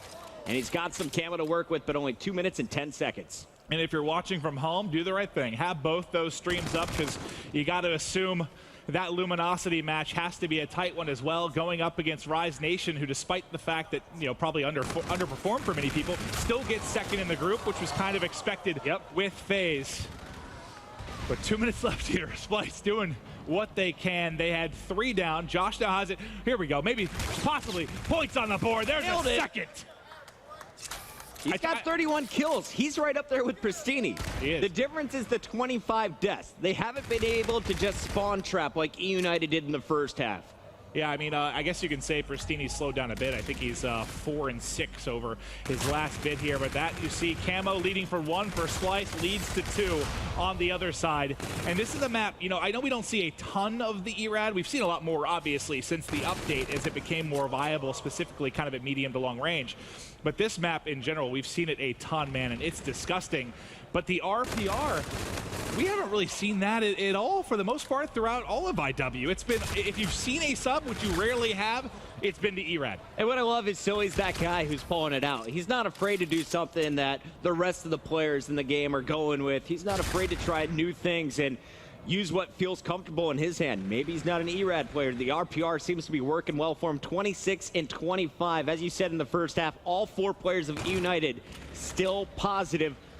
You got Josh having a pretty good game here for the Splice team, but Jerd not able to get anything going. You got Bance at -12. He's your superstar slayer, not able to get it going. Yeah, this is a game that, I mean, even more so than Hardpoint a lot of the time is so slaying-based, right? Because it comes down to possession. If you're talking about a sport like soccer, football, whatever, the longer you have the drone in your hand, the longer you have map control, the more points you're eventually going to get on the board. I mean, look at the Super Bowl. You had, what, by the end of the game, Tom Brady had thrown 62 times to Matt Ryan's 28 or something like that. Eventually, that time with the ball pays off, and this was just completely controlled by E United. Dominant performance here from E United. Atlanta, put your hands together. The North American squad is on the board. We got ourselves a series now. And that's all we could hope for, right? You thought for a second maybe this is going to be a 3-0 bashing from Splice. We see some life, Chris. That's going to do it here for game number 3 from us. But up next, we're going to send it over to our friends in the studio for a quick game break of what's going down on our Bravo stream. Thanks very much, Chris. We're not even going to bother jumping into the Bravo because the action is currently in the Charlie stream. As it stands, we have Epsilon going up against Allegiance. This one could be, quote-unquote, a little bit of an upset. Epsilon 2-0 up in the series. I mean, Momo, you've been the guy watching it. Break down what we've missed so far. Well, first things first, the hard point, it was a bit of a blowout. I'm actually going to compare it to the game that you're seeing on main stage right now. 250 to 163. Wow. Dave drops 39 kills. But not only that, his other 2 teammates, they drop 30 plus as well. Absolutely insane. They go into search and destroy. It ends 6-3. However, we see Desire dropping 13 kills on that, picking up an ace as well. And we're actually jumping on board with them right now. It is currently the uplink, but much like the game on main stage, North America, they're fighting back. They are currently winning this 3-1 in the second half. And bear in mind, this isn't a winner's bracket matchup. This is a loser's bracket matchup. Allegiance are 1 map away from going home. TP, what's it like to play in those types of situations? It's not fun. It's not fun. I'll start with that, but you know, all you need is that one map to get you back in your good graces. Allegiance, if they're able to edge this win out, I think it will give them a bit of a confidence boost going into that hard point. And you know, especially when you're trying to pull off a reverse sweep like that, if you can somehow make it to map number 5, you have such a mental advantage over your opponent. So just one map at a time is what you need to tell yourself. Whether it's close, you just need to try and get the win by any means possible. But looks like a 1 is going to be. Oh, never mind. Throws it a bit short. That needs to be hit right there. I think that should be good for Allegiance to run that out their base as well. I mean, Chance, you've been watching pretty intently. What's the odds Epsilon to close this one out and win 3-0? I mean, if they're missing shots like that, it's not looking too good because obviously 1 minute and 12 seconds left in this one. You see what Allegiance's game plan is. Keep that drone in the back of the map and dish it out when there's pressure, and that's exactly what happens. And Dave, not even able to win that gunfight. So the drone gets reset. They're down by 2. They need a dunk just to tie it or 2 1-point shots, but still ALG is in complete control. I mean, again, that drone has to go all the way across the map. I just don't think they have enough time. The one thing I will say about Epsilon as well, they're a team which they're all about fast-paced gameplay. We're going to see another 1 point going for Allegiance there, but heading back to the hard point, this was the Epsilon, or the old Fabi that we saw at COD XP, of course, coming forth. They did damage, and you know what? They work so well as a 4, and when they're on fire, they're on fire. You know, they can take down anyone. They took the search and destroy. I thought it was all over by then. They're very much a momentum-based team. However, this may tilt them. This may send them have a few doubts in their head, and going into the next hard point with 18 seconds left, we'll see. Well, a quick look at the score, 4-1 for Allegiance, 14 seconds left. It's looking good, bar something miraculous happening. In actual fact, that will be Allegiance holding on here at the CWL Atlanta Open, and we'll keep you updated with everything going on elsewhere. Of course, there are games going on in Bravo. Rise Nation versus Luminosity. That game is currently tied at 1-1 going into a game 3, but that is going to be everything from the studio. We can set it back down to the casters for the main stage matchup. Allegiance staying alive. They're not out yet, but man, that was pretty scary there. Just a one-possession game going up against Epsilon. Meanwhile, we touched on it. Rise Nation, Luminosity, it was 1-1. Now it's 2-1 in favor of Luminosity. So shout out to the boys wearing blue today. I'm still stuck with the Allegiance thing. I mean, you're going from 4th place to 0-4 in pools, and now you may get knocked out without winning a map. I mean, there was a lot of confidence to not do anything. Allegiance, keep your eyes on them in the losers bracket. Same thing goes for Cloud9. We'll talk about them later because this game is kicking off right now. It is game number 4. You're joining us here on the main stream. It's Splice up 2-1, but E United turning it on at game number 3. Pristini was their all-star. Can he keep it going in the hard point? And you haven't really seen Gunless erupt yet either. I know he had a pretty strong game 1, but they got beat pretty handily by Splice. It's tough to beat a team 2 times like in a similar game mode, right? You get the first hard point. Let's see if United learn from their mistakes and maybe they can answer back and take out Splice. So far, pretty good start. Arcity's going to be milking some time here, top middle, as this is pretty much the polar opposite start we saw from game 1. I mean, Arcity's got 23 seconds in the hard point and counting. No one getting close to him because of the kill. Silly is laying down on the map. Fantastic shutdown of that Splice rotation. I mean, these first hard points are always like top middle of the map, and they're designed basically to not have a flawless hold. And that's what you're going to get. 36-0 perfection opening up here for E United. Everybody on E United with 4 kills. Silly still has not died. He's working on his streaks, and he's currently inside that hard point. So you know he got the 125 bonus. He is going to be waiting for the pressure. Bant's finally going to be pushing on the right, and here comes the crash in from Splice. They get on the board. How many points can they score here in the barn? Were you able to shut down the streaks at least of Silly, right? Because that was one of the strong things last game is Pristini got fully streaked out pretty much at the opening of the game. This time, at least you don't allow it for Splice, and now you're allowing some points to tick in your favor here inside of Barn. But the money hill here, Chris, I mean, we're not going to get to it for a couple of rotations, but when you get to Statue around that baseball field, that's where you can really put away time and bury teams. Little action at the silo. Mad Cat going to pick up 1, but it's 2 more players here from E United picking up the final kills as well as the last 10 points of the Barn. A fantastic lead to open things up in your first 2 hills, 74 and counting, going up against Splice's 16. Well, let's see if United can continue to do the damage. They've got control. Splice has control of a bike path currently as they're looking to mount the comeback. Gunless trying to snap on one there at Lemon. Finally finds the kill, builds towards that Scarab before ultimately dropping. And this is what you can't let happen. You get this healthy lead for E United, and now you're just getting smacked here. When you're looking at bike path, thankfully, Silly with some nice individual plays finds 2, but you still haven't completely got control because it was really just Arcity's there to hold on. And I'm looking across at Splice, and you think back to that first hard point. They're not able to get the kills. They're not able to get the sprees they wanted. The most I've ever seen is 3 in a row in this game. Vance is going to go on a 3 spree now, looking for his 4th. Can he get the score streaks going in his favor? Absolutely not. It's going to be Arcity's shooting him down in the back, and now, once again, the battle down low. 5 more points remain here, but already it's E United set up for your money hill. Well, let's get rotated over there, and it's going to be Arcity's kind of set up in the back. You'll see him number 5 inside the actual hard point, but it's going to be on Splice here to try and break in. So far, so good, though, for E United to rack up some time. We'll look at it from their POV. It's Arcity's watching bike path, almost guns 2, but as he falls, as does one of his teammates, which is going to open things up for the Flood, you think, to come in from Splice. But in behind is Pristini. Pristini waiting patiently, though. I was going to say I like this, just waiting for his team to collapse from the other side. Pretty back and forth thus far. Yeah, Silly had his hands full there, had to pick up some big kills. Instead, it's Splice taking over, and they still have 25 more points to gather. So nice break. They're definitely going to be able to bring this game closer before we rotate once again. Can Splice hold it down for the remainder of 15? Here comes the push from United.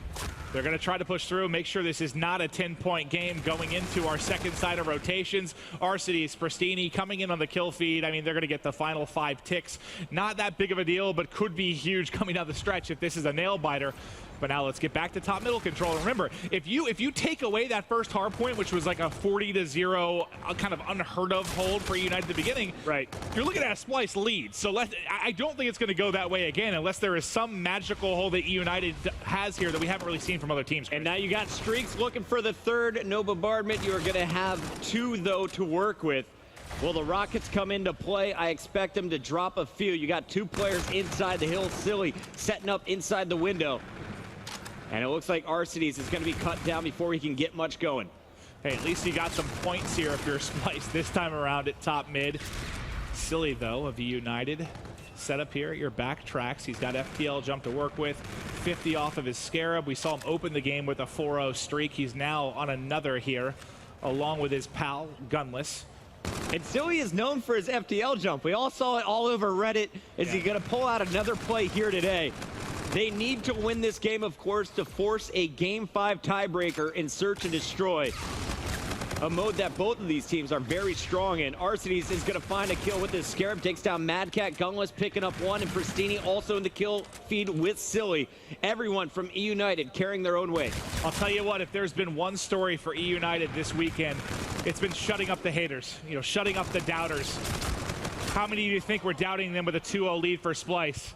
And now they're on the cusp of trying to push this to a Game 5. I know we've got a lot of gameplay left in this throwback hard point, but right now, in control, trying to break into Barn. Jordan Josh, though, have something to say about that. That's your teammate. Should shot him once in the leg, but Josh should be able to close out that kill, and he does. Silly will be finished off there. You have 2 players left up for E United. They are not going to get anywhere near the barn, says Jerd and Josh. And now Jerd on a flank. Had a player rotate to his left. He's going to just bait out the middle of the map, see if he can find any action.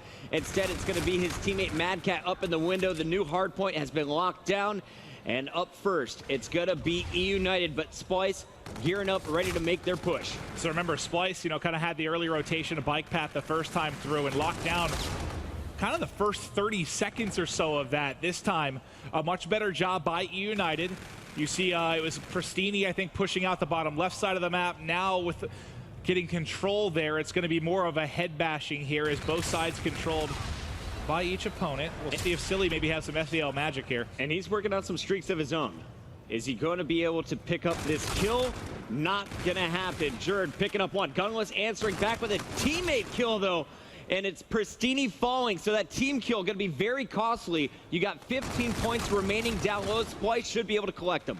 All right, so Splice will get this garbage time, but you do have the spawn favor here as we get towards the money hill at Statue. So you see a similar setup to what we saw for United last time.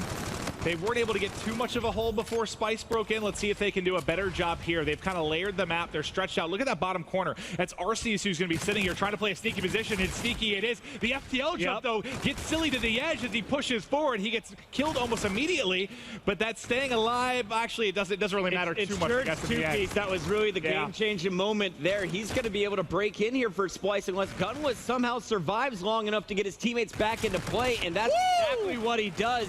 Dipping and dodging, buying his team time.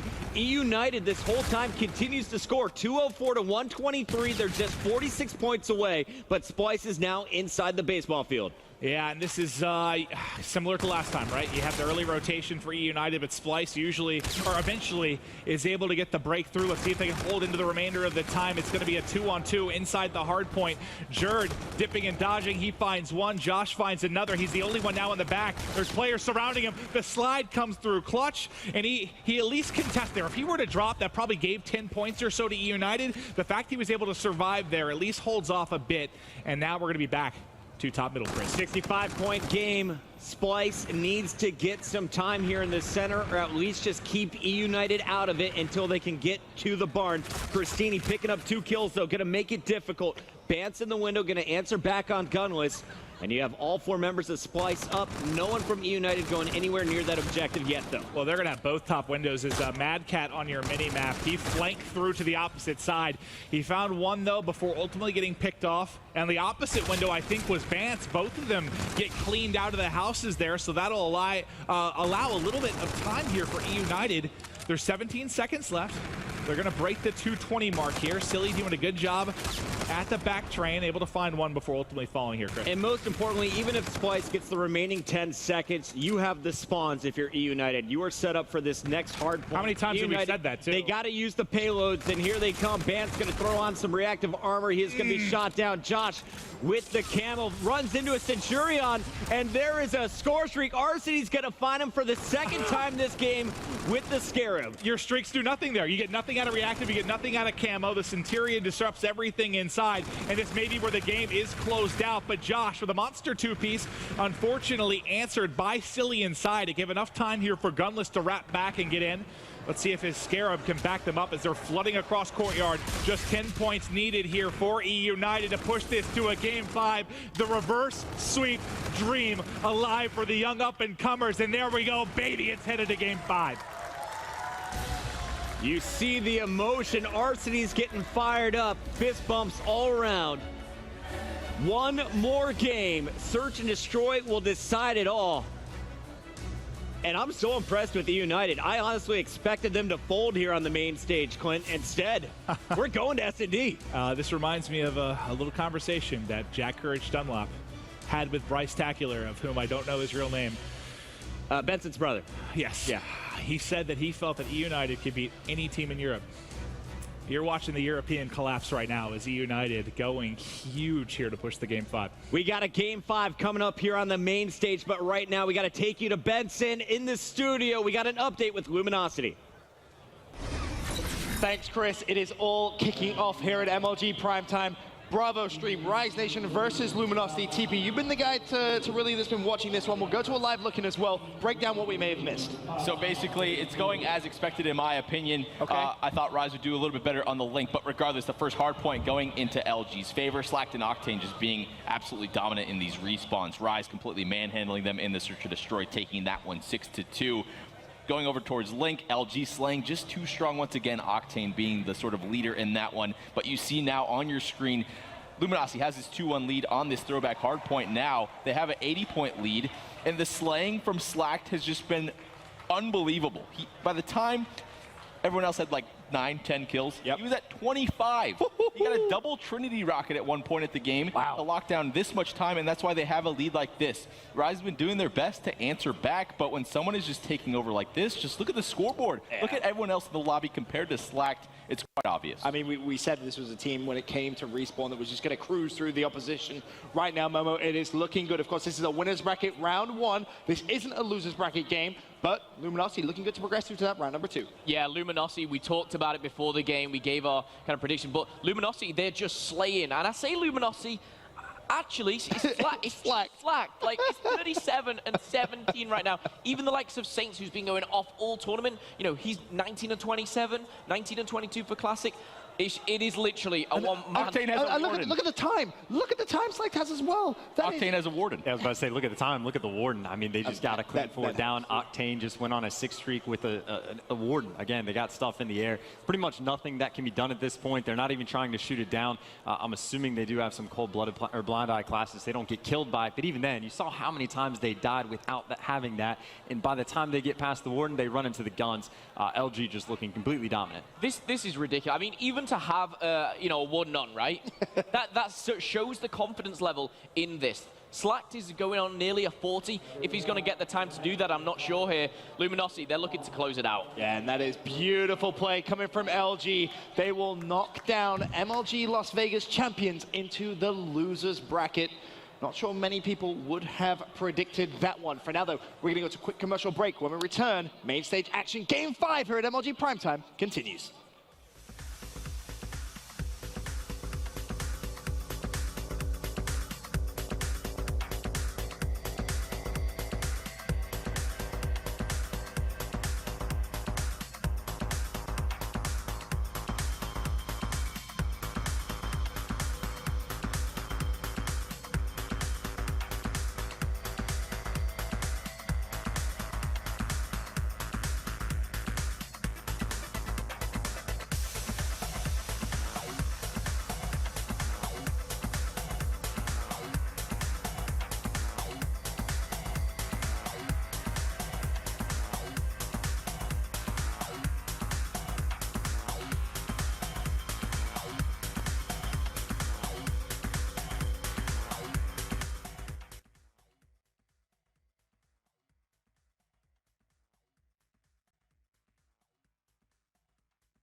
For the whole hood.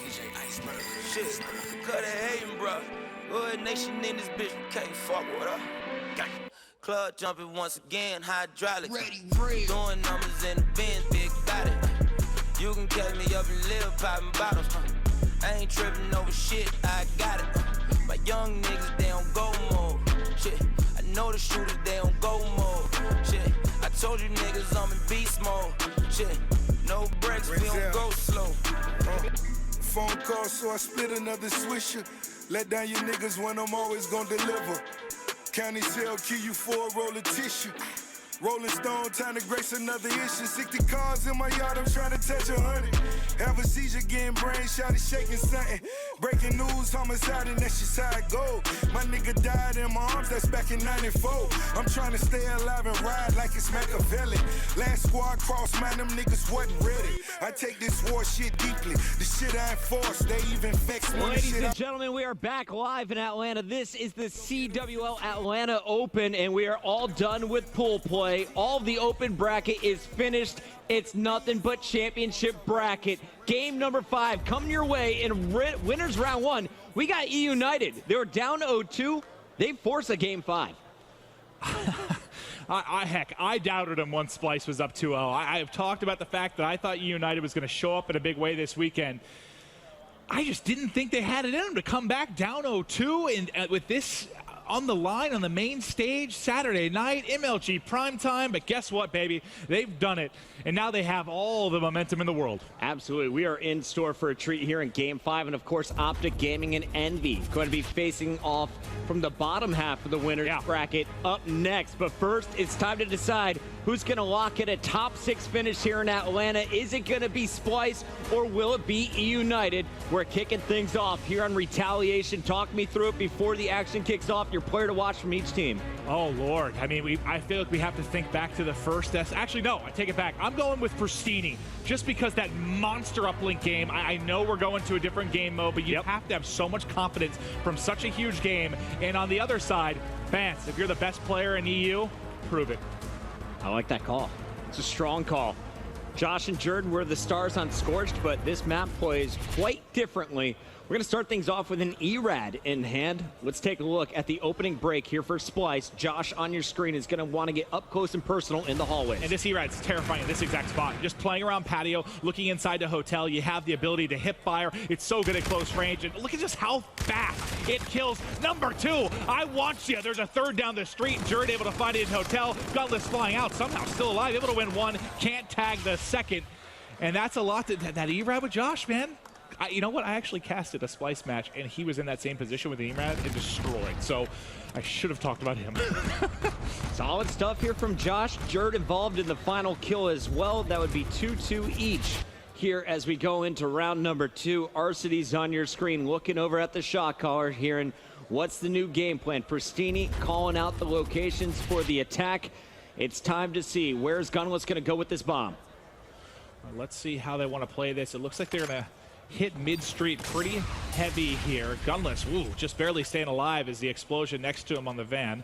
RCD is going to be your man watching the flank, and I think him and Josh just basically ran by each other. So since that position wasn't called out, Josh now in a prime position to get in behind. They don't expect him here at all, not whatsoever. So now he gets through. There's a second there, but he gets that opening kill. Now it's on Bant. So I called you out, buddy. I know this isn't an easy scenario. 1v3. But he is. And now they know where you are. Yeah, most talented players in the world. Whoa, that's why we talk about him. Nice shots there as he zips up Arcities, but only 25 seconds to work with. You got to start to make moves here, buddy. You don't have time to dance. He finds another one. Going to be a 1v1. Can he do what he saw him? Oh, gosh, he's got just enough time. Has to chase him here into the corner. 15 seconds left. He saw him in the corner. He sees him up close. Not able to get it done. The ERAD at close range shuts him down. Silly, calm, cool, collected. And you're going to see his teammate Pristini in the round-ending kill cam.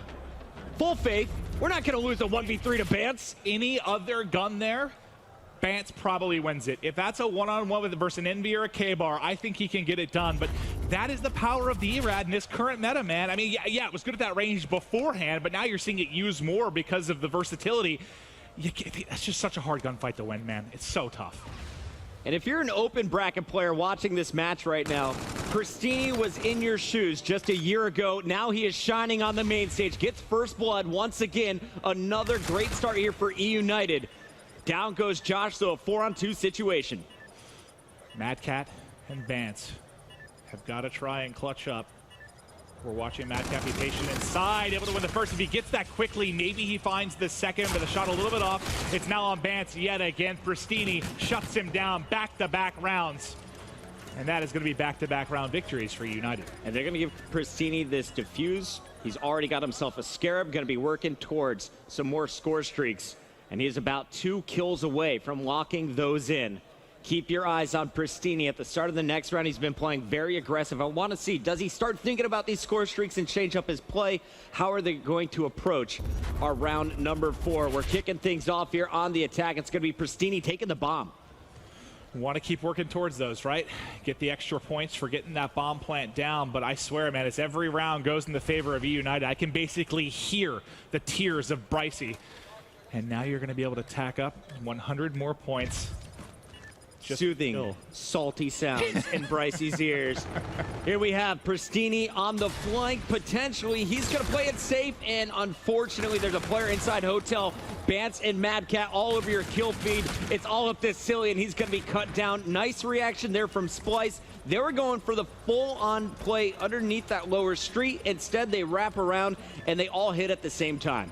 And that is the exact example of sort of what Search and Destroy is currently in IW. It's a 4-hit, effectively trade. They win the fight there. Pristini goes down early after getting the bomb plant. But, I mean, that was the plan, right? Get Pristini to get the bomb plant, hope that he can pick up a kill with the K-bar there at close range. He gets that second streak. That's not how it goes. So that's a big round for Splice for multiple reasons. You don't go down 1-3. You don't allow streaks for Pristini. That's a big one, bud. United needs to get first blood once again on defense. Will they be able to get it? Doesn't look like the setup is going to work out right away. This bomb going to be planted safely at the bottom of your mini-map. And now with the bomb at B, the transition needs to come in from your red squad. E United, Arcity's peeking at the bedroom, spotted one player. Tactical goes out, but won't be able to win the gunfight. That E-Rad just shreds him. It absolutely melts at that range. It's insane how quick you'll see some of those kills. Gunless did see one on scaffolding, shot a little bit shaky, but finally able to win it. Now going to be 3v3. Just over 20 seconds left on the clock in bar. Jerd able to answer the call. And now a 2v2, but just so little time on the clock. Big kill from Silly, but like you said, 11 seconds remain. They got to get on the defuse right now. Pristini's on it. Got it. And he is going to take them up 3-2 as we head into round number 6. 2v2 clutch right there, and there was not much room to work with. Ooh, I was so focused on the kill and bike that I didn't realize the other came in right there, and I looked at the clock. I was like, oh, they won't have enough time, but both kills come in. I think they had, what, 0.5 seconds to work with? That was a nail-biter, buddy. Pristini moved over immediately, and Silly, you see him in the round-ending kill cam. I think that player may have popped overdrive. Not quite sure. We'll keep our eyes on the payloads as this game progresses. That is not a round you should have lost, right? In that 2v2 with that little time on the clock. Sure, it's a clutch from E United, but maybe a throwaway there from Splice. Okay, well, let's see how this one develops. Grenade into window. Gunless playing very aggressive. If those shots are on point, you get the first blood. Whiff some, but Arcity says, screw it, buddy. I got you. Now they're hunting down the third kill. They're on market steps. They're able to get it. The assist comes through, and now it's Josh by himself trying to defend it, and that's back-to-back rounds for E United. Getting very scary for EU, buddy. Splice is unraveling in front of us all. First, it was that uplink. Then we see the second hard point go in favor of E United. Now back against the wall, 4-2. Splice desperately needs to win this next round. As you said earlier in Search, you can't go down 5-2. You're basically throwing the game at that point. You know what else you can't do, Chris? You can't spell E United without EU. That was just as cheesy as I wanted it to be. No, but they are the EU killers right now, Chris. They're pulling off the reverse sweep. They want nothing to do with all this chatter of North America versus EU. They're trying to get it done. 2 more rounds here. The payloads are available. Bance, reactive armor. Jerd, he's got his FTL jump. And unfortunately, that's not coming into play this round. He's going to be taken out by Arcities right away. And you're going to see it's player number 4, Jerd, on the flank at the top of the bridge. The bomb trying to rotate over to him, but they have been spotted by Gunless. All right, well now, trying to develop something, but when you're in a 2v4, and you can see, look how close, if you look at the top right of the screen, guys at home, look how close E United is to having basically all of those payload abilities available. It's going to get very scary. You're going to go into basically a 6th round to close out here for E United. You're going to have almost everything to work with. You get a team kill there, but you're 1 round away. Is this a collapse or a clutch, buddy? A little bit of both? Atlanta, you let us know. If you want North America to win, put your hands together. They are 1 round away. USA. USA. Jackson in the back with his bald eagle hat, dancing around with the American flag.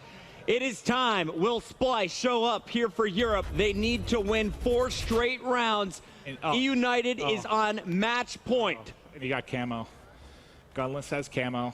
Silly has ability. Pristini has his ability. Arcity's just a couple kills away. And what do you have on the other side? You do at least have FTL jump. And reactive armor for Bance. Okay, so you've got some tools to work with, but you have a lot of rounds to win.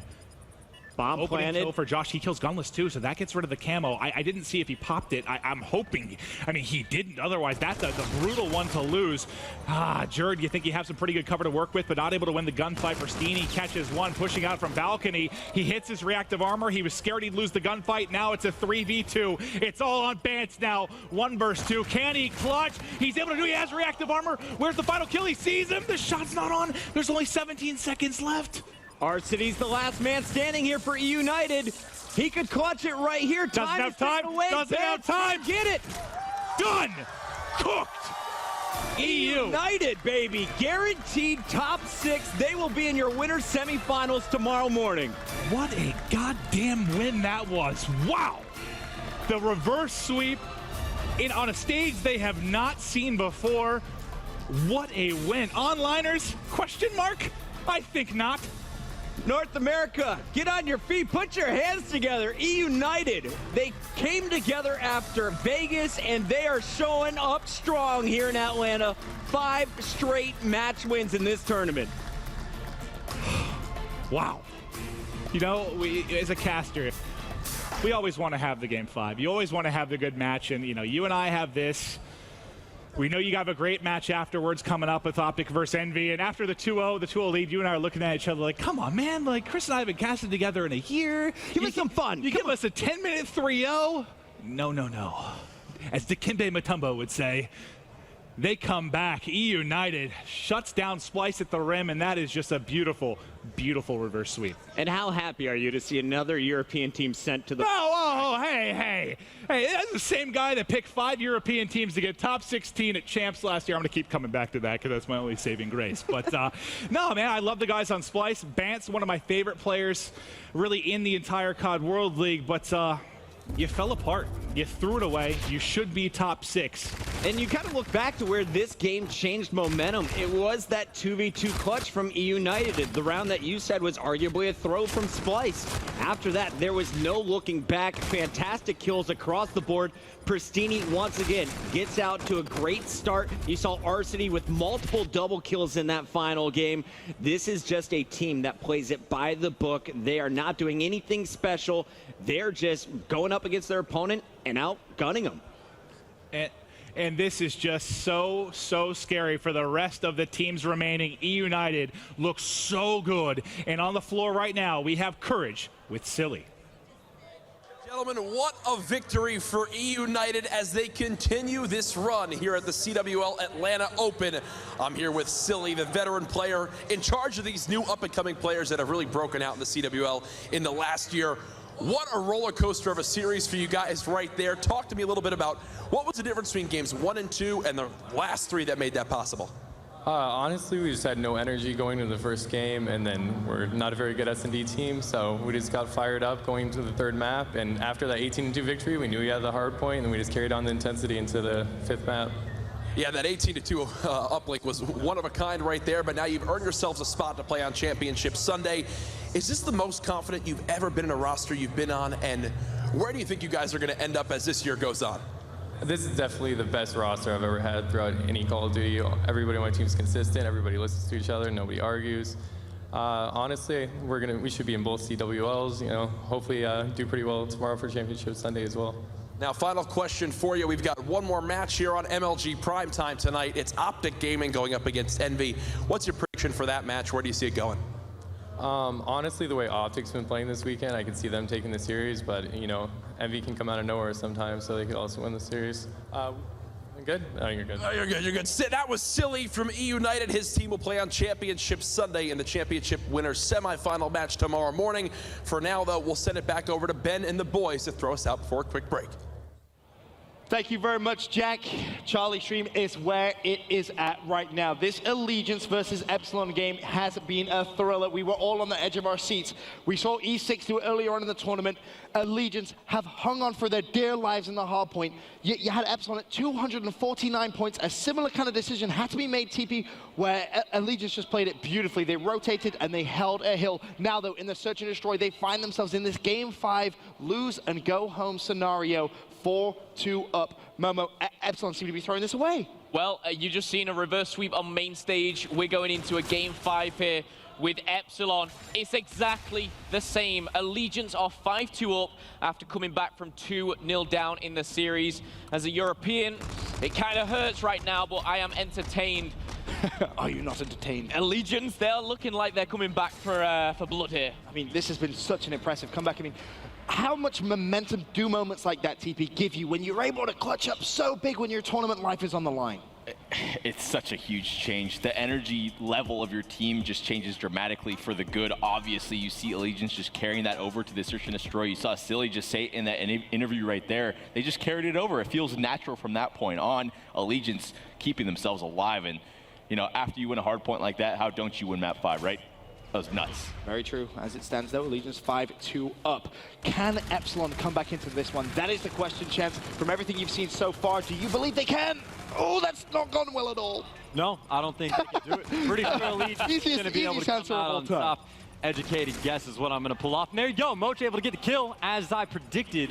ALG getting that win 6-2. No, wow. It's worth pointing out that round they do had 2 payloads to their handy. So as soon as they get that first blood, you see the camo gets popped right away. As soon as camo gets used, it's basically a guaranteed kill. You go up 4-2 in man count, and then they still have another specialist to play with. So again, it's just get that first blood. Chance, you're like the Master Yoda of Call of Duty. I don't know how he does it. Crazy.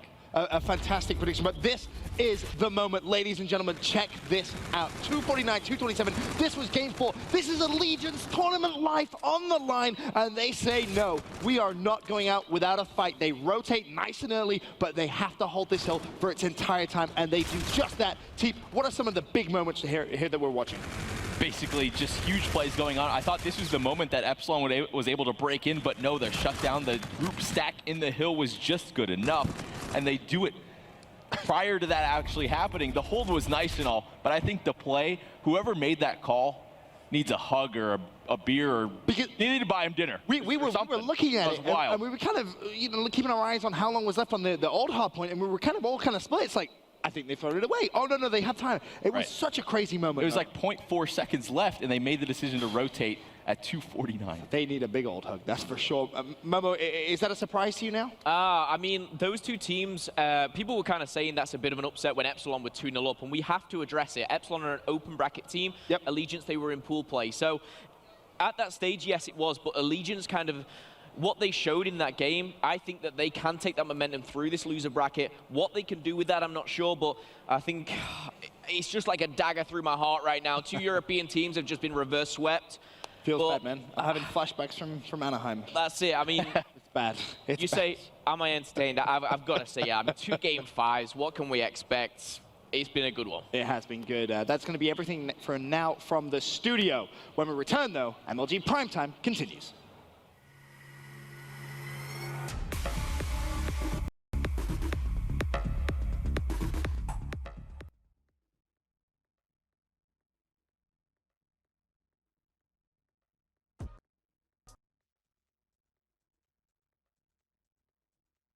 Oh my bitch, I run the game, y'all just commentate from the side. I'm like, oh God, oh my God.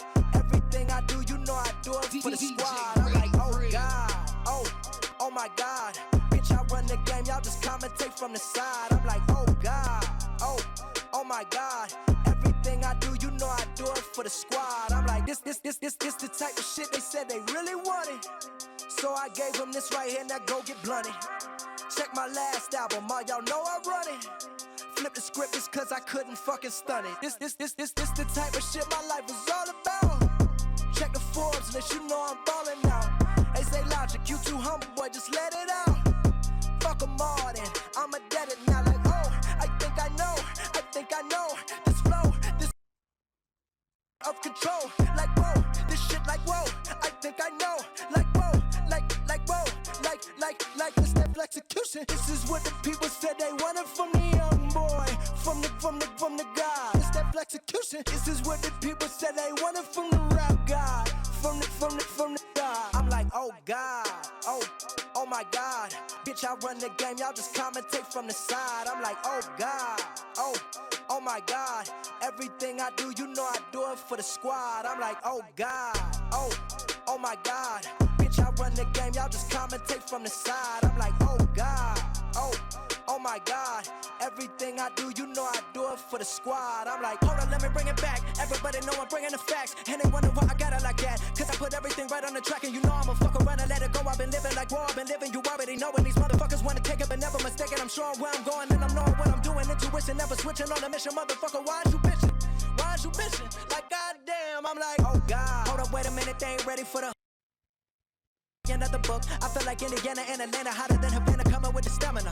Bitch, put down your camera and live in the moment.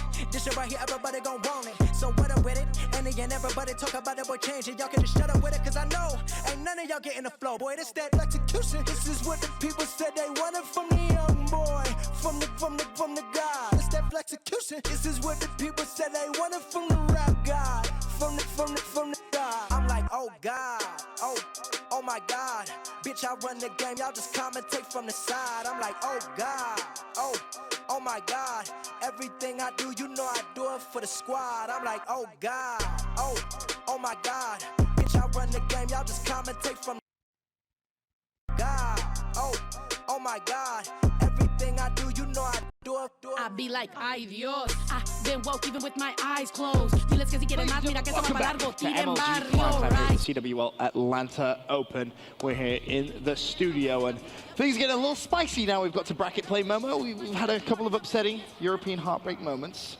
We almost had another one in Team Infuse versus Set to Destroy. That game was also going on. Team Infuse had a 2-0 lead. Set to Destroy managed to win the uplink throwback. Then it went to a game 4, and it was almost a deja vu, almost another uplink comeback. If there was 3, I don't think I'd be sat here right now. I'll be honest. But we were looking. I looked at you. I said, "This is you know, we had 3 EU teams."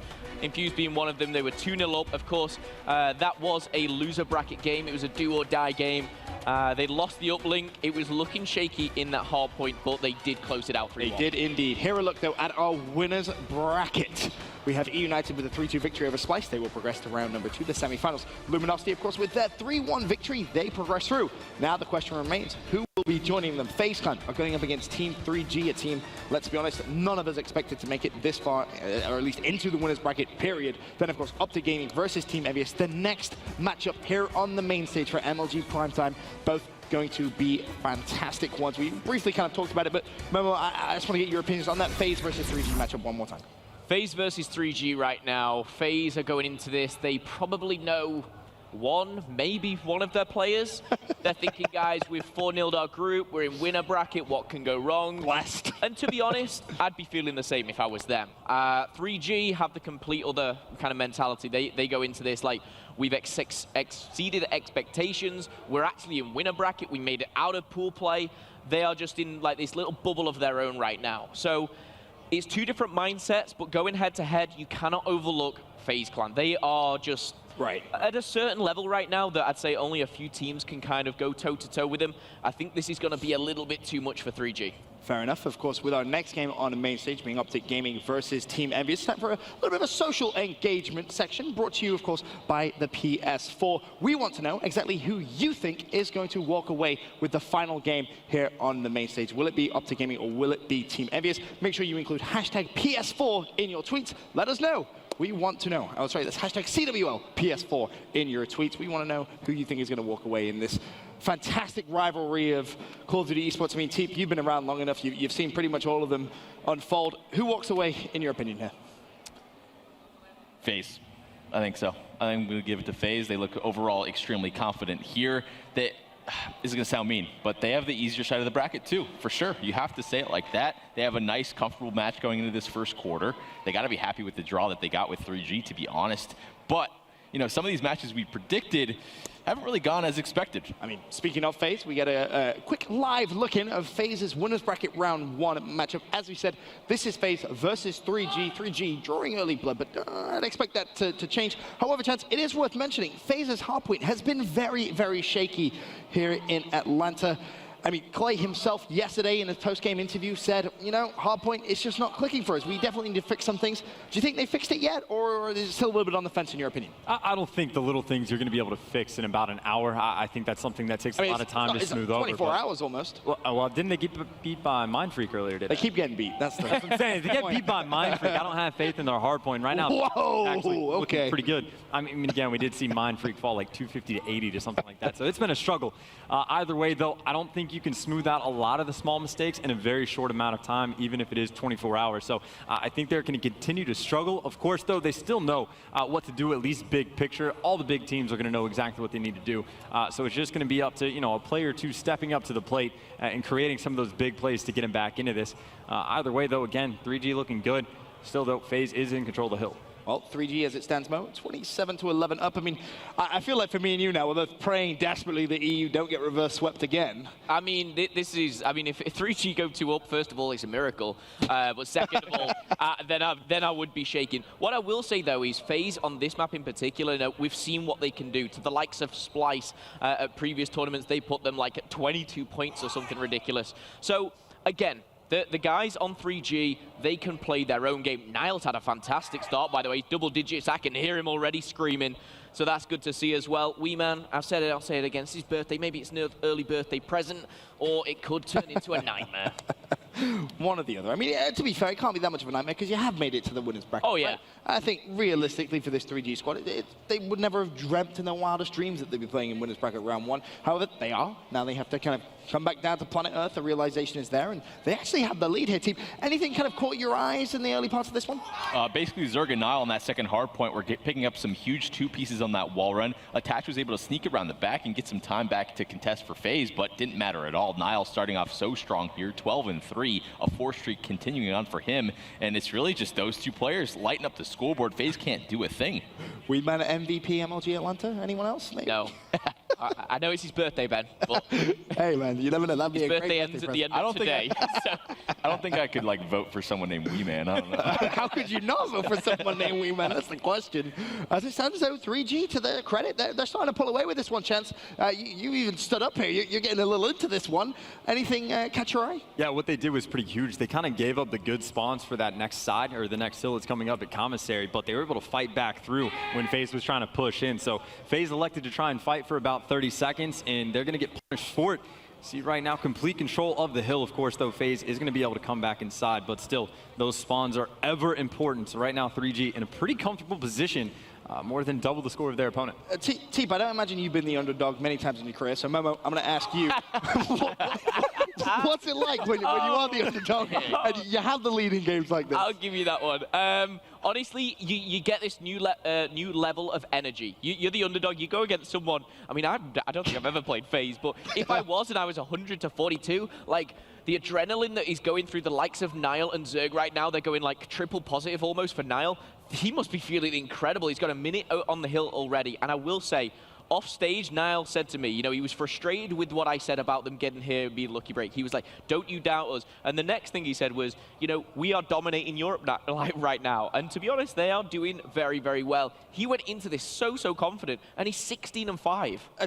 A question kind of the flip side to that. I know it hasn't happened many times in your career, but when you are the favorite, the heavy favorite, and all of a sudden you find yourself kind of caught off guard and you're down, how do you come back mentally from that within the actual map itself? I mean, really, you just have to bounce back after the map. It doesn't seem like FaZe is going to be able to pull this one out. Yes, they have a chance, and it is easy to come back on a map like this, but basically, all you need to do is take a hill and completely sacrifice a hill. wipe it from your mind and just focus like it's a new game on the next one, especially if it's like a money hill, especially like what they're doing right now. They're picking up a lot of time on a sort of scrappy hill like this, exactly what you need to do. And, you know, something like that, you say, you know, the lesser team might go on tilt as soon as you can, you know, put together 2 hills in a row where you're getting over 30, 40, 50 seconds, it can put them on tilt just the same. Fair enough. Well, we are going to have to pull away from that one as the next game on main stage does get ready, but you can continue watching the FaZe versus 3G matchup over on the Bravo stream at MLG.tv. For now, though, we're going to go to a quick commercial break. When we return, MLG Primetime continues with the El Clasico of Call of Duty Esports.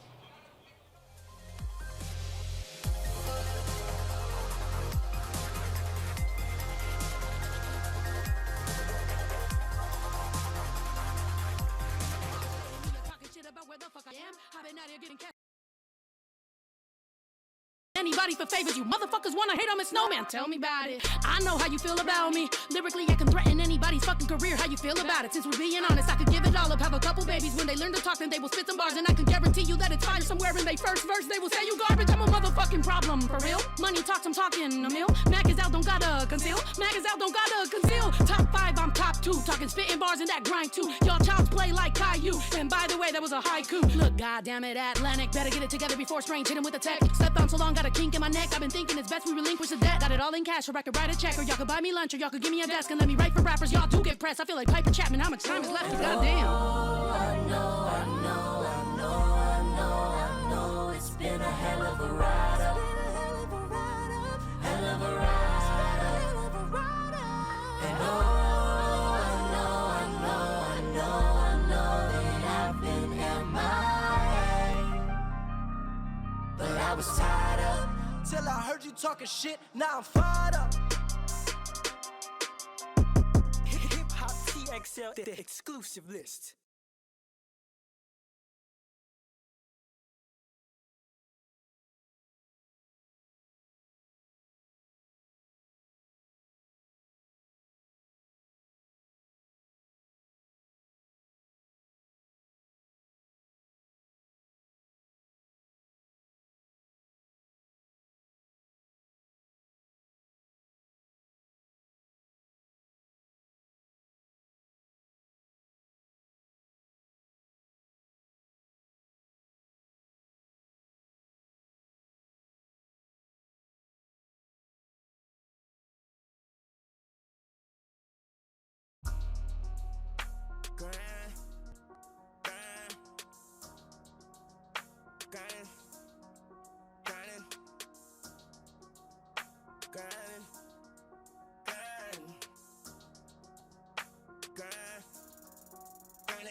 I'm grinding, I promise. I fuck her until I get tired, retired, then come out retirement. My girl like it rough, she say find me a diamond, her body be grinding. Love we be on every kind of narcotic that make us believe when we lying, we honest, I love you. Pick Michael Jackson, the Jordan, the Tyson, the Myers. Too much dirty money, when the colors are washing the whites and the dryer, my nigga. It ain't right. Sleeping I got this shit down to a science. I turn in my project A minus. Open in the studio. Momo had to run away because he's getting ready for some tears. It looks as if potentially EU thrown away so many games. We're going to jump straight into a Bravo look-in. It's FaZe versus 3G. This is a winner's bracket round 1. 3G had the lead the entire time, TP, and now all of a sudden FaZe doing what they do best, making a little bit of a comeback. The biggest thing we have to know right here is Attach turned it around completely. You can see this, the streak that he's on right now, a 7-kill streak, 25 and 14. The score streak's being earned as well. The man is on fire, absolutely. And this rooftop hill has been the sort of money hill. You don't really expect that on this map, especially, but man, FaZe doing such a great job. Clay just posted up in the hill, and they just cannot take Attach out of loading right now. Even more kills for him, a 10 streak. The man's about to drop a nuke. Yeah, Attach has been playing. That would be impressive. Well. I was gonna say, that would be very impressive. A little bit off, but the guy's doing pretty well. Close enough. He's playing extremely well. I mean, we saw him in our top 5 plays of the day yesterday. could be making a little clip right here. He will be, yeah. This is 11 kills when his team needs him the most, and you can see FaZe looking to just kind of close this one out. Finally, Attach does go down, but Chance, that looks like damage has been done. Yeah, that's game. I mean, even if a miracle happens, Attach still has the streaks. Clayster's going to pop his payload, and that is going to settle that. FaZe, a very nice comeback. They were down by 70, 80 points at one point, but they really made it happen. Look at Clay! Oh, I like that Clay. I like that Clay. I was over there, and I can't lie. You know, Team 3G was trash talking a little bit. They were. The Europeans? No. Hey, you're European. I don't get it. All right. But anyways, like, they came off hot, and that's one of the teams that was yelling the entire time throughout the entire, you know, event. Weeman has been very loud. Yeah, absolutely. We've heard him from the studio. It is his birthday, so happy birthday to him, but you choked that map. Clayster not giving out any early birthday presents, so that's for sure. FaZe find themselves 1-0 up. But now that we can send it down to our casters for the next matchup on main stage, Team Envious versus Optic Gaming, it's Jack and Matt. Oh, you could just hear it in Ben's voice. This is going to be a great series, the E-Classico here at Call of Duty. Optic Gaming versus Envious. And Clayster, across the venue, he's even more hyped than me. Yeah, we were laughing hysterically. I mean, you imagine 3G, they had some words there when they were up by a lot. They blow another game. Seems to be the standard for Europe here. Yes, that is a recurring theme. But we do have a G Fuel key player matchup to bring you both. And guess what? It's the two-time Call of Duty champions in this key player matchup of Karma and JCap. Yeah, and it's quite interesting. We select these two players. You look at their hardpoint KDs, Karma a little bit better than JCap, but the other players in this matchup are all in the top 10 in hardpoint KD. Yeah. These are both players on their team at the bottom. I think it may actually come down to which one of these two guys plays the best. It's ironic to see a 1.09 hardpoint KD and a 1.07 hardpoint KD be the worst on their respective teams. It's just insane. I mean, Scump is #1 in hardpoint, Formal #2, Apathy #3, and then you have John, Slasher, and Crim also in the top 10 as well. Apathy, the #1 search and destroy KD this weekend at a 1.83, and the #1 respawn KD as well. This is going to be a fantastic matchup. This is MLG Primetime, baby. From here on out, it's just all great games, whether it's tonight or Championship Sunday. Looking so forward to it, Matt. Predictions for this series. Where do you see this one? Oh, I think Optic takes this one. Okay. I think it's probably something like a 3-1. I think Envy, they've definitely impressed me. This has been a team that after Vegas, they got on the grind. You know, a lot of people took different approaches after Vegas. Some guys grinded the pro point, the ladder, where you're able to just play GBs, get pro points. Envy did not. They scrimmed the other top teams. Yeah. They're putting all their money into the 2Ks in this event, and it's definitely paid off. JCap made that decision, and so far it looks like it's the right one. Atlanta, I know we have a big crowd out there. It's Optic Gaming versus Envious in our winners bracket round 1 matchup. I could not be more excited. And off the break, we're watching one of our key players, Karma. Yeah, I think Karma definitely a key for Optic Gaming. Maybe if he plays pretty poorly, you expect Envy to kind of run away with it. You look at Karma and Scump against Apathy and John. It's going to be a big matchup. Karma does this break every single time on this map, goes towards Showers and gets the beat down right off the bat onto Apathy. So breakout hardpoint, one where there are definitely certain money hills. You think of that bottom cell block. If you get those stack garage spawns, could be great for your team. And do not forget about Graves. Both Optic and Envy have been fantastic on that hill this weekend. Yeah, and it's going to be Envy getting early control here. 15 seconds and counting in their favor, taking that central hardpoint. And this is a big gunfight because John is trying to set up 4 cell block for that next hardpoint. So if he was able to win that, get some spawn control, could be Envy jumping up by, 40, 50 seconds right there. So a big gunfight, able to get John out of that position, but Apathy there to clean it up. And now he's got this spawn control for that next hardpoint. Actually surprised to see how much pressure Envy are still putting towards this hill at the moment. But instead they will back on up Slasher at a 6-0, 7-0 start.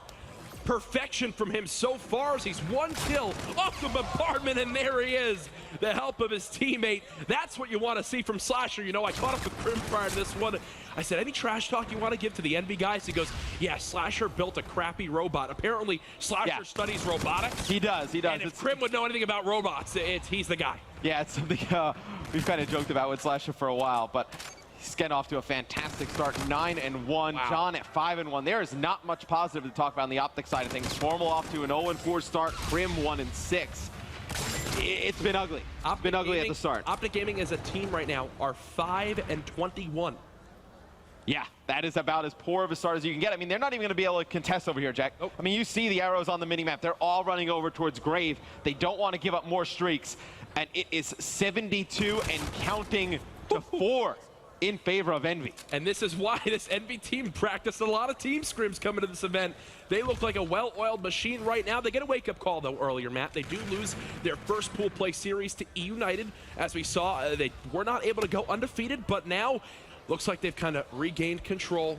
They refocused themselves, and now they are just wiping the floor with Optic Gaming. It's a clean break as well in towards Graves, and Slasher is at a 5.0 KD off the break of this map. Yeah, and you know, it's Optic Gaming. They get control of Grave early, but they're not able to hold because of those streaks that Slasher has. Grave is a wide open hard point. You're not able to hide behind any cover. You have to fall out of it when the streaks come in. Envy takes control. And Jack, just to give perspective on how important this one is, both these teams are undefeated in Search and Destroy going into this next one, but you got to imagine Envy takes this one in commanding fashion. They have all the momentum going into a favorite game mode. What a stat line that is. Neither of these teams dropping S&D this weekend. Optic Gaming, one thing they're dropping is a lot of score right now to Envy, down by about 80 seconds, but as we just saw with that Phase 3G matchup on this exact map, just prior to the series starting, no lead is big enough as FaZe came. I will say there is a different caliber in team between Envy and 3G. All right, no, I didn't want to bring that up. You know, Envy, obviously, they're a very experienced team. You know, they've been in this situation before with hefty leads, and you expect to see Slasher hold on to some of those score streaks potentially in case, you know, Optic Gaming starts to mount a little bit of a comeback. This is rough to watch right now if you're an Optic Gaming fan, as you've got Karma, Crim, and Scump a combined 9 and 28 off the break of this game, as it just seems like Slasher's playing in a different map right now. The guy's 17 and 6, Envy up by 100. Matt, even the times where they haven't rotated like towards that graveyard hardpoint, they just have the tools now to break with ease. Here they've got comms locked down. I don't see where Optic even begin to come back in this game. And it's so interesting to see how heavily weighted the kills are for Envy. I mean, John is 13 and 6, Slasher 17 and 7. Look at the other guys. Apathy's 5 and 6. Through a full rotation of hills, he's 5 and 6. A very odd stat line. JCap's seen 9 people hills. Not too sure how many times I've seen that. So at the end of that first one, if you're Optic Gaming, you've just got to put that behind you right now, because your lead slayer in Scump is 3 and 11. We talked about how coming into this, he had a top 3 hardpoint KD, not showing it right now. What can they begin to do? Formal doing what he can from the shower side with the NV4. I mean, you're going to have to take cell block. I think this next hard point coming right after the central rooftop, you're going to need to take a full 60 there. I think you have no option but to play for the entire of that hill.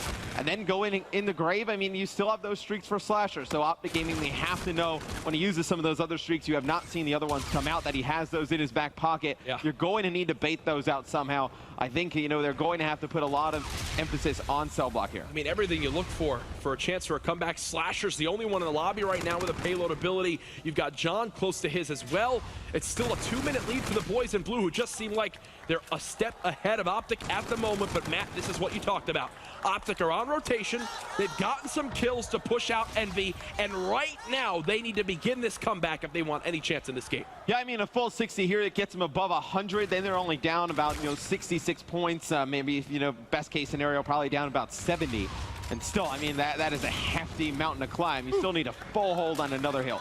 These COD Champs winners in Envy look better than ever before, as right now, this is probably the most contest they face from Optic Gaming in this first game. Having to push this outer wall run and Formal here with the NV4, this should just be a field day for him, as he's awaiting this push from the boys in blue. Now 2 players have gotten close. They will win the first couple engagements. You've got Karma now there as well, but a payload was used by Envious.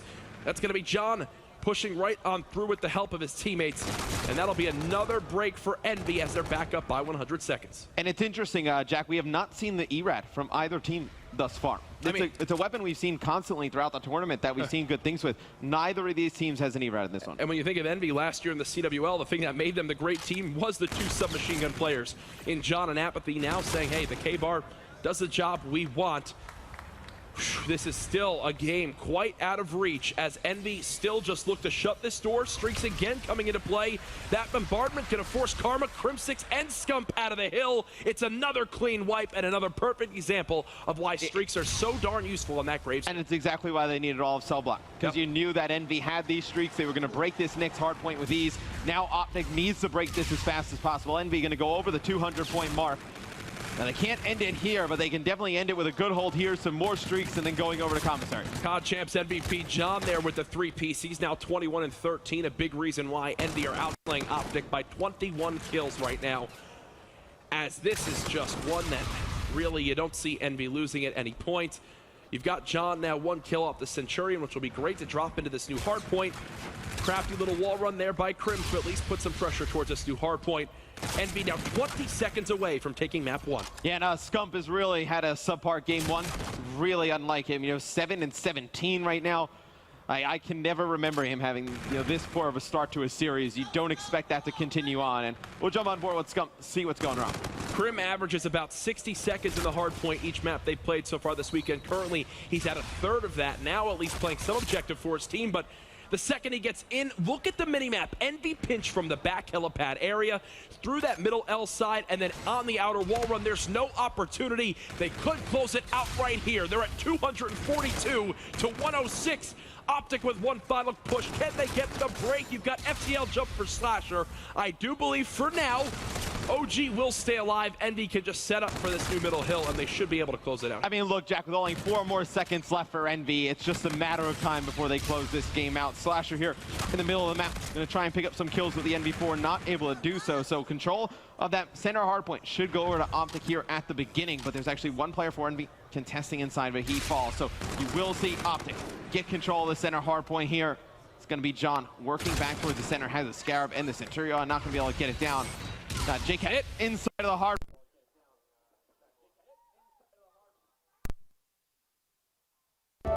What, folks, they are back, and boy, oh boy, do they look good. Here's your final kill cam from JCap as he closed it on out with the help of his team. This is what Envy did last year to become champions, and it is a well-rounded effort. Everyone has their roles. You can see the lead slayers on this squad. And even though everything is firing for Envy, you still don't see JCap and Slasher and crew get overzealous, right? JCap only 9 engagements through the first rotation. It's not like he starts chasing kills and trying to pad his stats as well. I mean, apathy the same. I mean, at a really just slow start, although this Envy team was playing so well, it was really John and Slasher at the beginning that were such a dominant force. And I cannot remember, Jack, a time where we saw Optic Gaming get beat that bad in a hardpoint. I can't. I mean, it's the first game of this series, obviously a long way to go, but a very strong start for Envy. And as Matt brought up before, both of these teams undefeated in Search and Destroy coming into this matchup. So you kind of go, well, who does it favor? Now with momentum on Envy's side, maybe that plays with Optic Gaming here a little bit. I'll take a look at the box score for map number 1 as we break down really where the difference came in. And there you see the graphic getting better now. The cell block to grave rotation due to not only the streaks that were earned in cell block, but then used on grave really just shuts the door on Optic there. Yeah, I mean, it kind of tells the story the entire game. I mean, when you get that much time on cell block, you're going to earn some streaks. Those players coming on the wall run, pretty easy kills to get over. Obviously, getting the kills inside the objective, you're going to get that score streak faster. Using those streaks to break over by grave, Optic had no chance to get time there. You see, it's the least amount of time they got on any of the hard points. And I see map number 2 will be Scorched, Search, and Destroy, which is worrying if you're an Optic Gaming fan. As I was talking to Scott before this, he's not a fan of the game mode at all on that map. So what can OG do? They're now down 0-1 in this series. Envy look absolutely incredible. Be sure to get on Twitter. Share with the hashtag CWL Atlanta. Get involved in the conversation. You saw some tweets being shown on stream. Hashtag CWL PS4. We got many this weekend, but we got some highlights from that map 1. Matt, any final notes to take going into game 2? Yeah, Karma finishes that one 18-19. He's Optic's lead slayer. He's their only one that was not in the top 10 in hardpoint KDs. You had Scump and Formal sitting at the top. Both players don't have a great game. You see how much they mean to this team in Respawn. Well, we'll see how they bounce back. Either way, Envy fans in the venue, they're happy to see right now. I saw Hastro this weekend. He's got a smile on his face. The friendly rivalry between Envy and Optic has gone on forever. I mean, you've probably seen it now for how long? For as long as you've been involved in it. Yeah, I mean, even before I was deeply involved in Call of Duty, just watching Call of Duty at a lot of these events, seeing these two organizations go at it. So many different rosters for both of them. Players who have played for both over the years, right? I mean, JCap has played for both Optic and Envy. Scump did for a week. Yes, Scump did for a week. I didn't want to bring that one up, but a short period of time, that happened. I guess I'll be the one to do it. Here's your highlights, and you can just see the score go up and up for Envy as that one goes on. Slasher 18-8 at the start of that. You saw him earn the streaks as well, and what I love too about Envy is yes, they had that big lead, but they never just used them just to use them. They use them at the right time. It's a sign of a great team, man. Yeah, I mean, on that map as well, you really don't have many options to use them outside of Grave, but Grave is such an important hardpoint that when you do have those streaks and you're able to break it pretty easy, you're in a great spot. Most certainly, as you see there. I'll have to get a quick restart of this one, as I believe Crim6 has dropped from the lobby, so we'll get that one going. It's definitely alerting us that that player has left. Yes, I was being told we got the rig draft coming, and I see that. I'm like, okay, that's probably not a good thing for this game, too. Either way, though, Matt, we just saw E United with the reverse sweep on the main stage to kick off MLG Primetime. I was quoted proud. I was saying, you know what? I think E United are the real deal. And you know what? Clayster told me this a month ago when people were doubting them. It's great to see a new up-and-coming team really shine. Yeah, and I think you know, that's a big win for them just because it's the first time a lot of those guys are really under that main stage pressure. You know, in a big game scenario against guys who are experienced on the side of Splice, to make that comeback very difficult in that type of environment. So E United, they look to be the real deal, like you were saying, going further into this tournament. Going to have to play against more teams on that main stage. They definitely feel a little bit more comfortable now. So now we were saying they faced the winner, I believe, of FaZe versus 3G. So both of those matches, first off, E United versus FaZe would be insane. 3G, we saw just prior to that map 1, they had a big lead in the hard point. They threw that one away. A little bit of a sign as well of a team that maybe a little bit of an experience.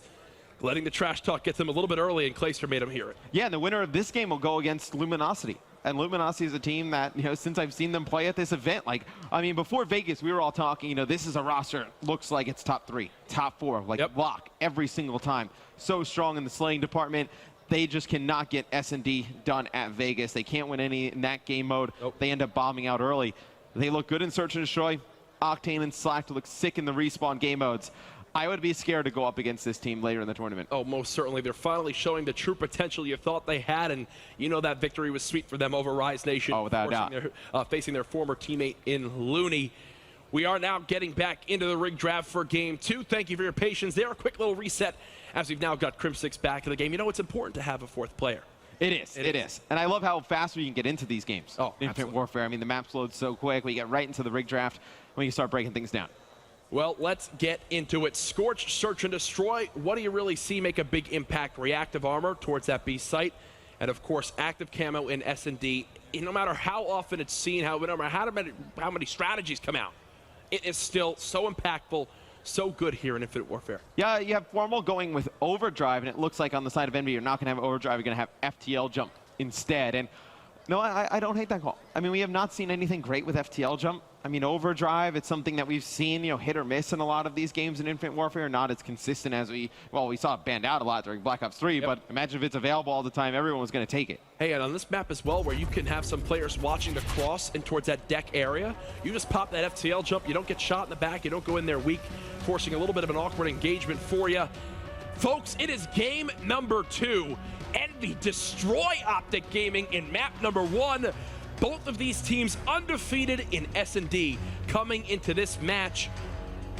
Let's see, though, the resilience of Optic Gaming. Can they fight back? Yeah, and Apathy, the #1 S&D KD, coming into this one as well. Hey, good for him. He's doing well for himself. He's doing pretty good. He gets married before Vegas, not a lot of practice. He's like, guys, don't worry about it. I'll make it up for you guys in Atlanta. It's coming up big. Honey, I need to actually play Call of Duty now. And it looks like he has been. Folks, it is prime time here on the second day of the CWL Atlanta Open. And off the break, we're watching Optic Gaming on offense. Yeah, and it looks like they're going to be pushing over towards that B bomb site. That's where we see a lot of the action go down on this map. And, well, there goes Karma. He's going to get picked off by John right at the beginning of the game. And we've actually seen a few players use this site throughout the weekend. It's going to be another kill in favor of Envy. But that sniper rifle definitely caught Optic off guard. Oh, especially from that window.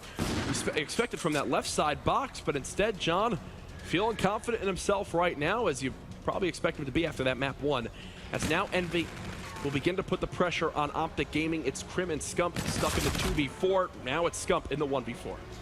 Yeah, and these are not likely scenarios for a player to win. Envy looking very good here in the first round. They open up with a snipe, some aggressive play over on the B bomb site, and see if Scump can make things interesting as he's gotten behind enemy lines. Seems like the arrows, though, they turn around. They have a very good idea of where he's at. Yeah, they know he's by drill. He at least gets one, but he should be pinched. There it is. Envy strike first in S&D, as it's all started by the sniper of John. I wonder, if he sticks with the sniper on the offensive side of things or puts it away. We have not seen consistent sniper use in this game, a lot like last year, because obviously overkill out, you have to run with that sidearm instead of having an assault rifle or a submachine gun in your back pocket. So you really have to invest a lot, be very confident in your play if you're going to run the sniper rifle. And a lot of tough shots to hit on these maps, man. Yes. There's not many wide open sight lines that you can really go for. A lot of times just shoulder peaks and kind of heads popping out that you got to be real accurate to hit. And this is what I love from Envy, man. They just say, you know what? Let's go for something a little bit different. We've seen it more this weekend than at Vegas, but these pressure towards A, you go for the quick plant, and now all of Optic have to rotate. And I feel if you watch any Infinite Warfare, like any competitive game, you know that at best there's going to be one person watching this A site. I'm surprised you do not see more teams take advantage of getting bombed down and locking down this hangar, because it's fairly easy. Once you get bombed down, first kill goes in favor of Envy. Scump going to even it up. A 3-on-3 here, but Optic needs to get in to try and defuse the bomb. Well, I do believe you saw Karma there.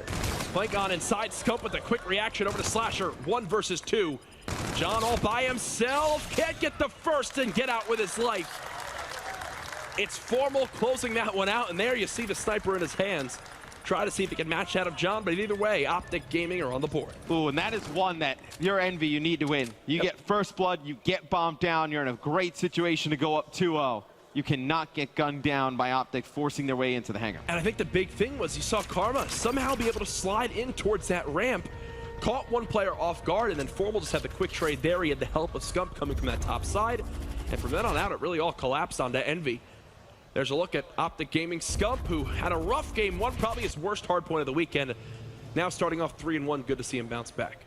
We'll see what Optic does here on offense, if they play a little bit more passive or aggressive, knowing that John could potentially have that sniper rifle yet again. You see the bomb carrier on Formal's screen. That's going to be Karma. He pushes straight on through. He's able to pick up one. He falls right away at the hands of Apathy, so a pretty good trade there for Envy. Definitely a solid trade for them, as Optic Gaming will now see exactly what they can do with this pressure towards this site. John still, you could tell, they're a little bit worried. They haven't spotted everybody yet. John watching towards that top Skybridge area, but now with those shots, it should give the boys in blue enough information to know, hey, we've got to focus towards this B site. Yeah, you think that Apathy has gained enough information that you can back up a little bit here. John, going to see if player's going to push straight through observation, just going to have this locked off. Just keep an eye at number 6, though, on your mini-map. It's going to be Slasher picking up number 1, but here comes Apathy. Kills being traded by Slasher. Formal in the 1 versus 2. Absolutely still possible. Will challenge the first door. He's got 2 players in front of him.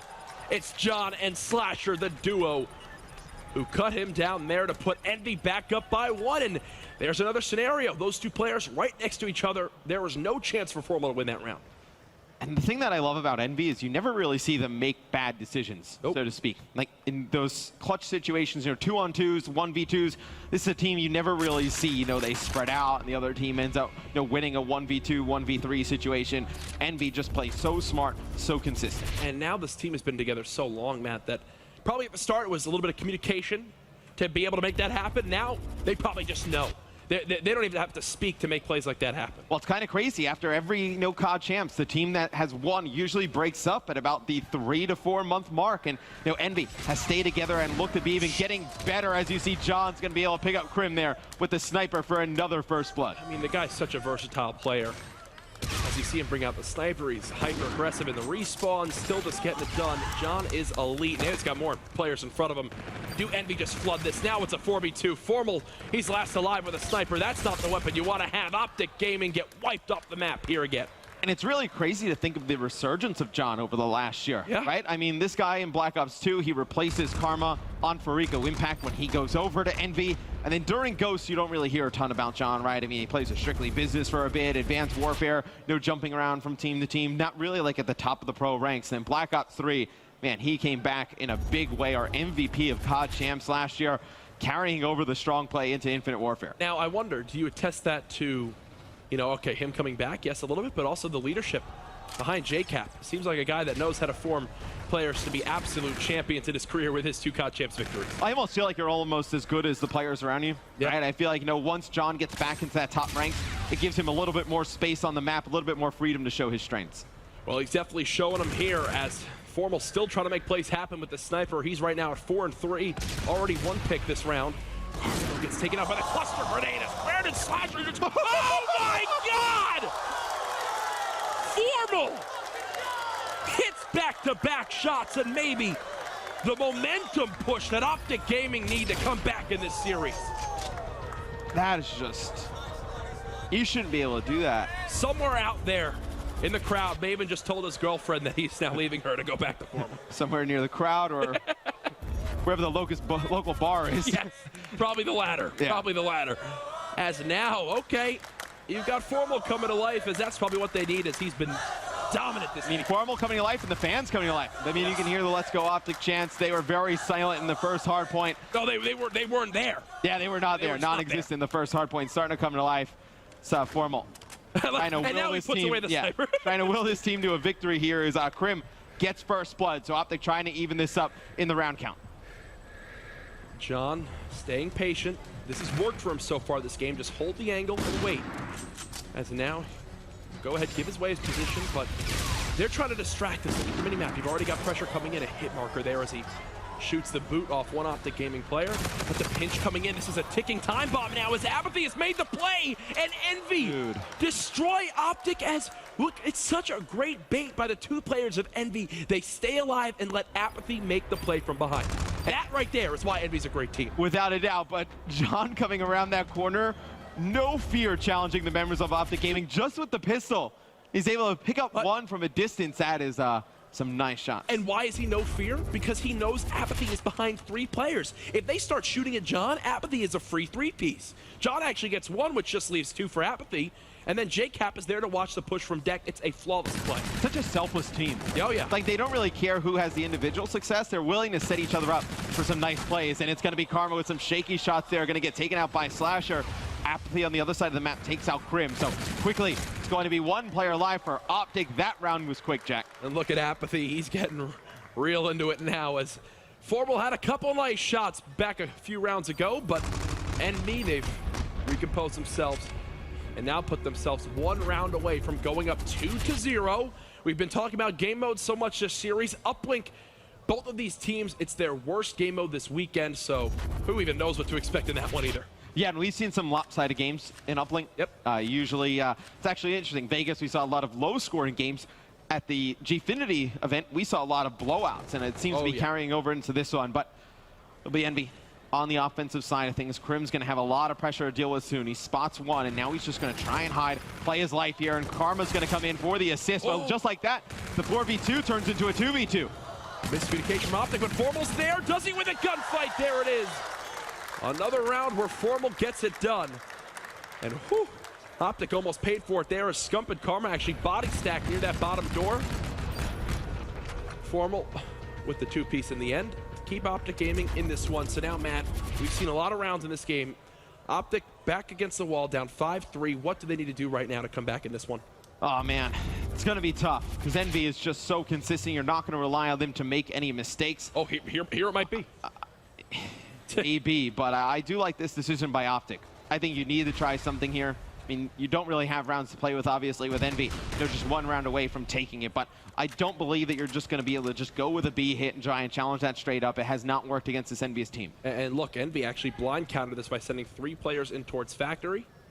So Optic are going to have to make a decision here. Where do they elect to go? And it does look like they've made that decision now as they've got 4 players now soaring towards this B site. But 2 payloads ready to go for Team Envy. Yeah, I was just going to say, Apathy does have his reactive armor, and you do have Slasher with his payload ability as well. So it's going to be a quick trade at the beginning here. More trades coming in, but Envy's going to win that as they're going to have, well, not anymore. You see Formal coming in, picking up some kills. It's going to be Apathy, the only one alive. You use reactive here. It's a tough call. It really depends on the scenario. When you're seeing stuff like that, absolutely do. What can Apathy do with this information he has? I mean, you could not be more blessed with what you know. Doesn't work out there. Did Krim just fist bump Karma and hurt his hand, or did he just do that to No, so Krim does that all the time. It's really weird. It kind of freaks me out a little bit too. Nah, he like shakes his hands real crazy. I think trying to attempt to warm them up just by moving them really fast. But I'll give him that. Yeah, I'm used to that. I've seen it for a while. I know it's kind of jarring when you do see it. You're like, what the hell is he doing? I'll give him that. As now Optic. All right, they're still in this, but good thing for Envy. Apathy doesn't use the reactive armor. Saves it. Nice job by him to keep that payload ability ready to go and potentially use it as a tool to shut this game out right now. And I wonder if you decide to use it here. I mean, you invest a lot into this round. If you do and then you lose it, you go into that round 11, you don't have that powerful ability. I think if you're Envy, you may try and win this one straight up. Maybe use the FTL jump. You're not really too worried if you don't have that for a round 11. I think you possibly save the reactive. And this is the interesting thing, because this map, more than any other, we've actually seen blind payload usage, where you just use it to push in and hope as a player inside deck, whether it's camo or reactive. Right now, we haven't spotted it yet as both teams playing passively. It looks like Optic want to wait for Envy to make this first move. Well, I feel like if you were to use reactive on this map, it would be a fast hit over towards A. You know there's going to be at least one player over there, and you're going to be able to win that gunfight and get the advantage. Oh, but Karma, this is what makes him so good. Here's the call out from his teammate. Picks up the kill in middle, but now JCap and crew are hitting towards this site. 28 seconds left. Slasher doing what he can to lock down middle map. Now one player challenges from Optic. That's Formal, gets the better of him there with the NV4. 3 versus 2. Optic still pushing up. 2 kills for Formal. He's on a 7 streak. JCap by himself. Folks, I think we're about to go to a round 11 unless JCap can make a miraculous play. We have seen in the past from JCap, but not there. It will be round 11. And Apathy falls. I would love to see, I did not catch it, Jack. I don't know if you did, if he used his reactive during that one. I don't believe he did. I'm not entirely sure. But he does fall early, trying to be a little bit aggressive. So Optic with a good comeback here in S&D. Both of these teams come in undefeated in the game mode. Gonna come down to one last round. It's only right, folks. This is prime time for a reason. Round 11 with the massive crowd here in Atlanta. Optic Gaming versus Envious, and off the break, we're watching the man himself, Formal, 13-5. He has streaks, has overdrive. See, now, there's no chance for a plant off of this. No. As he's just gonna call this in and maybe go for information. I mean, you would have loved to get the bomb down at drill and then maybe use that and just play further off the site. So they get nothing for the streaks. Could end up hurting Optic Gaming. JCap getting tagged up. He's going to get out of harm's way. It's gonna be Crim falling first. Apathy pops his reactive. He gets cut down. It's a 1 versus 3. Scumball by himself. Envy push on through as they take that round 11. Beautiful reactive use. We talk about how important it would be, and there it is from Apathy. And what about just hovering that missile and getting bombed down while it's in the sky? I feel like a lot of ways you could have played that. It's tough. Obviously, they are much better players than I am. Yes. But I'm pretty sure to anyone watching there, you kind of see that. I just feel like it was too quick. I mean, were they worried about a quick pressure towards B? They had players watching it. I can't tell. I mean, the only thing you can really think of in that situation is maybe they thought Envy knew that Formal had the streaks and they had to get aggressive at the beginning of the round. Yep. That's the only thing you can really think of to use that streak that early. I feel like if you get up towards that B site or even show action towards B and then wait a little bit, use it to get bombed down safely, I feel like you're in a much better spot. Well, not only is that a big moment because Optic Gaming have just been handed their first search and destroy loss this weekend, but now they're down 0-2 in this best-of-5 series. We're going to go to a quick break. When we come back, Game 3 uplink.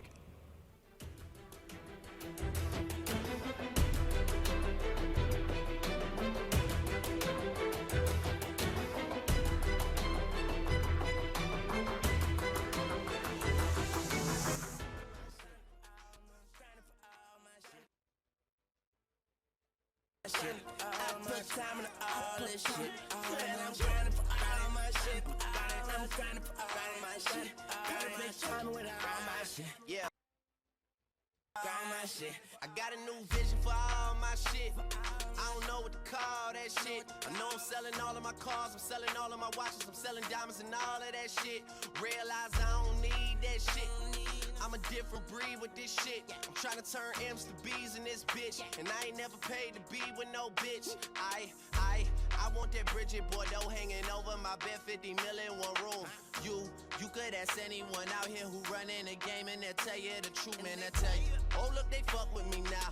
I think they hearing me now. Someone said, nigga, they taking you seriously now. I'm like, I think they just might be scared of me now. But it's all good, niggas wrong every day. Niggas wrong every day. Going to LA where I'm trying to get high and do a song every day. Safe.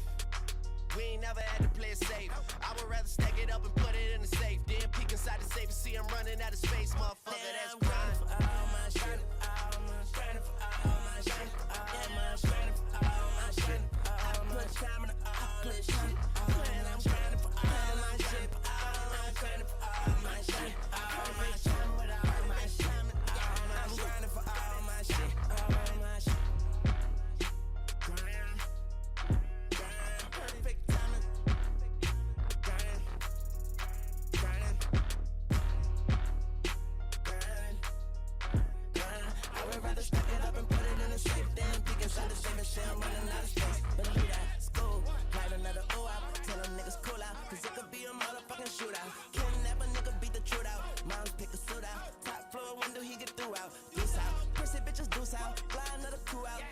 matchup between Optic Gaming and Envy, and so far it has been all boys in blue as they're up 2-0 in this best of 5. Reminds me a lot of their match at COD Champs last year. Ooh. Right? I mean, I didn't want to bring it up. It was, I believe, a first-round matchup. We go into that one, and Envy kind of used that momentum to go forward, but we can take a look at our G Fuel key player matchup going into the uplink. You see John and Scump, 2 primetime players. Jack going to be up in the opposing team's faces, respectively, trying to put up as many kills as possible. 1.22 uplink KD for John, one of the highest in the venue this weekend, but I do want to point out a couple big things. This will be Frost uplink. Matt, you were looking at some of the stats prior to this one, and one interesting thing that Optic Gaming fans could see as a positive for their team. Yeah, you know, Optic has a 100% win rate on Frost here at this event. I don't know how many times they played it. Envy has not won at this event on Frost. So, you know, good signs for Optic going into this one, obviously winning it previously in the tournament. But Envy is a team where when they lose something, they go back. Slasher, he's watching film, he's going over it. I'm sure this is something they've talked about, trying to fix some mistakes going into this. JCap has been an uplink wizard since it came out back in AW, and he continues to prove why he's one of the best in the history in Call of Duty of being a team leader, as Envy are 1 map away from sending Optic Gaming to the losers bracket again. After you mentioned that COD Champs tournament where they beat them 3-1 there, and looking to do the same here. And Frost is a map you can use the ERAD very effectively. A lot of narrow areas, a lot of close quarter engagements, and I know we're sitting back watching the last series with Krim, and he's like, dude, NV4 versus ERAD. He's like, ERAD's winning that most of the time. So you got to think maybe we see more K-bars from both teams, maybe an ERAD or 1 or 2 on each side. I have seen Optic Gaming run 2 ERADs on this map before. We'll see if they do it here. Folks, it's game number 3, uplink on Frost. The E-Classico is well underway. And off the break, we're watching John with his 1.22 uplink KD die first. Okay. It's a very good start for Optic Gaming, though. They get 3 dead mid-map. Let's see if they can turn this into any kind of offense. It's going to be after he's going to get 1. Not able to take out the second, but some good defensive pressure from Envy coming off the spawn. They're able to flood towards mid-map, trade these kills out. Looks like Optic's going to get nothing out of that first initial break. You can't be too upset of that, right? First 30 seconds of the game, you get 3 dead. It's very hard to get points on the board early in this game, not like Black Ops 3 or Advanced Warfare. Not at all. Apathy and Karma, the 2 submachine gun ERAD players right now for their respective teams, as kills are just going around middle map as you expect. So, Matt, talk to me a little bit about uplink on Frost. Where do you expect to see majority of the play happen? For new viewers at home, where do you think these kills will come down? Yeah, so when you're looking at your mini-map, the top side's going to be the cliff side. You will not see too much action over towards that side of the map with the drone. Very difficult routes from both sides to try and put some points on the board. A lot of your action is going to come towards the middle of the map and then over towards, you know, that robo inside area where the ship is. You're going to see a lot of gunfights go down in here. Makes a lot of sense to see Apathy go there right now. Thank you, Apathy, for doing that, as we now see John being his lead blocker. What can they do with this objective? Now they need 1 more wave of kills to go for a score. Scump and Formal with one of their own will stop the pressure for the moment. Formal with a second now, as I do believe Optic Gaming have held. They will keep this one scoreless as they look to push the drone now up through this robo base side. Yeah, and in uplink in this game, you're going to have to get a second wave of kills if you're going to try and put some points on the board. So you may be seeing Optic, they get a 4 dead, they got to push up. This is where they can score. You see how fast Envy comes off the spawn. It's going to be 3 kills out in favor of Optic Gaming. This most certainly, Jack, should be a dunk. It's going to be Optic with a 2-point play on the board first. There you go. OG strike first in this one, as Frost, we said in the past, a lower scoring map, but this weekend has been far from it. 3 dead, make it 4, fully streaked out is Scump. He'll grab the drone. Another dunk now coming on in. Optic Gaming showing some life here in uplink. And remember, Envy have yet to win on this map in game mode this weekend, and it's showing right now, man. Yeah, it's really been Krim and Scump here at the beginning. Krim was in the back guiding Scump as he is in the back helipad area for a second there. I thought he was going to turn on Slasher. That would have been nuts. But you know, Krim gets control of back helipad. Scump causing chaos towards the mid-map. Scores some points. Optic Gaming looking good here early. You saw that twitchy reaction time right there from Scump is what made him such a legendary player at Call of Duty. As Karma, you don't see this often, the ERAD being the weapon that you hold from the top ship side, but hey, he's making it work. Karma always doing crafty things. Beat down and kill from John as Envy stopped the push. And now they'll go ahead and grab this drone and see if they can get their first score of the game. It's going to be very difficult for them to score on this side of the map, though, Jack. You see where they have to push through. Optic can just flood these chokes with nades. They have, you know, obviously the assault rifles all the way in the back. You see the drone gets so close to being put in. JCap cleans up a few kills. Envy returns the score with their own. It's going to be a 2-point play. JCap saw Scump go on a 6 streak. Now he's trying to match it with his own. Now 10-8, one more off the bombardment. We saw how good Envy was at using those streaks back in the first hard point to really force Optic into awkward scenarios, and it could happen again here. As there is a 1-point throw opportunity. No, Slasher will drop the drone when he sees the rest of his teammates die. Smart play from him. Yeah, that is the only reason you see teams go cliffside. They try and use the wall run and get a 1-point throw over the top. Slasher somehow stays alive on the map. He's able to win one against Crim, trying to get back to play some defense as does have line of sight on the drone. Now it is in the hands of Optic, and they're pushing this one in for a potential score. How has Slasher not died yet? Formal, potentially a 1. Intercepted! Right there by John. Can Optic still convert this? It's Scump by himself. No, it was actually reset. Nicely done by John. What a beautiful play. It's a big play to prevent that score from going in. It would have been, a 2-possession game at that moment in time. So we'll have to keep track of that as the game keeps going on. See if that interception really proves to be big if Envy is able to win this. Listen, I know there's some Envy fans out there right now in the crowd. They need you more than ever before right now as they want to get this sweep. I can tell you one thing.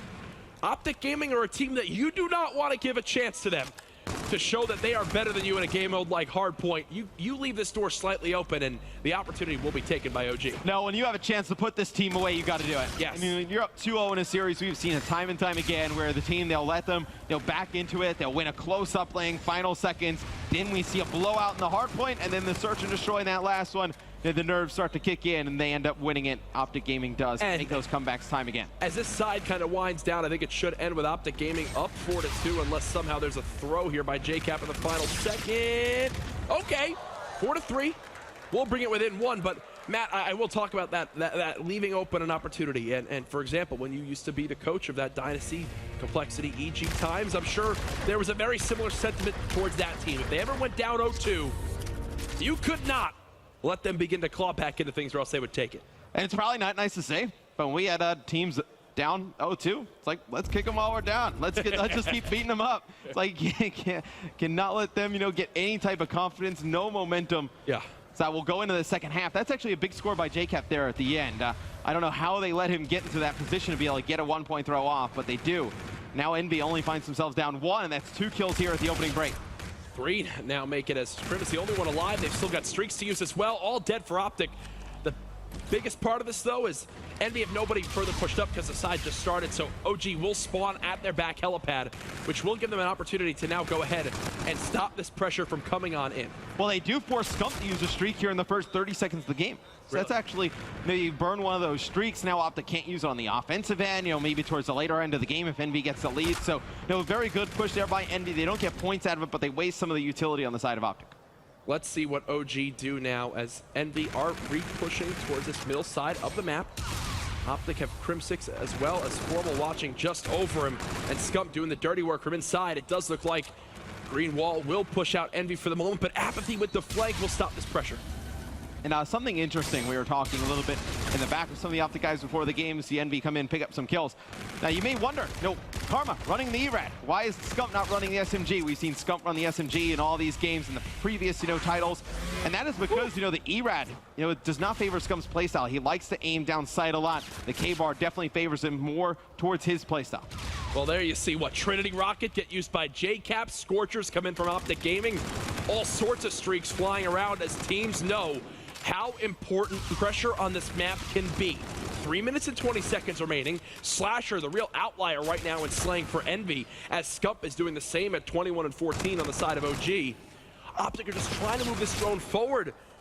They do finally get some kills, but I don't know if there's a 1-point opportunity here with Envy coming back up off spawn. You do have Crim in position here with Karma. He's going to be able to pick up 1. The drone, they're going to leave it for a teammate. They should come off the spawn. This should be a scoring opportunity for Optic Gaming. The drone going to fall there. The final seconds is going to be John and JCap doing a nice job on the defensive end. Scump comes in, picks up a 2-piece. There's nobody left for Envy.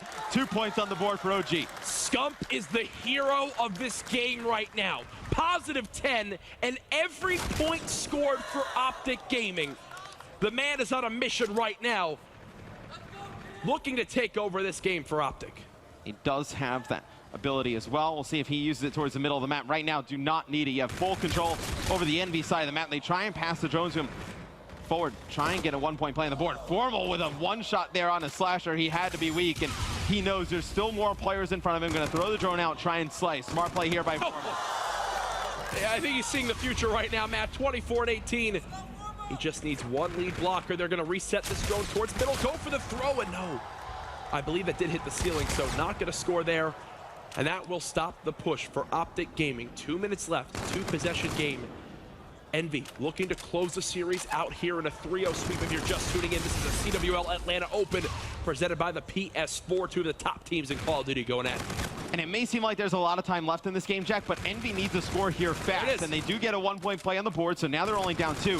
But with the nature of the side they're attacking from, when you have that back helipad area, so easy to play defense. You need those 2 full team wipes like we were talking about. They need to get them quick.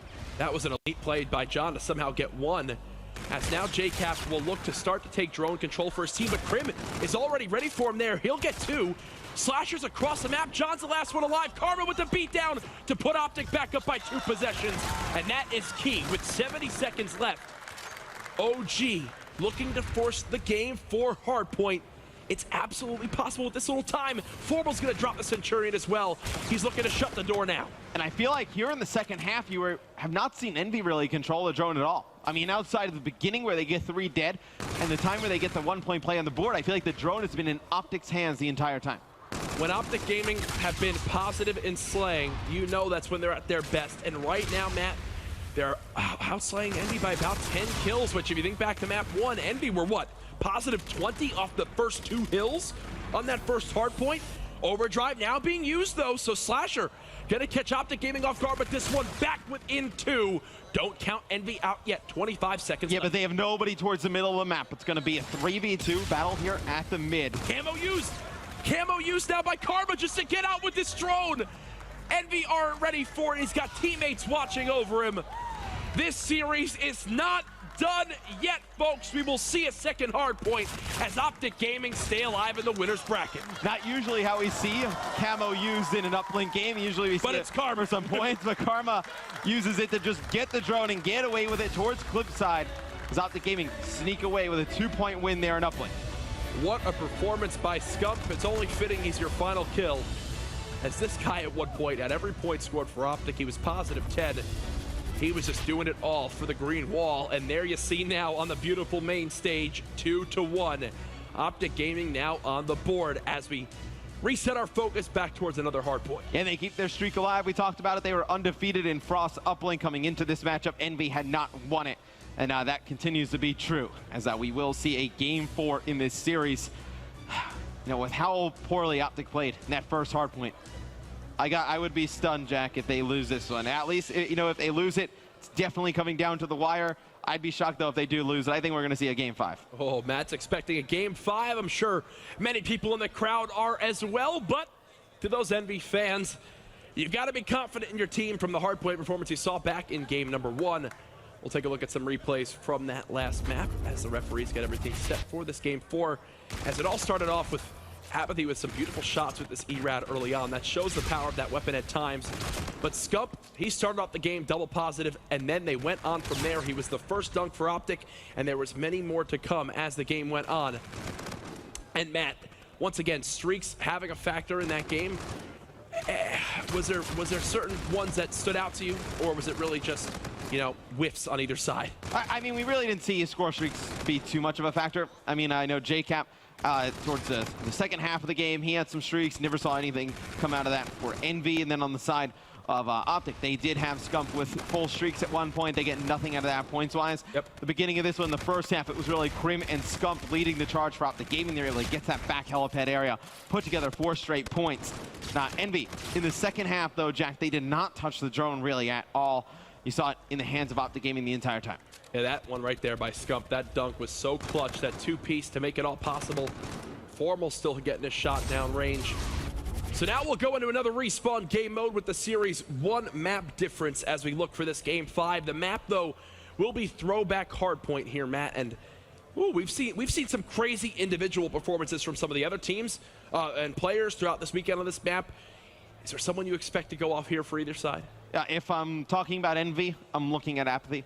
I mean, he has had strong play throughout the entire event. Apathy and John really know, very fast-paced map. Look to see if they can rekindle some of the great magic they had last year as a fast-paced SMG duo. Then on the side of Optic Gaming, I think you need Formal. I mean, Formal has been dominant with the assault rifle in his hands all weekend long. You need to see him come up big, lock down those spawns for Optic Gaming. There's a look at Formal and Apathy, the two players you just talked a little bit about there. We were talking with Optic in the kind of the green room, ironically enough, that's what it's called, prior to this match starting up. These guys, they were all laughing, having a good time, keeping the spirits high as they know the pressure that there is on this squad to win. It's been, what, 6 months since their last major championship? It's crazy to even think about. Yeah, and what's funny is, too, prior to that champs, there was a lot of dynasty talk. You know, is Optic Gaming the new dynasty? Are they the best ever? I will say I haven't heard much of that since they kind of faltered their teams and players in the community beginning to realize, you know, hey, it doesn't stop the game. And I feel like the longer they don't win a tournament, the more pressure mounts up, and the harder it's going to be for these guys to get back on top. And, you know, this weekend, Jack, I mean, if they were able to do it, they have a tough road ahead of them. I mean, a grudge match with Envy right now, where Envy is up 2-1. You get by Envy somehow, and, you know, a Game 5 scenario, you got Luminosity coming right after that, and they've looked great. Yeah, they've been white hot so far this weekend. Little fun fact for everybody watching right now. When these two teams last faced in the championship winners bracket round 1 matchup, it was at COD Champs, as we talked about. And it was Envy sending Optic down to the losers bracket in Game 4 with a 3-1 map count. Do we see it again here? They are 1 map away. It's throwback hard point. Let's get into it, folks. The E-Classico continues as we watch Slasher off the break of this hard point. And, you know, there's a part of me, Jack, that's got to believe that somewhere Optic Gaming, they are pretty pissed off about how they played in game number 1. And they may take it out of Envy here in game number 4. Let's get into it. Crim6 with that first blood towards top middle. Karma with one of his own as well as Slasher just playing passively. Nice shots there with the Envy 4, but he'll be last alive for Envy off this first push. He's wiped off the map, but Optic Gaming get the first few kills. That's, you want to get in the back of the map, Formal. Yeah, yep, right back on to the playing area. It's going to be Optic in the hard point for a little bit of time, but right now they're just focusing on locking down the spawn area for Barn. Yep. You know, everything they get here is bonus time. They just need to hold the spawns they currently have. So when we saw the hill breakdown for that first map, we saw how, you know, hard points, what was it, 2 and 3 were so heavily dominated by Envy.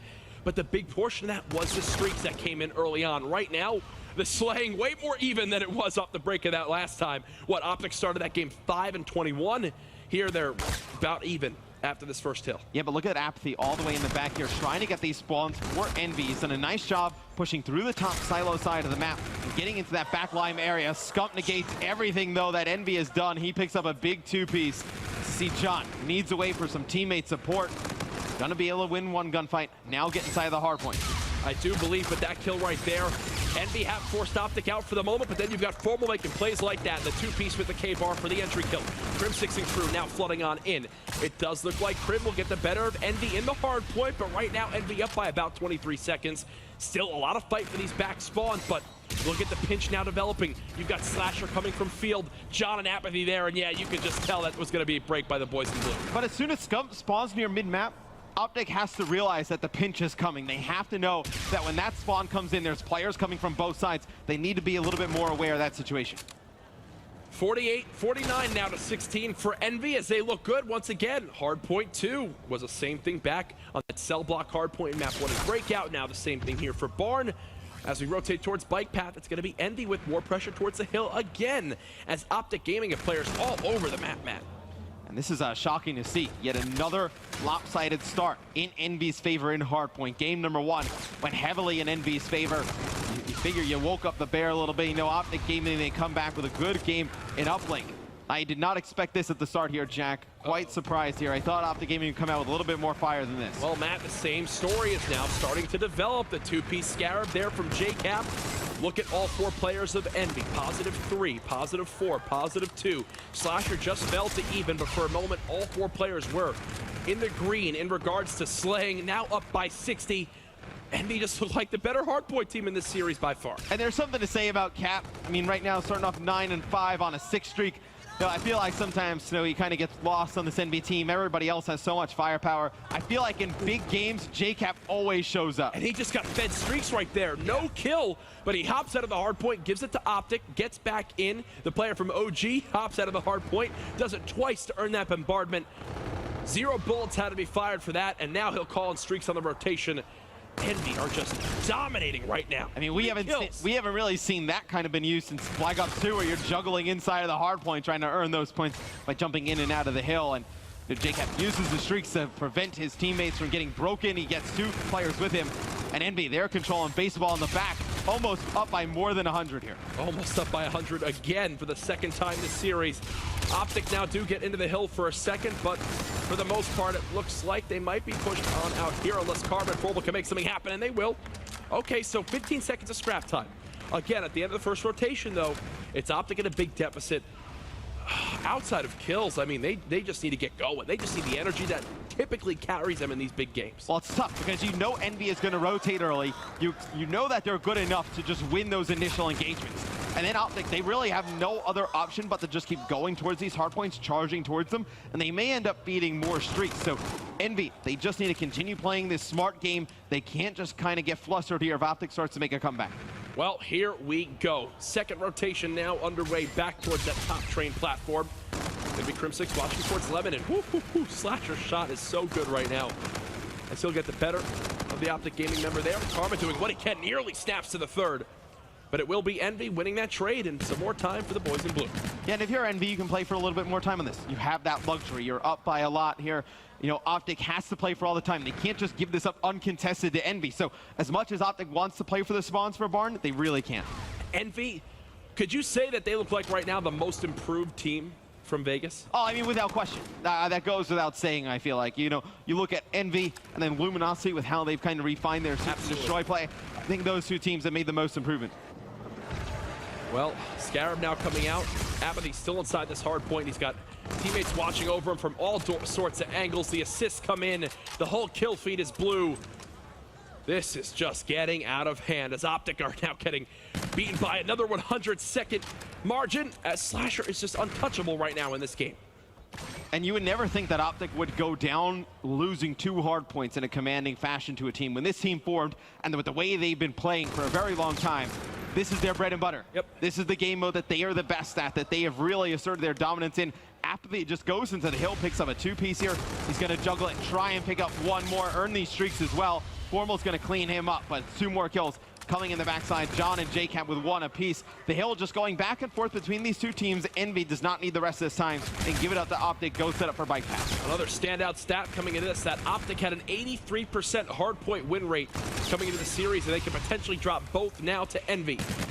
As the rotation kills are coming in, it does look like right now Formal doing what he can as he's kind of getting pinched from bike path. Thankfully, Scump with some help. There you go, gets the win onto John. Optic will win the kills on rotation and get the early time. And if you're Optic Gaming, you need a lot of time here on bike path. You need to build up some streaks, and then potentially if you do earn those streaks, you save them. You let the baseball go to Envy at the beginning, then you use them to break, but you see more streaks coming in for the side of Envy. Score streaks coming up big in this series for the Envy boys. Dude, Karma is just flying around, stays alive now. 30 more seconds that Optic can get here, and I believe all of JCap's streaks are gone. So this is absolutely still possible for OG. They just need to continue to play the way that they know they can. Things are going to get interesting here, Jack. If Optic Gaming can win this rotation over towards baseball, where you see Formal spawn up, he immediately goes over towards bike path. You see his arrow on the minimap, number 2, just darts all the way towards the back. If they're able to win this, they can make this comeback. Optic will gladly give it the rest of his time, but somehow Karma is still alive.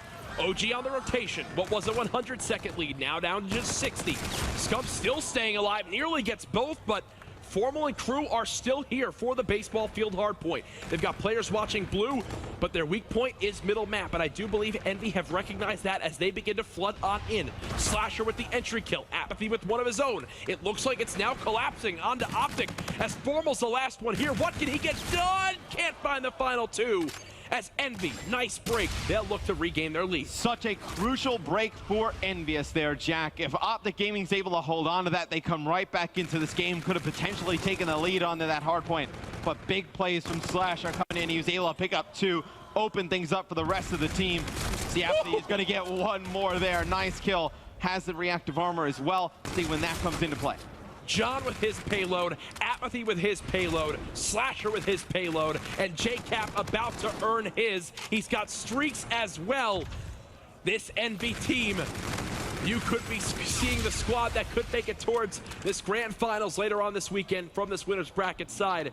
But obviously they've got to move through Luminosity and one more team first if they want to get there, as well as close out the series. John, it's just not many. And now John has earned himself streaks, so that's going to eliminate Optic Gaming from taking Bike Path and Baseball in the next rotation. Is not looking good for the green wall. Every player in the lobby about to earn their payload. They're saving them for a new money hill.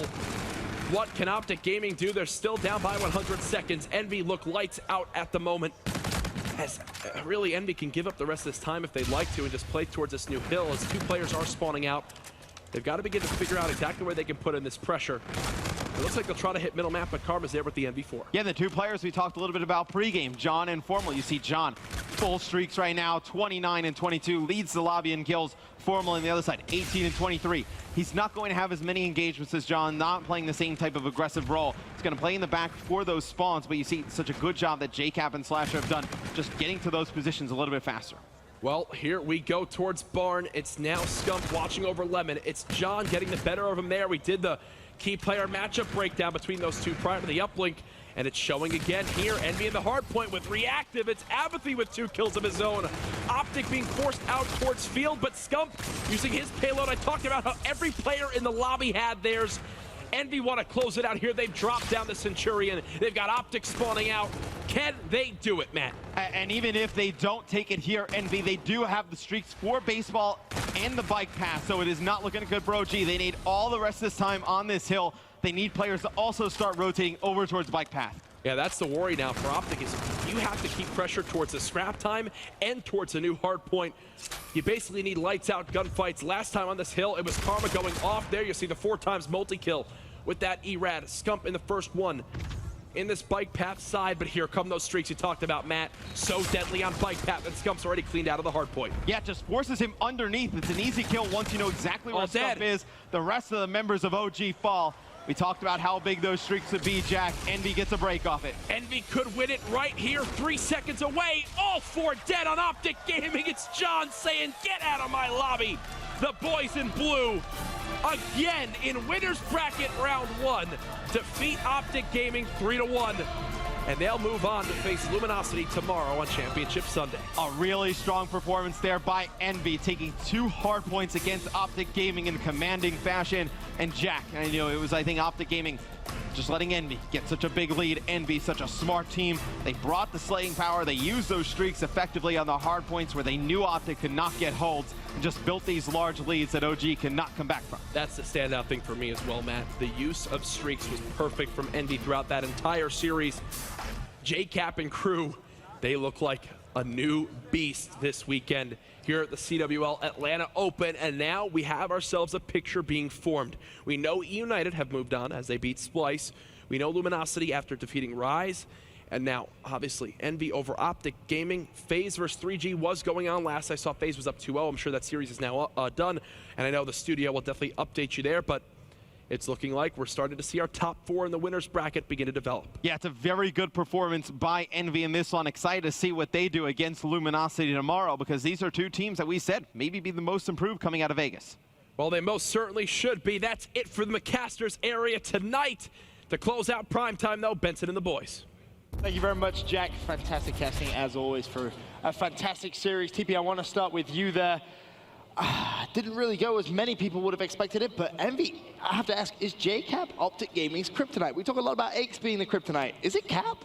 It might be, man, but realistically, it might be more like John and Apathy. They just absolutely decimate them every single time they play. It just seems like the pressure, especially in those respawns, are just a bit too much for Optic to handle.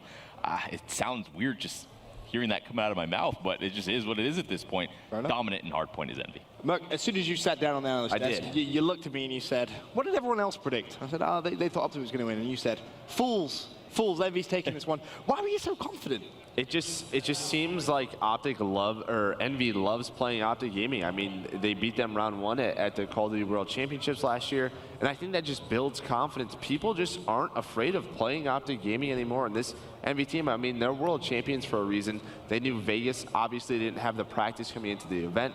They practiced a ton coming into this one, and they just look really good heading into tomorrow. I mean, we talk about practice. One of the big players who wasn't able to get as much practice due to, getting married. Pretty good kind of reason not to be able to practice was, of course, Apathy. Of course, congratulations to Apathy. And speaking of him, he's down on the floor with Chris Puckett. Thank you so much, Benson. I'm here with a married man. We got Apathy, and Apathy coming into Vegas. We all knew you were taking some time off, getting married, but coming into this event, it looks like you're all new beast. You're coming back just like we saw you close out Black Ops 3. How do you feel the team is playing as a whole right now? We're playing really well. Like you said, we were really under practice going to Las Vegas. After placing bad, it gave us the fire, and we were allowed to put in the time again, and we definitely put in a lot of work to make sure we come here prepared. And we saw you. You finished outside of the top 8 in Vegas. Right now, you're guaranteed top 6, but you'll have to be playing against Luminosity, who has not dropped a single match yet in this tournament. How do you feel about your competition coming into this winter semis? I'm feeling really confident. I mean, the squad's been playing great. We've been playing great as a whole. We fixed a lot of mistakes. I know they're going to be a good team, but I'm pretty sure we're going to put up a good match. Before we leave the venue, everybody wants to know your thoughts on this matchup in particular. You played against Optic Gaming, a old school rivalry going all the way back to the beginning of Call of Duty, and a lot of people are calling this the esports classico, at least in the Call of Duty scene. What's it like playing against Optic Gaming, and how do you feel you match up in this game in particular? It's always a great time. It's a really good matchup. It's always a really good match, and I love a good competitive match. It's fun, and like I said, it's really close, but overall, it's always fun playing them, so yeah. Well, I know we had a lot of Optic fans here in the crowd, but plenty of Envy fans here as well as watching back at home. Anything you want to say to all your supporters? Thank you, everyone, for sticking by and supporting us since day one. Really appreciate it. The Beast is back. Apathy putting on a show for us. It's going to be Envy in your winners semifinals tomorrow morning. But before we close out the night, we got to hear our final thoughts from Benson and the crew. Envy definitely looking back on form. They've managed to kind of shake off those cobwebs from Vegas. Practice has been definitely a keen routine for those guys, and now they look back on top. Let's take a look, though, and just recap everything from today with our winners bracket. You can see those results that came in. FaZe Clan, a 3-1 victory over Team 3G. That means we have FaZe versus E United. What a game that's going to be. Over on the bottom side of things, Team Envious versus Luminosity. Luminosity with a 3-1 victory, of course, over Rise. I mean, brief kind of conversation on that top one. FaZe versus United, Merc. I feel like that at this point. Which way do we go? It's two of the hottest teams coming into this weekend from sort of their online results, and FaZe just look to sort of adapt very well. When they don't win respawns, they pick up those search and destroys right back into the game. E United, though, showing some resiliency, reverse sweeping Splice. That shows a lot about their character. It definitely does. Then on the bottom side, of course, Team Envious versus Luminosity. TP, which way are you leaning on that one? Well, that one persuaded me pretty well. I'm going to pick Envy. Yeah, okay. Fair enough. Team Envious definitely looking very, very talented. I can tell you some results from elsewhere. Team Infused 3-1 to Evil Geniuses in the losers bracket. So Evil Geniuses have now been knocked out of the CWL Atlanta Open, and as well as that, Allegiance 3-1 Mindfreak. So Mindfreak will join Evil Geniuses. They are out. But we can take a look at the schedule for tomorrow. Of course, Championship Sunday. You two have competed many times. Chance, sadly, me and you, not so many times competing on Championship Sunday. It's definitely a thrill. The crowd always come out in massive, massive numbers. What's it like to play on a Championship Sunday? Oh, I mean, there's no better feeling, but I think the biggest thing that we've learned through the past tournaments is that first game of the day, you have to come out hot. It means so much, especially those guys in the losers bracket. If you want to get that momentum going, that's where you start it. And for those winners, if you lose that semifinal matchup, you're sort of facing a team who's won a few matches in a row, and that can be a very difficult matchup. So, get to the venue early and warm up. Well, let's take a look at Championship Sunday's schedule tomorrow. Of course, we're going to be kicking off with so much action. As I said earlier on, every single winner's bracket matchup will be on stream. We kick things off at 10 a.m. Our winner's semi, FaZe versus E United. That is a showstopper to kick off a Championship Sunday if you've ever wanted one. Followed, of course, by Luminosity versus Team Envious. Then we have our losers round 6, our winner's final our losers final, and our grand final as well. That's 5:30 p.m. Definitely not a.m. No, I'll see you at 5:30 a.m. Definitely won't. Definitely won't. I'm going to be tucked up in bed, ready for sleep. But before we go, I'm just going to go down the line. I want you to just give me one word who you think, or maybe a sentence, if you will, who you think is going to walk away as champions from everything you've seen this weekend at CWL Atlanta. Teep, I'm going to start with you. Oh, that's a tough one. FaZe. FaZe? Chance? United, let the world burn. Wow, that's an interesting one. Mark? I think after this series, I'm going to lead towards Envy. They just looked very, very solid. And that is why CWL Atlanta Open has been fantastic. 3 of the best analysts in the business, all saying 3 completely different teams. It's been a wonderful day here, and I look forward to seeing you all tomorrow on Championship Sunday. Bye-bye.